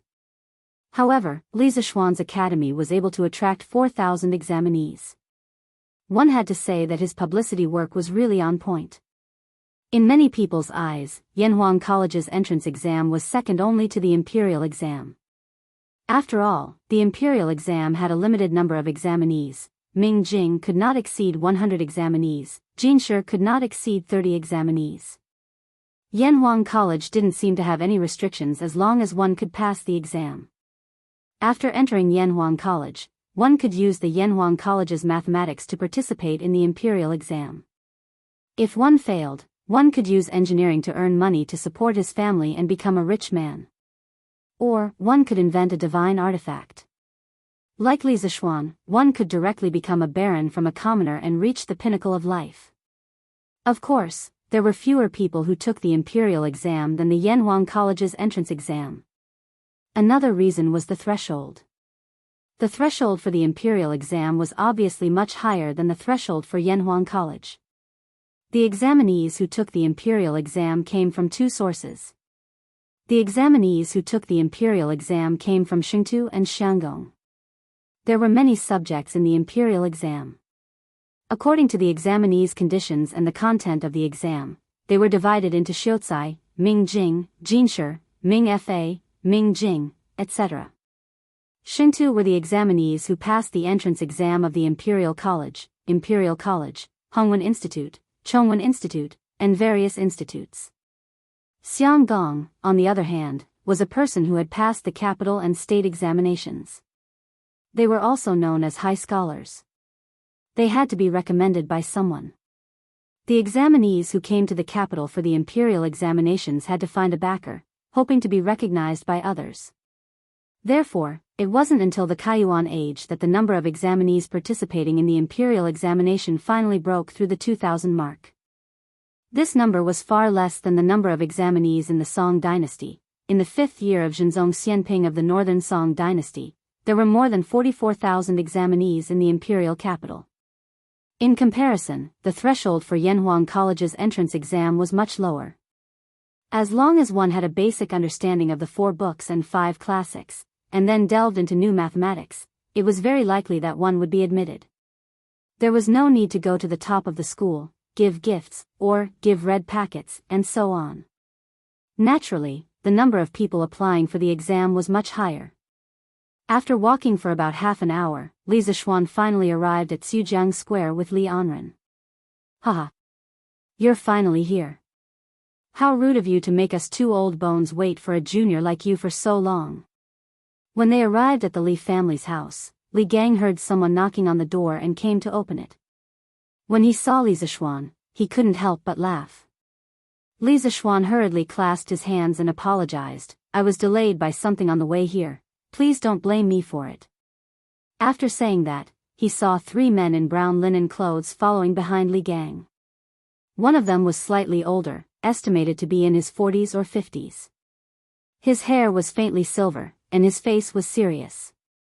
His skin was slightly dark, and there were many wrinkles at the corners of his eyes. He was tall and gave off a strong impression. However, why did this person look like a laborer and not a teacher? Why did Li Gang invite him over? Could it be that he guessed wrong? The other 2 people were slightly younger, but they were a little thin, and belonged to the kind of people who were only skin and bones. At first glance, it was obvious that they were malnourished and often suffered hardships. However, the aura of these 2 young people was actually at the early stage of qi refining. This really surprised Li Zishuan. Sir, who are these people? Li Zishuan looked at the 3 of them and asked Li Gang. Although these 3 people didn't look like teachers from their appearance, Li Zishuan still had to ask out of politeness and respect. Moreover, he wasn't a person who cared about appearance. For men, as long as they didn't look scary and were capable, he didn't care about whether they were handsome or not. Cough cough, when it came to women, he still paid a little attention to appearance. Haha. Let's talk inside. Li Gang laughed and led them into the front hall. When they entered the room, they felt a trace of coolness. Li Zishuan smiled slightly. This was the ice that Li Gang had asked his subordinates to send to Li Gang's house every day after Li Gang agreed to work at Yanhuang College. It could be considered an exclusive benefit from the college. After they sat down, Li Gang raised his hand and laughed. Haha. Little Xian, let me introduce you. This is the 45th generation of the Mo family, Mr. Mo Huai. These two are the younger generation of Mr. Mo's family. They are Mo Zhong and Mo Yun. Brother Mo, this is Li Zishuan that this old man told you about. Don't be fooled by his young age, his ability is not small at all. After Li Gang finished speaking, Li Zishuan's eyes widened in shock. There was a huge wave in his heart. The Mo family's giant, this top school or top organization that originated from the Warring States period, its leader actually looked like this? And sat in front of him? The Mo family's giant. In the legend of Qin, the Mo family's giant, the six-fingered black warrior, wore a black cloak and held an ink plum that looked like a sword but not an attack. He had black eyebrows without a sharp edge and was all-powerful. Even the 5 elders of the Yinyang school could not take him down. There was also the 3rd generation of the Mo family's giant, the mysterious Yen Dan. What kind of existence was that? Why did the Mo family's giant in front of him look so unsophisticated? Even if he was a low-level version of the six-fingered black warrior, he would not be so low-level. Also, the Mo family's chivalry was so strong. From the Qin dynasty to the Han dynasty, the various rulers had never stopped suppressing the Mo family. Under such an environment, how could the Mo family survive until the Tang dynasty? Li Zishuan did not read about this in his previous life.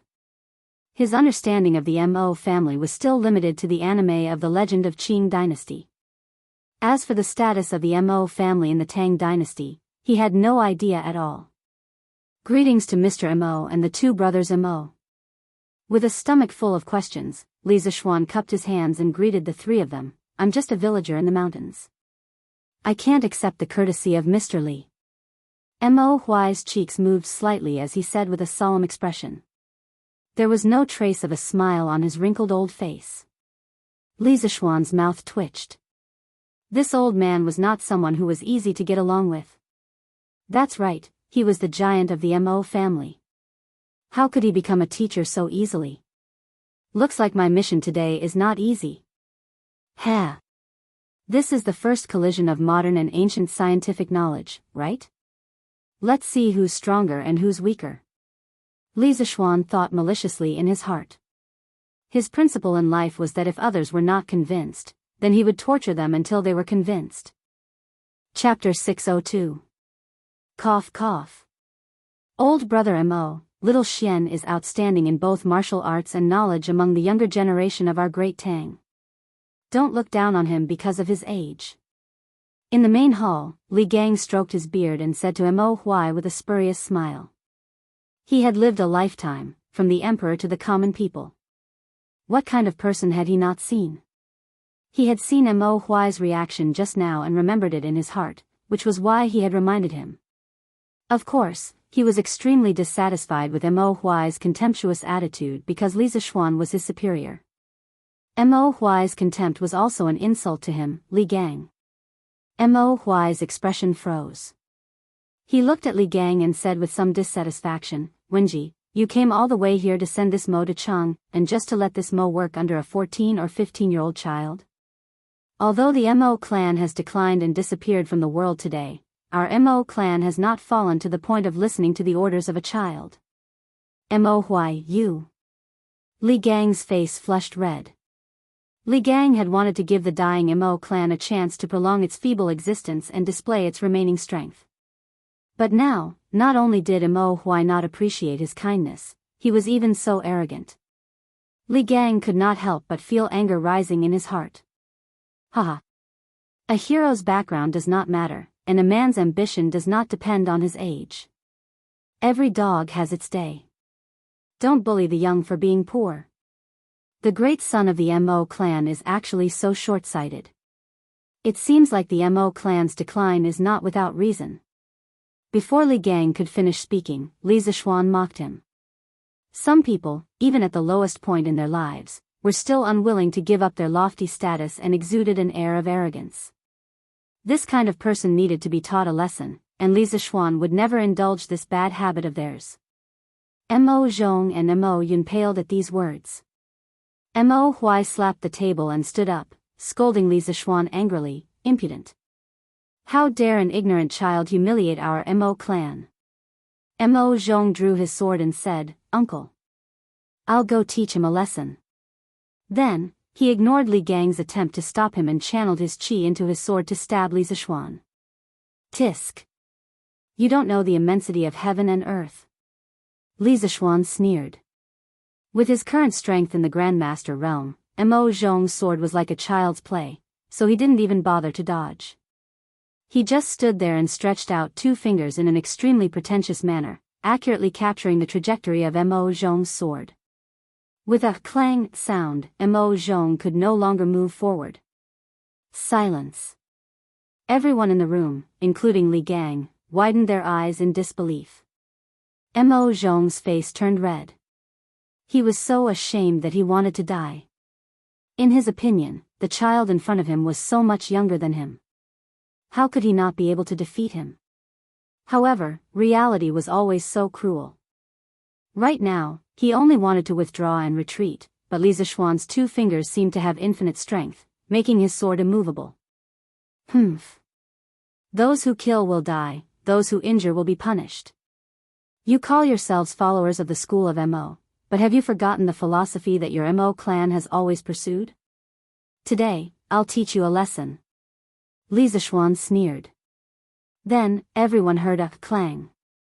Mo Zhong's sword broke from the middle. Half of the sword fell to the ground, reflecting the sunlight from outside on Mo Zhong's face. Mo Zhong said in shock, "Grandmaster? No. Impossible. How can there be such a young Grandmaster?" Mo Huai's expression changed slightly. He looked straight at Li Zixuan and said, "Those who kill will die, those who injure will be punished. This is the way of the school of Mo that my Mo clan has pursued for thousands of years." "Where did you learn this from?" Li Zixuan was stunned. He just vaguely remembered that someone in The Legend of Qin had said this before. He didn't expect that he would actually run into the main character. His luck was really unparalleled. There was a related story about those who kill will die, and those who injure will be punished. The 4th generation of the school of Mo had his abdomen in the Qin kingdom. His son had killed someone and should have been executed according to the law. However, King Qin Hui thought that his abdomen was old and only had one son, so he ordered that his son not be killed. However, his abdomen said that the way of the school of Mo stated, "Those who kill will die, and those who injure will be punished." This was a necessary measure to prohibit killing and injuring others. It was in line with the righteousness of the world. However, he still insisted on killing his son. This story vividly reflected the strict discipline of the school of Mo. It was precisely because of this that the followers of the school of Mo were very good at fighting. They had the spirit of walking on fire and dancing on the sword, even if death does not come. Haha. The way of the school of Mo? Do you still know that this is the way of the school of Mo? You use weapons at the slightest disagreement. Not to mention that I'm an official of the imperial court, even if I'm just a commoner. Do you people of the school of Mo have the right to draw your swords against me? Li Zixuan stood with his hands clasped behind his back. With a righteous look on his face, he spat out unforgiving words. Mo Huai's face darkened. He hesitated for a moment, then lowered his voice and ordered, "Mo Zhong. You violated the way of the school of Mo. Hurry and apologize to Li Xiannan." "Ah." Mo Zhong's face turned red. He said reluctantly, "Uncle, go quickly. If Li Xiannan doesn't forgive you, you will no longer be a member of the school of Mo." Mo Huai waved his hand and said coldly. When Mo Zhong heard this, his body couldn't help but tremble. Bean-sized beads of sweat rolled down his forehead. One had to know that there were ice cubes in this room to lower the temperature. Li Xiannan. Just now was After struggling for a long time, Mo Zhong finally moved his feet and arrived in front of Li Zixuan. He then bowed and cupped his hands in apology. Li Zixuan shook his head and didn't let Mo Zhong continue. He said directly, "No need. I, Li Zixuan, am not someone who will seek revenge for the smallest grievance. Just treat today's matter as a misunderstanding." Before figuring out what these three members of the school of Mo had, Li Zixuan didn't want to offend them too much. Mo Zhong was in disbelief. He thought that Li Zixuan would definitely not let go of such a great opportunity to hit someone when they were down, but he didn't expect the outcome to be like this. Mo Zhong opened his mouth. After a long while, he finally squeezed out the words, "Thank you." Then, he returned to his original position gloomily. When Li Gang and Mo Huai saw this, they both looked at Li Zixuan in surprise. Li Zixuan smiled and continued the original topic. He asked, "Jizi, from what you said earlier, you feel that coming to Yanhuang College as a teacher is beneath your status, right?" The corners of Mo Huai's mouth twitched when he heard this. This kid is really cunning. A moment later, he replied, "Earlier, Brother Wenji said that you're outstanding in both martial arts and knowledge among the younger generation of the Great Tang. You've already proved that you're indeed very talented in the path of martial arts. Now, it's time to prove your knowledge. Then, we will talk about other things." Chapter 603. Prove my knowledge? When Li Zixuan heard this, the corners of his mouth couldn't help but curl up. If Kong Yingda wanted to compete with him in terms of knowledge, he might be afraid because he didn't know much about the Confucian classics. However, the person in front of him was a big shot of the school of Mo, so it was a different story. Although his engineering knowledge did not originate from the Mo family, it had a lot to do with them. The Mo family was most famous for machinery and machinery. Back then, Moz was proficient in handicraft and could be compared to the craftsmen of that time. As a modern engineering student, Li Zixuan felt that he should have a lot in common with the people of the Mo family. Haha. I can prove my knowledge, but there has to be a prize. Otherwise, if anyone doubts my knowledge, won't I have to waste my time debating with them? Li Zixuan said slowly. He was trying to lure him into a trap. If anyone else dared to treat him like this today, he would definitely fall out with them. With his current capital, there was no need for him to tolerate anyone. However, the person in front of him was from the Mo family, so it was different. He really wanted to see how capable the only school with the highest technological content of the 100 schools of thought in the pre-Qin dynasty was. Mo Huai frowned and said, "Haha. Do you think you have victory in your hands? You're really a newborn calf that is not afraid of a tiger. Alright, to prevent others from saying that I'm bullying the weak, you can decide the rules and the prize." Mo Yun panicked and said, "Uncle, you can't do that." Li Zixuan laughed loudly and said, "Haha. Good. Big shot, you're so bold. Since that's the case, I won't take advantage of you. Next, you and I will each come up with 5 questions in our field of expertise. The 5 questions will be limited to 1 hour. Whoever can answer the most questions will be the winner. If I win, you will have to stay in Yanhuang College to teach your knowledge. If I lose, I'm willing to take out 1,000 taels of gold as compensation. How about that? 1,000 taels of gold? Mo Zhong and Mo Yun's eyes widened and their breathing quickened. They were so shocked by this huge sum of money that they lost control of their hearts and souls. Although the Mo family was glorious for a period of time and had hundreds of thousands of disciples at its peak, after Moz, the Mo family no longer had a master of Moism. Coupled with the suppression of the ruling class, the Mo family's glory was long gone and there were fewer and fewer followers of the school of Mo in the world. Today, only the core followers of the school of Mo were still adhering to and carrying out the original intention of the school of Mo. In terms of life, they were no different from farmers and could barely afford to eat and wear. Mo Zhong and Mo Yun probably couldn't even imagine how much this 1,000 taels of gold was worth. Even Mo Huai's eyelids couldn't help but twitch. He clenched his hands behind his back and said, "Since you're so confident, how can this old man back down? If I lose, I'll go to your Yanhuang Academy to teach, and I won't ask for any salary.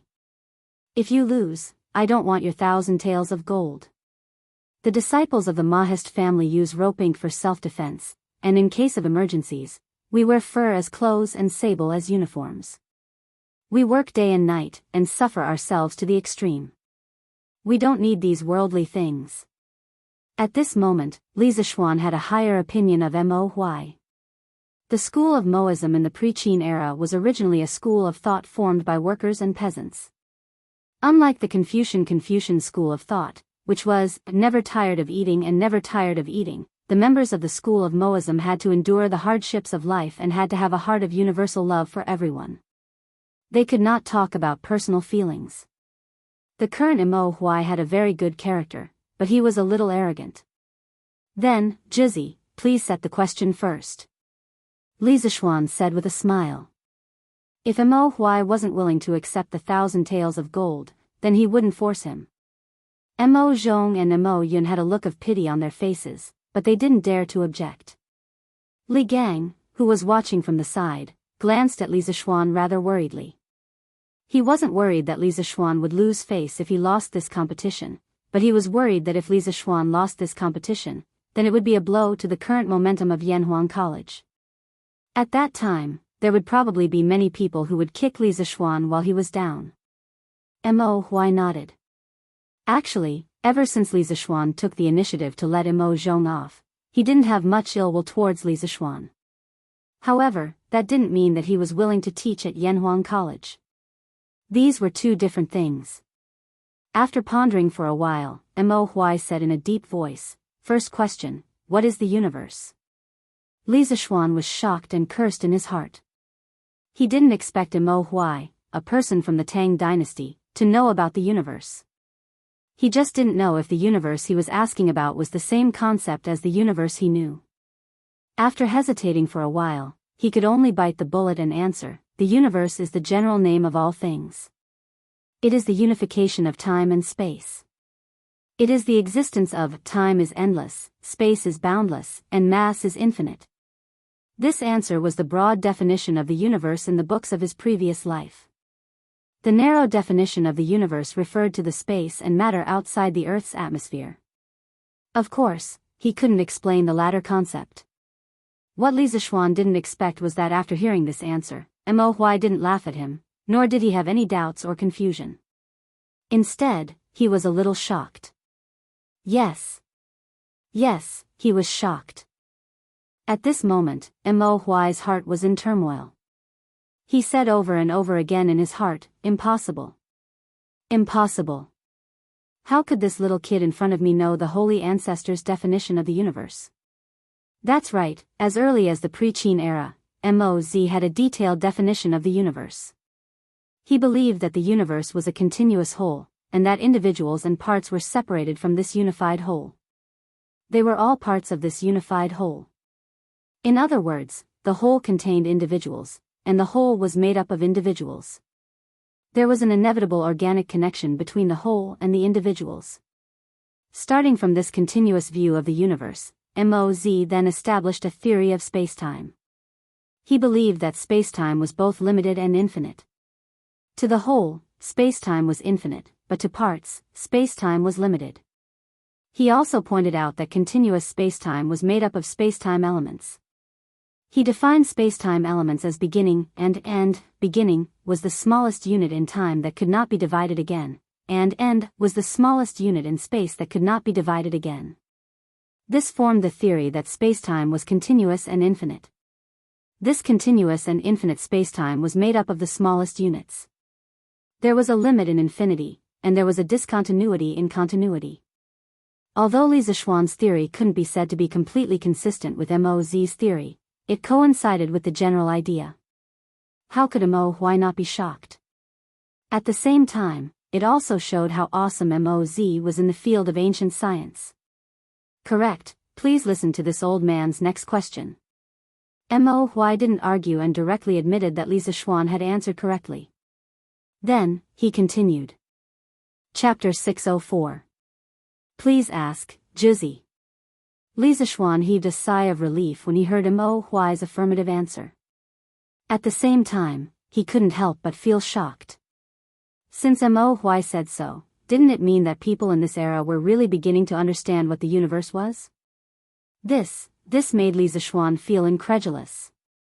The second question, what is force? Li Zixuan was shocked, but how could Mo Huai not be? He had read the definition of the universe from Mo's handwritten notes. He thought that this question alone would make Li Zixuan retreat. He didn't expect Li Zixuan, a 14 or 15-year-old kid, to be able to turn the tables. This made Mo Huai very puzzled. After thinking for a while, Mo Huai asked the second question. Force? Is it the force of force? Li Zixuan suspected that he had heard wrong and asked uncertainly. Mo Huai nodded and said, yes.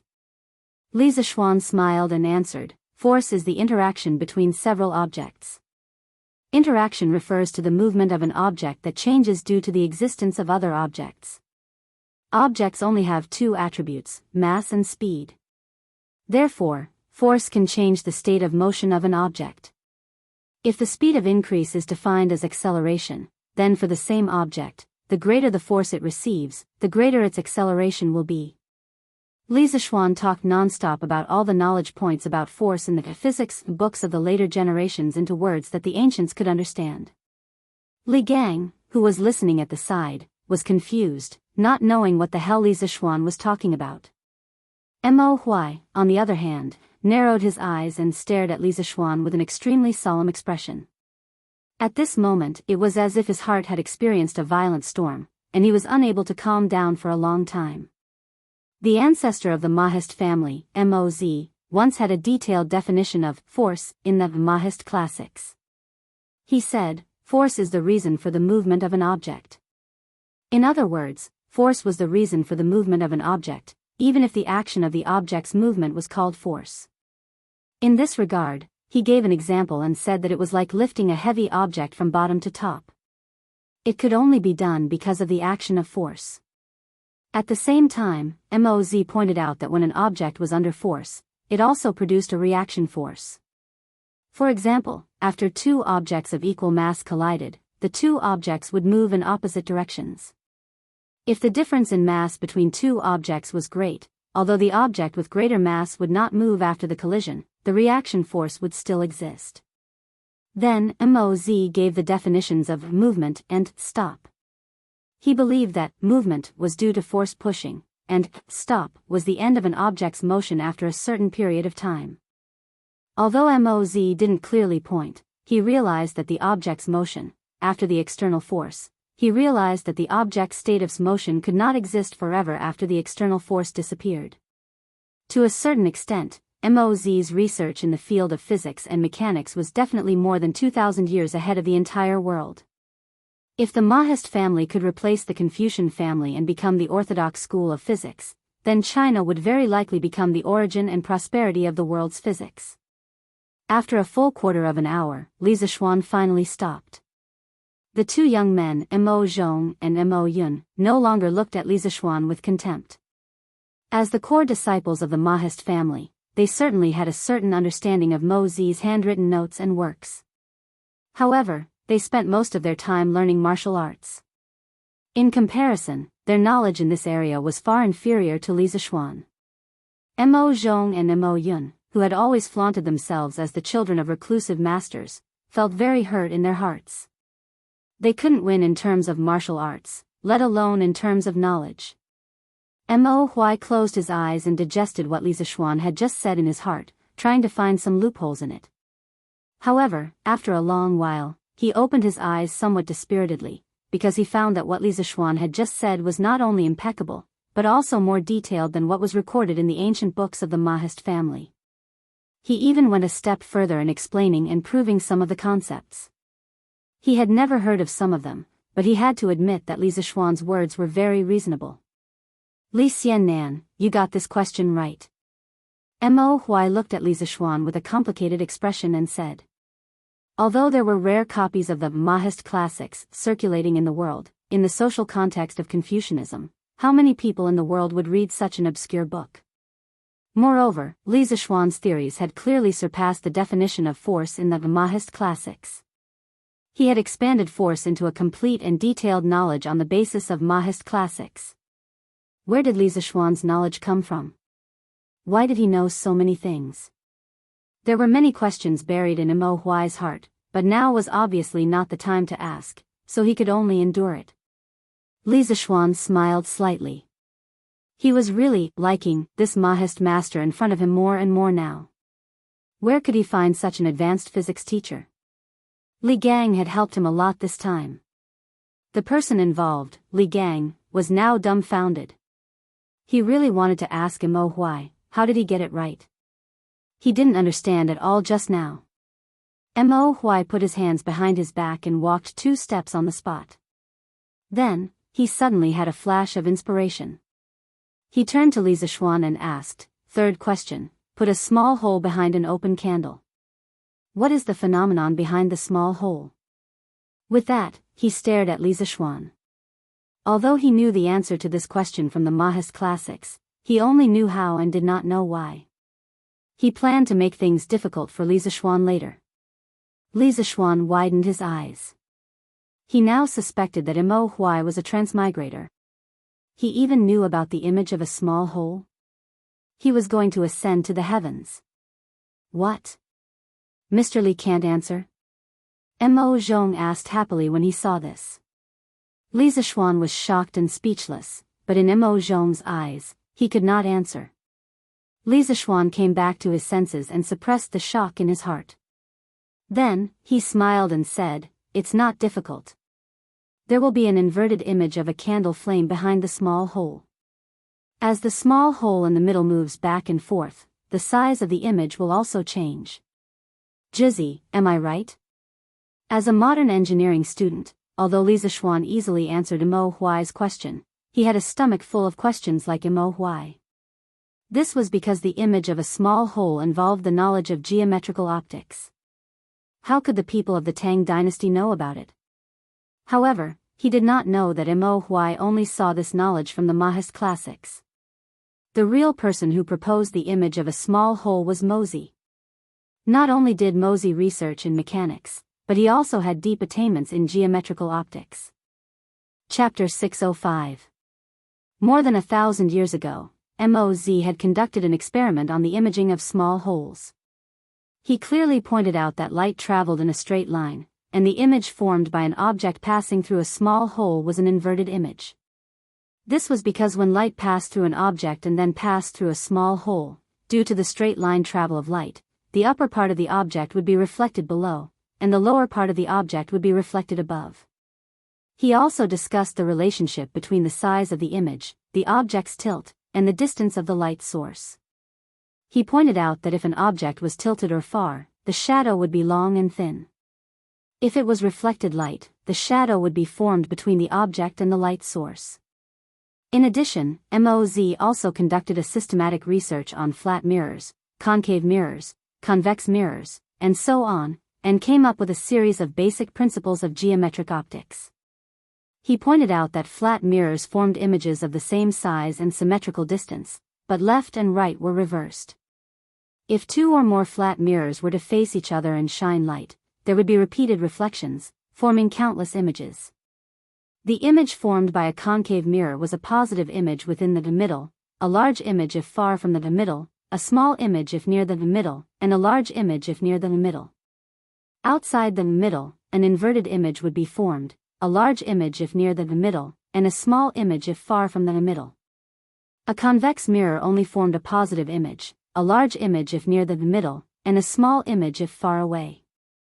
The middle, here was the center of the spherical mirror. Although Moz had not been able to distinguish the difference between the center of the sphere and the focal point, and had confused the center of the sphere and the focal point together, his conclusion was basically consistent with the imaging principles of modern spherical mirrors.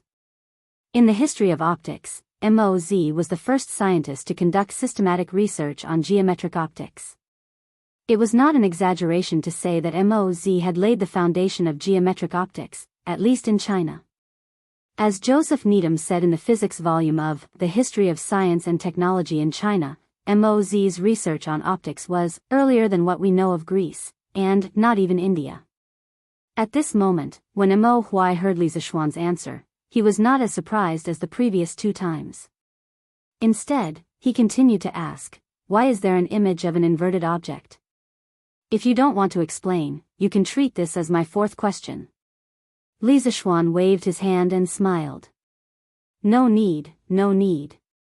Since you want to know why, then I'll explain it to you. It's not considered one of the 5 questions. His desire to rope Mo Huai in was growing stronger and stronger. Therefore, he had changed the way he addressed himself. Although he was confident that he would win this bet, he had to give Mo Huai some face and make him accept his loss wholeheartedly. This way, Mo Huai would be willing to teach his students wholeheartedly in the future. This is not called cowardice, but the demeanor of a winner. Li Gang, on the other hand, frowned slightly. He secretly thought that Li Zishuan was a little careless. However, Mo Huai was also his old friend. He couldn't possibly jump out to stop him at this time, right? Li Zishuan asked Xiao Ren to bring a brush and ink, then gestured for Mo Huai to come over. He drew the light path diagram of the small hole imaging system and said slowly, Jizzy, please look. This is a candle. The flame of the candle can be seen as composed of many small luminous dots. Each luminous dot emits light in all directions. There will always be a small beam of light that goes straight through the small hole, forming a small luminous spot behind the small hole. Therefore, each luminous dot on the candle flame will form a corresponding luminous spot on the white paper. All the luminous spots on the white paper will form the image of the candle flame on the white paper. After listening to Li Zishuan's explanation, Mo Huai suddenly understood. Now, he finally knew how and why. However, at the same time, he looked at Li Zishuan very strangely, as if he was looking at a monster. At this moment, Mo Huai was very curious about Li Zishuan's background.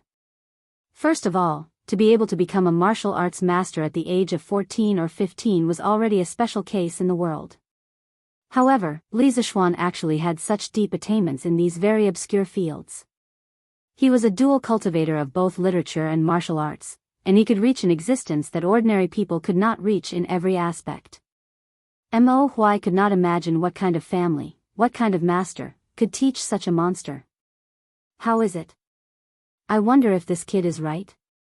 Li Zishuan's scalp tingled under Mo Huai's gaze, so he could not help but ask. Mo Huai nodded silently and did not say a word. Li Zishuan said, then, Juzi, please continue with the 4th question. When Mo Huai heard that, he shifted his gaze away from Li Zishuan and sighed deeply. Then, he bowed to Li Zishuan and cupped his hands. There's no need for that, this old man admits defeat. From now on, this old man's old bones will be at your disposal. I don't ask for any remuneration, and I will do whatever you want. Uncle. No. Uncle. Don't. Mo Zhong and Mo Yun were shocked when they saw this, and they shouted one after another. As the Juzi of the Mo family, Mo Huai's knowledge and martial arts were all the role models that they, who adhered to the Mo school, worshipped and chased after since they were young. Now, the godlike man in their eyes actually bowed to a young man of 14 or 15 years old. How could they tolerate this? Although Li Zishuan was indeed very powerful, Mo Zhong and Mo Yun still could not accept this reality. Shut up. As the Juzi of the Mo family, how can I go back on my words? Mo Zhong, Mo Yun, the 2 of you can leave first. In the future, this old man will choose the next Juzi of the Mo family. When Mo Huai heard that, he hurriedly reprimanded them loudly. Then, he cupped his hands to Li Zishuan and said, Lord Li, please give this old man a month's time. After this old man returns to the Mo family's encampment and chooses the next Juzi, I will return to Cheng and to teach the students wholeheartedly. Now, Mo Huai's gentle pleading was no longer as high-spirited as he was at the beginning. Instead, he looked more like a hero at the end of his road. Li Gang looked at him and could not bear to see this. After all, this was an old friend he had known for many years. Thus, he said, Brother Mo, you don't have to do this. Your position as a Juzi does not conflict with your identity as an instructor at Yanhuang College. Xiao Xian is not an unreasonable person. He will not restrict your freedom. You can manage the Mo family's affairs while teaching at Yanhuang College. Besides, the Mo family has declined to this day. How many affairs do you still need to manage? The corner of Li Zishuan's mouth curled up. He secretly thought that his opportunity had come. He hurriedly interjected, Mr. Li is right. Jizzy, if you go to Yanhuang College to teach, this young man will definitely not restrict your freedom. Furthermore, this young man will definitely not shortchange your salary by a single cent. Also, Jizzy, you can move the Mo family's encampment to Chang'an. At that time, this young man will be in charge of settling all the followers of the Mo family. If there are any followers of the Mo family who are proficient in mechanics, optics, or machinery like you, this young man is also willing to hire them to Yanhuang College. As for the salary of the teachers at the college, I'm sure you already know about it, so this young man will not repeat it. What do you think? Chapter 606. It had to be said that Li Zishuan's ambition was really big. He wanted to take in all the capable people in the Mo family under his command. Of course, he couldn't be blamed for this. Mo Huai's abilities, especially in astronomy, physics, and optics, made him the perfect candidate for Li Zishuan, who had just finished building Yanhuang College. With Mo Huai's addition, his workload at Yanhuang College would be greatly reduced. After Li Zishuan said that, Mo Zhong and Mo Yun's eyes flashed, and a glimmer of hope appeared on their faces. To put it nicely, they were the core disciples of the Mo family, but their work was no different from that of farmers. They also had to do farming on a regular basis. Otherwise, what would they eat? What would they drink? They would only return to the Mo family when they were not farming to accept the organization's training or other arrangements. They were all capable, but because of their identity as followers of the school of Mo, they had to stay in a desolate place and do hard work. Originally, it wouldn't have been a big deal if they continued like this, but after seeing the prosperity of Chang and city with Mo Huai, their hearts wavered. The suffering of the followers of the school of Mo was something that the disciples of other sects could not understand. Now that Li Zishuan had said this, they could not help but let their imagination run wild.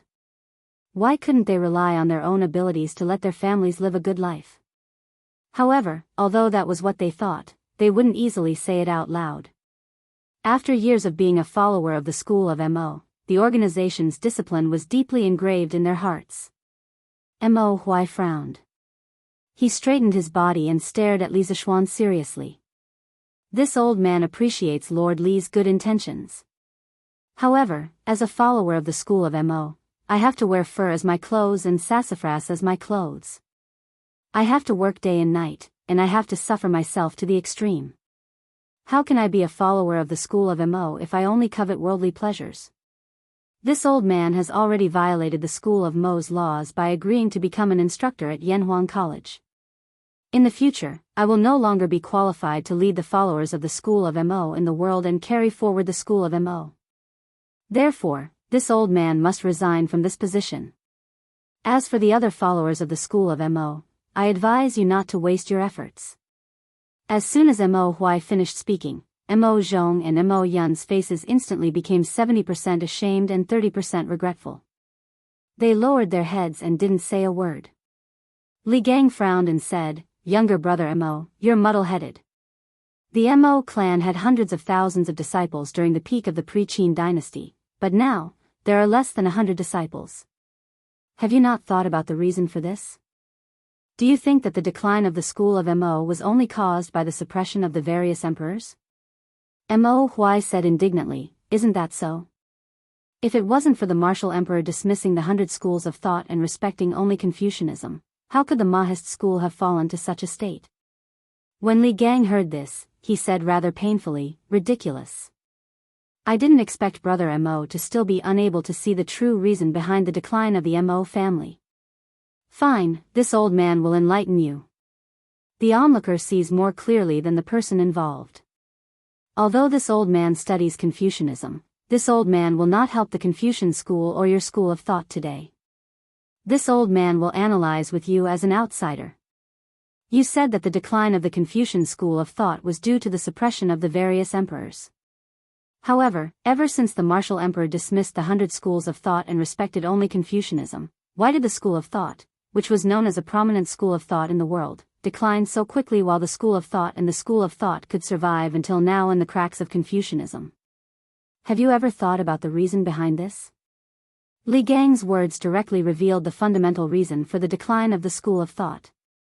Mo Huai could not help but be stunned, and his face turned pale. Li Zishuan listened seriously at the side. It was obvious that Li Gang knew more about these old matters than him. It was not bad to take this opportunity to learn. Li Gang did not wait for Mo Huai to reply and continued, in my opinion, the reason why the school of thought fell to its current state is because your school of thought's requirements for your disciples are too harsh. Why can sage Confucius not be tired of eating and not be tired of eating, but you school of thought can only wear fur as clothes, wear silk as clothes, work day and night without rest, and suffer to the extreme? Perhaps this is because you have your own beliefs, but who says that people with beliefs can't rely on their own hands to live a good life? Could it be that living in the abyss of suffering every day makes you school of thought superior to the rest of the world? It had to be said that Li Gang's words could be said to hit the nail on the head. Li Zishuan could not help but clap and cheer when he heard it. What he said made too much sense. Among the 100 schools of thought in the pre-Qin dynasty, the ones with the greatest influence were naturally the 4 schools of Confucianism, Moism, Taoism, and legalism. However, after the unification of the Qin and Han dynasties, their fates began to diverge. Confucianism became the orthodox and mainstream of Chinese culture. Legalism, due to its special nature, dominated the politics of the imperial court for 2,000 years. Taoism, on the other hand, recruited believers and occupied civil society, becoming the spiritual home of the secluded people. Only the school of Mo, after a moment of glory, disappeared into the long river of history, whether as a school of thought or as an organization.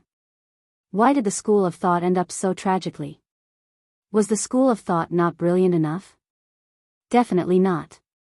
The school of thought was filled with great humanitarianism and scientific spirit. Even from the perspective of a modern person in the 21st century, it was still so dazzling.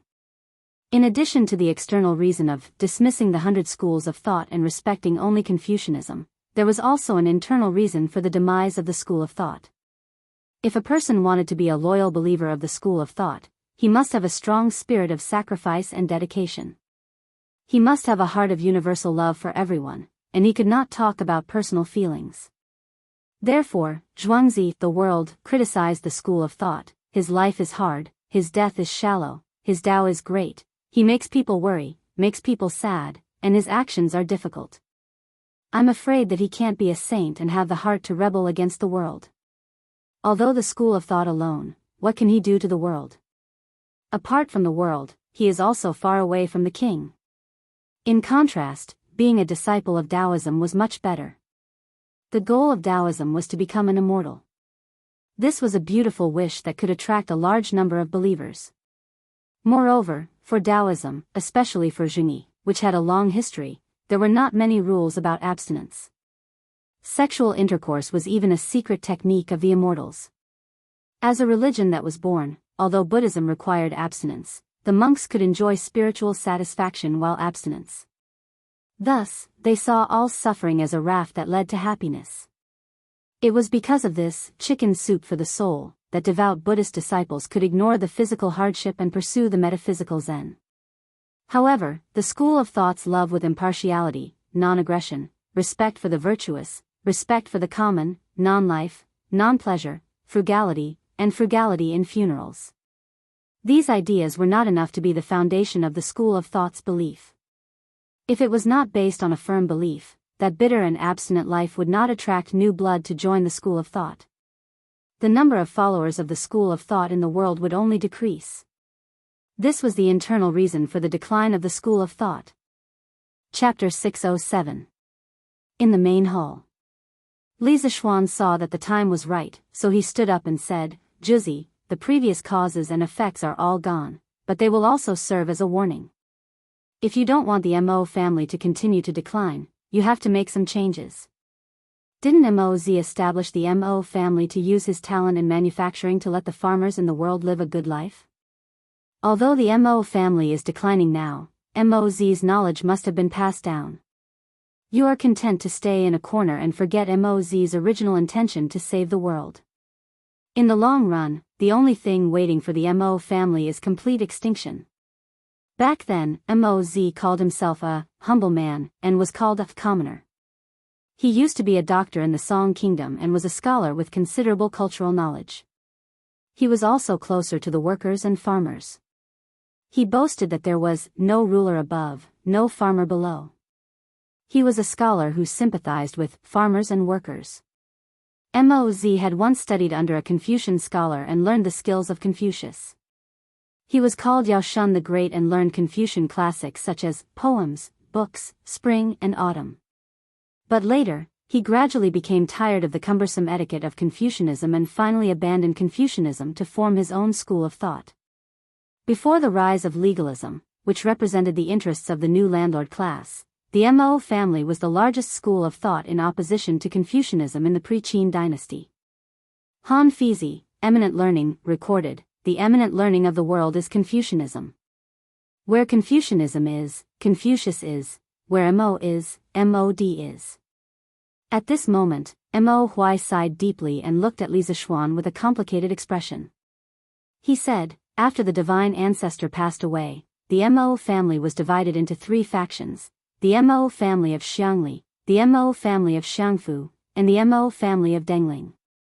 The Xiangli family was led by the divine ancestor's chief disciple, Qin Liali. He had the Jizi's keepsake, the inky snow sword.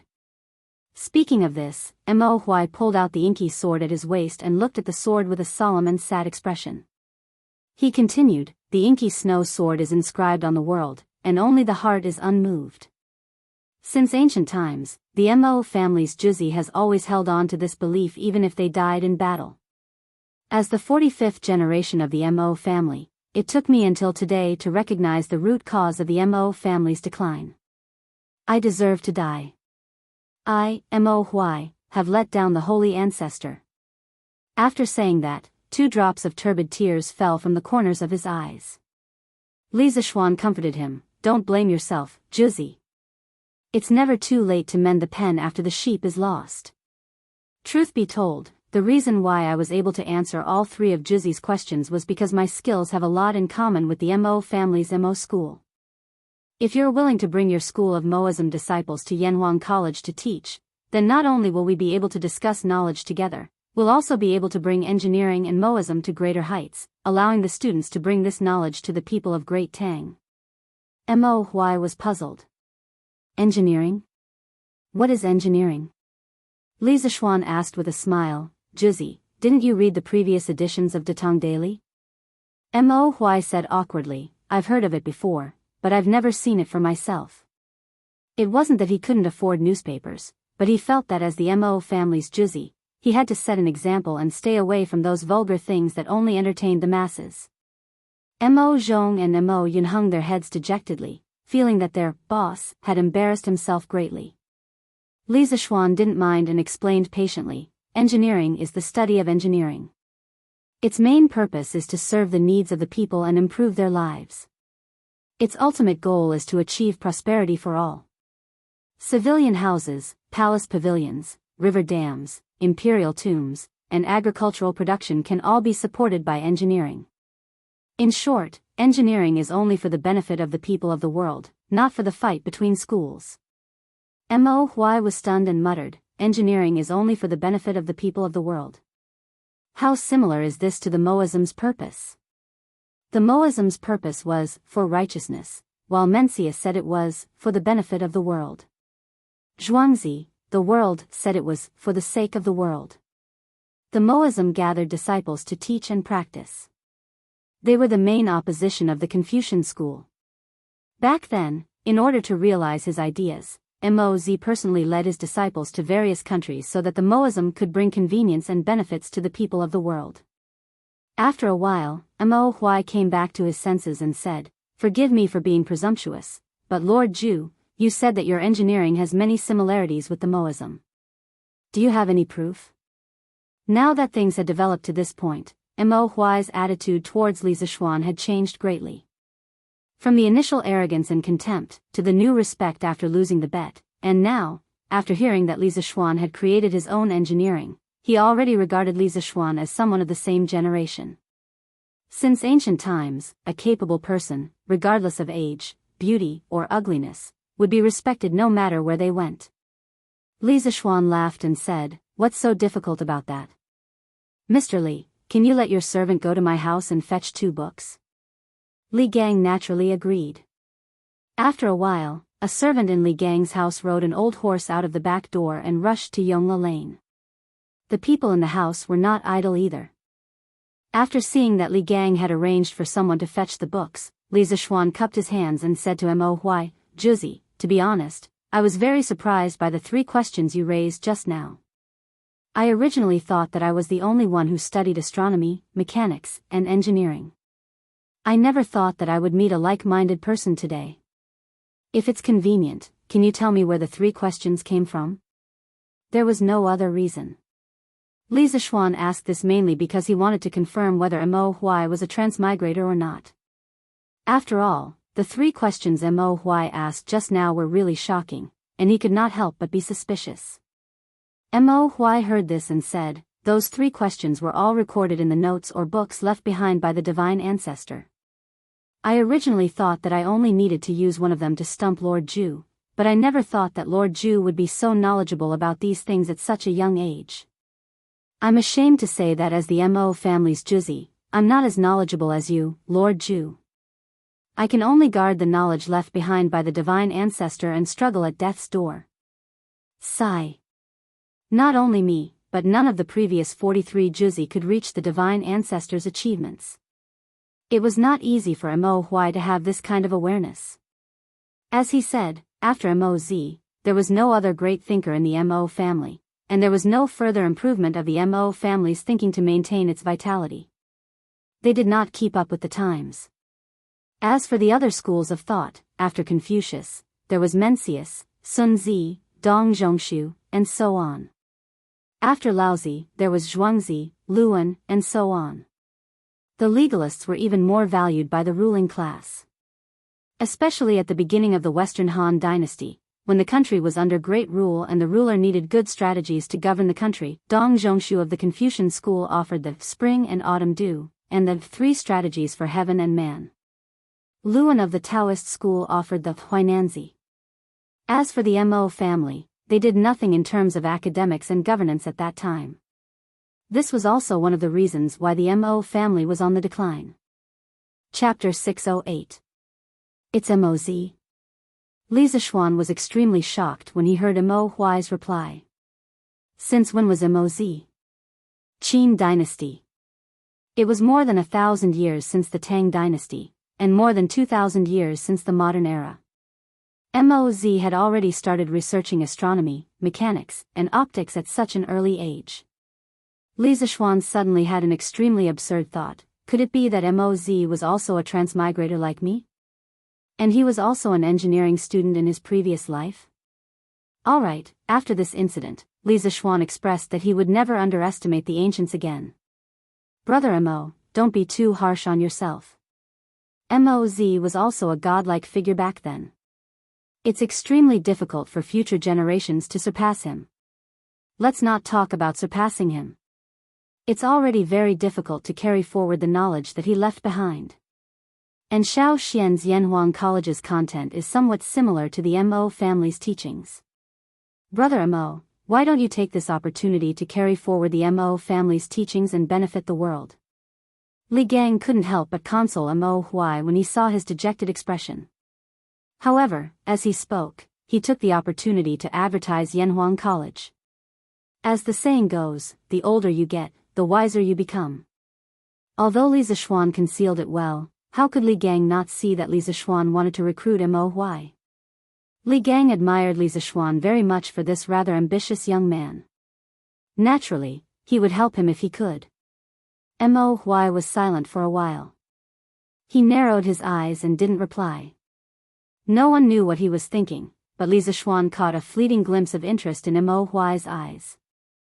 Thus, Li Zixuan struck while the iron was hot and said, "Juzi, you just said that although the Mo family's bloodline hasn't been cut off until today, the Mo family hasn't made any fundamental progress after so many years. In the long run, the Mo family will completely disappear. From the way I see it, if you want to bring the school of Mo to greater heights, you have to bring the remaining followers of the school of Mo out into the world. Any sect that was content to stay in a corner and build a cart behind closed doors would not be able to progress and develop. On the other hand, Yanhuang College is a place where the young talents of the Great Tang's 360 provinces and counties are gathered. This is the best opportunity for you to promote the Mo school. When Mo Huai heard that, he couldn't help but ask in confusion, didn't Lord Zhu establish Yanhuang College to spread engineering? If I go and teach, aren't you afraid that your disciples will change their allegiance to the Mo family?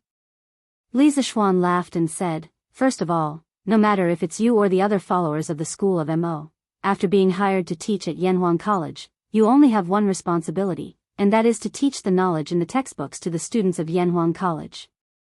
You only have one identity, and that is to be the teachers of Yanhuang College. In the college, there will no longer be a hierarchy between you. You will all be colleagues who will work together. I've said a long time ago that engineering will not compete with other schools. My purpose in spreading engineering is to benefit the people of the world. Therefore, in the future, Yanhuang College will be a very clean and pure place. There will be no fighting, no deception, and only the pursuit of truth and knowledge. During the teaching period, no activities unrelated to teaching are allowed. If there are students who are interested in the school of Mo and want to join the school of Mo after class, Li Zishuan will not stop them in any way. Everyone has the freedom to choose. When Li Zishuan first had the idea of roping in Mo Huai, he was worried that this giant of the school of Mo would preach and steal his students after entering Yanhuang College. Later, when Li Gang dug up the past and analyzed the reasons for the rapid decline of the school of Mo, Li Zishuan's worries disappeared without a trace. He did not believe that the students of Yanhuang College would give up a good life and insist on becoming ascetic monks in the school of Mo. On the other hand, if Mo Huai brought the followers of the school of Mo to Yanhuang College, Li Zishuan felt that with the luxurious facilities and rich and friendly academic atmosphere of Yanhuang College, those followers of the school of Mo might be assimilated. Mo Huai did not know the evil plan in Li Zishuan's heart. When he heard these righteous and tolerant words, he praised, everyone has the freedom to choose. Lord Zhu is so bold, this old man is ashamed. This old man believes that in the future, Yanhuang College will definitely become my Tang Empire's academic holy land. Master, this little one has brought back the books that Lord Li wanted. At this moment, Li Gang's servant came back riding an old horse. Li Gang nodded. Li Zishuan hurriedly went forward to take the two teaching materials. One was mathematics and the other was physics. He handed the two teaching materials to Mo Huai and said with a smile, Giant, please take a look. These two books are the teaching materials that Yanhuang College will use. Of course, Yanhuang College's curriculum is definitely more than these two. Mo Huai did not dare to be careless at this time. He solemnly took the teaching materials with both hands, then excused himself to Li Zishuan and Li Gang. He could not wait to sit on the stool and start reading seriously. Li Zishuan and Li Gang smiled to show that they understood. Then, the two of them started chatting in low voices. On the other side, Mo Huai first opened the mathematics textbook. As a giant of the Mo family, he was quite proficient in mathematics. However, after getting used to the Arabic numerals with great difficulty, his eyes could not help but widen as he read. Algebra, equations, geometry, and so on. There were many new concepts defined in the textbook. Then, Mo Huai realized that many of the problems he had encountered before became very simple after using these things. What was even more unbelievable was that he seemed to have seen many of the concepts in the mathematics textbook before in the Mo family's classics. After flipping through another 10 pages, Mo Huai put down the mathematics textbook and opened another physics textbook. Li Zishuan's physics textbook was very rich in content. It included a preliminary introduction to basic physics concepts such as motion, speed, sound, heat, light reflection, light refraction, and mechanics. There was also Newton's 3 laws. Ahem, of course, Li Zishuan shamelessly used his name here again. He called it Xiaoshuan's 3 laws. Unlike the mathematics textbook, Mo Huai flipped through the physics textbook very quickly. In less than half an hour, he had flipped through more than half of the physics textbook. Then, he closed the book and put it away. He took a few deep breaths, then suddenly stood up and went to Li Zishuan. He bowed and said excitedly, "Thank you for your help." The 45th generation of the Mo family's giant, Mo Huai, pays his respects to the divine ancestor. Li Zishuan, who was still wondering why Mo Huai would bow to him, felt that it was ridiculous when he heard Mo Huai's words. He stomped his feet and said, "Divine ancestor? How can I be your divine ancestor? Are you all right, giant?" Chapter 609. In the main hall. Li Gang, who was sitting on the couch, was so shocked that he almost pulled his beard off when he saw this absurd scene. Mo Zhong and Mo Yun, who were supposed to be guarding Mo Huai, saw that their boss actually bowed to Li Zishuan and even called him divine ancestor. Both of them looked as if they had seen a ghost. As disciples of the Mo family, no one knew better than them what the 2 words, divine ancestor, meant. In the Mo family, the giant was called a saint, and there was only one person who could be called the divine ancestor since ancient times, the founder of the Mo family, Moz. As the giant of the Mo family, would Mo Huai use the 2 words, divine ancestor, as a joke to others? Obviously not. Even if he died, it was impossible. But how was he going to explain the current situation? At this moment, Mo Zhong and Mo Yun were completely dumbfounded. Mo Huai did not let everyone wait for long. He said firmly, "You are the reincarnation of the divine ancestor. You are the Mo family's divine ancestor." Li Zishuan was speechless. Reincarnation? Jizzy, did you make a mistake? You believe in something as non-existent as reincarnation? Actually, he was more certain than anyone that he was not the reincarnation of Moz because the soul in his body had transmigrated from the modern world and had nothing to do with Moz. Yes. Brother Mo, reincarnation only exists in supernatural novels. There is no such thing as reincarnation in reality. Brother Mo, are you too tired? Why don't you go back and rest first? Li Gang could not help but frown and interrupt. If it wasn't for the fact that he knew Mo Huai well, if it were someone else like Mo Huai, he would definitely think that this person was crazy. No. Brother Wenji, I am very clear-headed. I know that no one will believe in the existence of reincarnation. I didn't believe it at first either. However, after reading those 2 books, I am convinced that Sir Li is the reincarnation of the Mo family's divine ancestor. Mo Huai first shook his head and declined Li Gang's good intentions. Then, he began to analyze, for example, in this book of arithmetic, that a multiple, midpoint, circle, decimal system, and so on are basic concepts that I have seen in the divine ancestor's handwritten notes. 1,000 years ago, the divine ancestor proposed these concepts. What shocked me the most was that the things recorded in this book of arithmetic were actually more detailed than the divine ancestor's handwritten notes. Also, this physics textbook covers the concepts of motion, speed, sound, heat, reflection of light, refraction of light, mechanics, and so on. I've read all of these things in the sacred ancestors' notes. Moreover, this physics textbook's research on these problems is obviously more in-depth. Back then, the divine ancestor was a genius and spent his entire life to have some attainments in these aspects. However, Li Xiannan, you are so young, but you can study these aspects more thoroughly than the divine ancestor. Other than the fact that you are the reincarnation of the divine ancestor and are born with the will of heaven, I really can't think of any other reason. Li Zishuan was dumbfounded. It turned out that Moz had studied the concepts written in his book before. He had to admit that Moz's interests and hobbies were really broad. His understanding of the world had been refreshed once again. However, did he count as being unjustly implicated? In fact, what Mo Huai said was not nonsense. In history, Moz was the first scientist in China's history to treat mathematical problems from a rational perspective. He gave a series of propositions and definitions of mathematical concepts. These propositions and definitions were highly abstract and rigorous. Secondly, Moz's research on physics involved the branches of mechanics, optics, acoustics, and so on. He gave many definitions of physics concepts and made many important discoveries, summarizing some important physics theorems.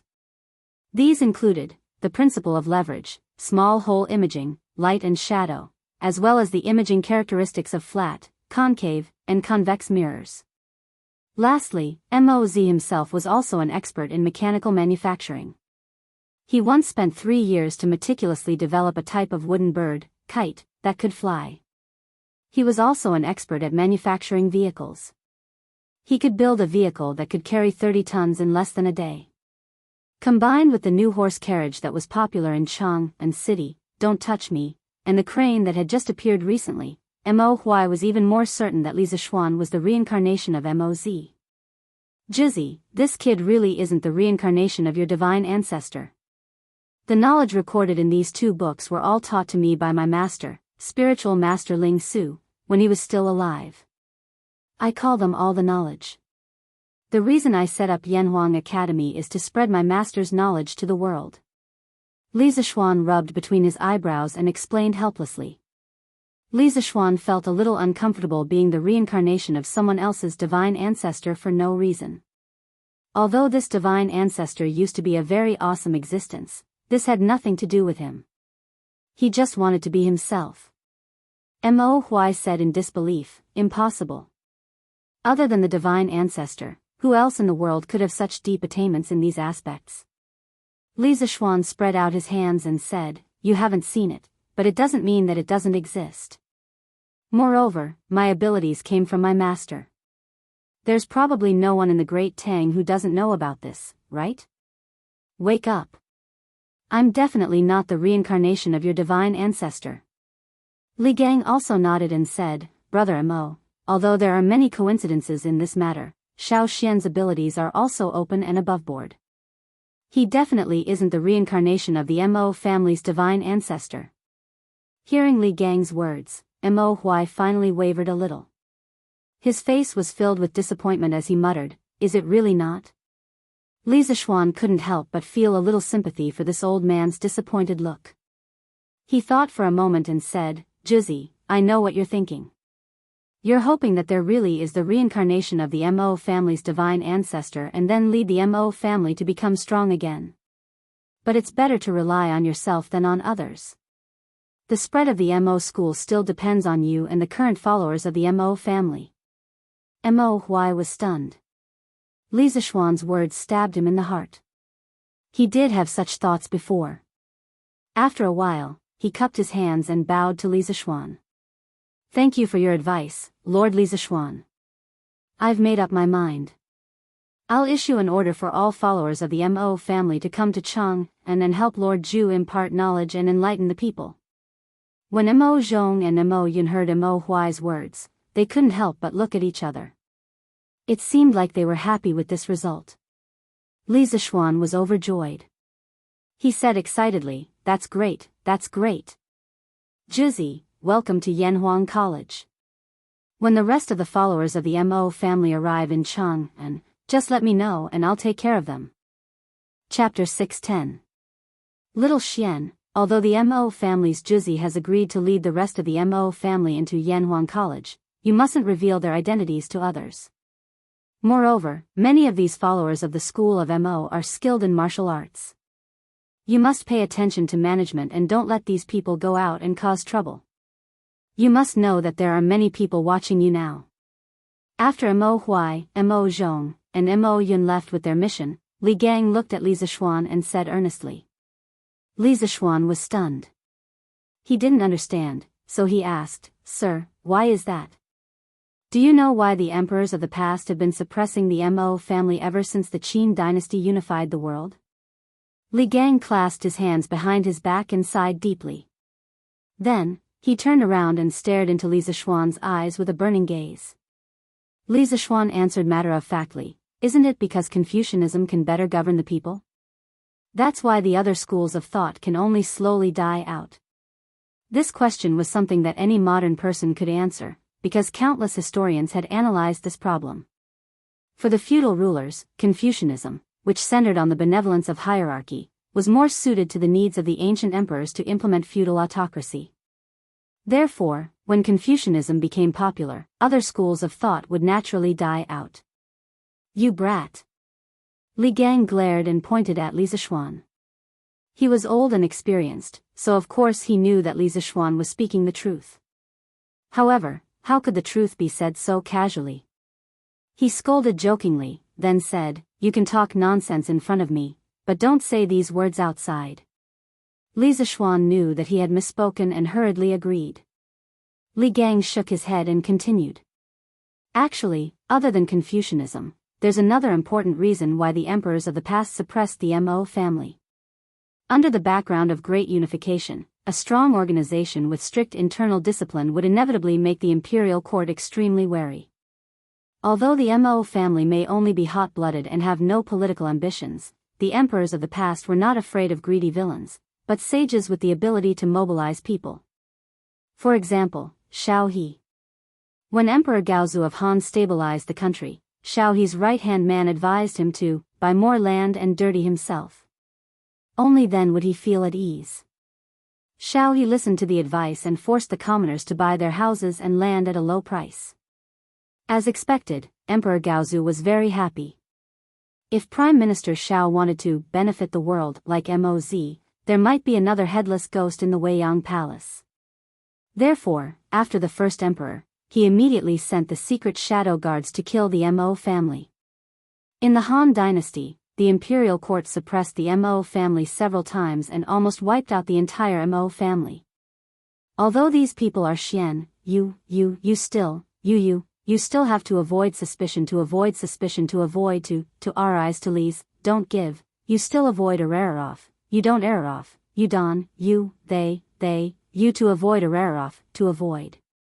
Li Gang's words were not wrong. To a ruler, the most terrifying thing was not the ambition to rebel, but the ability to rebel.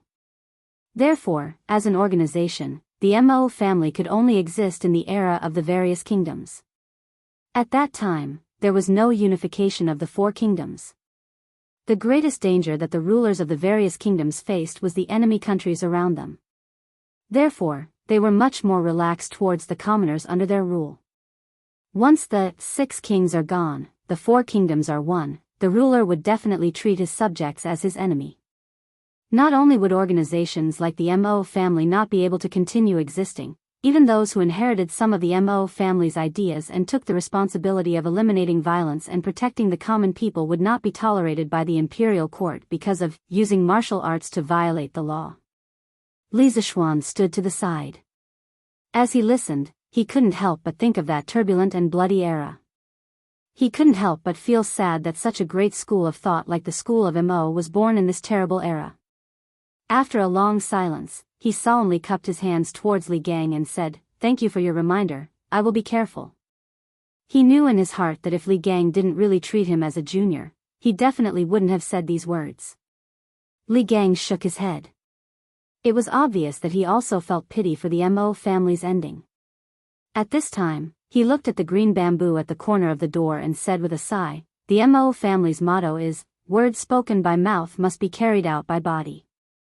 The Mo family has many brave warriors, and every member of the Mo family is willing to go through fire and tread on blades without hesitation. This kind of dedication is valuable, but it can easily be expressed as a collective action, which is not beneficial to the long-term development of the school. In the past, when the Mo family's great son Meng Sheng was appointed as the Lord of Yang City in the Chu Kingdom, he and his 183 disciples all died in battle. In the chaotic times at that time, such an incident was definitely not the only case for the Mo family. Although the Mo family had hundreds of thousands of disciples at its peak, no matter how many disciples there were, how many times could they withstand such a great battle? Therefore, this old man believes that the Mo family's bravery and ruthlessness are not desirable. Today, Yanhuang College is a good place for them to go. This old man hopes that they can peacefully teach and educate people in the college, and don't cause any more trouble. With lofty ideals as the goal, a strict organization as the norm, and a willingness to sacrifice themselves for their ideals. This was the overall characteristic of the Mo family. When they participated in social change and practice in a collective and group way, they could demonstrate an extremely powerful force. However, the tragic result could also happen. When this group of people suffered a strong blow, with their dedication to justice and ideals, with their spirit that would rather die than retreat, the result would not only be a collapse, but also a complete wipeout. If the group collapsed, it could still be dealt with, but a wipeout would be impossible to continue. Forget it. Forget it. Let's not talk about these old things. It's getting late, and I know that you're very particular about your food. This old man only has coarse bran and pickles at home, so I won't keep you here to eat, lest you dislike it. After a long time, perhaps Li Gang realized that these topics were too serious, so he stood up and looked at the time, half joking. Li Zishuan blushed with shame and said, "Sir, what are you saying? I'm not a spoiled rich young master who can't bear hardships. Back then, my master and I ate wild vegetables in the mountains. To be able to eat at the same table as you, even if it's coarse bran and pickles." Li Gang waved his hand in annoyance and said, "Go, go, go. This old man didn't cook for you, go home and eat by yourself." "Oh, right, in 2 days, 2 of my good friends will be coming to Chang'an, you should come and meet them." Li Zishuan was still gloomy at first, but when he heard the second half of the sentence, his eyes suddenly lit up, and he hurriedly asked, "Sir, your 2 good friends are?" "You'll know in 2 days, but you don't have to worry, they're just like me, easygoing people. I'm sure they'll be willing to stay at your college." Chapter 611. Prince of Wei's Mansion, Literature Hall. "Scholar Xiao, are you done with the proofreading?" Li Tai came in from outside and walked around the people around him. He went straight to Xiao Dian's desk and asked expectantly. Looking at Xiao Dian again, his hair was disheveled, his face was haggard, and he had 2 large dark circles under his eyes. He looked like a devil that had just come out of hell. Where was the gentleness from a few days ago? When he heard Li Tai's question, he replied without raising his head, "Soon, soon. Your Highness, please wait a moment. The last proofreading is about to be completed." When Li Tai heard this, he nodded in relief and did not rush him. This was because he knew that the people in the literature hall were already working to their limits. Therefore, he acknowledged and sat by the side to wait for the results. After about an hour, Xiao Dian slammed his brush on the inkstone and laughed loudly, The proofreading is complete. There are no mistakes. The book is done. It's finally done." Li Tai, who was lying on the desk and flipping through the manuscripts in boredom, suddenly quivered. He ran to Xiao Dian's side and said happily, "Scholar Xiao, are you done with the proofreading?" Xiao Dian nodded excitedly and said, "I'm done with the proofreading. Your Highness, after 7 days of hard work by the 13 of us, this geography textbook is finally done."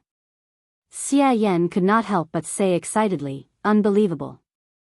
It's really unbelievable." Although Li Xiannan had already completed most of the geography textbook, even the remaining content added up to quite a lot of work. "I didn't expect that we only used 7 days to complete it." Li Tai said warmly, "This is all thanks to all of you scholars who worked hard these few days. After this prince hands this book to Mr. Li, this prince will personally enter the palace to request for credit for all of you." Although Xiao Dian looked extremely tired, he could not help but laugh when he heard this. "Haha. Your Highness is too serious. Even if I don't make any contributions, Xiao Dian, am still extremely happy to be able to participate in the writing of such a peerless book." Xia Yan smiled and said, "Dian is right. This geography book will definitely become a masterpiece that will be handed down from generation to generation. At that time, we might even be able to leave our names in history because of it. We are still basking in the glory of your Highness and Li Xiannan." "That's right. That's right." The rest of the scholars agreed with him. When little Fatty heard the praises around him, he couldn't help but feel a little proud. He secretly thought that he had the best foresight back then. He was the first one who thought highly of Li Zishuan. After everyone had quieted down, Li Tai said to them, "No matter what, you have been busy these past few days. You have stayed up many nights because of this. Now, please go and rest. This prince will return the revised textbook of geography to the teacher. With that, he reached out his hand, ready to pick up the book on the table and go to Yongla Lane to find Li Zishuan. In the end, he actually couldn't pick it up. Li Tai took a closer look. It turned out that there were 4 more hands on the book. He looked at the owners of the 4 hands again. It was Xiao Dian and Xia Yan. He couldn't help but wonder, scholars, what do you mean by this? Cough, cough. Xiao Dian coughed dryly and said embarrassedly, Your Highness, please forgive me. The content of this geography book is really too brilliant. I am a little reluctant to part with it and would like to borrow it for a few days to make a copy for my collection. May I know if it's possible? Xia Yan looked at Li Tai and nodded, indicating that he also had the same intention. The rest of the people came back to their senses and couldn't help but whisper behind them. They were eager to try. Li Tai suddenly felt a lot of pressure.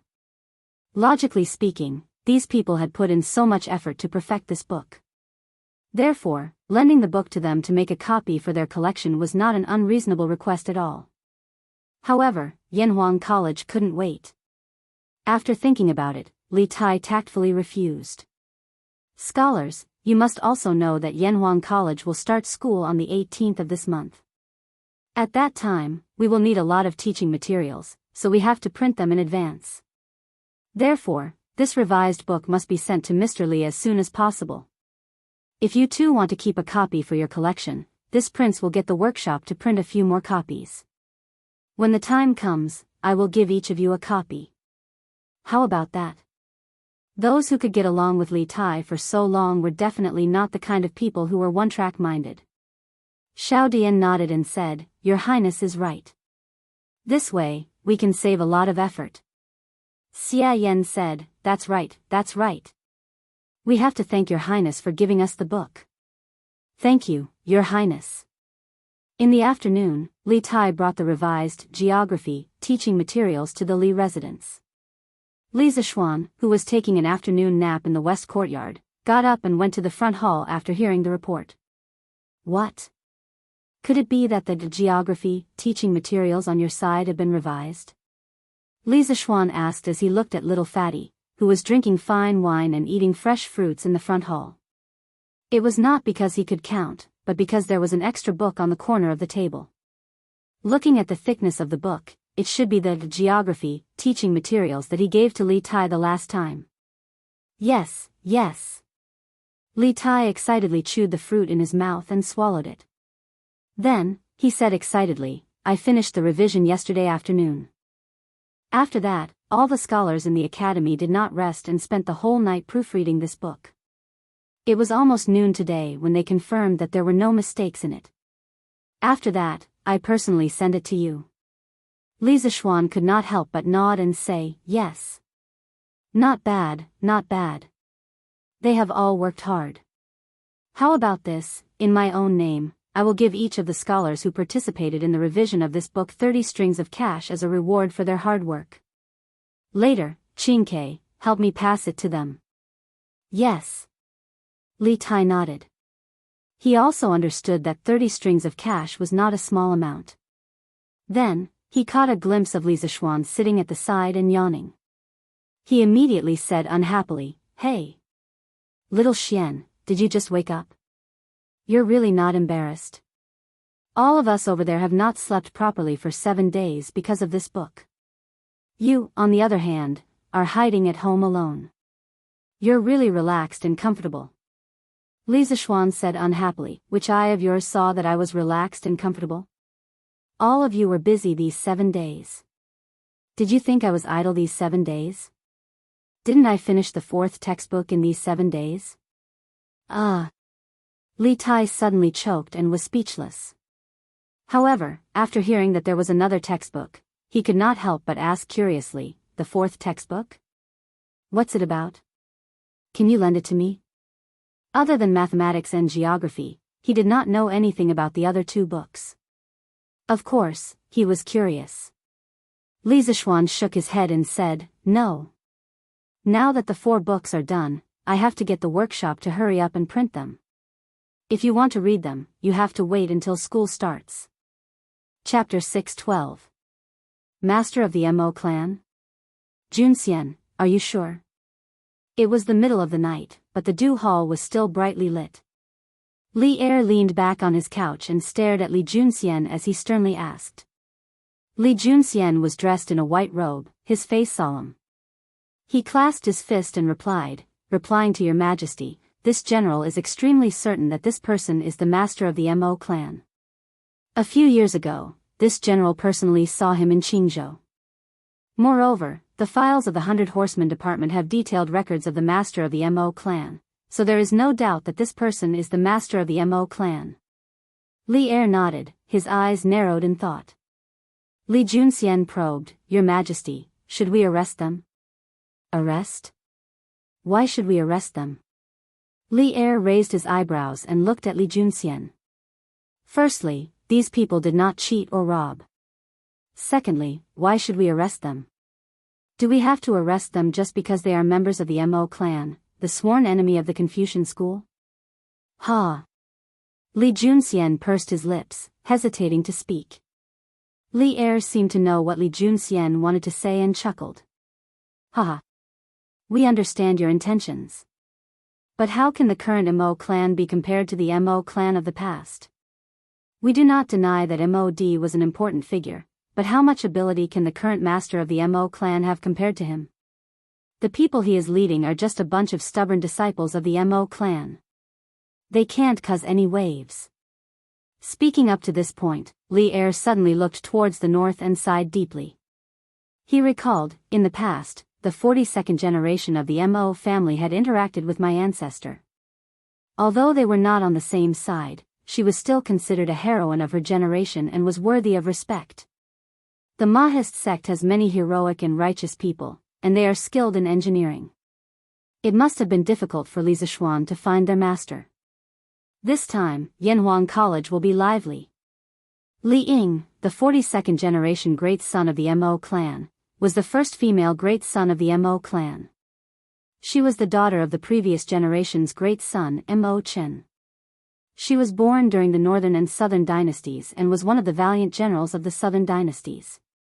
She had fought with the Northern Wei dynasty many times and had even fought with the Zhu clan. She had also fought with the Li's second great ancestor, Li Hu's father, Li Yun, and defeated the Zhu clan. Li Junxian responded with silence. Although he had learned about these matters from the files of the 100 Horsemen Department, this matter concerned the imperial household, so he had no choice but to be cautious. After Li Er sighed, he walked a few steps with his hands behind his back and instructed, Send someone to pass a message to Li Zishuan. Tell him that he can accept people from Mahist sect, but you have to be careful. If something happens, you'll have to bear the consequences. Li Junxian blushed with shame. It wasn't that he had never delivered an imperial decree for Li Zishuan, but an imperial decree in this tone could only be heard when delivered to Li Zishuan. This was a testament to just how much the emperor favored Li Zishuan. Yes. Your Majesty. Although many strange thoughts were popping up in his mind, Li Junxian didn't hesitate to respond, clasping his fists and bowing. Li Er nodded and returned to his throne. Just when Li Junxian thought that there was nothing else for him to do and was about to leave, Li Er suddenly said, That's right, Junxian, you should also work harder on your martial arts. Dugu Xian broke into the Grandmaster realms several days ago, and logically speaking, your talent shouldn't be any worse than his. Yet you're still stuck at the Qi transformation realm. This truly shouldn't have happened. Li Junxian panicked and immediately bowed. This general has sinned. I have disappointed your Majesty. Li Er shook his head and softly said, We don't blame you for anything. We just want to say that while the position of 100 Horseman officer often relies on one's brain, there are also times when one needs martial arts. Only if you can reach the Grandmaster realm as soon as possible will we be able to give you more tasks. However, the path of martial arts is often dependent on luck and fortune. There's no need for you to force yourself. Li Junxian fell into thought, and after a few moments, he clasped his fists and said, This general understands. Thank you for your Majesty's grace. Luck and fortune? It said that Dugu Xian's luck came from a sword style that Li Zishuan unintentionally created. Then where's my luck? After leaving the palace, Li Junxian looked up at the bright moon in the sky and sighed. He had known long ago that Dugu Xian had broken into the Grandmaster realm, and he had also understood the various details. While he envied Dugu Xian's good fortune, Li Junxian also felt a great pressure. He and Dugu Xian were both outstanding talents of the Great Tang's younger generation. After Li Er ascended to the throne, the two of them had served at Li Er's side, one in the light and one in the shadows. They were both good partners and potential rivals. Just as a matter of fact, Li Er had used Dugu Xian to compete with him tonight. Although Li Er might not have had such intentions, it was said that with great power came great responsibility. If Li Junxian wanted to stabilize his position, he had to do both his duty and break through as quickly as possible. However, it was extremely difficult to break through to the Grandmaster realm. In the world, there were thousands of Qi Transformation Realm martial artists, but only a few dozen Grandmaster Realm martial artists. This proved the value of Grandmaster Realm martial artists. Li Junxian had been born into a poor family, and he did not have Dugu Xian's profound family background. In his early years, he had served under Li Mi and later became Wang Shichong's general. But because he loathed Wang Shichong's conduct, he had led his men to defect to Li Yuan and was made a light carriage commandant. He had followed Li Er to the Central Plains. During the battle, he rode out alone, charging and breaking through enemy lines, fighting bravely. In the third year of Wuda, Li Junxian had followed Li Er to defeat Song Jingang in Jieshou. He had been made the general of agile cavalry and given palace servants and silk. In the fourth year of Wuda, Li Junxian had gone to Luoyang to attack Wang Shichong and was made the deputy commander of the cavalry. Wang Shichong's son, Wang Xianying, had transported grain into Luoyang from martial prison. Li Junxian had captured his army, and Wang Xianying had fled. He had followed the army to defeat Dou Jianda and Lu Haida. After Li Er ascended the throne, he had been made the Left Guard Residence's assistant commander. In the 8th month of the 9th year of Wuda, the Great Tang dynasty, which had just undergone a coup less than a month ago, had been invaded by the Turks. At that time, the Turks had attacked Jingyang, which was only 40 li away from Chang'an, and the capital had been shaken. Li Junxian and Yuqi Jingda had been ordered to meet the enemy and resolve the crisis in Chang'an. Li Er sighed, Junxian is so valiant. What is there to worry about? He had been made the general of the Left Guard, in charge of the Xuanwu Gates Guards, and had been made the County Duke of Wulyan. Li Junxian had been very diligent in his work during the war, and he had often been rewarded by Li Er. This year, Li Er had formed the 100 Cavalry, and the brave and intelligent Li Junxian had been made the commander of the 100 Cavalry Department. It could be said that he had been blessed by the emperor for a long time. Sigh. I can only take one step at a time. Nothing can be forced. Let the heavens decide everything. Li Junxian shook his head and sighed. Then, he mounted his horse and rode off into the distance. However, he was not the only one who was troubled by the martial Tao. Chapter 613. Your Majesty. Your Majesty. Bad news. Butler Zhao. Butler Zhao, he.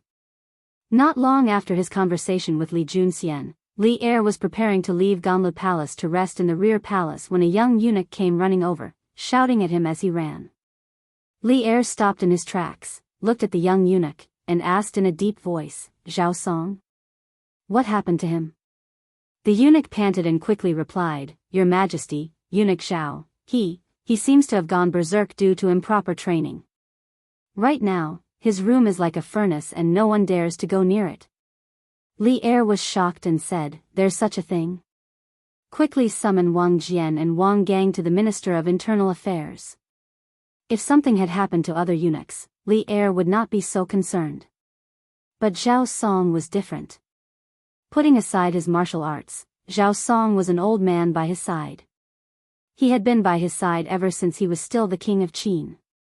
It had been almost 5 to 6 years. It was said that the emperor was heartless, but that also depended on the person and the time. Right now, Li Er was not willing to see something happen to Zhao Song. Yes. Your Majesty. The eunuch had the ability to observe people's expressions. He could see Li Er's anxiety and quickly bowed in response before going to pass on the decree. Li Er frowned and ordered the eunuch beside him, "Prepare the carriage for the Minister of Internal Affairs." In the west of the palace, there was a short building complex. That was the Yeding Palace. It was where the palace maids and the family members of the officials who committed crimes lived. To the north of the Yeding Palace was Taizong, and to the south was the Minister of Internal Affairs, where all the eunuchs lived. When Li Er hurried over from Taiji Palace, the two eunuchs he summoned were already there. They were middle-aged men in their 40s and 50s and wore loose white robes. They had an elegant demeanor and stood out from the crowd. When the two of them saw Li Er, they quickly walked over and bowed, "Greetings, Your Majesty." Although the two of them were highly skilled in martial arts, but no matter how powerful they were, they could not surpass the secular imperial power. Especially in the face of Li Er, this powerful and iron-blooded emperor, they did not dare to have a trace of neglect. Li Er nodded and asked directly, "How is Zhao Song now? Why don't the two of you go in and help?" One of the men with slightly darker skin cupped his hands and smiled bitterly. "Your Majesty, before you came, the two of us had already checked on Steward Zhao's situation. It's not that we don't want to help, it's just that our abilities are limited and we can't help." Li Er was shocked when he heard that. He said in surprise, "Even the two of you can't help?" The other consecrator shook his head helplessly and said, "Your Majesty, Head Steward Zhao's martial cultivation is already slightly higher than both of us. Now that the vital energy in his body is rampaging wildly, if we want to use external forces to help, we must find a martial arts expert who can completely suppress the vital energy in Head Steward Zhao's body. However, only a great grandmaster can do this. With the strength of both of us, if we rashly intervene, we will only harm Head Steward Zhao. The only thing we can do now is to see if Manager Zhao can make it through." "Great Grandmaster?" When Li Er heard that, he couldn't help but frown deeper. There were only 3 recognized Great Grandmaster experts in the world: Spiritual Master Ling Su of the Celestial Master Sect of Longhu Mountain, Abbot Xian Kong of the Shaolin Temple, and Tujuan Nation Master Wu Jie. Now, one of the 2 great grandmasters in the Central Plains was gone, leaving only Abbot Xian Kong of the Shaolin Temple. If Li Er gave an order, Xian Kong would definitely do him a favor. However, was there really enough time? Li Er, who sat on the world and had hundreds of thousands of soldiers in his hands, was at a loss at this moment. Wang Jian. Zhao Song was fine before. How did he suddenly become like this? After thinking for a while, Li Er frowned and asked. The 2 consecrators of the imperial family looked at each other. Finally, the slightly darker and older consecrator stepped forward and cupped his hands. "Your Majesty, Manager Zhao's meridians are full of genuine qi. At first glance, it seems to be a sign of a breakthrough. However, the total amount of genuine qi in Manager Zhao's body is definitely not enough for him to break through to the Great Grandmaster realm. After thinking about it, I feel that the violent genuine qi in Manager Zhao's body seems to have been formed after being forcibly compressed before suddenly going out of control." Li Er was stunned. He suddenly remembered the lie Li Zishuan told in the imperial court after he destroyed the 7 cultivators of Virtue sect. Seeing Li Er's gloomy face, Wang Jian thought that he had said something wrong and hurriedly said, "Your Majesty, it was just my humble opinion. I don't think Manager Zhao would do such a thing without common sense." Li Er's face darkened and he said in a deep voice, "No, you're right. Zhao Song really did do such a thing without common sense." Previously, Li Zishuan mentioned the genuine qi bomb in the imperial court and told a big lie to deceive everyone. Later, only the 2 of them knew about the gunpowder. Zhao Song didn't know about it, which led to the current situation. Li Er was really anxious and annoyed now. Wang Jian and Wang Gang were dumbfounded. They never thought that this unreliable guess would become the truth. "I'll go in and take a look." Li Er thought for a while and was about to enter the house. Wang Jian was shocked and hurriedly stopped him. "Your Majesty, you can't. Manager Zhao is not conscious at the moment and his genuine qi is still in a violent state. It's very likely that he will accidentally hurt your majesty. Besides, this house is very hot at the moment. Your majesty shouldn't go in. Your majesty's body is priceless. Please think twice. The accompanying eunuchs and maids stopped him in unison. Li Er was helpless. He sighed and said, "Then you two stay here and take good care of him. You must protect Zhao Song's life. When he wakes up, inform me as soon as possible." Wang Jian and Wang Gang naturally cupped their hands and said yes. Qin Mansion. Although it was late at night, it was still brightly lit. "Zhuangqi, why hasn't Master come out yet?" "He's been in there for almost a day." Outside a house in the backyard of Qin Mansion, a group of anxious people gathered. There was Madame Qin, Qin Huayu, and the maids, servants, and guards in the mansion. At this moment, Madame Qin glanced at the tightly shut door and asked the burly man beside her with a worried expression. Zhuangqi was not sure himself, but he still forced himself to be calm and said, "Madame Qin, don't worry. Master's body has been getting better day by day for the past few months. Ever since he started practicing Tai Chi, his old injuries have been recovering faster and faster. It must be a good thing that he suddenly went into seclusion today. Who knows, maybe Master will be able to recover to his peak strength this time." Madame Qin wiped the sweat on her forehead and sighed, "I only hope that Master can be healthy. As for the strength of his martial arts, I don't care about it." At this moment, Qin Huayu came over and patted Madame Qin's shoulder, comforting her, "Mother. Father will be fine. Go back to your room and rest. I'll stay here and guard." Chapter 614. The next morning, Li Zixuan had just woken up when he heard a piece of big news. "What? Uncle Qin's injuries are completely healed? And he even broke through?" Li Zixuan was eating breakfast in the main hall when Han Yushi suddenly came in and told him the news. Li Zixuan couldn't help but exclaim, "That's right. I heard that after practicing Tai Chi yesterday, Godfather suddenly felt something and locked himself up.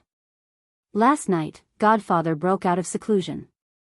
Not only were his old injuries completely healed, but his strength had also improved and reached the peak of the master stage. This way, Godfather doesn't have to suffer any more pain." Han Yushi happily shared the news she had heard with Li Zixuan. After saying that, she seemed to have thought of some unhappy things. She immediately wrinkled her nose and said, "Previously, some imperial physicians said that Godfather's body could only hold on for another 10 years at most. Humph. Let's see if they still dare to say that now.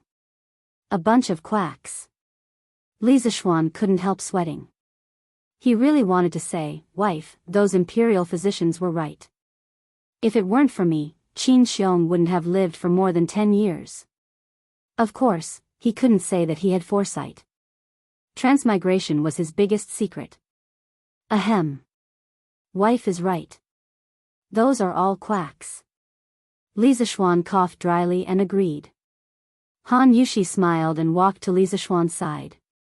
"Husband, let's go to Qin Manor to visit Godfather later, okay? You were busy with the matters of the academy previously and alienated some of the elders who are close to our family." Li Zixuan was stunned. He didn't expect Han Yushi to think so thoroughly, so he praised, "Yes. Wife is right. Let's go and visit Uncle Qin after dinner." Although they were married, they still addressed Qin Xiong by their own names. Anyway, Li Zixuan couldn't call Qin Xiong Godfather like Han Yushi. "Okay. Young master, General Zhuo Wuwei is here with an imperial edict." After breakfast, Li Zixuan asked the servants to prepare some gifts and prepared to go to the Qin family. After all, Qin Xiong's recovery and breakthrough this time could be considered a joyous occasion. It was necessary to bring some gifts to congratulate him. Unexpectedly, at this moment, the gatekeeper, Ah Fu, rushed in to report. Li Zixuan asked in confusion, "General Zhuo Wuwei? Who is it?" He already knew that there was one general and 2 generals in each of the 16 guards of the Tang dynasty. He also knew that the general of the Zhuo Wuwei was Qin Xiong. However, he really did not know who the general of the Zuo Wu Wei was. However, he could not be blamed for this. Ah Fu was dumbfounded by the question. There was no one else like this wastrel young master. He replied, "Young master, it's General Li Junxian." "Oh. Li Junxian. Hurry up and invite him in," Li Zishuan said hurriedly with a look of sudden realization. "There's no need for that. This general is already here." "Mr. Li, you won't blame this general for being rude, right?" Li Zishuan had just finished speaking when a white-robed man walked in. He stared at Li Zishuan and said half-jokingly. It was Li Junxian. Just from appearance alone, Li Junxian had a tall and straight figure and an awe-inspiring demeanor. His sharp eyebrows and handsome face made him look even more heroic. TSK. It's actually a pretty boy. No wonder there were rumors about him and Wu Meinyang in the future. Li Zishuan muttered to himself. Then, he stepped forward and clasped his hands with a smile. "General Li, what are you saying? You have the divine mandate on you. Please come in and have some tea." While Li Zishuan was sizing up Li Zishuan, Li Junxian was also sizing up Li Zishuan.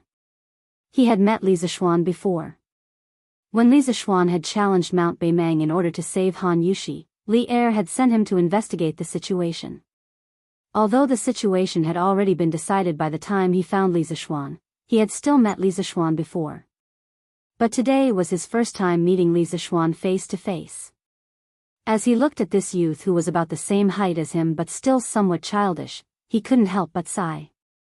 If not for Li Zishuan, he and Dugu Xian would have been considered outstanding talents of the great Tang's younger generation. But there were no ifs in reality. Although he held an important position at such a young age and was even a second-ranked county duke, he was still a little dim compared to Li Zishuan. The other party wasn't even 15 yet, but he was already able to climb to such a high position. Who knew what he would be like when he was in his 20s or 30s? Besides, how could a martial arts grandmaster who wasn't even 15 years old compare to him? This general is only here to pass on an imperial decree.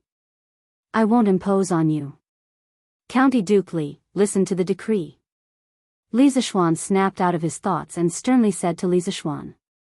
When Li Zishuan heard that it was a verbal decree from Li Er and not an official imperial decree, he immediately dismissed the idea of having someone set up the incense table.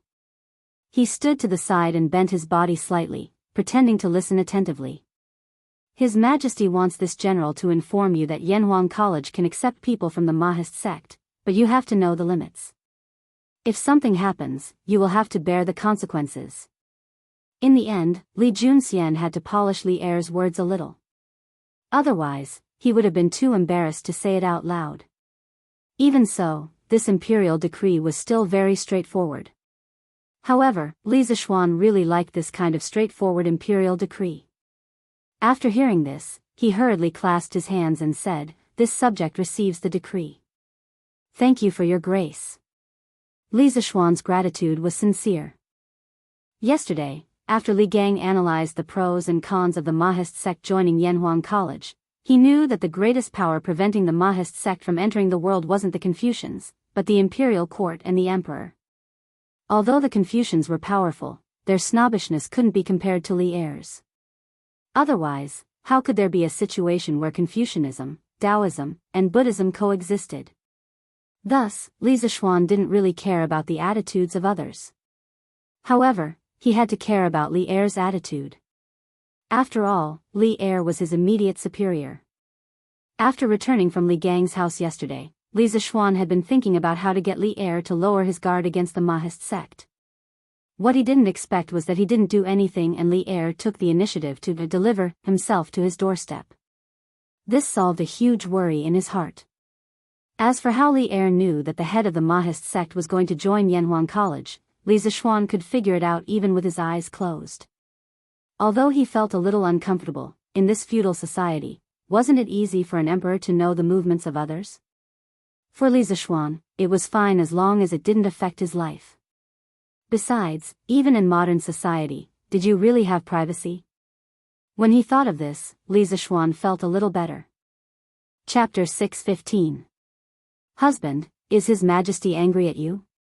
After Li Junxian left with Li Er's decree, Han Yushi pulled on Li Zishuan's arm and asked. Those who didn't know the situation would immediately think that Li Er was reprimanding Li Zishuan, which was why Han Yushi was so worried. Haha. Of course not. There are times when one can't just look at things from the surface. This imperial decree is a good thing for our family. Wife, there's no need to worry. Li Zishuan stroked Han Yushi's coiled hair and comforted her gently. Then, he said, oh right, aren't you going to visit Uncle Qin? Sanbao and the others are just about done packing, so let's set off. Han Yushi naturally agreed. The husband and wife went out hand in hand. They rode a carriage with gifts and headed towards the Qin manor. When they arrived at the Qin residence, Li Zishuan realized that the place was already packed with carriages.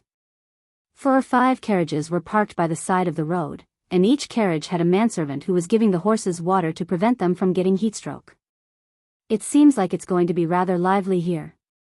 Li Zishuan jumped down from the carriage and helped Han Yushi down as well. He couldn't help but chuckle as he looked at the situation by the road. Han Yushi steadied herself and smiled. Adoptive father's recovery from his illness is a major event for all of the Great Tang. Many people will definitely come to congratulate him. Li Zishuan nodded and pulled Han Yushi inside. The gatekeepers of the Qin residence naturally wouldn't stop them. One of them was their patriarch's savior while the other was their patriarch's adopted daughter. Even if they had 10 times the courage, they wouldn't dare to stop them. Haha. Second brother can finally ride a horse and hunt with me and go to the battlefield to kill enemies. How delightful, how delightful. Today, we brothers must not return until we're drunk. Cough. Needless to say, only Cheng Yaojin could have such a loud voice and speak in such a bold and unrestrained manner. Pa! You idiot, Shubao has just recovered from his illness. How could he drink so much with a fool like you? It was obvious that this voice belonged to Yu Qigong. He was the only one who would go against Cheng Yaojin like this. Hey! Yuchi old hey, what are you talking about? Not only has second brother recovered from his old injuries, but he is also more powerful than you and I. Why can't he drink? I think it's you, Yuchi old black, who can't hold your liquor well and doesn't dare to drink with us, right? Ha ha ha. Bullshit. I don't dare to drink with you. Come, come, come. Today, whoever falls first will be the grandson. Haha. So be it.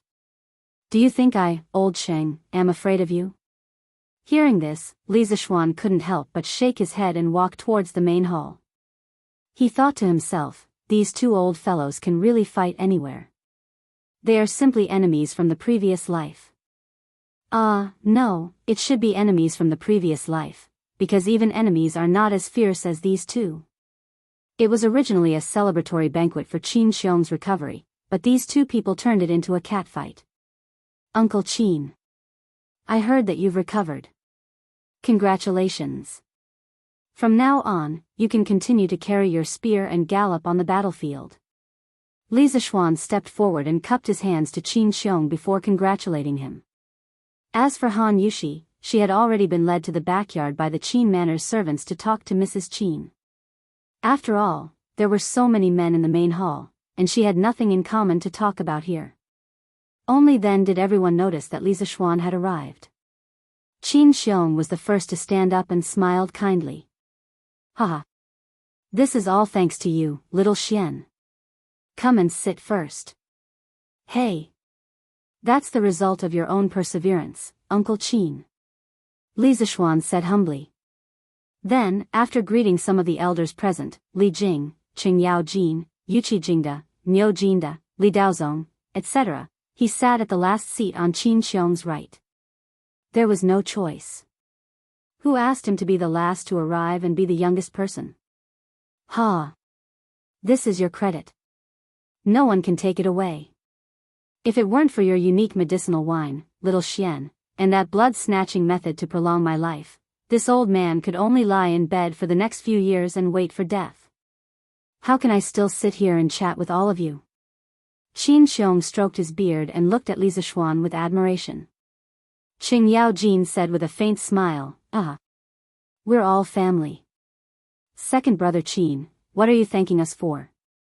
Besides, even if you want to thank us, this is not a complete thank you. Did you forget to tell us something? Qin Xiong was stunned and asked in bewilderment, what is it? Qing Yao Jin pursed his lips and said, it's that Taiji fist. Second brother Qin, didn't you break through to the peak of Grandmaster because of Taiji fist? A while ago, I heard that Dugu Xian broke through to Grandmaster with a few sword moves that little Xian helped him deduce. Now, second brother Qin, you've reached the peak of Grandmaster because of little Xian's Taiji fist. This is enough to show that if a martial artist wants to break through, it's best to look for little Xian. That's right. Now, little Xian has a small reputation in the martial arts world. Li Jing stroked his beard and smiled. However, Yu Qigong said, second brother Qin has just recovered from a serious illness this time, and his strength has increased by another level. It can be said that he has left us behind again. The reason why Yu Qigong said this was mainly because among them, when they were young, Qin Xiong's martial strength was the first to reach its peak. And according to the development of things, Qin Xiong's martial strength should be the first to decline. At the beginning, it was indeed like this. At that time, they were chasing after Qin Xiong's footsteps, but Qin Xiong's martial strength kept declining because of his body. Everyone thought that it would end like this. Who knew that Qin Xiong would be reborn today? Not only did he wash away his old injuries, but he also took another step forward in martial arts and once again pulled away from these generals. He. Second brother Qin, can I practice Taiji fist? I've been stuck at Grandmaster middle stage for a long time. If I can practice Taiji fist, I might be able to break through. Qing Yao Jin asked shamelessly. At this moment, the rest of the people stopped talking to each other and turned their attention to this side. For martial artists, there was nothing more comfortable than improving their realm. Qin Xiong glanced at Qing Yao Jin and said, I don't have any objections, but you have to ask little Xian. After all, Taiji fist is from him. Seeing that everyone was looking at him, Li Zishuan hurriedly said, I don't have any objections either. If you want to learn Taiji fist, you can all learn it. However, Taiji fist emphasizes the word understanding. If you don't use your heart to understand it, in the end, even if you do make the final move, you can only make the shape look like the spirit but not the spirit.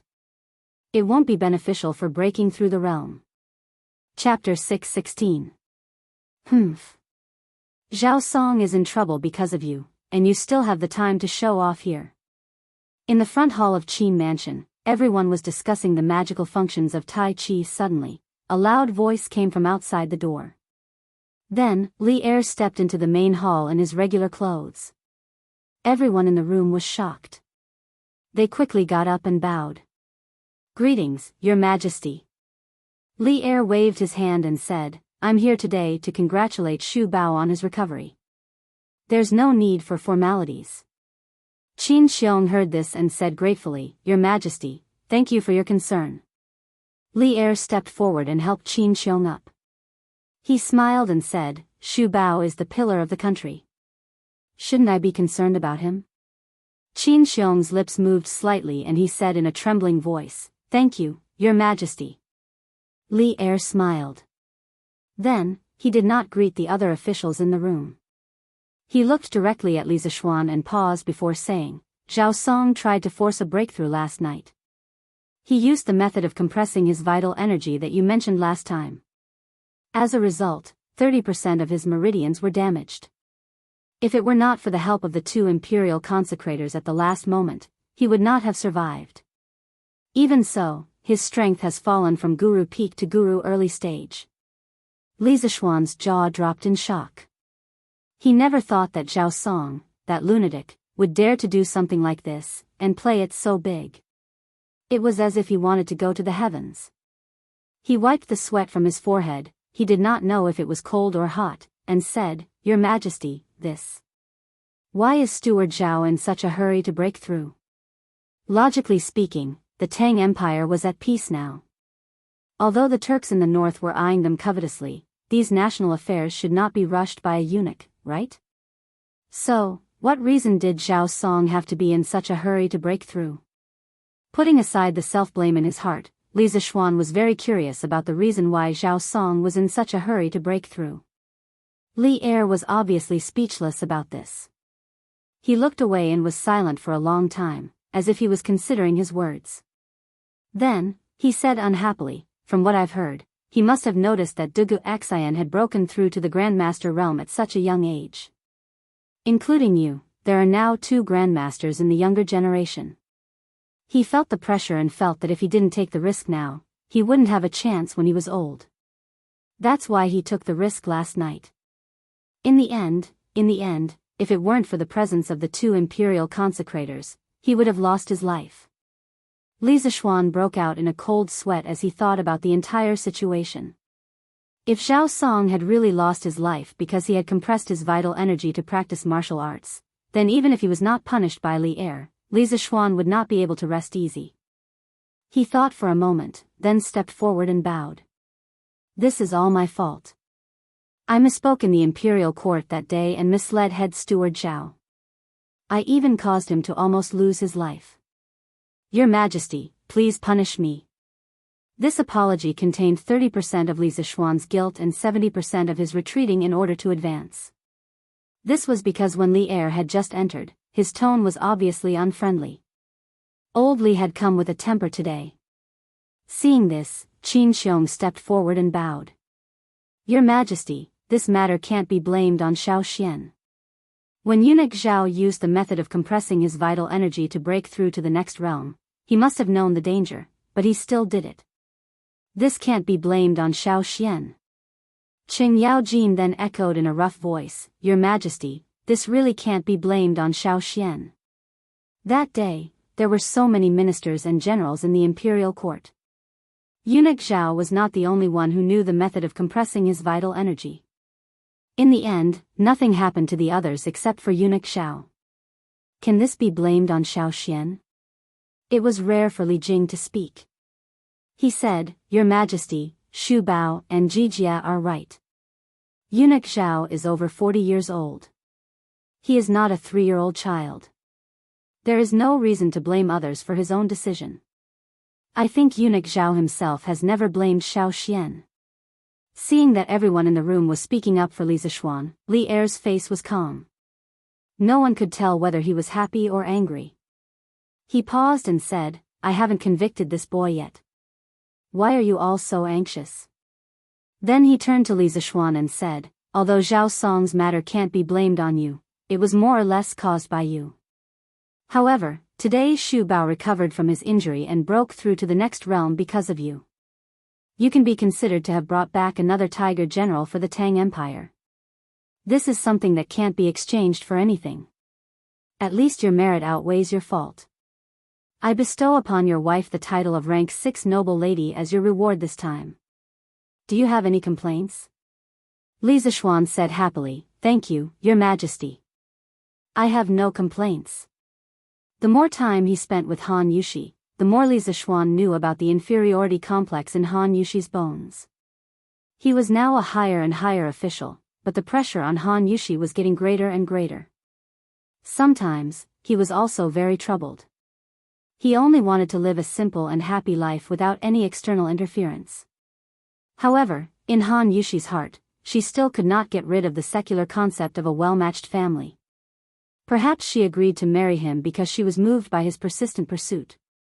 However, ever since she married into the Li family, she didn't have a moment of rest. She learned this and that every day, and even learned poetry. Li Zixuan once told her that she didn't need it. However, she said that she wanted to improve and she wanted to be worthy of him. Humble love, humble self. Many people felt that this kind of humble love was not worth cherishing, but Li Zixuan did not think so. In love, if someone loved more, naturally, there would be someone who loved less. It couldn't be equal. People who loved more would give more, and naturally, they would be hurt more. This wasn't because she was cheap. It was because she loved him and didn't want to lose him. After understanding this, Li Zixuan wouldn't not cherish this relationship. He would only feel that this woman really made people feel sorry for her. And the 6th rank title that Li Er gave to Han Yushi today could be said to be timely reign. In this era, the title of a noble was very rare. If a 6th rank noble was placed in a place, even the county magistrate would have to greet them with the courtesy of an official. Li Er nodded. Qin Xiong and the others quickly cupped their fists and said, "Your Majesty is wise." Li Er laughed and said, "That's enough. Let's not talk about this anymore. Today, Shu Bao's body has recovered. I am really happy in my heart. Jijia, pharmacist, Jingda, since you guys are here, don't leave. Today, we are here to celebrate with wine. We won't go back until we are drunk." Speaking of drinking, Qing Yaojin suddenly became excited. He didn't care about the etiquette of a monarch and minister. He patted his arm and laughed loudly. "Okay. We originally planned to eat wine at Second Brother's place at noon. It's good that your Majesty is here. Speaking of which, we brothers haven't eaten at the same table with your Majesty for a year, right? Haha. Yes. Today, Xiao Xian is here. This kid's culinary skills are excellent. He can cook a few dishes for us to eat with wine. Wouldn't that be wonderful?" Chapter 617. When it came to cooking, many people would subconsciously think of the phrase, "A gentleman should stay away from the kitchen." It was clearly inappropriate for Li Zishuan, the founding baron of the country, to personally cook. However, the elders in the backyard clearly didn't think so. Qing Yaojin, Qin Xiong, Niu Jinda, and Yuqi Jingda had always treated Li Zishuan as their own junior. If something happened to Li Zishuan, the 4 of them would definitely be the first to act. As for Li Zishuan, because of Han Tianhu's Han family, he was considered relatives of Li Zishuan. Needless to say, Li Zishuan himself also wanted to try the dishes personally cooked by Li Zishuan. After all, in the entire Tang dynasty, who didn't know that Li Zishuan was the best at eating? Therefore, Li Zishuan was unquestionably sent to cook for these elders and big shots to go with the wine. As the emperor, if he wanted to eat lunch at the Qin residence, Li Zishuan obviously wouldn't be the only one busy. When Madame Qin, who was chatting with Han Yushi in the backyard, heard that Li Zishuan was going to eat at the Qin residence, she quickly ordered the servants to prepare the ingredients. Then, she personally went to the kitchen. Han Yushi followed behind her. "Xiao Xian. Why are you here? Why aren't you in the front room with His Majesty? They all say that a gentleman should stay away from the kitchen. Why are you, a man, in the kitchen? Go out and let Auntie." Madame Qin originally planned to personally cook lunch. After all, it was for the emperor. However, she couldn't be careless. If the servants didn't pay attention or had any evil intentions and something happened to Li Zishuan while he was eating at the Qin residence, then the hundreds of people in the Qin residence would be finished. After entering the kitchen, Madame Qin saw Li Zishuan cutting the pork and couldn't help but reprimand him. Han Yushi, who was following behind, also couldn't help but open her mouth in shock when she saw this scene. When Li Zishuan heard this, he smiled as he cut the pork. What gentleman should stay away from the kitchen? That was just a bunch of hypocrites who pretended to be righteous and hypocritical to cover up their hypocrisy. Today, Uncle Qin has just recovered from a serious illness, and this little one's cooking skills are just right. I'll conveniently make a few side dishes for Uncle Qin, the elders, and His Majesty to show my sincerity. What's wrong with that? Mencius had a famous saying, "A gentleman is like a beast. Seeing it alive, he cannot bear to see it dead, hearing its voice, he cannot bear to eat its flesh." Therefore, a gentleman stays away from the kitchen. In the traditional etiquette system, it was simply established as a code of conduct, a gentleman should stay away from the kitchen. If there is blood and qi, he should not be humiliated. Li Zishuan felt that the person who said this was simply asking for trouble. Since you can't bear to kill, then don't eat meat. Not only did he have to satisfy his desire for good food, but he also couldn't bear to see the pain of animals dying.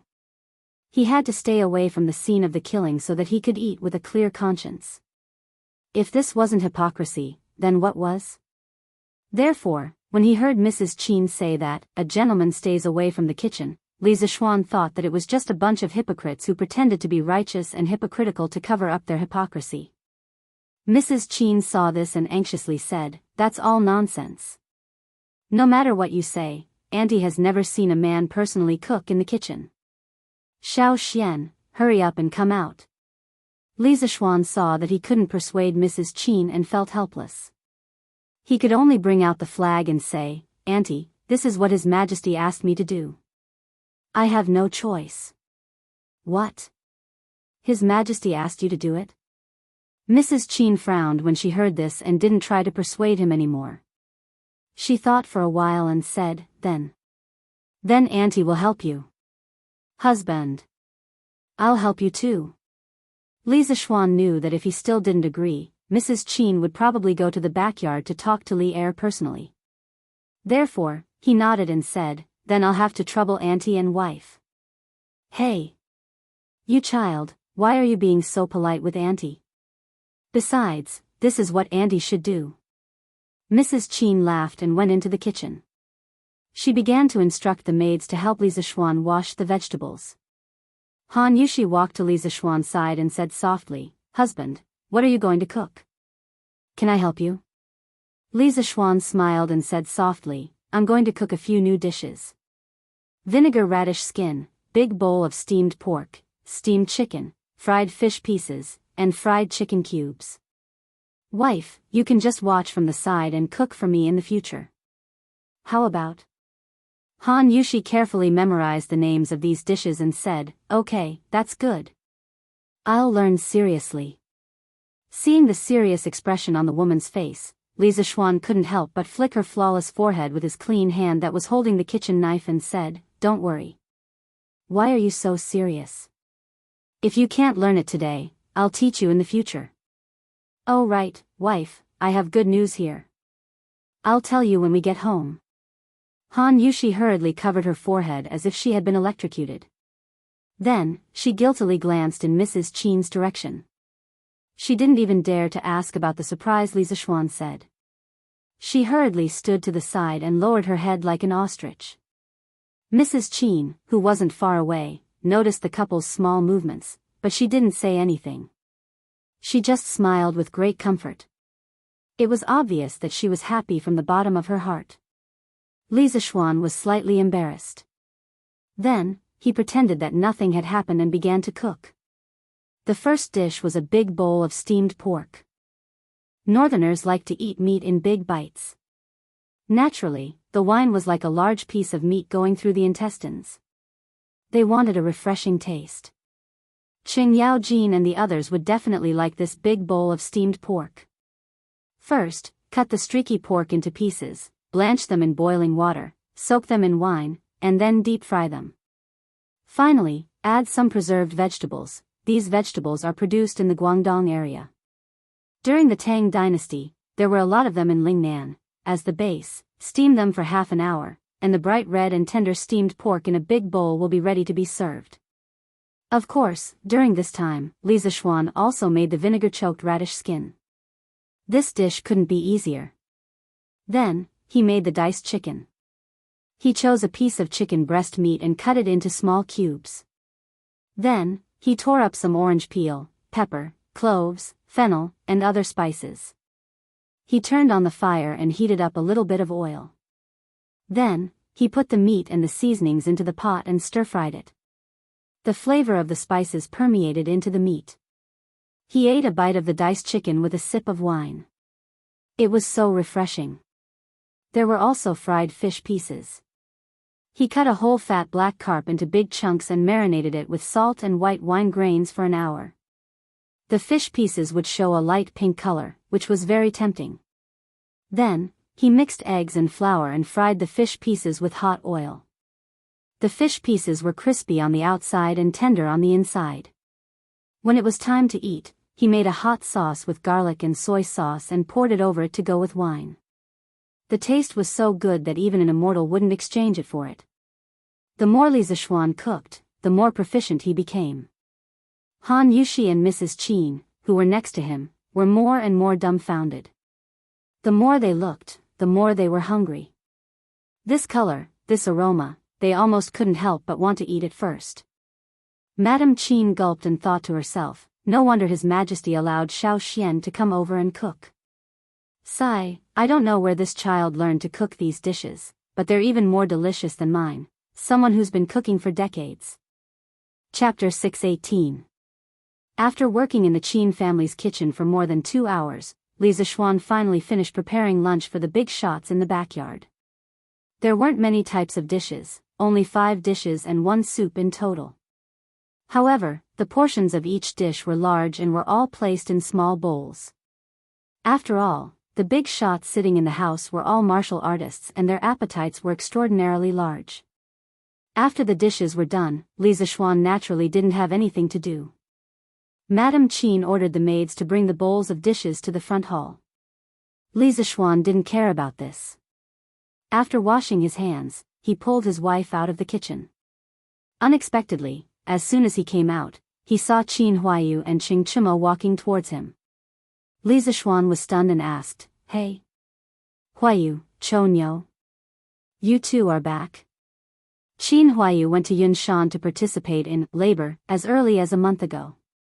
Qing Chimo liked to slack off, and it had only been half a month since he went to Yunshan. Under normal circumstances, the two of them should be at Yunshan now because Yunshan was a little far from Chang'an. The students of the School of Mathematics would usually eat together in the cafeteria of Yunshan at noon. Oh! What meat is this? It smells so good. Hey! Wait! Don't go. Let me try a piece. Qing Chimo was about to answer when he smelled an extremely rich fragrance of meat. His attention was immediately attracted by the little maid holding the bowls of dishes. What was worse was that this guy was not only talking, but also stretching out his black dog paw. Stop! Madame Qin, who was standing behind him, quickly caught up to him and scolded, "Ugly bull, stop fooling around. This food was prepared for His Majesty. If you really want to eat, then go wash your hands and eat at the table." "What are you doing now?" Qing Chimo immediately stopped. He widened his eyes and said, "Huh? Is Her Majesty here too?" He had just brought Qin Huayu home. After learning that Qin Xiong had recovered from his old injuries and had unexpectedly broken through to the next realm, and that Qing Chimo was freeloading at the Qin family today, Qing Chimo rolled his eyes and followed Qin Huayu over. However, he only came over to freeload a meal. He really didn't know that Li Er was here. If he had known earlier, he definitely wouldn't have come. His Majesty, your Uncle Yuchi, and the others are all here. Since you're here, Cho Ox, go wash your hands and accompany them to drink later. After saying that, Madame Qin led the maids into the room, leaving behind a dumbfounded Qing Chimo. "Ha! Who told you to be so smug?" Li Zixuan stepped forward and teased Qing Chimo. Then, he looked at Qin Huayu and asked, "Huayu, how are things at Cloud Mountain?" Qin Huayu said, "The construction of the academy has been completed. All that's left are some non-urgent buildings. The students of the School of Mathematics have all returned home today to prepare for the entrance exam." Everything was completed just like that? Li Zixuan was shocked when he heard that. He said in surprise, "That's fast." Then, "Huayu, you guys have worked hard." At this moment, he just remembered that the entrance exam of Yanhuang College was about to begin, and he hadn't even started writing the exam papers. It seemed like he couldn't wander around anymore. "Ha! Of course, we've worked hard. Xiao Xian, you have to compensate us well." Qing Chimo laughed shamelessly. Li Zixuan said in annoyance, "Compensate? Isn't this lunch compensation for you? Cho Ox, you can't eat these dishes anywhere else even if you want to." What meat is this? Why is it so fragrant? I, Old Cheng, want to try it and see what it tastes like." After the dishes were served, Qing Chimo couldn't help but salivate when he smelled the fragrance of the meat with preserved vegetables. He was eager to try it. Cough, cough. Qin Xiong coughed heavily and signaled Qing Chimo to notice that Li Er was still at the table. Qing Chimo came back to his senses and blushed. He put down his chopsticks and said awkwardly, "Cough, cough. Your Majesty, please try this first." Li Er smiled and said, "What? We haven't eaten together for so long, and now we're becoming distant." Thinking back to when Jijia was at the table, he didn't give in no matter who the other party was. Ching Chimo touched his nose and didn't say anything, but he thought to himself, "You were still the king of Qin, and we were all good brothers. Now that you're the emperor, how can I, old Cheng, not be more careful?" Haha. Jijia, are you trying to say that today is different from the past? I'm already the emperor of a country, and you can't laugh and scold me like before? Also, Shu Bao, pharmacist, Jingda, Jinda, do you all think the same? What kind of person was Li Er? How could he not guess what Cheng Yao Jin was thinking? He glanced at the people in the room and said with a meaningful smile. Ching Chimo hurriedly cupped his fists and said, "This official doesn't dare." Qin Xiong and the others also bowed slightly and said, "This official doesn't dare." Don't dare? Li Er's mood suddenly became agitated. He stood up straight and looked at everyone at the table. He said with a face full of resentment, "You all just don't dare? This means that you all really thought so in your hearts. Ha! To put it bluntly, you all are afraid. You all are afraid that I will punish you because of your words and actions. You all are afraid that I will be the emperor now, and my temperament will change greatly compared to before. You all are afraid that I will be like Liu Bang, who just ascended the throne and then killed a meritorious official. You all are afraid, aren't you?" At the end of his words, Li Er was almost shouting. The atmosphere in the room suddenly became heavy. Everyone lowered their heads and didn't say a word. They didn't even dare to breathe loudly. Ching Chimo was even grumbling in his heart about why he came to freeload today. In the end, he didn't even freeload the meal, but first freeload the tiger's butt. He was really unlucky. Seeing that no one responded, Li Er was even more depressed. He continued, "Today, I will tell you clearly. Although I am the emperor, Shu Bao, Jijia, and the rest of you have been with me through life and death on the battlefield, I will always treat you as my brothers. Today, I swear to the heavens that in my lifetime, I will never be like Liu Bang, and you will never be like Han Xian." Liu Bang was already more than 50 years old when he became the emperor. In his later years, he became increasingly suspicious of the meritorious officials who fought with him, especially those with different surnames. In the end, Zhang Tu, Zhang Ao, Han Wang Xian, Peng Yu, Han Xian, Ingbu, and the others were killed one after another. Ingbu even rebelled. Liu Bang personally led an army when he was ill and defeated him. After that, the country was handed over to the descendants of the Liu family. Not only that, but he also became suspicious of Xiao He. He forced him to think of ways to tarnish his reputation to arouse Emperor Yi's suspicion. In the end, he almost died. At this time, after Li Er finished speaking, he slammed the wine bowl heavily and said heroically, "Serve the wine." Li Zishuan, Qin Huayu, and Ching Chimo looked at each other and went to serve the wine obediently. After all, they were the only ones in the room who could be ordered. Chapter 619. Zhen has already said what needs to be said. Today, all of you, bring out the heroic spirit you had when you fought with Zhen on the battlefield. Shu Bao's old injuries have healed and he unexpectedly broke through. Aren't you all happy? Come. There are no monarchs and ministers on the table today. Let's not go home until we're drunk. After Li Zishuan filled the empty wine bowl in front of him, Li Er picked it up and raised it in front of his chin. He said loudly to Qin Xiong, Cheng Yao Jin, and the others. Cough cough. Ching Chimo and Qin Huayu, these two idiots, didn't dare to come over and pour wine for Li Zishuan, so this tough job naturally fell on Li Zishuan's head. Come. Let's do it. When it comes to drinking, Cheng Yao Jin, have never been afraid of anyone. Since your Majesty said that there are no monarchs and ministers on the table today, then don't blame me when you get drunk by me. Cheng Yao Jin was the most careless. He held the wine bowl and stood up as he spoke in a rough voice. Li Er laughed loudly. Haha. Do you think Jin doesn't know your alcohol tolerance? If you can get Jin drunk today, Jin will give a daughter to your Qing family.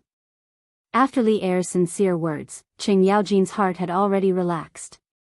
His eyes lit up and he said, Your Majesty, are you serious? Li Zishuan couldn't help but feel moved. According to the official history, Qing Yaojin's second son, Qing Chuliang, did marry Li Er's daughter, Princess Qinghe. History was always shockingly similar. A monarch doesn't joke. Although Li Er's body didn't look as sturdy as Qing Yaojin's, he still had some skills in alcohol tolerance. After all, how many emperors hadn't been baptized by alcohol? After the two of them messed around, the previous tense atmosphere instantly dissipated. Yuqi Jingde joined in the fun and said, Your Majesty, you can only believe half of Qing Jijie's words. The older this old guy gets, the less reliable his mouth. Niu Jinda smiled and said, That's right, that's right. Jijie's alcohol tolerance can't even compare to me, old Niu. He only knows how to boast. Qing Yaojin immediately panicked. He glared at Zhao Yu and said, Hey! I say, the two of you are starting to collude, right? Come. Watch me, old Qing, beat the both of you up. I'll drink first to show my respect. After saying that, he picked up the wine bowl and was about to drink it all. Niu Jinda hurriedly said, Wait. What's wrong? Hey, old Niu, are you scared? Qing Yaojin was puzzled at first, but then he said proudly. Niu Jinda spat, Bullshit. Why would I be afraid of you, madman Qing? What I want to say is, how boring is it for you to drink one bowl after another? It wouldn't be easy to determine the winner. Why don't we compete in drinking with finger-guessing games? Your Majesty, Shu Bao, what do you think? Li Er nodded. Sure. Qin Xiong nodded and said, Yes. When Qing Yaojin saw this, he could only straighten his neck and say, Let's play the finger-guessing game. Come. Everyone quickly reached an agreement and prepared to start the finger-guessing game. At this moment, a discordant voice suddenly came from the field. How boring is this finger-guessing game? I know a more interesting game that's most suitable for drinking. Everyone looked towards the source of the voice and saw that it was Qing Chimo who was eagerly making the suggestion. Go. We are drinking. You little brat, take 2 pieces of meat and scram to the side to eat. Qing Yaojin didn't waste any time.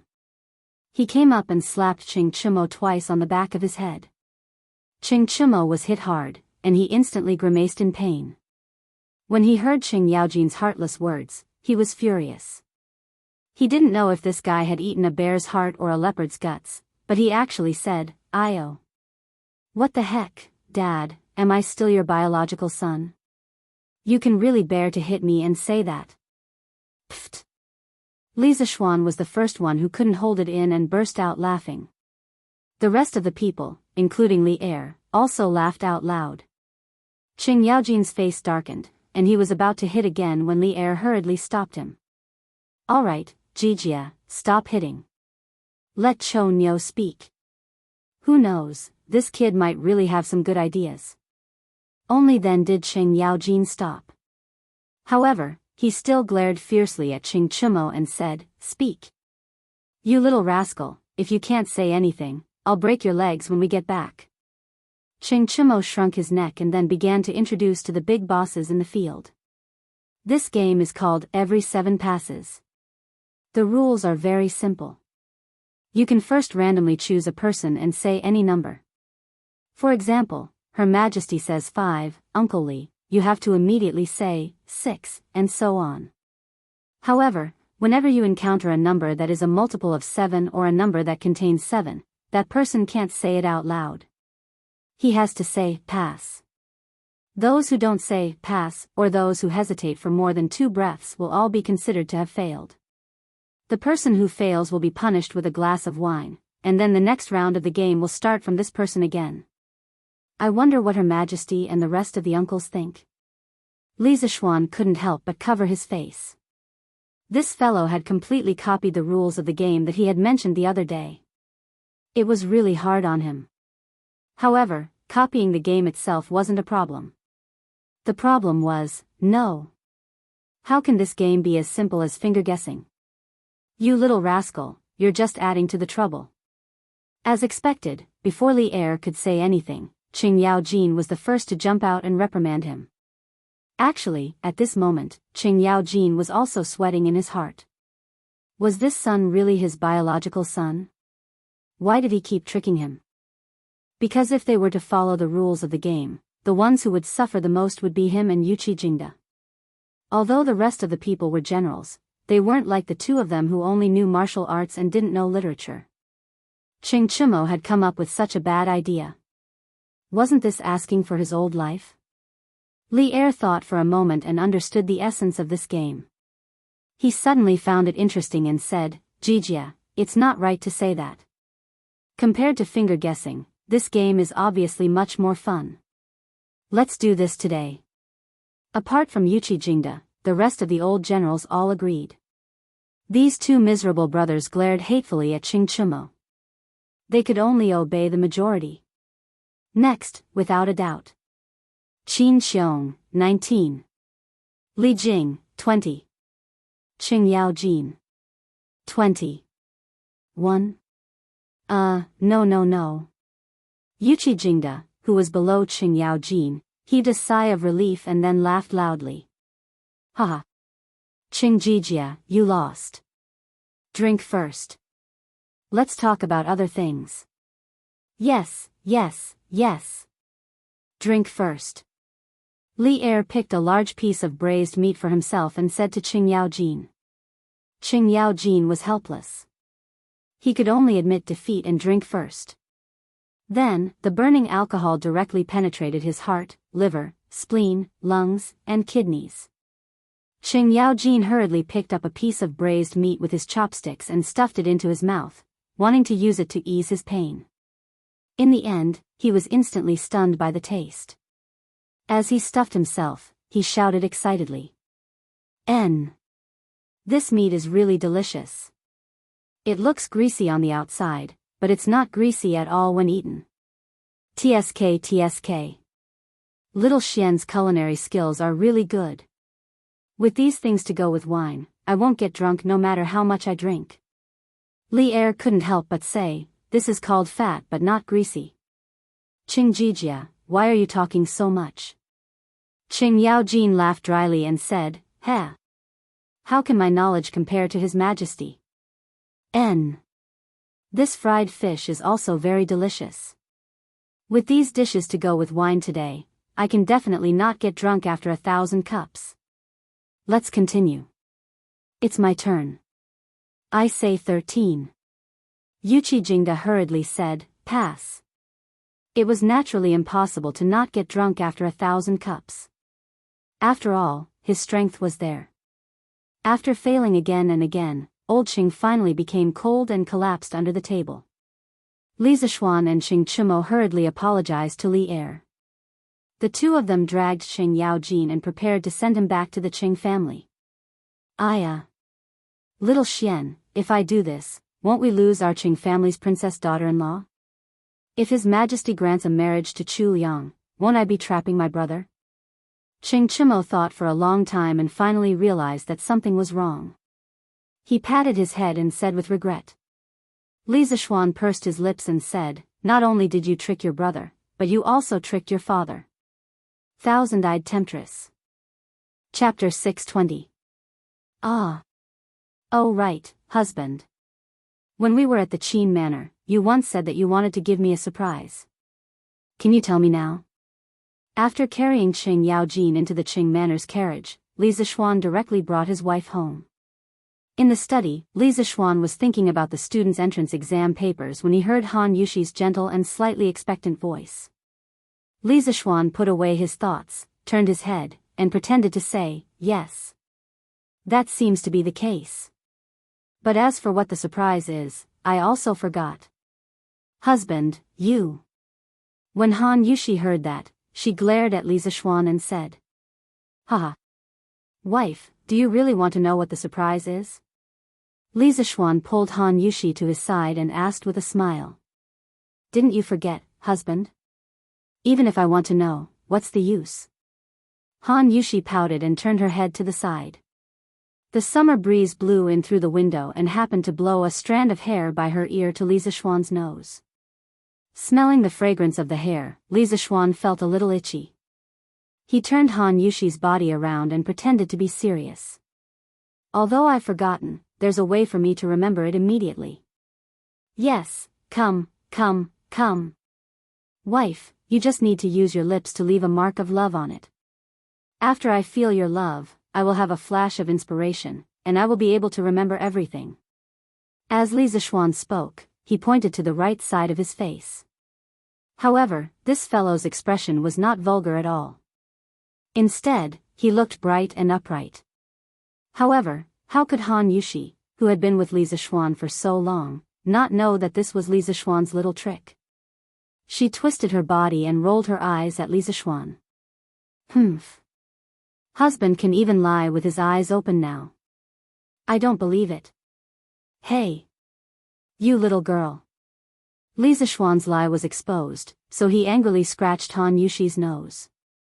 Then, he walked to the side of the bed, put his hands behind his head, and lay down. He said shamelessly, sigh. Regardless of whether you believe it or not, your husband has intermittent amnesia. If you don't give me a kiss today, your husband's amnesia won't be cured. Naturally, you won't know what the surprise is. Han Yushi was furious. She walked over and pinched Li Zishuan's arm. Husband, you're cheating. Shameless? Did I? I'm just telling the truth. How am I cheating? Humph. If that's the case, then forget it. I don't want to know what the surprise is now. Han Yushi got up and stomped her feet. She turned around and was about to leave. She loved Li Zishuan, but she didn't want Li Zishuan to succeed so easily. Moreover, it was still daytime. As soon as she turned around, Li Zishuan's slightly bewitching voice came from behind. I suddenly remembered something. It seems that this surprise is very, very important to you. Do you really not want to know? Han Yushi stopped in her tracks and said hesitantly, I don't want to know. I'll know when I feel that it's time. But this surprise is related to your future life. Really? Will not want to do. Really? This fellow said it so clearly. He had completely revealed his true colors. Han Yushi looked conflicted. After a while, she stomped her feet, turned around, and returned to the bed. She leaned over and poked Li Zishuan's face. Then, she quickly tried to straighten up. Li Zishuan only felt a blur in front of his eyes. Then, a fragrant wind seeped into his nostrils. Then, he felt something soft, warm, and water-like on his face. This beautiful feeling disappeared in a flash. Seeing that Han Yushi was about to get up, he quickly reached out and pulled her into his arms. Ah! Han Yushi exclaimed. She wanted to break free, but she realized that it was all in vain. She couldn't help but be anxious and angry. Hubby, didn't you just say that a kiss would be enough? Let go of me and tell me the surprise. Li Zishuan leaned over to Han Yushi's ear and whispered, that was the condition 15 minutes ago. Now, it's time to collect interest. Han Yushi was shocked and instantly understood what this fellow was going to do. She hurriedly said, don't. Hubby, it's still daytime. If mother and Lon come to the west courtyard later, everything will be over. Oh. Wife, don't worry. Lon won't come. Let's hurry up. At this moment, Li Zishuan, who was obsessed with sex, couldn't care less about that. He mumbled as he snuggled into Han Yushi's arms. Logically speaking, they were newlyweds. What was wrong with being a little passionate about this? Unfortunately, this fellow was busy with various matters in the academy and didn't have time to be distracted. After holding it in for so long, he was suffocated. Now that there was such an opportunity, how could he let it go? After a while, there was a suppressed gasp in the room, but the volume was very, very low. Oh. Xiao Shi, young madam has been in there for so long. Why hasn't she come out? The sun is going to set soon. According to the usual practice, young madam should be in the kitchen cooking delicious food for young master. Outside the door, Xiao He looked at the tightly shut door and asked Xiao Shi, who was sitting in the corridor. Xiao Shi rolled her eyes and said, I think you're the one who's craving for food again. Every time young madam cooks for young master, you would secretly eat it. Luckily, young madam is kind and didn't argue with you. Otherwise, she would definitely sell you out. Xiao He stuck out her tongue and blushed. Young madam wouldn't do that. Besides, young master wouldn't be so heartless. Then, she looked at the door and whispered, Hey, Xiao Shi, do you think young master and young madam are doing that in the room? That's why they haven't come out. Xiao Shi's face instantly turned red. She used her finger to point at Xiao He's forehead and scolded, Stupid Xiao He. You. Why are you thinking about these things every day? Young master and young madam. They wouldn't. Ah. 6th grade noble title? Husband, is what you said true? Before Xiao Shi finished speaking, there was a scream in the room. It was obvious that the owner of the voice was very excited. Otherwise, he wouldn't have lost control of his voice. In the room, the two of them were lying side by side on the bed and had already put on their clothes. However, from their messy hair and messy bedsheets, it was obvious that they had a fierce battle just now. Shoo! Lower your voice. Wife, you are trying to invite someone else in. Li Zixuan hurriedly covered his wife's mouth and then glanced at the door with a guilty conscience. If someone else came in now, it wouldn't be a big deal for him as a man. However, he was afraid that Han Yushi would be blamed because of this and be afraid of intimacy in the future. That wouldn't be worth it.